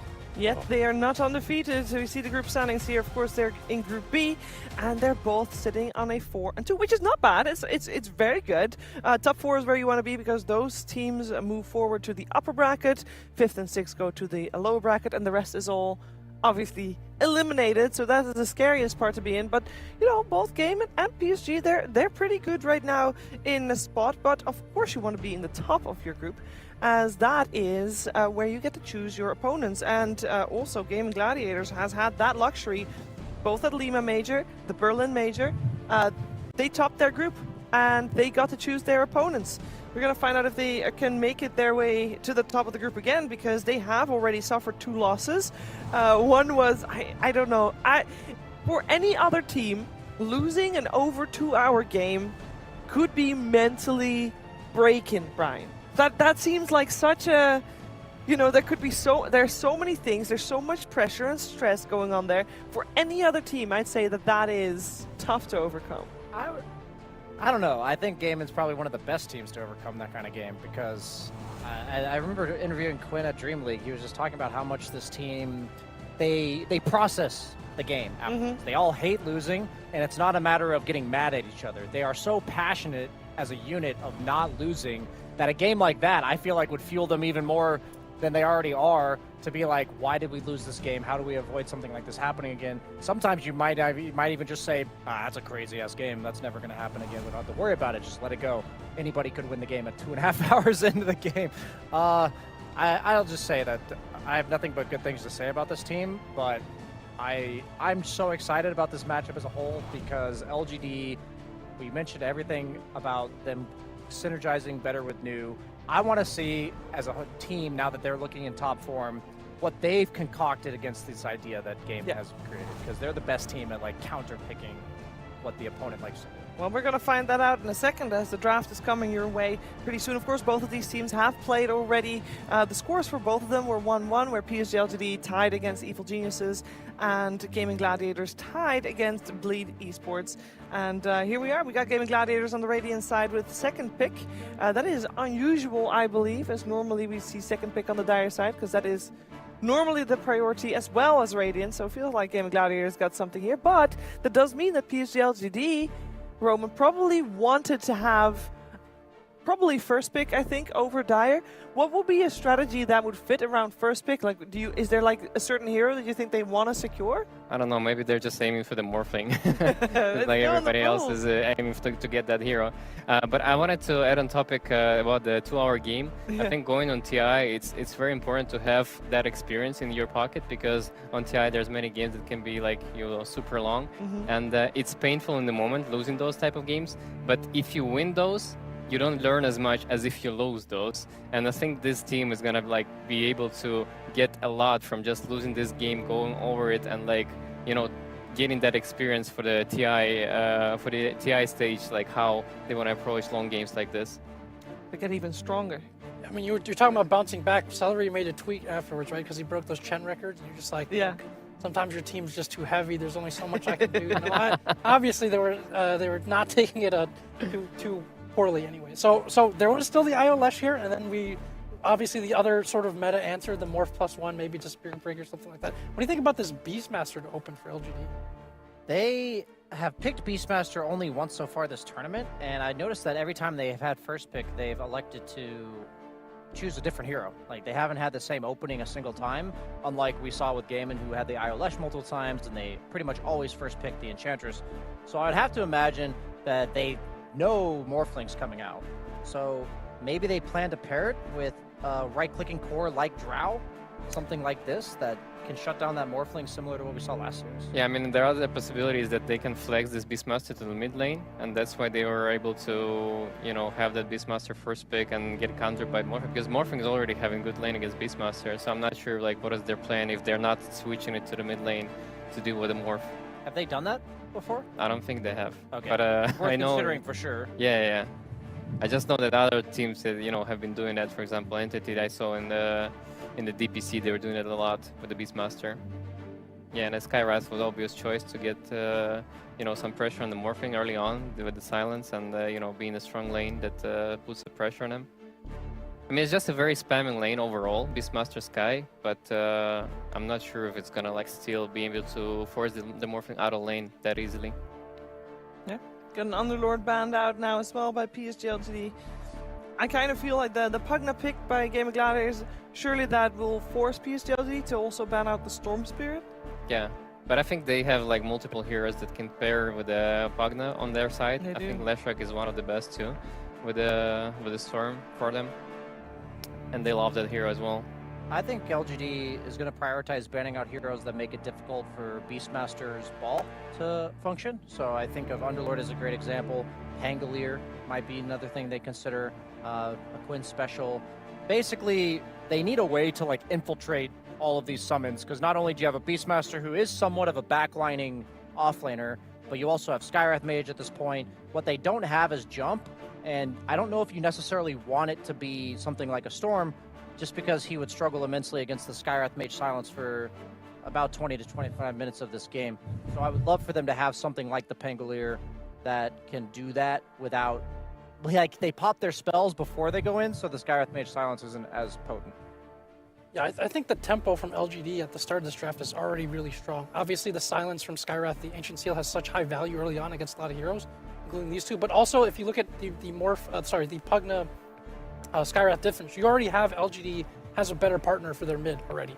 And I think there's vision. I think you want to play super fast right now. LGD, this mid could end up being something they try to pick and snowball off of. So I think that's something that Gaimin needs to have an answer for and be prepared for. I don't know, this second pick on the Gaming Gladiators having Raid inside as well. Like, I feel like this might be too much where Queen just gets his counter pick for the mid lane, and if they pair it with the supports that can, you know, easily play around that area, PSG.LGD might be in trouble, since they already have, like, kind of losing lane on the bot side, with the Beastmaster losing the lane to Morphling and has to, like, recover from the stacks. Can we call, like, the skill diff, though? Not in the sense that I think LGD is a bad team, but we talk about them struggling in the lanes and Europe as a region having very strong lanes. Could that be enough to make this bottom lane, like, unplayable for LGD, potentially? I mean, it depends on the position 5. If there's gonna be a Pugna, that's probably a tough lane already. Yeah, just like you said, it's like a tough on paper, right? And I'm thinking, like, Beastmaster can't really afford to retreat to Ancients, I would say, this game. Like, you can't be a liability to your team in the first round. I would like to see... Yeah, that's why I'm very curious about this Beastmaster first pick. They should have an idea of, like, how they can get out from the laning stage just having that hero first pick. I mean, they must have a plan for it, considering they probably chose first pick specifically to get their hands That was what on they the valued. Beastmaster. I wanted to say earlier that when we were talking about first pick, that I imagine they prioritize first pick because you mentioned, Rezo, that they prioritize very similar heroes on these two teams. So that means that first pick goes up in value if you think you want to, like, steal something that the opponent would likely pick. And then at the same time, we've only seen Beastmaster come out from Gaimin once this tournament in 6 games. So, like, is that what happened? I'm also not sure why they prioritize the Beastmaster over Broodmother. I think Broodmother overall is stronger, like, way stronger hero right now. Consistent, at least, in the laning phase. Yes, and consistent in laning as well. Can apply pressure. It has different item builds. I think Shiro was also playing Broodmother already, so it's like it's very flex for them to pick for the carry for the off lane. So I think PSG.LGD should be thinking about, like, getting Broodmother early on for themselves. Well, considering it's banned, maybe have to wait for the next game. I think that this might be one of the few games that we have not a single Spirit banned going into this next pick phase. Yeah. So Ember is still in, Storm's still in, obviously, and it's Primal Beast that gets banned out, and we have seen a lot of, nothing to say, Primal Beast, of course, come out. Yeah, I But think that one gets removed. It's very predictable, like Storm pick for the Game Gladiators, or like Ember even, or Leshrac, 18th pick. Right now they're gonna aim for the support, probably position 4 for Tofu, which could be like something with a stun, like a Rubik that they like. What else is there for the position 4? Spear Breaker. Spear Breaker. Usually comes first phase, but... I think they're aiming for the Darkseer 18th. If this is going to be a Spearbreaker Morphling lane, and you guys just said, like, oh, can the skill diff, you know, make up for the fact that Morphling might have a tough game against Beastmaster Sky? Is that Spearbreaker Morph?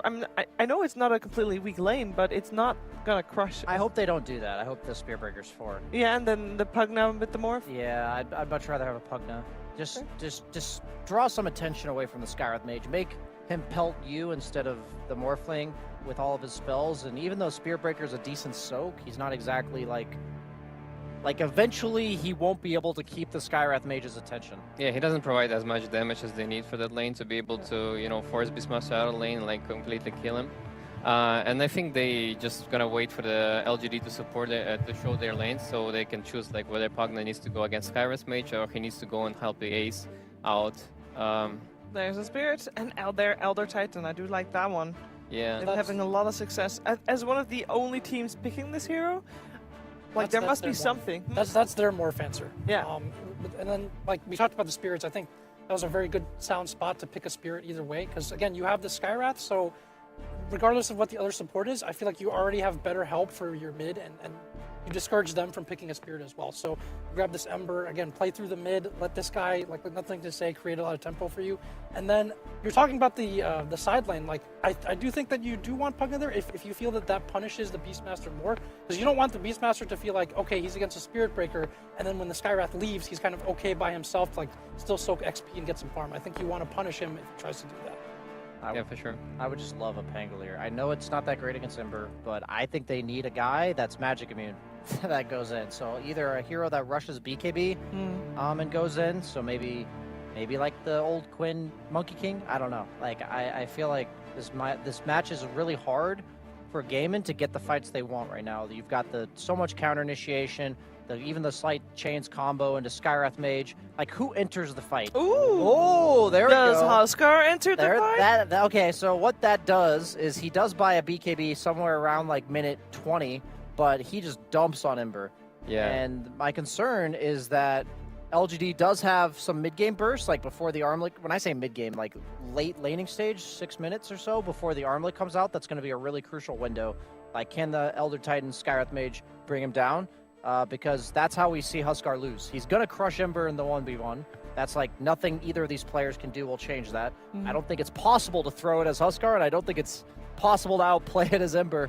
So that 5 to 7 minute window. Yeah, I mean that 5 to 7 minute window. That's what's But Gladiator is just saying that you can't afford to pick Ember blindly like this against us. Like, there's no way. We're gonna like prepare the Huskar already. Like, you expect us to pick Spirits because we already have a Pugna and we need this hero to play with the Pugna, but you know, Huskar can play with it too. Like, he can just be there in front and soak up the damage and, you know, initiate. But it also gives you a very strong lane, and Ember, he has very little, you know, play against the Huskar. And they won Dream League off a late, I think, last pick Huskar, right? I think that's their conceptualization of dealing with the Spirits. Like, if you're picking a Skywrath to make your Spirits game easier, instead of just either banning them, well, we have like some counter picks up our sleeve against it that can punish it without too much help, so that we can enable side lanes more, or say like have a Pugna or something. So I think that's their like sort of understanding of this. And you know, if this is correct and this is truly ahead, like, it's going to be something that teams then have to figure out how to deal with. I'm also kind of interested to see what they're gonna choose for the offlane this game on Gaimin, because there's so many heroes that Ace plays that banned, like Darkseer, Tide, Brood, Underlord, the Beastmaster is taken already. Like, what are they gonna choose for the Ace this game? Is there anything left for him? He plays a lot of different heroes. He will play a new hero for this tournament at least. Yes, so he'll play that's why I'm curious. A fresh one. On the other side, PSG.LGD, it looks like we're looking for a hero for Shiro, right? What do we want to see him play? The Terrorblade and the Bloodseeker being banned. That's an amazing pick. It's the best pick they can choose. Yeah, the Phantom Lancer, because they had nothing to deal with the Phantom Lancer right now on the gaming side at all. And all the illusion dealing heroes from the offlane also banned. Like, not all of them, but you know, Darkseer, Tide, Underlord are really good ones. They're already banned. So I don't know. They have to pull off some like Leshrac right now to deal with the Phantom Lancer. But they like the Leshrac. Why wouldn't can you not go does Ace offlane play? Leshrac? Does Ace play? I mean, I feel like Ace plays everything. Yeah, Ace has one of the biggest hero. Huskar Pudge. You know, the other day Brian was like, sometimes your offlaner picks Pudge, and what do you do? I guess we're about to find out. One of the only times I'm okay with Pudge is against PL. Oh, you're okay now. I actually think you're not saying your suggestion is it's Pudge. Next suggestion is you're not saying that. That is not the case right now because it is 10th pick from Ace. I'm not playing with 10th pick from Jenkins here. What I love about this Pudge pick is that it basically gives them a way to fish for fights without actually having to go in, which is really nice against the LGD lineup. It's somebody that can also save the Huskar if they do decide to all in him at some point. And what I'm concerned about whenever I pick PL on 9 is that the offlaner will have virtual free farm just because PL's a pretty useless hero in lane. So really what I'm looking at is, may they go the liquid approach against Morph in a reverse against PL, where let's just have a ball that 25 minutes that just walks down a lane and ends. And that's something you can certainly do with Huskar in the second row. So I think it's going to be difficult for Shiro to come online. But if he gets to like that third, fourth item on PL, I think LGD's got this one in the bag. All right, so there's a little bit of a timing going on for Gaimin Gladiators. Roman, do you agree? I mean, I think it's all depends on the lanes. If they're gonna smash the lanes on Gaimins, then LGD is gonna suffer. But their draft is way better, in my opinion, than than the Gaimin. So, Pudge you know, hater. 25 plus, LGD is going to win this. I think if this game ends before 30, it's pretty clearly because of Gaimin will take it. But I think if it goes beyond that, there's a chance that LGD can get to some disgusting PL timings down the road and then outscale. Yeah, and then not a 2-hour game ahead of us. I think it will not go over 60 Yeah, what if it because goes they haven't 2.5 won on hours? game and the 2.5 game will be over. hours, you know, you gotta start talking about those timings. Who's peak timing? No, we're gonna find out how game one of this 2-game series is gonna play itself out. My panel is it's a little bit, well, somewhat split, but one thing's clear: the lane's extremely important. Finding out though, PSG.LGD versus Gaimin Gladiators with Cap and SVG.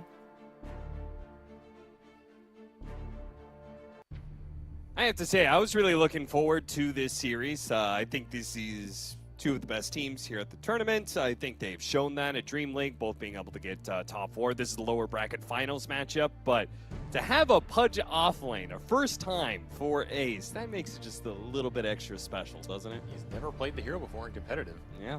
We're about to find out if there's a reason why or not.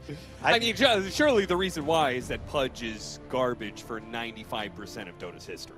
That is true, yeah. But, I mean, it's been around for a while. It's been viable for a while. You would have thought at some point he would have asked for it, you know. He's a carry player at heart. Yeah, but when it was viable, I felt like it was it was mostly mid Pudge, or sorry, carry Pudge, right? That was That's when what I'm saying. He's the Dyrachyo carry. would play it all the time. All he does is farm. Yeah, but Dyrachyo, you know, he really liked playing. I mean, what does Ace like to do more than anything else in Dota? I'll give you 5 seconds to get the correct answer. What does he like to do more than anything else in Dota? Yes. 30 Farm? seconds to battle. That's right. That's actually right, Cap. But more specifically, ancient camps. This guy is like one of the most prolific ancient camp stack farmers of all time in the offlane. All right, I don't know the exact stat to back that up, but I know watching so many games of this team, and we have watched a lot, he almost always has double ancient stack to fall back on. I mean, Pudge, he goes there, he dismembers, he rots it down. And he does have a 4 position who can stack for him. Not the best, but not the worst either. You're going to want to fat Pudge this game, no pun intended, because he is kind of their only answer to the Phantom Lancer, and he's also a problem just going in the fight with the Flesh Heaps. There's not a lot that kind of bursts through him here. This hero's obnoxious for the LGD supports. He's kind of hard for the Ember to slide down. They don't really have a big, you know, chunky damage dealer in the LGD lineup. It's kind of a lot of small outspam. They want to get to like this Phantom Lancer Ags and play the fights that way. So if Ace gets big enough, fast enough, he is going to be a problem this game. That's just going to be the question. How well does this lane go? How many stacks do they have for him? And how much can LGD get out of this early game with lanes that might go terribly wrong for them? Because you have an Ember versus the Huskar. We've seen this a lot.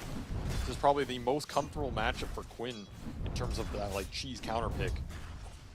He likes it a lot. He's been fermenting it, and it has become obnoxious. Yeah, you can already see NTS is being kicked out of the lane. And it's a pretty good Huskar game. Like, on top of the Ember matchup, there's not a lot to mess with Quinn in this game outside of the Phantom Lancer taking it late. I feel like the last time I saw him in this matchup, he actually went the Disarm level 1, but now he's opted for Spears 1 to burn through the Flame Guard and kick him out of lane sooner. I wonder why he chose what that small wrinkle is. Maybe where the lane met too. He got a lot of punishment just standing on the high ground. He's gonna throw the Spears back into NTS. Man, NTS is really feeling the pain trying to get to this bottle. He's 1 CS off. This feels bad. It's gonna open up a large window to punish here. Quinn is gonna be happy about that as he rushes the boots. I mean, even if NTS like gets out of this lane, the Huskar is still gonna have a lot of tempo in this game unless they gank him. That's maybe the one wild card. Like, can Planet get 1 or 2 ganks going towards mid, leave the Beastmaster alone, as they did put the Breaker bottom and they put that Pug in the top to try and give Ace as good a game as possible. Can definitely understand why, as they want this Pudge to answer the Phantom Lancer for as long as possible. I don't think it's an ultra late game answer, but it will be very good in the mid game. And that is where you kind of want to shut down this LGD team. He's got a really good supporting quest for a Huskar, right? Like, to have a healer combined with 2 different frontliners, one of which is a good charge. Yeah, why? He's going to die here, I think, to the rods. Heals up a little bit, but it's not going to be good enough. First blood goes over to Ace. +1. This is a very tough lane for the Elder Titan. I do like the support cast. I think Pugna is amazing with Huskar. It pretty much does everything you want. It's a save. It's a physical save with the Decrep, which sometimes Huskar really needs. Maybe not as necessary this game, but just throwing on the Pugna ward, helping him take Roshan is also going to be great. And then stuns. Zero just wants stuns and save. That's pretty much it. You have both. It's going to be nice. And you have two other big core threats of your own. I mean, there is still more in this game. And there's always a factor. Yeah. But this is a tough lane for LG to get out of. And tough lane phase in general. They're going to land a stomp on Tofu with a blood grenade. And they get the smack. Tofu still has a fairy fire, so he's going to bait in Y a little bit, but Y is going to commit for the kill. He gets it. That's a nice kill. You want the levels here. I would feel Y wants to suicide here, but he used that TP, so it's on cooldown. Yeah. He doesn't have the option. Celery actually does get the bash here. Almost enough, actually plenty of heal available for Planet. Planet will get him. Blood grenade doesn't land. Oh, he needed that to land. Yeah, he probably should have waited for the concussive shot. That's a sad kill to not get. That would have been your level 3. Yeah. This is Duracio's courier on the way back as well. A lot of missed potential down here for LG, and this is the one lane they want to go the best because, again, putting the breaker bottom does open this Beast Skywrath up to a lot more aggressive potential. You should free farm this lane, and mid is just... I mean, mid is NTS looking to pull waves and getting denied on it by Tofu. He doesn't have a lane. He doesn't have CS. He doesn't have boots. He doesn't have a life. He doesn't have a voice. Everything has been denied from him. I've seen NTS come back from some rough lanes, but this is out of control. And Ace already has Vanguard done because they could not shut him down top. So he's a big boy. Yeah. When you were talking about how they don't have, like, big damage to threaten the Pudge, his damage block is insanely valued this game, right? Like, one of the biggest single target damage that they have is Mystic Flare, but the damage block from the Flesh Heap blocks that all out. That's what I was saying. The LG supports are terrible in this Pudge's game. The amps from ET are also not that great because Zero's all about the positive damage block. Yeah, yeah, instead of having, you know, armor and such. And he is just hooking and running down Y. Yep, that's gone again. Yet another kill. Another Flesh Heap. These lanes are just out of control. I really feel like LGD should have understood a bit more about how to play versus Gaimin after Dream League, because I feel like one of the things they ran into in that tournament that was a problem for LGD is the lane phase, particularly these like cheese counter-picky cores. I don't think LGD are necessarily a bad lane phase team mechanically. I think they just end up in these games like this where you have no hope mid. We all understand that, but this safe lane is also a very one-sided safe lane. Elder Titan is a greedy 5. He needs a strong lane partner for you to get out of lane. And this Phalanx is not doing much, and you cannot bail out these lanes. That's the other problem. Like, you're rotating a Skywrath into a Huskar lane that has no damage because your mid hero's level 3 and does not exist. I repeat, he's literally double his level. Yes, your Ember is 3.5 here, ladies and gentlemen, while this Huskar is 6. And you have no counterplay to this Vanguard Pudge. Absolutely none. He's just going to run at Shiro off cooldown. This is a very tough position. I don't really know how you get out of this, especially when Planet is dying to Celery solo. Planet's your one strong early game hero. He's going to get the Ancient Deny as well. I mean, this is just looking to be a beatdown. This looks like a 20-minute game. I will have so much respect for PSG.LGD if they can bounce back from this very awkward laning phase. This is a very good start. Gotta punish Ace for being lone up here. They're gonna be able to get that kill, and maybe get Tofu as well. Hit him with the blood grenade and the Urn. Very, very big kills. That'll help right the ship a bit. This is what Planet has to do. Just abandon the Beastmaster. Like, there's no way you can devote more resources to Beastmaster when the other lanes are going this bad. I still don't really know what NTS does this game. I guess we'll find out as we enjoy the explorative journey of Ember Spirit as a 5-position thrower. No, is he gonna die? Please don't tell me he's gonna die to a bash. I think he's okay. I think the Flame Guard's gonna hold up. He got bashed twice! Oh god. Ooh. I mean, now he's level 4. Battle for the Wisdom Runes. Nice time stomp by Y will secure that, and I think he was in part in this bottom lane because he needs the Wisdom Rune. I agree, he does need it. Oh, the Spirit got the kill. Damn. Don't see that every day. Is that level 2 Spirit? Gotta be. See if Ace can hit a hook on his first Pudge game. This is the true test of a Pudge right here. All right, I mean, LGD making some moves. A lot of space for Shiro. He'll go towards mid to defend the tower. And the slow recovery of this Ember Spirit begins. He got 300 gold off of lane creeps. Yeah, that is nothing. That's a disgusting stat. And now he's going to get shown the rot. He does not like the rot. He really does not like this rot. No, and he has no way to stop it either. Now Ace is level 6. Huh. Is everybody going to get level 6 before Nothing to Say? Probably. Yeah. I just feel bad for him. Yeah, it is a little depressing. To have a TI winner in Avery's heart be shut down like this? My heart's being broken right now. Yeah. I don't know why LGD have consistently put themselves in this position with the Ember, though. I mean, they must really value what this hero does in the mid game, but for this kind of trade-off, I don't know, it just seems extreme. Nice combo. Celery quickly gets out of the way of the hook to make sure Ace is landing. Pick off another flesh heap stack. Another problem for PSG.LGD. Oh, he dies. I thought that TP was good. This Huskar deals a lot of damage with max Berserkers, man. I also go back to, like, LGD were first pick, and they picked the Ember blind. That's a bit different than being second pick and picking a blind, where you at least get another pick where you see a lane and you can make sure the hero has a good lane and a good game in a way. Like, so you don't have to answer as many issues here. This was like blind pick Ember, they get House Guard, and then blind lane pick PL, so you know the PLs are going to have, like, amazing lane. In theory, you have late game answers. It's just a tough position to put NTS in here. Yeah, if you can get to late game. Yeah, that's a question.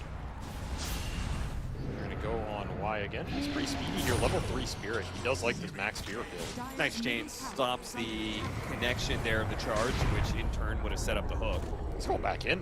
I mean, this is a lot of right-click damage. Oh, that briefcase. Woo. He's got a 4-shot Tofu if he's not careful. Decrepify goes out, though. Hook does land. Anybody to help out here? Nope. See you later. Nice base. NTS sends his regards. That's who will double up his CS. Hey! Literally just doubled his CS off that death from 10 to 20. I mean, why you gotta 548. Why you gotta show this? We all know what happened. We all know what happened. You don't got our salt in the wound. Well, he has his ult now. Level 6 at 10 minutes. That is the worst I've ever seen it for a mid laner. Yeah, but he's level 6. He did get there. Honestly, Mew is not doing much better. He's not level 6 himself. And he's about to get solo killed out of Invis by a Huskar. Surprise. You're dead. And your Ancients are about to get stolen too. that last set of axes is so bad because it's just like, well, now it's even easier for Quinn to take this stack. This is getting disgusting. Well, I guess we don't really have to ask what it would have been like if PSG.LGD beat Gaimin Gladiators and went to the finals against Betboom, because they seem to be a step behind both of those teams. I mean, they look so good against everybody else, but Betboom and Gaimin Gladiators, they just don't seem to have an answer for them sometimes. I don't know, it just feels like they keep underestimating the lane cheesiness of Gaimin. And if you give them that position where they can lane cheese you, they will. Because this team is very happy to build the lead in the mid game and just snowball. Like, they don't need to have better late game. They don't care about these, like, random carry matchups or the fact, in theory, their Huskar gets outscaled. Like, they know you're never going to get there. And once again, the Huskar efficiency, solo Roshan being done by Quinn right now at 11 minutes in the game. I don't think there's any possibility of LGD stopping this unless a random Hawk scouts it out. The rest of the heroes of Gaimin are still getting something off the map on all 3 lanes. They take a tier 1 top. I mean, the smoke from LGD is heading bottom. Yeah, but Durachio's in the way. He's aggressively pushing in that lane, so... I mean, they'll take him off of silence, and they get the silence. They have the burst they do with Skyld. That's a nice little pick. Nice. Big kill, big kill. Right as they get the bad news that Roshan was being done, but... I mean, it's the most you can hope for. It really is, because this game is going to accelerate even faster. It's going to be a very fast BKB for Quinn. Honestly, might be the fastest I've seen on him, this Huskar. He is just barreling towards it.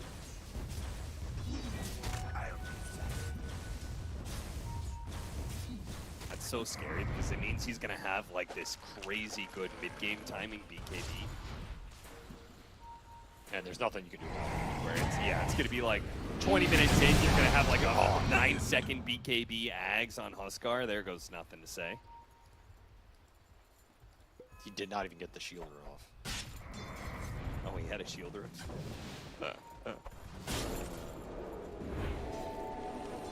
Dire's middle tower is under attack. Stacking up enemy camps.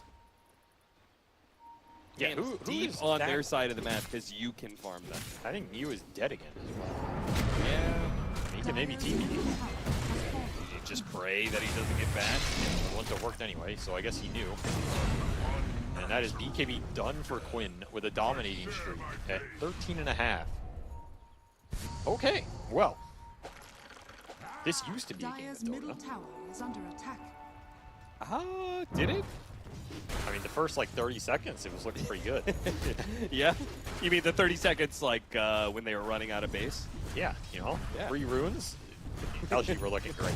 And at least when they watch this replay, and be like, you know, guys, that Dire's pre-rune bottom period tower was is under attack. spot on right there. The rest of it, got some work to do. As Quinn will stack their Ancients again. He has just set up base here. We'll take their 14-minute Wisdom Rune. Radiant's middle I feel like PSG.LGD, they got to like 5-man to like one side of the map or something. You can't keep letting this happen. This is crazy efficient and deadly at the same time. Yeah, that's the thing about the lane cheese, is it puts your cores in such a strong position, you don't even have to clump on the enemy side of the map. You can literally just farm the entire enemy side of the map. You're getting so much gold per minute here. It is absolutely ridiculous. NTS is below your pug at this point. I mean, yeah, he can rat, but Dire's bottom tower what are you is ratting under for, man? attack. Yeah. Your base is about to be destroyed in the next 5 minutes. As Quinn starts taking a tier 2, he ran out of Ancients to farm, so I mean, this, you know, there's just nothing else to hit here. Why Smile had to take the enemy Wisdom Rune because that bottom one, that's not area they control. Not with Quinn standing here. By the way, the Huskar's level 14. 14 by 15 minutes is extremely impressive. Especially when the enemy mid is just hit level 8. But if they kill it, think of the gold. My God, it'll be so much. Well, if they kill it him twice. This is Ags done on Shiro, so some of the extra damage is there. Okay, there's the flesh heap though, taking off a lot of the damage. Managed to hit the hook, but a crown reward to be able to intercept. They finally finish him off. Finally a bit of punishment.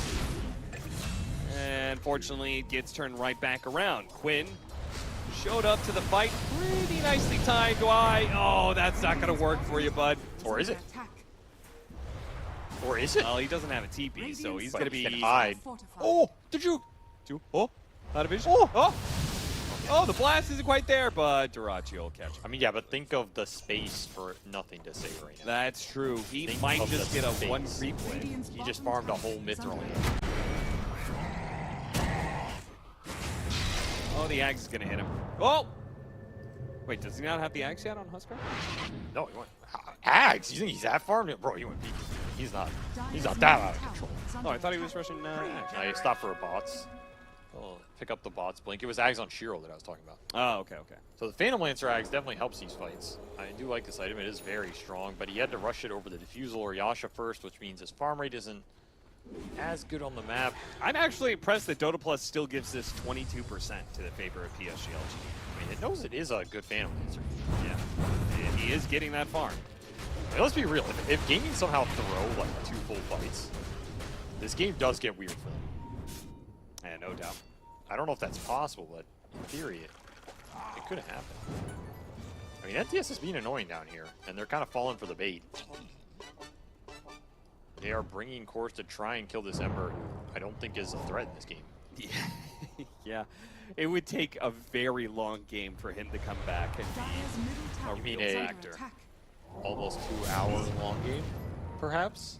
Maybe that's exactly what he needs. Well, he's in the corner. He has no weapons. Nobody puts maybe in a corner, but all right, Gaimin Gladiators are gonna put nothing to say to bed. All right, he just is out on Quinn.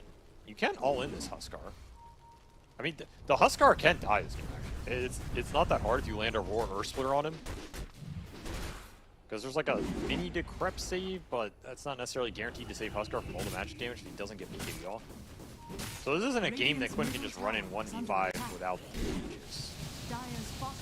Sure, Elder Titan always kind of makes tanky heroes possible to bring them down. Dire's bottom tower. We'll take that tier 2 bottom, open up the outpost, continue to farm all these Dire Ancients, and build that net worth lead. With bots up on 2 cores as well for Gaimin, they can connect to any of these charge gank plays. Axe down on the Beastmaster. 0 building damage on anybody on PSG.LGD. That's sad. I mean, yeah, you gotta take what you can get out here. I expect a slow play from LGD soon. I don't think you have too much more time in this game to just not abuse some sort of item timing with the Phantom Lancer Diffusal that's coming out and this Axe Beast. So what do you think Nothing to Say is even saying to his team in this? Probably writing a handwritten letter to Zhao right now. Dearest, my great friend Zhao, I know you believe I can win this Huskar matchup, but I have come to the conclusion that it is indeed impossible, and I cannot live up to your expectations. I hope this letter finds you in better regards than it finds me. You're forever TI winning in your heart player, Nothing to Say. Beautiful letter. Thank you. Yes, if you pick this shit for me again, I'm leaving the team. Yeah, seriously, don't pick Emperor into Quinn Callahan, man. That man has no shame. He will Huskar you. Now they've got a Crimson Guard, so that damage that's bouncing around from the Lances and the Illusions, it's really not doing that much anymore. That's what I'm saying. You have to find the fight soon. I mean, I know it is not easy. It's like a 1% chance play, but you do have some Hawk Vision.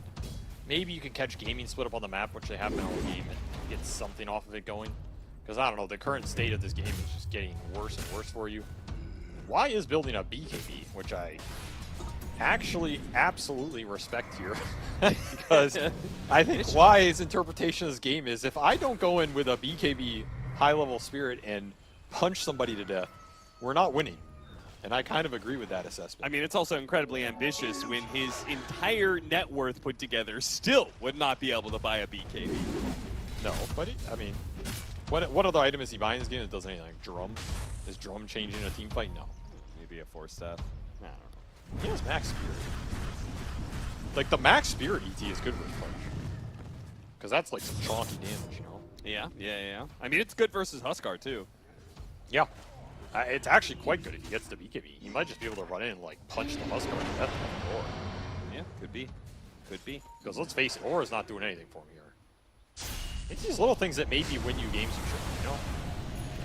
I respect that. I'm gonna go down here, but I mean that's just space. Just space right there. Space for who? Space for... They're all just looking at ancient camps that are empty right now, waiting for 21 minutes spawn. Is under attack. Space for Shiro.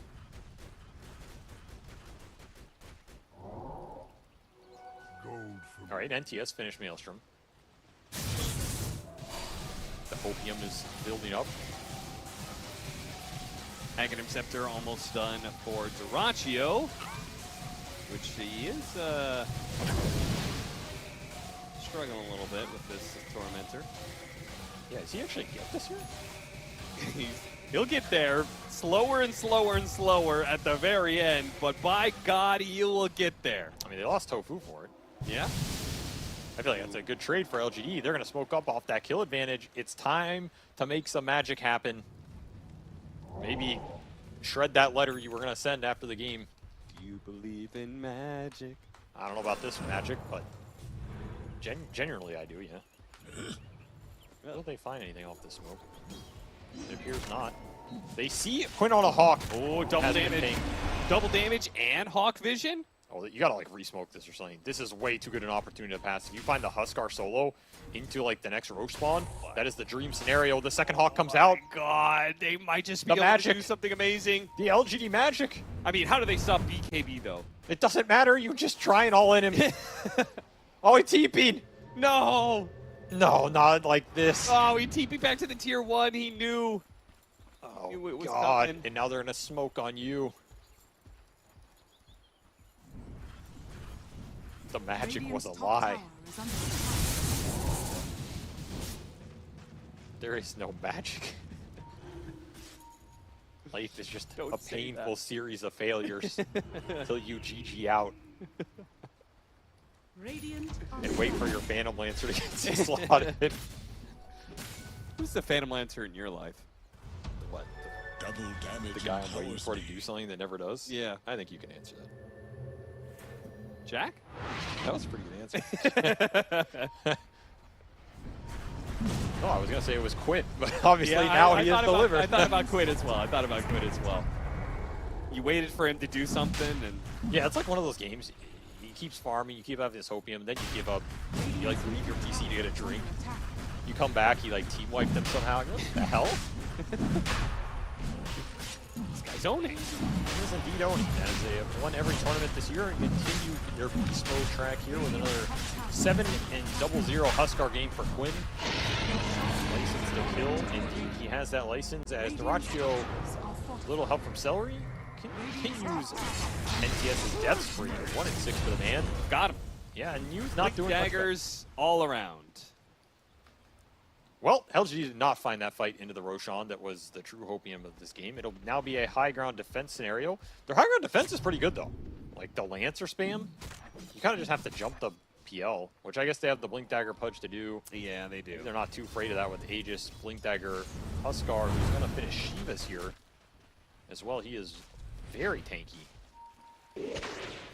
But if he's quick enough on the fingers, maybe the Doppelganger will save him, and then they blinked into the base. Yeah, I mean, you do have the Vessel on Planet. Like, you have some anti-heal here. This game is not 100% over. I'm going to get flamed for saying that, but it is not 100% over. I've seen fans do some crazy. Show us the Dota Plus. No, we do Back not it want up to with see the numbers. It's not 100% over, surely, that win percent. See? 14%. That's pretty good, honestly. You're backed by the numbers. I've won a couple 14%ers.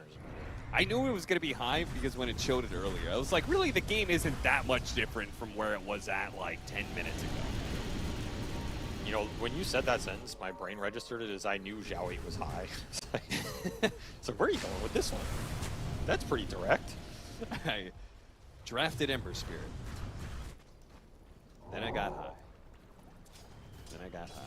I mean, it does say a lot about how much faith he has, which I think is pretty cool. Yeah? Do you feel like he's watching this game thinking maybe that faith was misplaced?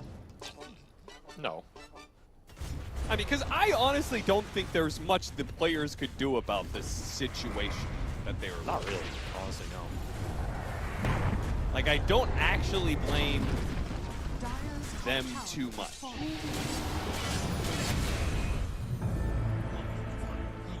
Okay, instant buyback from Y, because I think he knows the high ground push is coming. That is not a rage buyback, that is a strategic one. He will get the obs out to try and scalp this fight.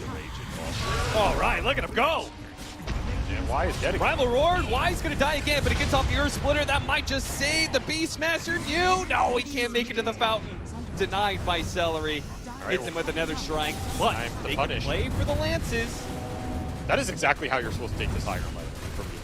Instant jump with your cores. Do not let LGD set up. Do not let them outspam you. That is just a super good read. They did not just have the vision, but it doesn't matter. Believe in your strength. Force the issue. Turn the Phantom Lancer against himself. Shiro is going to take a lot of spam. He can get something going. Yeah, probably more spam than he actually has. Good. Back up. Radiant's bottom tower is under attack. Hey, Beastmaster up here in 5. That's more spam. Yeah, now we're starting to build it up. Yeah. Morphine ult is going to be out here. Huskar can't blink. Crimson gets popped too. Maybe you can take a fight after this if you're LGD with the Elder Titan respawning here. The slight's going through. The Lance is starting to add up. They are, bit by bit. Okay, the cheese is now down. Aegis is almost down. Now it's down. Okay, now this is kind of an even fight. Except for the 26,000 net worth lead. Yeah, you gotta get BKB.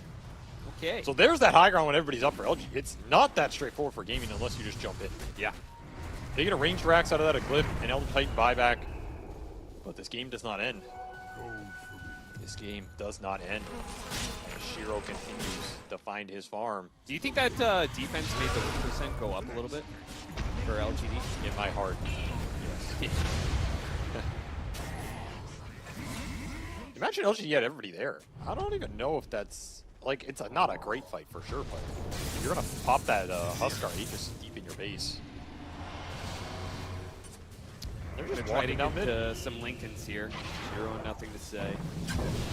The Lincolns are nice. You're stopping these charges. There's not a lot to break it if the Pugna can't get in super deep, but he probably can. Trying to break the Morph as well. Yes. The issue is the Decrep cast range right now is crazy good for Tofu with Agelance and Eye of the Zero. He's mega farmed. In fact, he is more farmed than 2 of LGD's cores. That feels pretty damn good.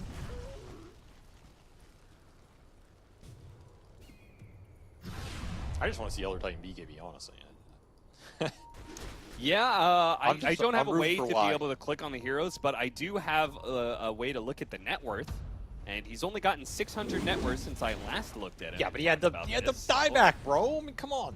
That's not on him. He gave his gold to the team. Direct check. Woo. Close call. That is Lincoln's for NTS. Yep. So double Lincoln's up. Only reason he's still alive. Well, they got that going for him. They're splitting the map in okay amount because Gaimin Gladiators, I think, are mounting up for another push. They are indeed. Aegis be damned. Satanic Thumb for Dyrachio. Give you back up for Quinn. That is go time with the Crimson on Ace. It's pretty damn tanky. Okay, they'll get the ward. They're looking for the jump. Got him with the hook. Ace. Beautiful, decisive move there. Blinking in. The charge on the 2. Earth Splitter's going to land, though. That's going to do a lot of damage to the backline. Unfortunately, they have nobody to take advantage of that one. And Shiro, nothing to say, have to play back. Dyrachio a little bit too dangerous. Even to get the sounds on him. Quickly removed, though. Why? It's the stomp, trying to stall him up. Look, it's looking like they're going to get the melee barracks and get out pretty easily. Saved the boar. That was very generous. Yeah. Then he sacrificed the boar. No mammal left behind. Well, that was another support buyback for LGD. Lost their Beastmaster and Rax in the fight. Didn't really get anything out of it. They got a Huskar BKB, which normally would be an opening, but I don't think they're in a position to abuse it at all. No, I don't think so. And again, the decisive jumps from Gaimin, that is how you're going to break the high ground in this game. I like that they're continuing to look for that. It's going to even get scarier when they have the Ags done on the Huskar, which still has not built it because he went for Shivas instead. Is Shiro, is there an item that you're going to be like, there we go. Now our win % jumped up 5%. I mean, Hard helps him stick in the fight, but no, in this position, in this game, there's not really anything. Yeah, it's whatever he can get. I mean, it's a good Silver Edge game. If you can get like Hard Silver Edge, I'd start to believe a little bit more. Okay. Because then I think your damage is starting to ramp up a bit. You can like man up and break the Huskar or the Fudge here or some random stuff. You never know. It's also a way for LGD to kind of start the fight on their terms with a bit more scouting and frontline. Because right now the fights are just a support gets jumped in. That is not where your lineup shines. Dude, it is so annoying to play against these support Spirit Breakers when they're actually winning the game like this. Because now all of a sudden you have a support hero that's clearing like the dangerous farm on the map. Yeah, getting for free, and he's just getting bigger and bigger. And this hero scales like a beast. I mean, both these gaming supports have found a lot of net worth. They are big. Very big. Full Greaves for Tofu on top of everything else he had. Smoke up. Gaimin Gladiators go for what could be the finishing blow. Yeah, that's unlikely though with Roshan coming up. Thanks for Huskar. So lockdown's there. Will they find the Phantom Lancer? Will they be able to jump him before the Doppelganger comes up? Looks like the answer to both is no. Ooh, the Elder Titan Shard. That'll go nice with his BKB once it's finished. That's true. We can teleport himself right on top of the Huskar. Little Lincoln's pop on Shiro to get the Ags, and he'll jump on the other side of the gate. LGD's do anything with it. That's bold. Apparently not. Yeah, Primal Roar to stop him, but Quentin with that axe going to work. All right. That was probably the most suicidal play you could ask for from Dyrachyo, and it wasn't even close. He fully understood there is no possible way PSG.LGD can fight it. I mean, unless all 5 heroes are standing on the other side of that gate, you're probably good. He has double dispel boots and panic Manta here. Very difficult to go on him with your single Skywrath silence. And I mean, yeah, there's 4,200 gold on Shiro, but he can't use it right now. You have to take the fight without it. Nice little 2.5-man stop as he gets man massage. Fortunately, the Lances are okay, but there's still a Pugna just to heal up whoever's missing health or mana. Yeah, you can also just suck the ward and kill PL illusions. Yeah, that's super annoying. Pretty nice answer in these fights. But they will respect LGD here. As they finish up the butterfly for Dyrachyo and heal him back. Damn, he's actually killed 47 of them for 373 gold. That's a lot. Got the hook, got nothing to say, but get a Lincoln, so even if he could get off the dismember, wouldn't do anything. Dire are scanning. 37,000. Honestly, you usually see when you get like 1K gold net worth lead per minute, so like, you know, 15 by 15K, 20 by 20K. I feel like normally the game doesn't actually extend past 35 minutes, but it will here. I guess that says something about LGD. Yeah, they're resilient. Or stubborn. Maybe they just don't want to hear what the director has to say. Don't want to go back and get yelled at. Guys, we need to make this game last as long as possible. I can hear him on the other side of the door. I can see him through the window. They can hear him breathing angrily. Oh my god, don't make me go out there. Boys, we gotta win this team fight. Oh, they're gonna try, but Ace has already gone straight in for the hook. Hits Planet, a great hero to be able to grab at the start of a fight. There goes your support. They just can't keep him alive. There's just no way to protect your backline here. Another Aegis will go to the Huskar. That breathing intensifies. 45,000 net worth lead. Jeez. A heart is done for Shiro. By the way, done it. They gave the Ags to Celery here. So he is an absolute that was third core hero Roshan? now. Yes. Holy crap. That's how fast the game is gone, and Y is gone. He will never get that BKB as he has to buy back again. I feel for you, brother. Lincoln's blocks the Huskar ulti. Unfortunately, disarm means they can't really do too much there. Slight manages to dodge the hook. They keep everybody alive. That's new. He'll turn for the racks. Still have a cheese on Dyrachyo, you're gonna have to punch through. Lancer gonna start to fly. Lead almost up to 50,000 gold. It will be 50K unless PSG.LGD somehow pull a rabbit out of the hat and make the magic come alive again. Waveforms over the top of the two of them.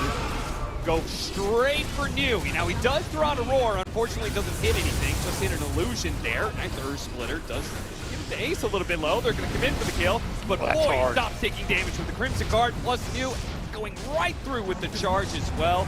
They got Ace. Nice Shiro. Broke the Lincolns. Uh-oh, another Lincolns, but it's not enough. Too much. Quinn standing toe-to-toe. Yeah, Mad Elder Titan does not have the BKB nor the spirit damage to fight you, so GG is going to be called PSG.LGD. That was rough, man. Yeah, that was rough. That was a very one-sided game. I mean, yeah, LGD lost, but they did get Ace, and that was a 2,500 gold kill. So what do you think the 2,500 gold does for LGD's chances right now? Probably went up another 1%. Yeah, I think they actually called. Yeah, I think their odds are actually increasing now that the game is over. Like it was somehow more over before the GG. I think that probably put the chart up at the very end there, but I don't know. Not much to say about that game. I feel like they got cheese laned again versus Gaimin. I feel like if this is not the time where you learn this lesson, I don't know when it is. I don't know how many games it's going to take before LG realize that you have to create stronger lanes versus Gaimin. Otherwise, they just run away with it. Like, okay, even in a world where you win this game because you somehow magically pull it back with some crazy Phantom Lancer team fight, you still don't want to play this game. Yeah, it's not sustainable. Yeah, it's like you you're lose gonna this game. this 90 out of 91. Maybe 91 out of 90. I don't even know. 91 out of 90. You're gonna lose an extra game on how far top. the win percent has gone down. It was bad. 101% chance of victory for Gaimin Gladiators in this game.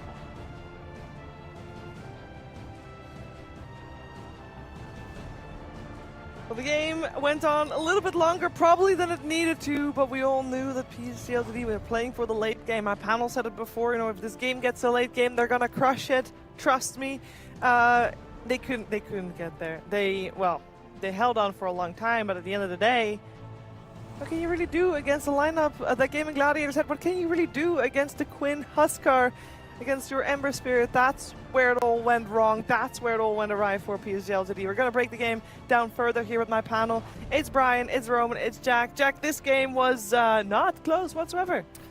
Yeah, so Nothing to Say's nickname in the Chinese scene is the responsibility god. So there's some like with great power comes great responsibility there. He had very little of either in that game at the very end. He's just level 5, like 10 minutes in, just farming the safe lane. To quote Quinn, to put in Quinn's words, he got Omega Giga annihilated, obliterated, gracious in that game. There's nothing for him to do. We talked about LGD's lanes is a weakness for them, and Gaimin punished that relentlessly. I think it was a great draft from them. I think that, you know, from the very beginning, there was just like, okay, if they're giving you the spirit mid, then they must have something that makes them not care about it, not care about helping their own mid. And there it is. There's Huskar, which they didn't even have the last phase in this draft, the last pick, sorry, in this draft, and the lanes just blew up. I mean, it's the second pick advantage, right? You can counter pick your opponents like 2 times already and get a better matchups. And Gaimin Gladiators, I don't think they can, like LGD can afford to give them that last pick, like, you know, second pick advantage that they had. And I mean, at this point, I don't know, Ace is just like his item build and his, you know, play style is so solid that I think he can play any hero literally in the game and have this like top performance, because this patch was like first net for almost the whole game, starting from the lanes. He had like 4-0 on the laning as well. Like, I don't know, it's just like incredible to see him perform like this stable for such a long period of time. And I mean, I personally admire him that, you know, he came back to the scene, you know, last season, and right now he's looking like, you know, he's the best offlaner out there in the world currently. This game was a bit of a PTSD flashback for me, as my last attempt at ever qualifying for TI was me drafting Sammy Boy mid on the 9th pick, and I asked him, you know, he wanted Ember. I said, is Huskar a concern of ours? And he said no. And so I picked him Ember, and then we were playing against Optic at the time, and mid laner was Quinn Callahan, who tended to pick Huskar us, and it looked exactly like this game. Very depressing to watch, very depressing to be experiencing. What I love so much about Quinn is that he's a very finessed, like solid mid lane player, but he also has these cheese picks, and he's been huskering people for years. And his vision of the game, like most Huskars will go 2nd or 3rd item Ags, and he has a Pudge like with a blink single target disable. He has the Spear Breaker with the BKB piercing disables, and he elects to go for this BKB blink Shivas. When I like in the draft, I'm like, they need a guy that goes in with a BKB, and it's so easy as a panelist to say that, but it's amazingly difficult as a player to like concoct this build of, I'm going to pick Huskar to own you in the lane, and then I'm going to go this build that just fundamentally dismantles LG's entire possibility of ever coming back in that game. You know what impresses me the most about Quinn Huskar? That he not only knows how to, you know, destroy the lane completely, which, you know, every probably Huskar player knows, but his ability to rotate on the Huskar, which is not super easy, you know, because like the hero doesn't really have like a straight way to, you know, rotate and the punish, because he's so slow, but he makes it like he's coming from these weird angles. He got the Beastmaster kill twice, like one in his own jungle, second like around ancient area, because like he knows how to pressure them and like know how to push his limits super well as well. He's very patient. Like, he ancients when he needs to, and then, you know, suddenly he's there for like a fight. And I think that's where a lot of Huskar players trip up. Like, you just have this one bad death, and suddenly like the other team has a chance again. Quinn will not give you that window a lot of times on this hero.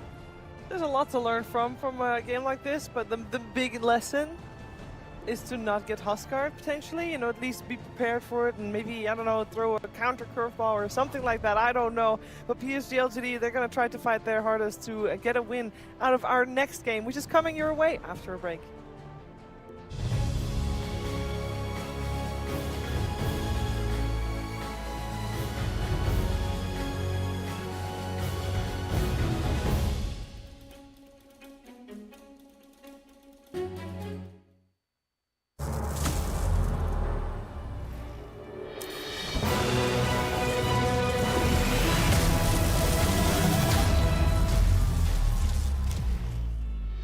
Use your skills in the gaming. 1xBet.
Semua bisa jadi nyata dengan upgrade wifi rumahmu pakai BeastNet Home. Nah, ini baru internet rumah buat orang-orang terdepan. Mimpi kecil bisa jadi besar. Dan kamu juga bisa mendunia. Jadi, siap wujudkan semua jadi nyata?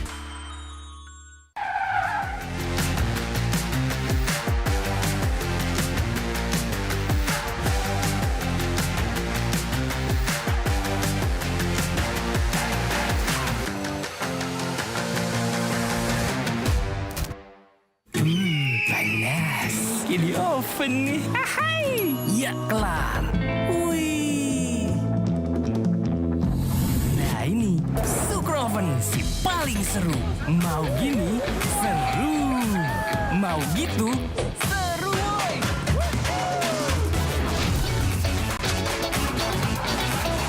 Mau lagi?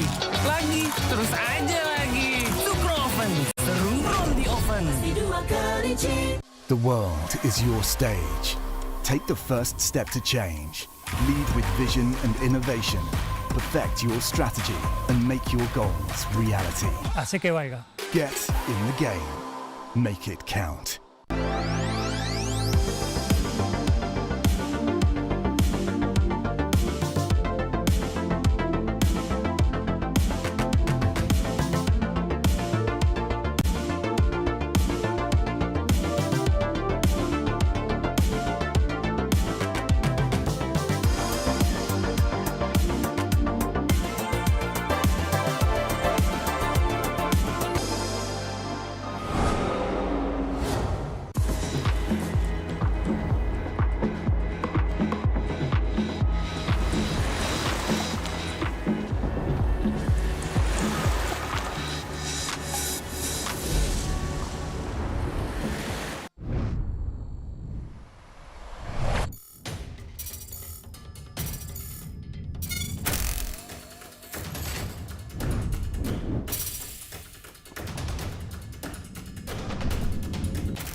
skills in the gaming. 1xBet.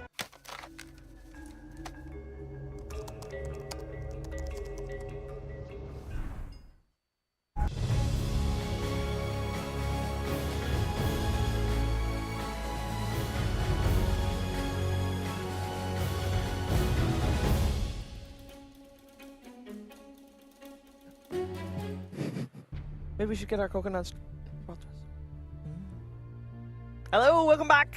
We are ready for our final game of the day. It's PSG.LGD taking on Gaimin Gladiators. We're heading to the second game of the series. First game was taken by Gaimin Gladiators in pretty convincing fashion. They were able to get the Husker out against the Ember, which of course played a big part of it. But it also fell a little bit short for PSG.LGD with the plan they had in mind, which relied on surviving the laning stage, and that is always a tough ask when going up against Gaimin Gladiators. So I think going into this second game, we just want them to set up a little bit better lanes. Is that fair to say, Brian?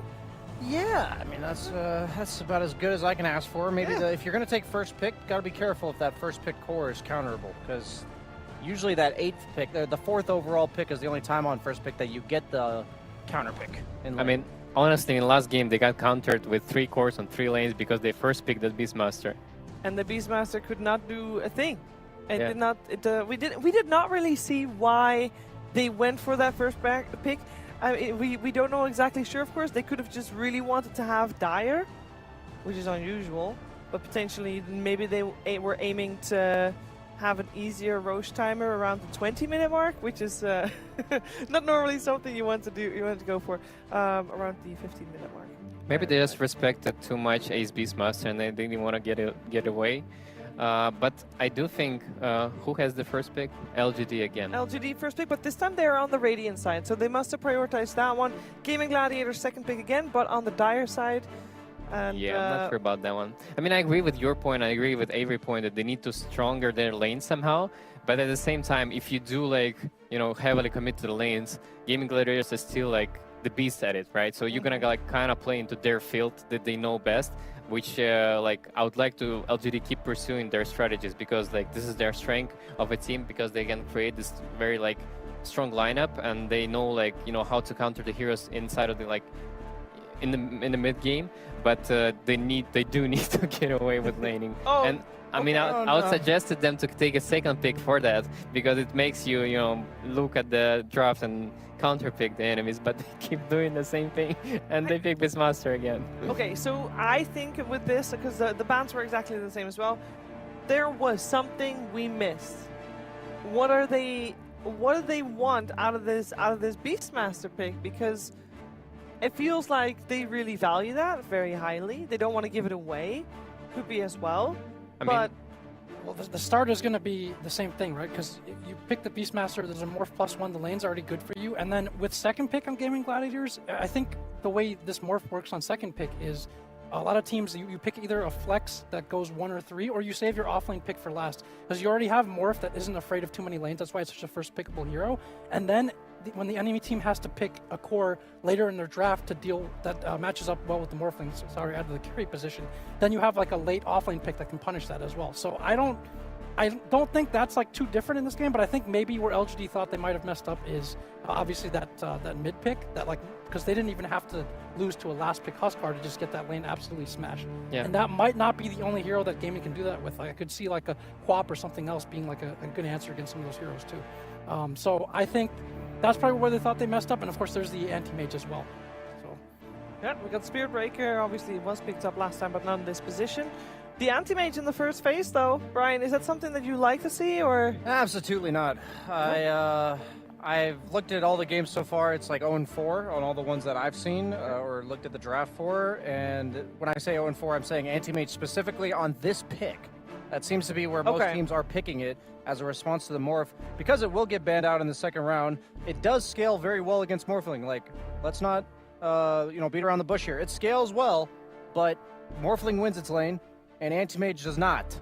So I mean, it does if you have a good counter pick, but not in a blind pick. Yeah, like that's yeah, exactly. Like Morphling will be a stable laner against pretty much everything, except for apparently Necrophos, from what we saw from Liquid. But the anti-mage, on the other hand, we're gonna see an Axe, we're gonna see a Legion, something that relies on a passive to deal damage that doesn't require mana, and then the anti-mage is gonna lose its lane. Yeah, when you show it this early, Gaimin can deal with this in the second phase, and they still have second pick for like mid, right? So I feel like they have a lot of draft options if you commit your cores kind of this early on that are laneably weak cores. Yeah, and they already have a Spirit Breaker, which is already a good counter pick to the anti-mage because you can't split push that easily against them. You gotta like buy Linken's early on, and you're already gonna buy Linken's against Morphling, but there's already a way that you can prop the Linken's and get an X as well, like for the Morph. So I'm not sure about that one. Going to be the Ace show again. I think like what we saw from Ace last game is exactly one of the many reasons why GG is such a good team is he freaking carried. Like he was okay. So Quinn absolutely dumpstered nothing to say mid, and Ace was #1 net worth for like the first 21 minutes of the game. Like it tells something. I right? feel like they're setting themselves up for that exact same story again in game 2 here. Well, PSG.LGD is trying really hard to avoid that from happening as they have the full second phase bans targeted towards Ace with the Brood, the Lycan, and the Tidehunter removed. Whereas because PSG.LGD picked 2 cores at the opening, we see supports banned out on the side of Gaming Gladiators. They ban out high damage support, I think that's fair to say, with the Sky, the Pugna, and the Lion coming out there as well on the ban side. What type of supports would PSG.LGD still want to go for here that could do well against what they see right now? I think Counter Titan is one of them, like as they did in the first game. Definitely the others, I'm not really sure. Like maybe some, I mean, Grimstroke is out of the meta, so it's not gonna be there. I don't know. Is Lich just dead? He was picked a lot at the Berlin Major, a little bit at Dream League. I just think of him with anti-mage. Yes, I think it's a very good pick for them, for the position 5. It's a good lane securing, and one of the best things to do with Lich Frost Armor is to have that reliably be forcing a trade of some sort. And now you're going to have it reliably stolen. Yes. Because the Rubik coming out there makes that a little bit less enticing, I'd say. Yeah, they're just setting up for some X or Legion 18th pick to counter the anti-mage. And for NTS, they're looking for a hero that cannot be stunned by... Yeah, they're even gonna give him last pick. But he's still gonna get countered by Quinn because he has the very, very last pick. I like the idea of Shadow Demon this game. The save? Yes. Okay, because if they pick Axe or Legion here, that's exactly what you would want. Yes, you need the save for the anti-mage. And the other hero would be Oracle, but Oracle is just too bit of a laner to pull against the Gaming Gladiators. I think Axe is still a very good option for gamers. And oh my!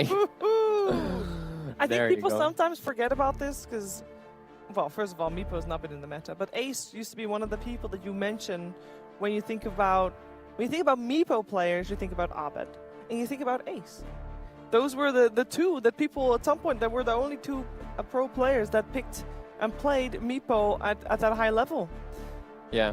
This is seeming scary. What makes this a good Meepo game? I think it's the fact that he's gonna stay against anti-mage is a very good counter pick to him. The fact that offlane is a core, as position 1 still, like it's a big factor. And I mean their supports also cannot handle Meepo. Like against Axe, Shadow Demon would be amazing. Against Legion would be amazing. Against Meepo, you can't. Yeah, you're just gonna get jumped. If you disrupt save somebody, they'll just net him again. Yeah. Right afterwards.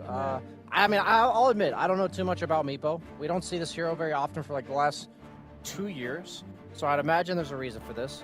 It's been picked up a couple times this major so far, but not with great success. Right yeah, I saw it once against an anti-mage earlier, but it did not win. I think. I believe Gaming Gladiators has scrimmed this almost 100%. They've probably been in scrims where people are picking anti-mage against Morph. These things are usually happening behind the scenes, like the meta drafts that we're seeing. So I'm imagining that they theory crafted like an answer to the anti-mage. So Ace probably started picking Meepo. They probably dual laned in a pub together with Tofu and Ace at some point. So I believe their theory here has basis. But I am always just skeptical of a hero that, like Meepo, that's just so inconsistently picked. Are we gonna see Mega Meepo? Is that the build? I don't have no idea what the build is for Meepo right now. I just want to know if we can see Mega Meepo. No, I mean Mega Meepo. It's so funny how you call it. Mega Meepo. I can't even, straight face. There's just delicious summons for him as well. And then, like, if you're gonna counter this Meepo, so like we talked about a support that say LGD would want against Morph that is good against Meepo, like in Elder Titan or something now, right? But in this draft, you can't pick that. You're kind of cornered now because you need a mid, and then Gaimin still has a counter to. I hope we see something like that. No, I hope we see Elder Titan mid, because that hero owns both Morphling and Meepo, and it's amazing. Is it counterable still? What do you mean counterable? Like, obviously, Quinn's gonna have overall last pick. Is there anything? Oh, you mean, of course.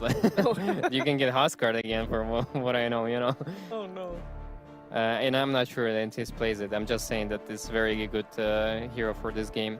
But I think for the Meepo, I thought that we would see more of that hero for this patch specifically because there's so much room to play with for the Meepo. You can also you can farm your side camps all the time, and you can also from the offlane apply pressure and make some pickups with it. So it's just the bigger map. I think it's better for the Meepo. It benefits this hero. So I'm not surprised that Gaimin is using that hero because Ace is very good at it as well. I like this Lina pick a lot, to be honest. I think this is the type of hero they needed. They have really no AoE to deal with Meepo, so I think the best option is against the Morph, against the Meepo, is to all in the single target burst. They didn't get that from their supports, so this does give them the follow-up that you probably lacked with the Beastmaster Aurora. Is it enough to fix their problems? I'm not sure. It is a nice stable laner. There's not very many mid laners that 1v1 win against Lina, but you're also dealing with Spirit Breaker, potentially, throwing a wrench in things. I mean, their lineup is suffering you don't want to pick against Huskar into Meepo. Lina, right? That's true. No Huskar will be picked right now. You want to pick Sniper into Lina. You don't want to have 3 greedy cores like this. No. I can see Gaming Gladiators go for it. Okay, so what's a good counter towards Lina? What do we want to see Gaming Gladiators play? I can see Kunkka. I can see Kunkka coming out. I've heard the puck was things amazing about this hero. Dragonite. Oh, I like Dragonite. Okay. Yeah, I thought it was very some good. melee beefy guy that just walks around the map. For me, it was Kunkka, but DK even makes more sense because now you have a very reliable stun. You have a hero that, PSG now has to respond to every single rotation or you're going to lose towers. Beastmaster doesn't like to respond. Lina doesn't really like to counter gank. She's more of an initiating ganker. She wants her team to be the one making the play. And Anti-Mage, hates nothing more than getting booted out of his lane at minute 8. I do still, they have no counterplay to Meepo this game. And they also have another threat in terms of morphing in this game, so it's going to be a very tough game for the LGD. Yeah, I think the Meepo gives them the reliable answers to the mid game for LGD, and I think the DK kind of made sure that they're going to get there. It ensured the 8 to 15 minute mark. The map Stable lane for the mid lane. Looks really nice for Gaimin's timings to just be a smooth curve to victory here. Yeah, I think Gaimin conceptually understands at least this morph and when it's pickable and how to pick around it and how to draft around it better. And I mean, yeah, again, unless LGD's onto something from scrims or whatever with Beastmaster, I don't really see this game being too much different game. Maybe not as snowbally initially, but I still feel like they're going to struggle and lane's going to be a really hard game for them. So taking Gaimin as well. Let's find out. PSG.LGD, I think I don't think anybody was expecting to be playing as Meepo today, but it's happening either way. We're going to find out if they can tie this series or if Gaming will take a 2-0 of the series. We're heading over to Cap and SVG. Well, things are looking a little dark here for PSG.LGD, but we do have a stat that might provide a little bit of light for them. Avery? All right, hit me with it. No, you dropped the stat. Yeah, hit me with it. The Lina KDA at this tournament. Oh, that stat. Oh, you're talking about that. Okay, Lina has a 0% win rate, but she has a 35 KDA. Damn! So she's got that going for her, which is, it's nice. Yeah, that's pretty good. That's pretty good. Maybe nothing to say we'll be able to keep up. Who played it earlier? No, it was a Southeast Asian game, I think. Carl, maybe? Yeah, it was. Yeah. He went 21-1-14 for a total KDA of 35, and then lost. So I don't know what that says about that. That actually is a terrible stat for PSG.LGD. That you can pop off that hard on Lina and still lose.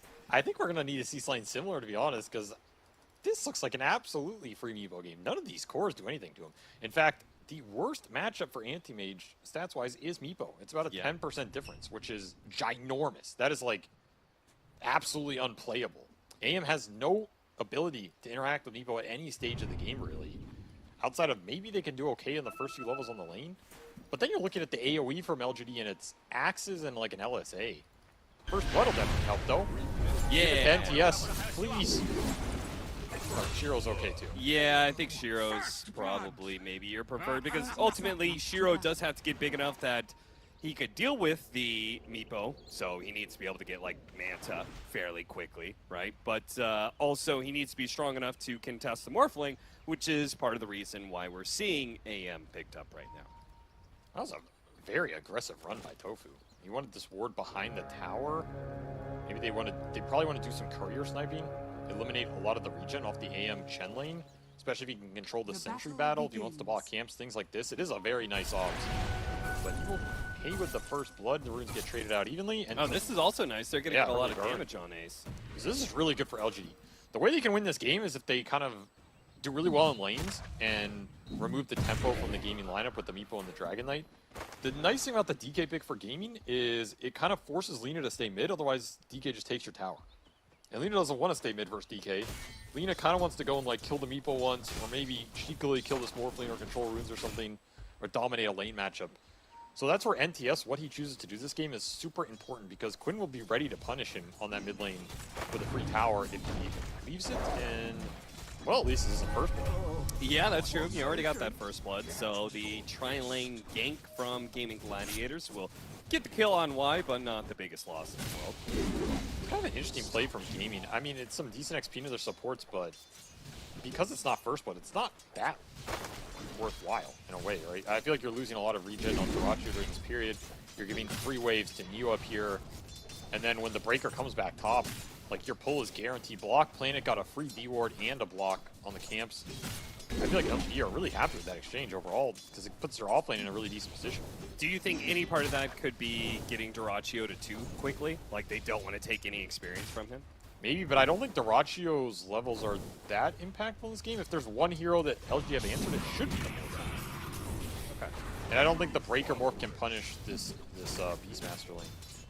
If it was First Blood, I think it was 100% worth. This I'm not absolutely sure on. It is some nice extra XP for Ace, which maybe they wanted to like help skew this lane because Shiro did get that First Blood and he had an XP advantage.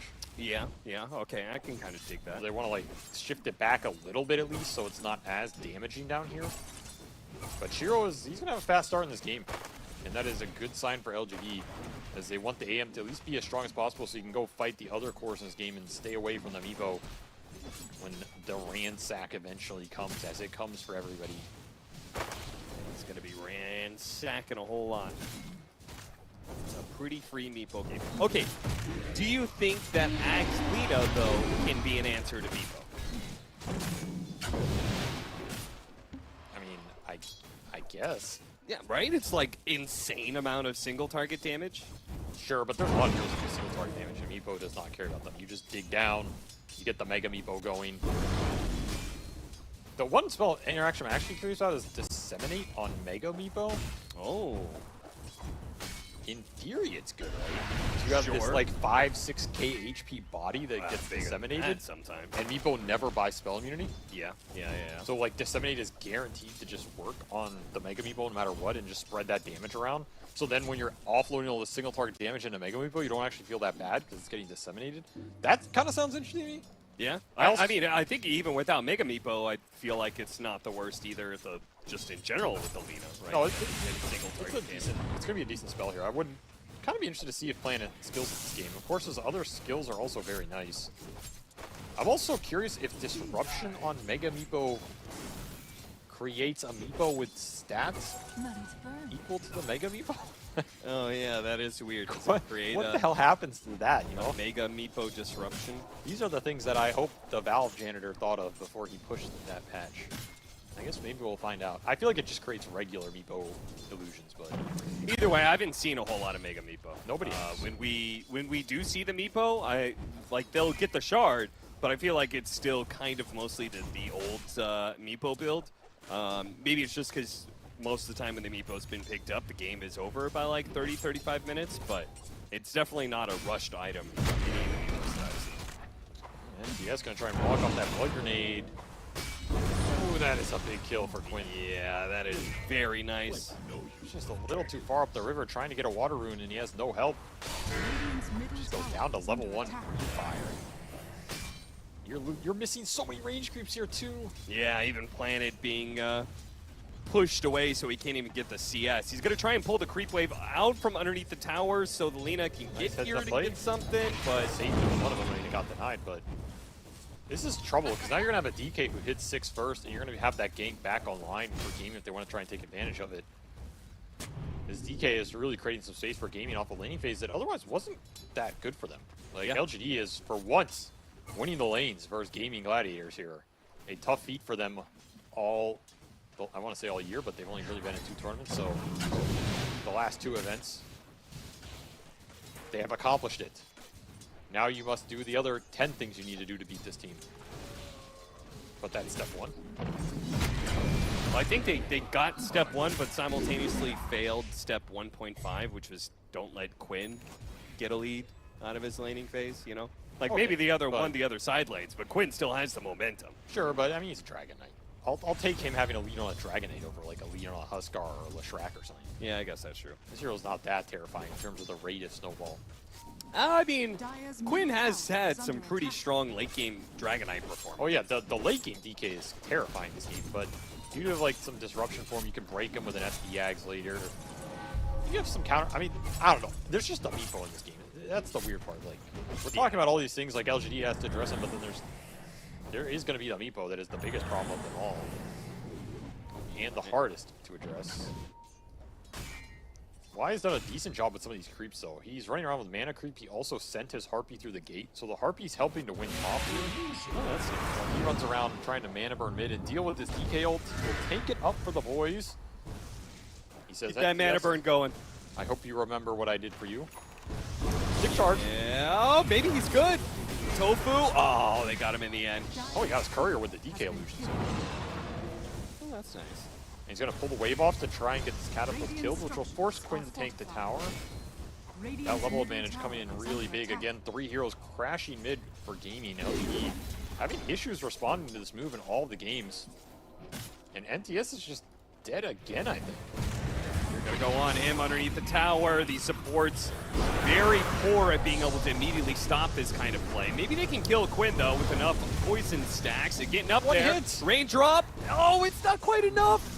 That is brutal. Absolutely brutal. There's no way around it. These are the small advantages Gaimin create, and they all pay off. Now Quinn's going to get one last corrosive. Oh, he's going for the Wisdom Rune, too. Oh, my God. He's making a break for him. Somebody stop him.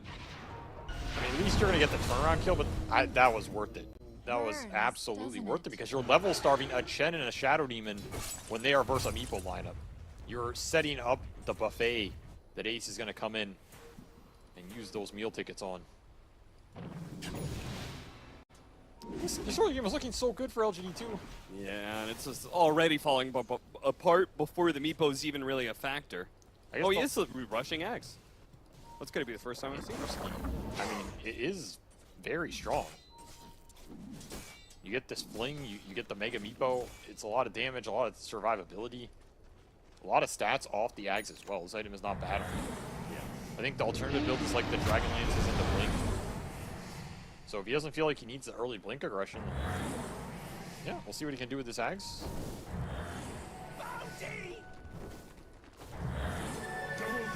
Planet gets a couple little stacks farmed up here to boost his levels. I mean, he's having an okay game. Outside of that Wisdom Rune getting stolen, I think he was pretty happy. Which is good for LGD because this Shadow Demon is like their one X factor in these fights. However, he has taken the place of getting tri-lane mid. Yeah. Gaimin Gladiators really love this rotate both supports into mid lane action. And they always have a core that can kind of do okay solo. In this situation, it looks like Duraccio may be just overwhelmed by too many heroes. But most of the time, Morphling is going to be a tough cookie to be able to bring down. Is this the pressure you have to create? Like, when you play versus Gaimin, you just need their cores to be pressured on these silos, so just mid move can't happen. Otherwise, it's just way too straightforward. Yeah. least you get a punish here. Not at the pace you wanted it, but the Morphling is falling behind in this game. You open up that tier 1 for New, really big for him when he's going to Zag's build, and more gold into Shiro's pocket, who is having a very good anti-mage game, all things considered. That first blood really helped him, and his tower is still live bottom. So if you can operate in this space as LGD, maybe get like one more fight out of it, get another big mana void kill. Oh yeah, remember that there was that clip? It was Ags Beastmaster versus Meepo, right? Where you just have like invulnerability because the drums is hitting all of these units. Or maybe it was Phantomizer. It was Phantomizer. That's what it was. But it still is going to be good versus Meepo too from a sustain aspect. Wait, do you get that heal from heroes on all of them? Yeah. What? Yeah, it sounds busted as hell. Yeah, exactly. So this Beastmaster is going to be a real menace if the Meepo is in the fight. So that is a very good spell interaction. Pop that on to Meepo with some poison attacks and disseminate. This is a bad spell interaction for PSG.LGD though. They're just getting way too much out of this mid. This is feeling very greedy from LGD. They don't have the support to play with NTS. They're just getting caught out, and that 3-man hit squad is going to smoke while Ace farms up. And they're going to head head here with straight towards New. Can't do anything. I think New is dead here as well. I mean, this is a Midas DK killing Corridor on the map. Dude, look at how farmed Quinn is. 6K net worth. Oh. What is happening? They just got ganked mid twice. This game is like already collapsing off the mid pressure. He almost has a blink on top of this Midas. Radiant's top tower is under attack. At this rate, Dragon Knight's gonna carry the game. I don't know if Ace is gonna have to do anything. Seriously. Well, nothing to say. He's gonna have to find a way back into this game because he is crucial. Being a some sort of threat for the Meepo. Okay, they're gonna steal ancient stacks with stolen axes. Don't let him get away with this. This is pretty damn greedy though. LSA doesn't land on anything there. Turn back around. Now that the stun is gone. You got to get some LGD heroes here now. Otherwise, nothing to say. He's dead to the waveform. Where's the team? I don't know. Not here in time, it seems. This is a mandatory fight. There is a Meepo farming his own triangle, and you're losing your ancient stack to a Midas Dragon Knight with no ult, when you can potentially bring 5 heroes. An absolute disaster. What is it about?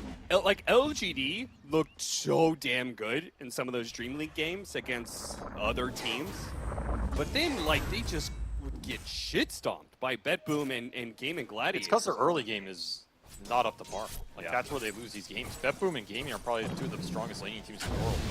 LGD's early game is nowhere near good enough to contest these squads, and then they just fall too far behind.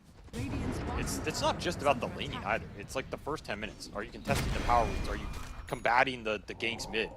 Are your side laners playing the lanes well enough where you can leave them alone? It's all these small things adding up.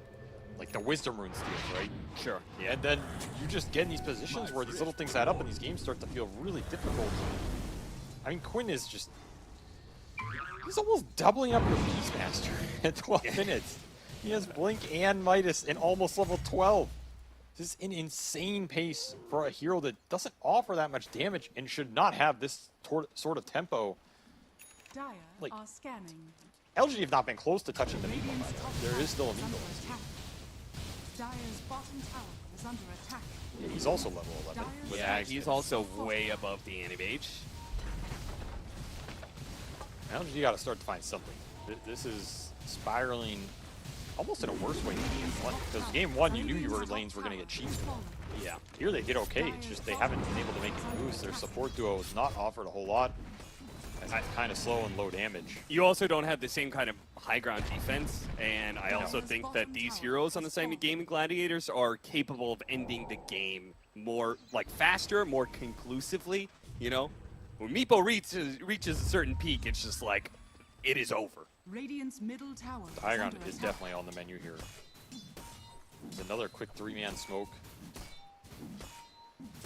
They will continue to play behind the Dragon Knight, who has just made this game incredibly easy for them. Let the other 2 cores farm. Now, if LGD can turn around one of these ganks with extra numbers, 5-on-3, 4-on-3, they can turn this game. But they have to do it soon. Maybe Gaimin are lucky that this smoke missed almost, because LGD were clumped and looking for that turnaround. They're going to find Celery, which they can purge and kill him here.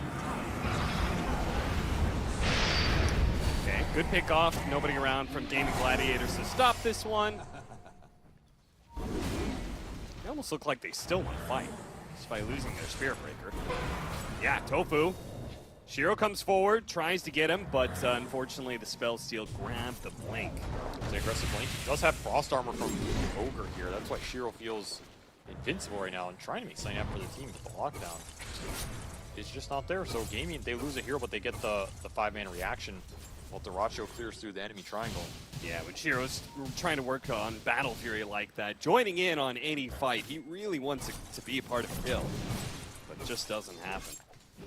So the one thing LGD can maybe do in this game is take the Roche faster and steal it away from Gaimin, which I feel like you kind of have to look towards now, like abuse the fact you have this early Solar Crest Penitence Chen, who can go in the pit with your Beastmaster plus like one more core, and just take that away, put it on a Lina or something, help you skirmish. And then you remove that timing from the Meepo as well, who has finished Blink on top of that Ags. And so his threat is online. The pickoff is also going to ramp up here for Gaimin, as the Spirit Breaker plus the Meepo off the map is pretty terrifying for Shiro, despite finishing up Battle Fury at a pretty reasonable time here. I don't know if it's going to do much good if he can't show on the lanes, and is he just solo dead? Yeah, God. That's Meepo for you, I think. Okay. Perfect charge connection. And the God did not bail him out. That is a very important kill. Oh, that LSA though! Beauty, and the Morphling dies! Whoa, okay. Just walked into that one. Did he disseminate the Laguna Blade hit on the Rubik? He did. That's cool. I was about to say, like, that Morphling died really quickly, but I don't think he had any poison stacks on him.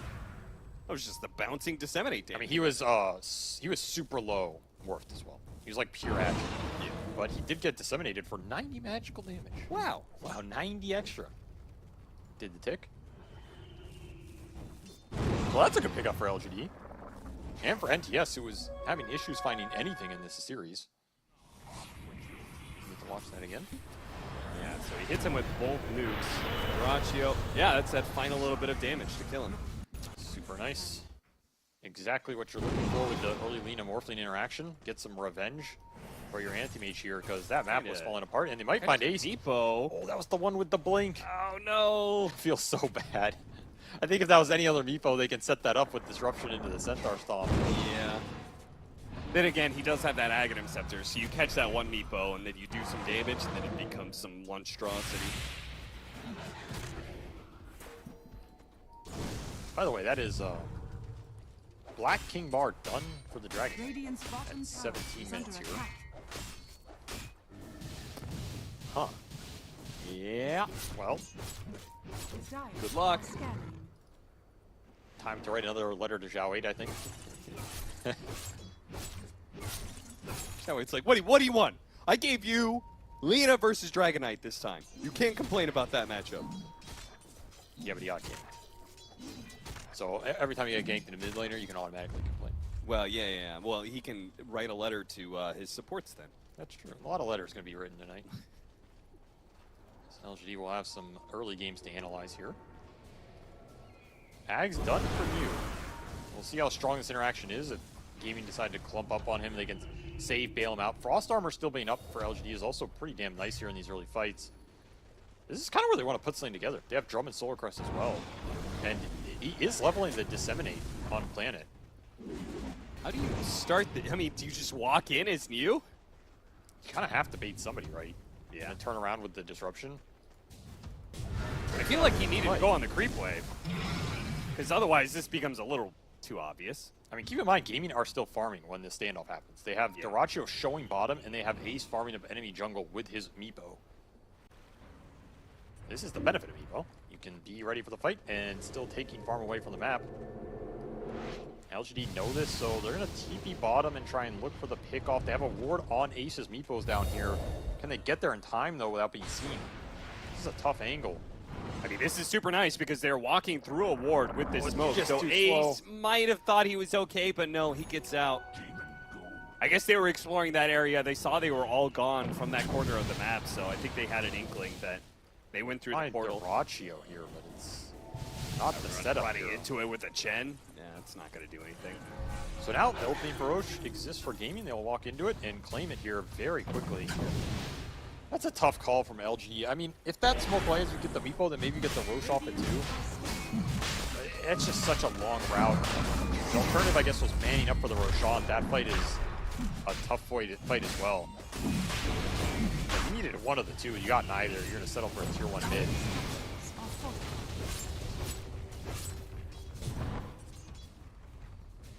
Dire's middle tower. Are you even going to get that? Yeah, they'll get it. So, tier 1 tower falls. The charge is coming in, though, because they're about to finish up Roshan. Then rotate. Took a little while, but they got there. The charge is on you. Here comes the TP on mid tier 2. He is going to go for it. Nether Strike bump back. Durantio just goes for the boars. They're going to sacrifice you here. Maybe not. Still go for him. Oh, they pop him before he could get off anything. I was half expecting him to do the Primal Roar and see what those drums could do to heal him up. Nah. Save that damage test for later. If it looks terrible now, you're just going to lose all hope. You gotta save the morale. Don't worry, guys. This interaction is going to save us. Yeah, because if you roar there and you start drumming and you still just like instantly die, I mean, your hope goes out the window, right? At least now you can still be like, yo, I just need a fight where I get those drums on the Meepo. You also might still surprise Gaimin Gladiators with that. I'm hopeful we get surprised here. Team fights are looking rough. Aegis on Ace, level 15. Looking toward that level 3 divided stand. And is building into Swift Blink. Very nice item for the stats. And he's back in on new. Okay, we're going to see the drums go to work. Let's go, drums! Boom, boom, boom. It's kind of owning him. Yeah, it's doing a lot of damage to Ace. He goes for the Mega Meepo, though. They're going to purge up that Mega Meepo. New trying to get away here. Starts popping out some more Meepos. New is pretty tanky. Drums is going. Drums is going. They actually managed to finish up one. Looks like Ace is going to be dying here as well. That's going to be the Aegis New. Is he still alive through all this one? No, they finally have the burst damage to finish him off. And the LSA missing the Meepo. You gotta be careful. There is no savior disruption in one. Oh no, they really needed that LSA to get their disruption goes out, but now he's going to come back into a potential ensnare. No, he just gets waveformed over. I mean, that is exactly where LGD want to take a fight in the exact manner. The drum is definitely having some decent value there. Something Gaimin are going to have to think about, but of course Ace is happy to take the mana fight when he has the second life. I guess they traded 2 for 2 technically, but not in a way that's going to feel good with your anti-mage going down at the end. And NTS just couldn't get good position. He ended up on the other side of that hill near the Tormentor, and the fight kind of got dragged away from there. This is the type of engagement LG want. Something that gets drawn out around the Beastmaster where you get multiple disruptions off. The Disseminate and Purge going on the Mega Meepo look pretty decent. It's just hard for Shiro to get in these fights, and if the fight isn't instantly won, then he's getting stunned, he's getting netted by something, and that disruption save is not reliable when you just poof on top of it. Well, next time, the Cliffs may not be a problem for Nothing to Say, because he is going to get an Aghanim Scepter next. It's a big item. Not only for the damage, but the magic resist here is going to be pretty sizable in terms of tankiness. Gaimin are pretty magic-oriented until, you know, the physical items start coming out later, which are coming pretty damn fast. Ags is already done for Quinn, so that Black Dragon is online. Swift Blink done for Ace, the extra attack speed's there, and Ags just finished for Durantio. So they just won a team fight in favorable situations for PSG.LGD, and that was without their next round of items. Yep, and both the supports are building utility, by the way. This is something I really like about Gaimin is I think they're one of the teams that absolutely understands how to itemize as a team, not just individually. And whenever Ace is not on one of these utility heroes, both supports will pick up the slack. Like, even if you're like, I want to go aggressive items on Rubik this game, Tofu's never going to do it. They're going to buy the pipe, mech, drum, force staff between the two supports and just play it defensively. Maybe you lose a little individual impact on those heroes for themselves, but when you have 3 carries, these support utility items that help everybody go such a damn long way. Do you think that's a Tundra effect on Western Europe? Tundra definitely did, yes. They were very good at it. And I think it's just a hallmark of a good team, honestly, or like understanding. I mean, honestly, just how to play Dota. Yeah, itemization in Western Europe has always been really important, right? Like OG, that was there. The big thing that got them through TI8 and TI9 was their itemization was a step ahead of it. Yeah, I mean, honestly, sometimes I think OG won those TIs just because they bought more mechs and pipes than other teams. Like, literally that simple. They had some pretty sick yeah, there were a couple item. other things. No, I'm saying they had some pretty sick item and hero interactions, right? Yes. Like the way they built around the Spectre and stuff like that was really cool. Dota technical stuff. It matters a lot. It makes every item better, not just yours. And that makes this net worth a lot more effective. That's what Dota's about. It's about maximizing everybody's impact, not just your own opinion. So this mech and pipe are going to go a decent way on multi-course, especially for Meepo. Meepo really needs the ores behind him. Yeah. Because, I mean, he's like 3 or 4 heroes in one. Like, pipe for Meepo is insane. Now, smoke from LGD. They're looking for their ags on the Lina. Manta done for Shiro as well, so maybe he can, like, get out of this Meepo net disable that has plagued him. And Max Disseminate up as well for Planet. He's found the levels here, has Aether Lens to use it. I mean, if they have the vision, they have the, like, the ability to be able to throw all these spells together, it is a sick amount of damage, and it's going to spread around, but they need to just find the opening. They need vision. If they can find a Meepo clone too, that's a pretty nice way to take the fight. It's just really hard. Yeah, they're stuck in this weird no man's land where they want to play around their high ground ward. I mean, they see Duraccio here. Maybe they can just roar him. Okay, they can. Yeah, he's walking into him. Okay. He's gone. Yeah, the Laguna Blade is going to do more than enough. Disruption's going to go out, stop the Spirit Breaker too. So 2-4-1. There is a bottom lane push that's coming in. They got to deal with that quick. Yes, is this still the Frost Dragon? Because Quinn is too far and he got that Axe too fast, so he doesn't have the level 3 ult. And they'll get the BKB out of him. Can they chase this down? You have Mana Void to cancel TP. Maybe they can catch Tofu. Stolen LSA. Is that enough to get him out? It might just be with the help of the Meepo. No way he gets out. Oh, TP Way is successful, and all the other heroes have gotten out too, so. That's a sick LSA by Tofu right there. Yeah. He's had some great steals. The point steal earlier he had, that was great. I mean, it helps when you have 3 cores who all go in. Yeah. But that's another big find by LGD, finding the Morphling on that high ground ward.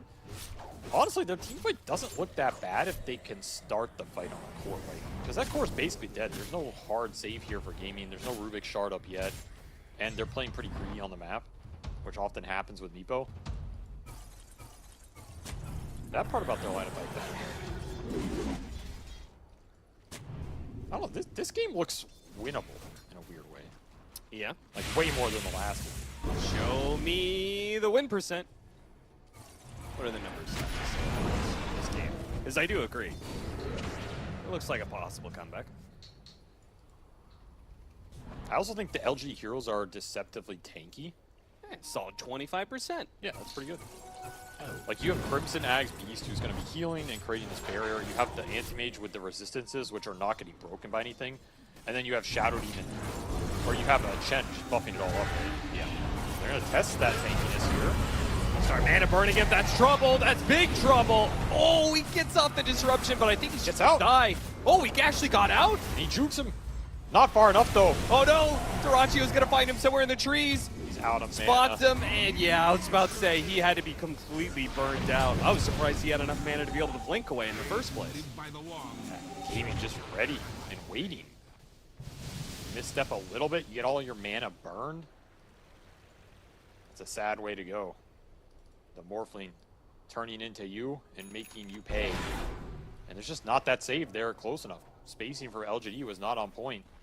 Not ready for that fight, and it shows.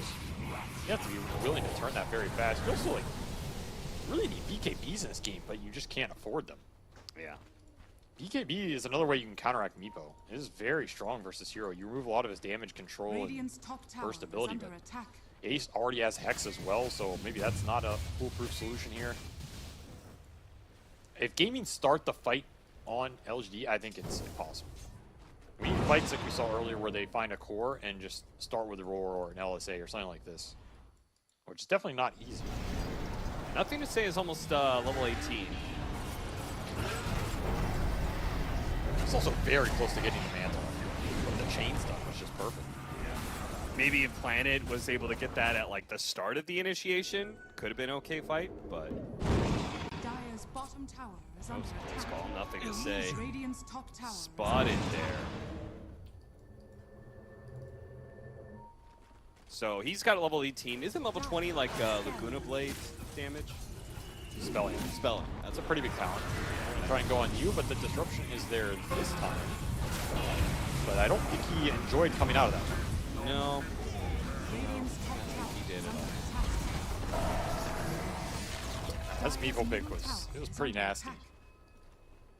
It was pretty nasty. Play up against the team that has won back-to-back-to-back-to-back tournaments. And you get double cheese. And you get double cheesed.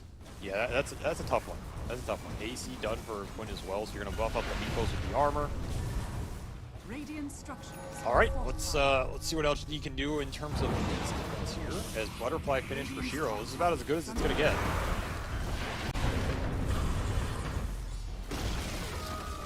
Oh, stolen disruption, by the way. So they can create some black dragon illusions. That's gross. Now you can't move. Yeah, they're getting all kinds of vision while they're taking the laner barracks. I actually don't think LGD can ever theoretically win a fight with stolen disruption on top. Yeah, no, you can't burst anybody. Yeah, right? it's just impossible. Your entire team fight goes out the window. So that is quite a nice spell. Well, you know, maybe it'll tick out before they go high ground again. That's true. You can always hope for nothing happening in the next 2 minutes here. Of course, Roche is going to spawn. Yeah, Roche actually spawns right away. Which, PSG.LGD, maybe they can sneak this. Oh, they found Quinn. Yeah, they're going through the portal right now. This could be good. Never mind. This could actually be an opportunity. Oh, the charge is going to ruin things. Creates a little space.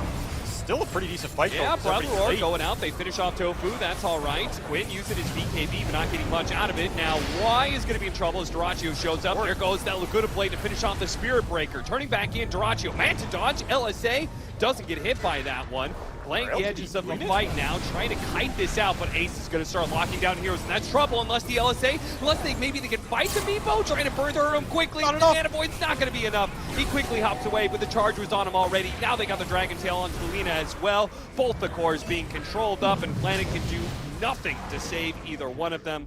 Fortunately, Shiro was able to get away after that charge, but cannot win the fight. And Gladiators will take Roshan for themselves. Look to end the game. That's a nice fight for LGD. I mean, they're in a very tough position, still able to find double support buyback, but they can't deal with these cores, man. They're way too big. And there's just way too much HP to cut through. Some of the spellcasting for LGD was even pretty decent in this fight in terms of the LSA's catching on the Meepo, kiting out the BKB from Quinn, starting on him, removing a lot of the mana. Like, this looks pretty decent, and the God saves Chen as well from the initial Morphling burst. But at this point, I mean, you're just out of time. The Meepo is ticking, and he's coming for you, and if you can't kill him in this stun, then the Nets just control the AM, and that Mana Void had to connect somehow. That's the problem with this matchup. That is why it is the worst AM matchup in the game. Your ult can never really do anything versus Hero. Back inside the game, we've got Gaimin Gladiators with an Aegis and Cheese, and they're just going to control the map a bit, but that high ground push will be coming, and I don't think LGD can stop it. Butterfly and Satanic now done for Duraccio. Once upon a time, he was considering which one to get. Well, why not both? The privileged life of a carry in this game. Dire are scanning. Sure, we'll escape the gank top. Looking towards that BKB. That is a big item in this game. Helps him survive a lot. Yeah, but what does he use that BKB to stick on? I don't know. I mean, you probably got to pop the Morphling, right? Yeah, I think Morphling is your best target. I don't think you can do anything to the Dragon Knight or the Meepo. No. Especially with Shard up for Tofu, so he has like a lift save for Quinn as well. He's basically invincible at the start of the fight. It's really only Duraccio that can get caught out and somehow die to like the Lina burst. That's your best bet. Or Gaimin just super overextending your face. But you are down 27k. They have Aegis on Meepo. Cheese on Duraccio. It has been a very, very unforgiving series for LGD as some small early game mistakes compounded and they found themselves quickly in a scenario where it got out of control. This might be one of the most farmed Dragon Knights in terms of that early game pace I've ever seen. Yeah. Did he sell his Midas already? He did. Oh my god. I mean, we're 34 minutes in and he already sold his Midas. That's how rich he is. Maxed out. Alright, he could be done for Shiro. It's time to shine, my brother. Okay, how are you gonna start this? This is gonna be the greatest blink KB of his life. These buildings are dying so fast too. Yeah, send the anti-mage illusions in. God, they can't even get there. They did not do a single hit to Gaming Gladiators. He got 3 CS though. He did get a lot of CS. It's very big. And TS will get scouted in the trees by the Hawk. Osback with the disruption. They're gonna go for it, burst him down. Wow, that was fast. NTS can't move. Yeah, NTS was blind, but now he's stuck in the trees. He goes through the TP back to the fountain. That is actually gonna work. Shiro also similarly barely gets out. Second life here for the Beastmaster. Second death for the Beastmaster. Just save your KDAs. Save them for the other series. Yeah, you're not getting any more kills out of this game, I don't think. If I'm Y, I'm going and farming some neutrals right now. Be like, hey boys, I just got to get my next item. Preserve those deaths. I don't think there's any hope. Yeah, Ace is running at you, force death. You gotta draw him into the fountain. That really is the only hope. Even the tier 4s with Glyph Pop do nothing to Gaming Gladiators. That's gonna be Megas. I mean, I heard Laguna. I saw Laguna. I keep on seeing Mana Boy I don't know being what threatened, Laguna did. but I don't really think much of a threat is deterring Gaming Gladiators from this one. Go for Y, get that one. Now get the scythe onto the Lina. Force staff dug to the high ground, so he's Duracio's in the okay. fountain. Is he okay? Duracio's really gunning for it. Yeah, he has no mana. Surely he dies. Yeah, he's having to morph through the strength as much as possible, but surely he dies, right? This is right. Okay, yeah. Yeah, finally the fountain will cut him down, but it's going to cost everything they have because Ace is going to be able to clean up everything else. GG is going to be called. Woo! What a stomp this series was. Gaming Gladiators. Well. Okay, I mean, make your early game better. I don't really know what else to say. Like, it's clearly not even close to good enough to taking on Gaming here. I think LGD should have learned that in Dream League.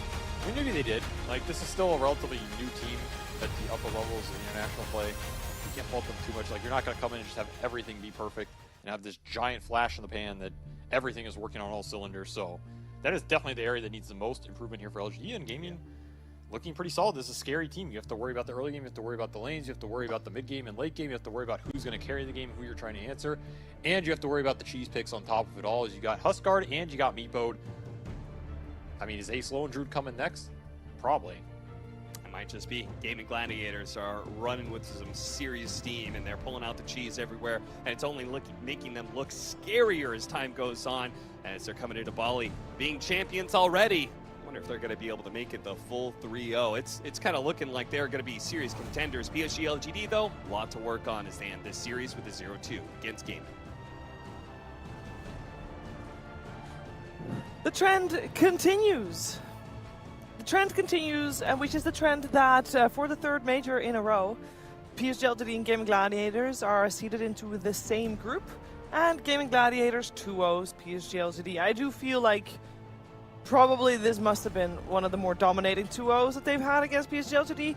In all those group stages in both Lima and Berlin, this one felt, I felt hard. I felt like PSG.LGD just got, I don't know, outclass is probably one of them, but they set themselves, I don't know, it kind of went wrong in the draft already, but if I don't know, that's okay, because I got 3 experts to talk to about this, because I got Jack, I got Roman, I got Brian. Brian, this game, why was it feeling so hard from the get-go? Is it literally both games were out drafts? Or yeah, I think what was really cool about what Gaimin did was we saw how Liquid handled Morphling earlier, and I'm now seeing how Gaimin makes Morphling work, which is they force you to counter it, because they picked it first round, and then they're effectively making him like the 3 position in the team.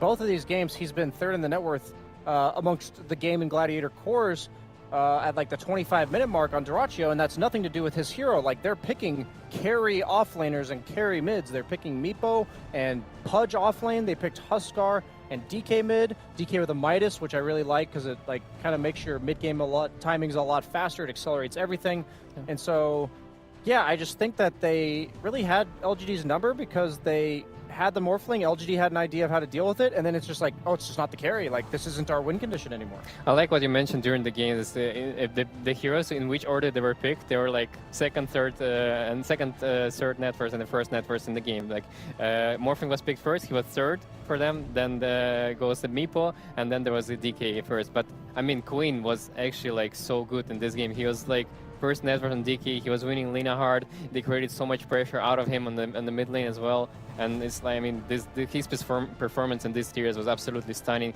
I don't think he ever died in these 2 games. He had like 0 deaths both games. But honestly, I don't know why we are here, because Shimmer said that it's gonna be 2-0 just purely from stats, and we were like, no, maybe LGD have a slight chance here and there, and no, they don't have. I mean, honestly, it's just like it's a complete outdraft in my opinion, both games, and I don't think LGD can afford to give second pick both games to Gaming Gladiators like this, going further into the tournament. Kind of just Jack, everybody wants to hear what you have to say, but I don't believe anybody's hearing what you're saying. Did you turn on your mic? Did you turn it up? No. No. You can't just start talking You can talk in my mic. Once again, I have nothing to say, just as there wasn't too much to say about this game. Wait, no, this is... I don't think so.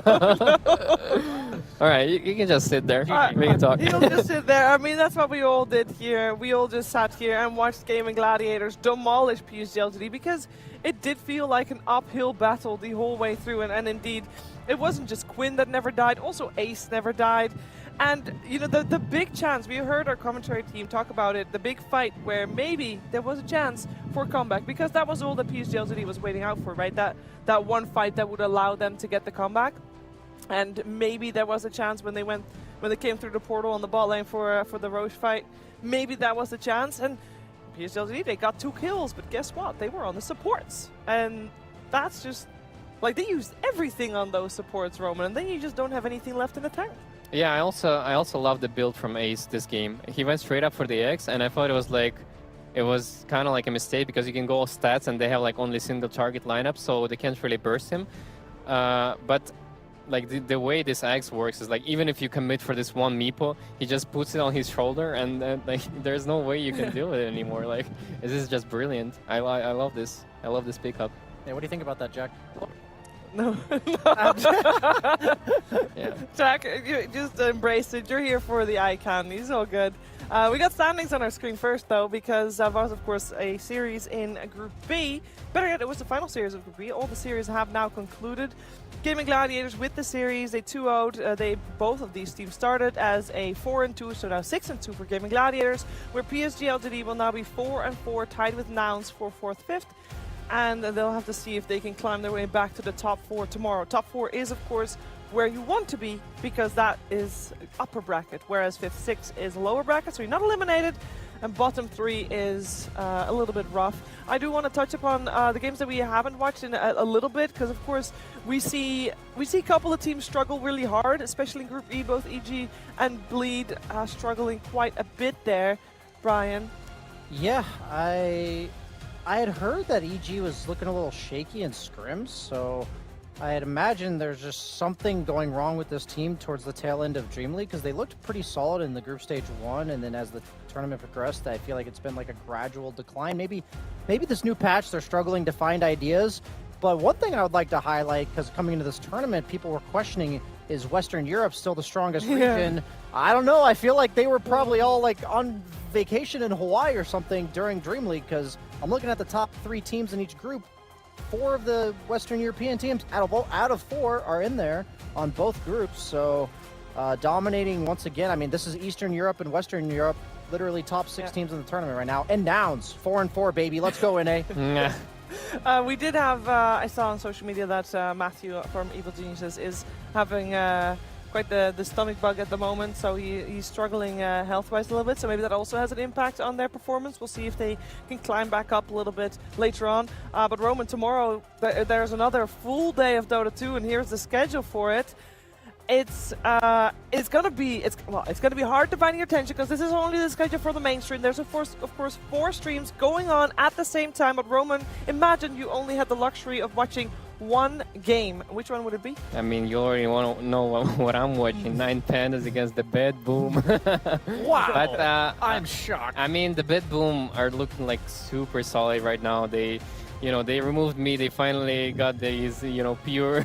they finally got their full roster on this tournament, and they are owning. They're absolutely owning this tournament. And 9 Pandas, they don't look so hot because, they're throwing the games they're supposed to win. I saw the game today against Nouns. They had like 20,000 lead, and they didn't manage to close that game up. So it's like I'm expecting 2-0 and it's in a favor of Betboom. But if they wanna have a chances to go into the upper bracket, 9 Pandas need to step up tomorrow for sure. No, you're not back, Jack. Don't come back no more. It's no okay. More. I mean, we are gonna come back. It was not today because this was the final series of the day. Normally, I send you to all the other streams, but for some reason, they were all finished before we were. Yeah, we had a solid 40 or 50-minute game all day today. I think even though these last games were kind of over, it seemed like in the laning stage, they still managed to be drawn out. But I mean, I'm looking at these games for tomorrow. And I mean, I've still got my eyes on Quest. I haven't really gotten to watch any of their games so far. They're 5-1. They're against EG, so that should be a clean 2-0 based on the record so far. Yeah. I mean, the question is, these teams. I saw Execration. I think they were 2-6, right? Or are they 3-5? Because they were at the bottom. Yeah, because Shopify Execration. That's a pretty crucial series because both those teams are sitting around 6th, 7th in their group. So it kind of is going to help determine who's going to be hitting the barely qualified mark. Yeah, and that was Stream C. And then Stream D coming back tomorrow, of course, as well. Jack, hold up a number so I can translate it for the viewers. Which series has your attention? And why is it Series 2? Is it Series 2? It's Series 1, definitely, no? Let him make his own decision. No. He wants to watch Nouns. Come on. Come on. Of course, yeah, he wants to watch Nouns. Quest versus Nouns. He wants to be watching. I must say, I am very impressed with Nouns because they come here where everybody's like, oh, they ruined their own chances by going to the major because now TSM can't make it to TI on points and yada yada. They still can, by the way, but it's really good to see them do well. And it would be really nice to have for a team like Nouns to get this major experience. It's invaluable. It will help them. It will propel them into doing well at future tournaments as well. This is a 5 NA team or NA player team. This is one of the only North American teams that actually has 5 North Americans in it. So I would like to say, represent. As this is really great for not only the guys but also the region as a whole. It's not like NA's back, baby. Suddenly everything's fixed, but it is really cool to see that they're not just like a joke. They've shown up and they're giving people a run for their money, and that's cool to see. That is cool to see. I don't know what the frick's going on between these two. He was trying to give him a fist bump. Oh, he left him hanging? Oh, he did. I'm sorry, Jack. He saw it. He's just acting like... I was too into the conversation about Nouns, being a legitimate team. What do you disagree? Huh? Do you disagree? What are you laughing at? No. I mean, on this tournament, I'm actually surprised that they're in the upper bracket right now, and tomorrow they can, close it up very nicely. They have the chances at least for it. I don't think it's gonna happen though, but they have the chance. You gotta believe they're the same. Would you say the same about PSG.LGD? They have the same points. I mean, and they went 1-1 against each other. After today's drafting, I'm looking a little bit down on the PSG.LGD. What are you trying to see there? Oh, no. I should shut up and stop talking. Shut up. Let's be real. It's at the end of the day, so we're all going to shut up as it is time for us to close the show. We'll be back tomorrow. If you were paying attention, you saw the show tomorrow starts at 10 a.m. We'll be live, of course, a little bit before that to start talking about the day and the games and everything that we're going through tomorrow, but all that tomorrow. And that's it from us. Thank you so much for tuning in. Make sure you tune back in tomorrow for more Bali Major.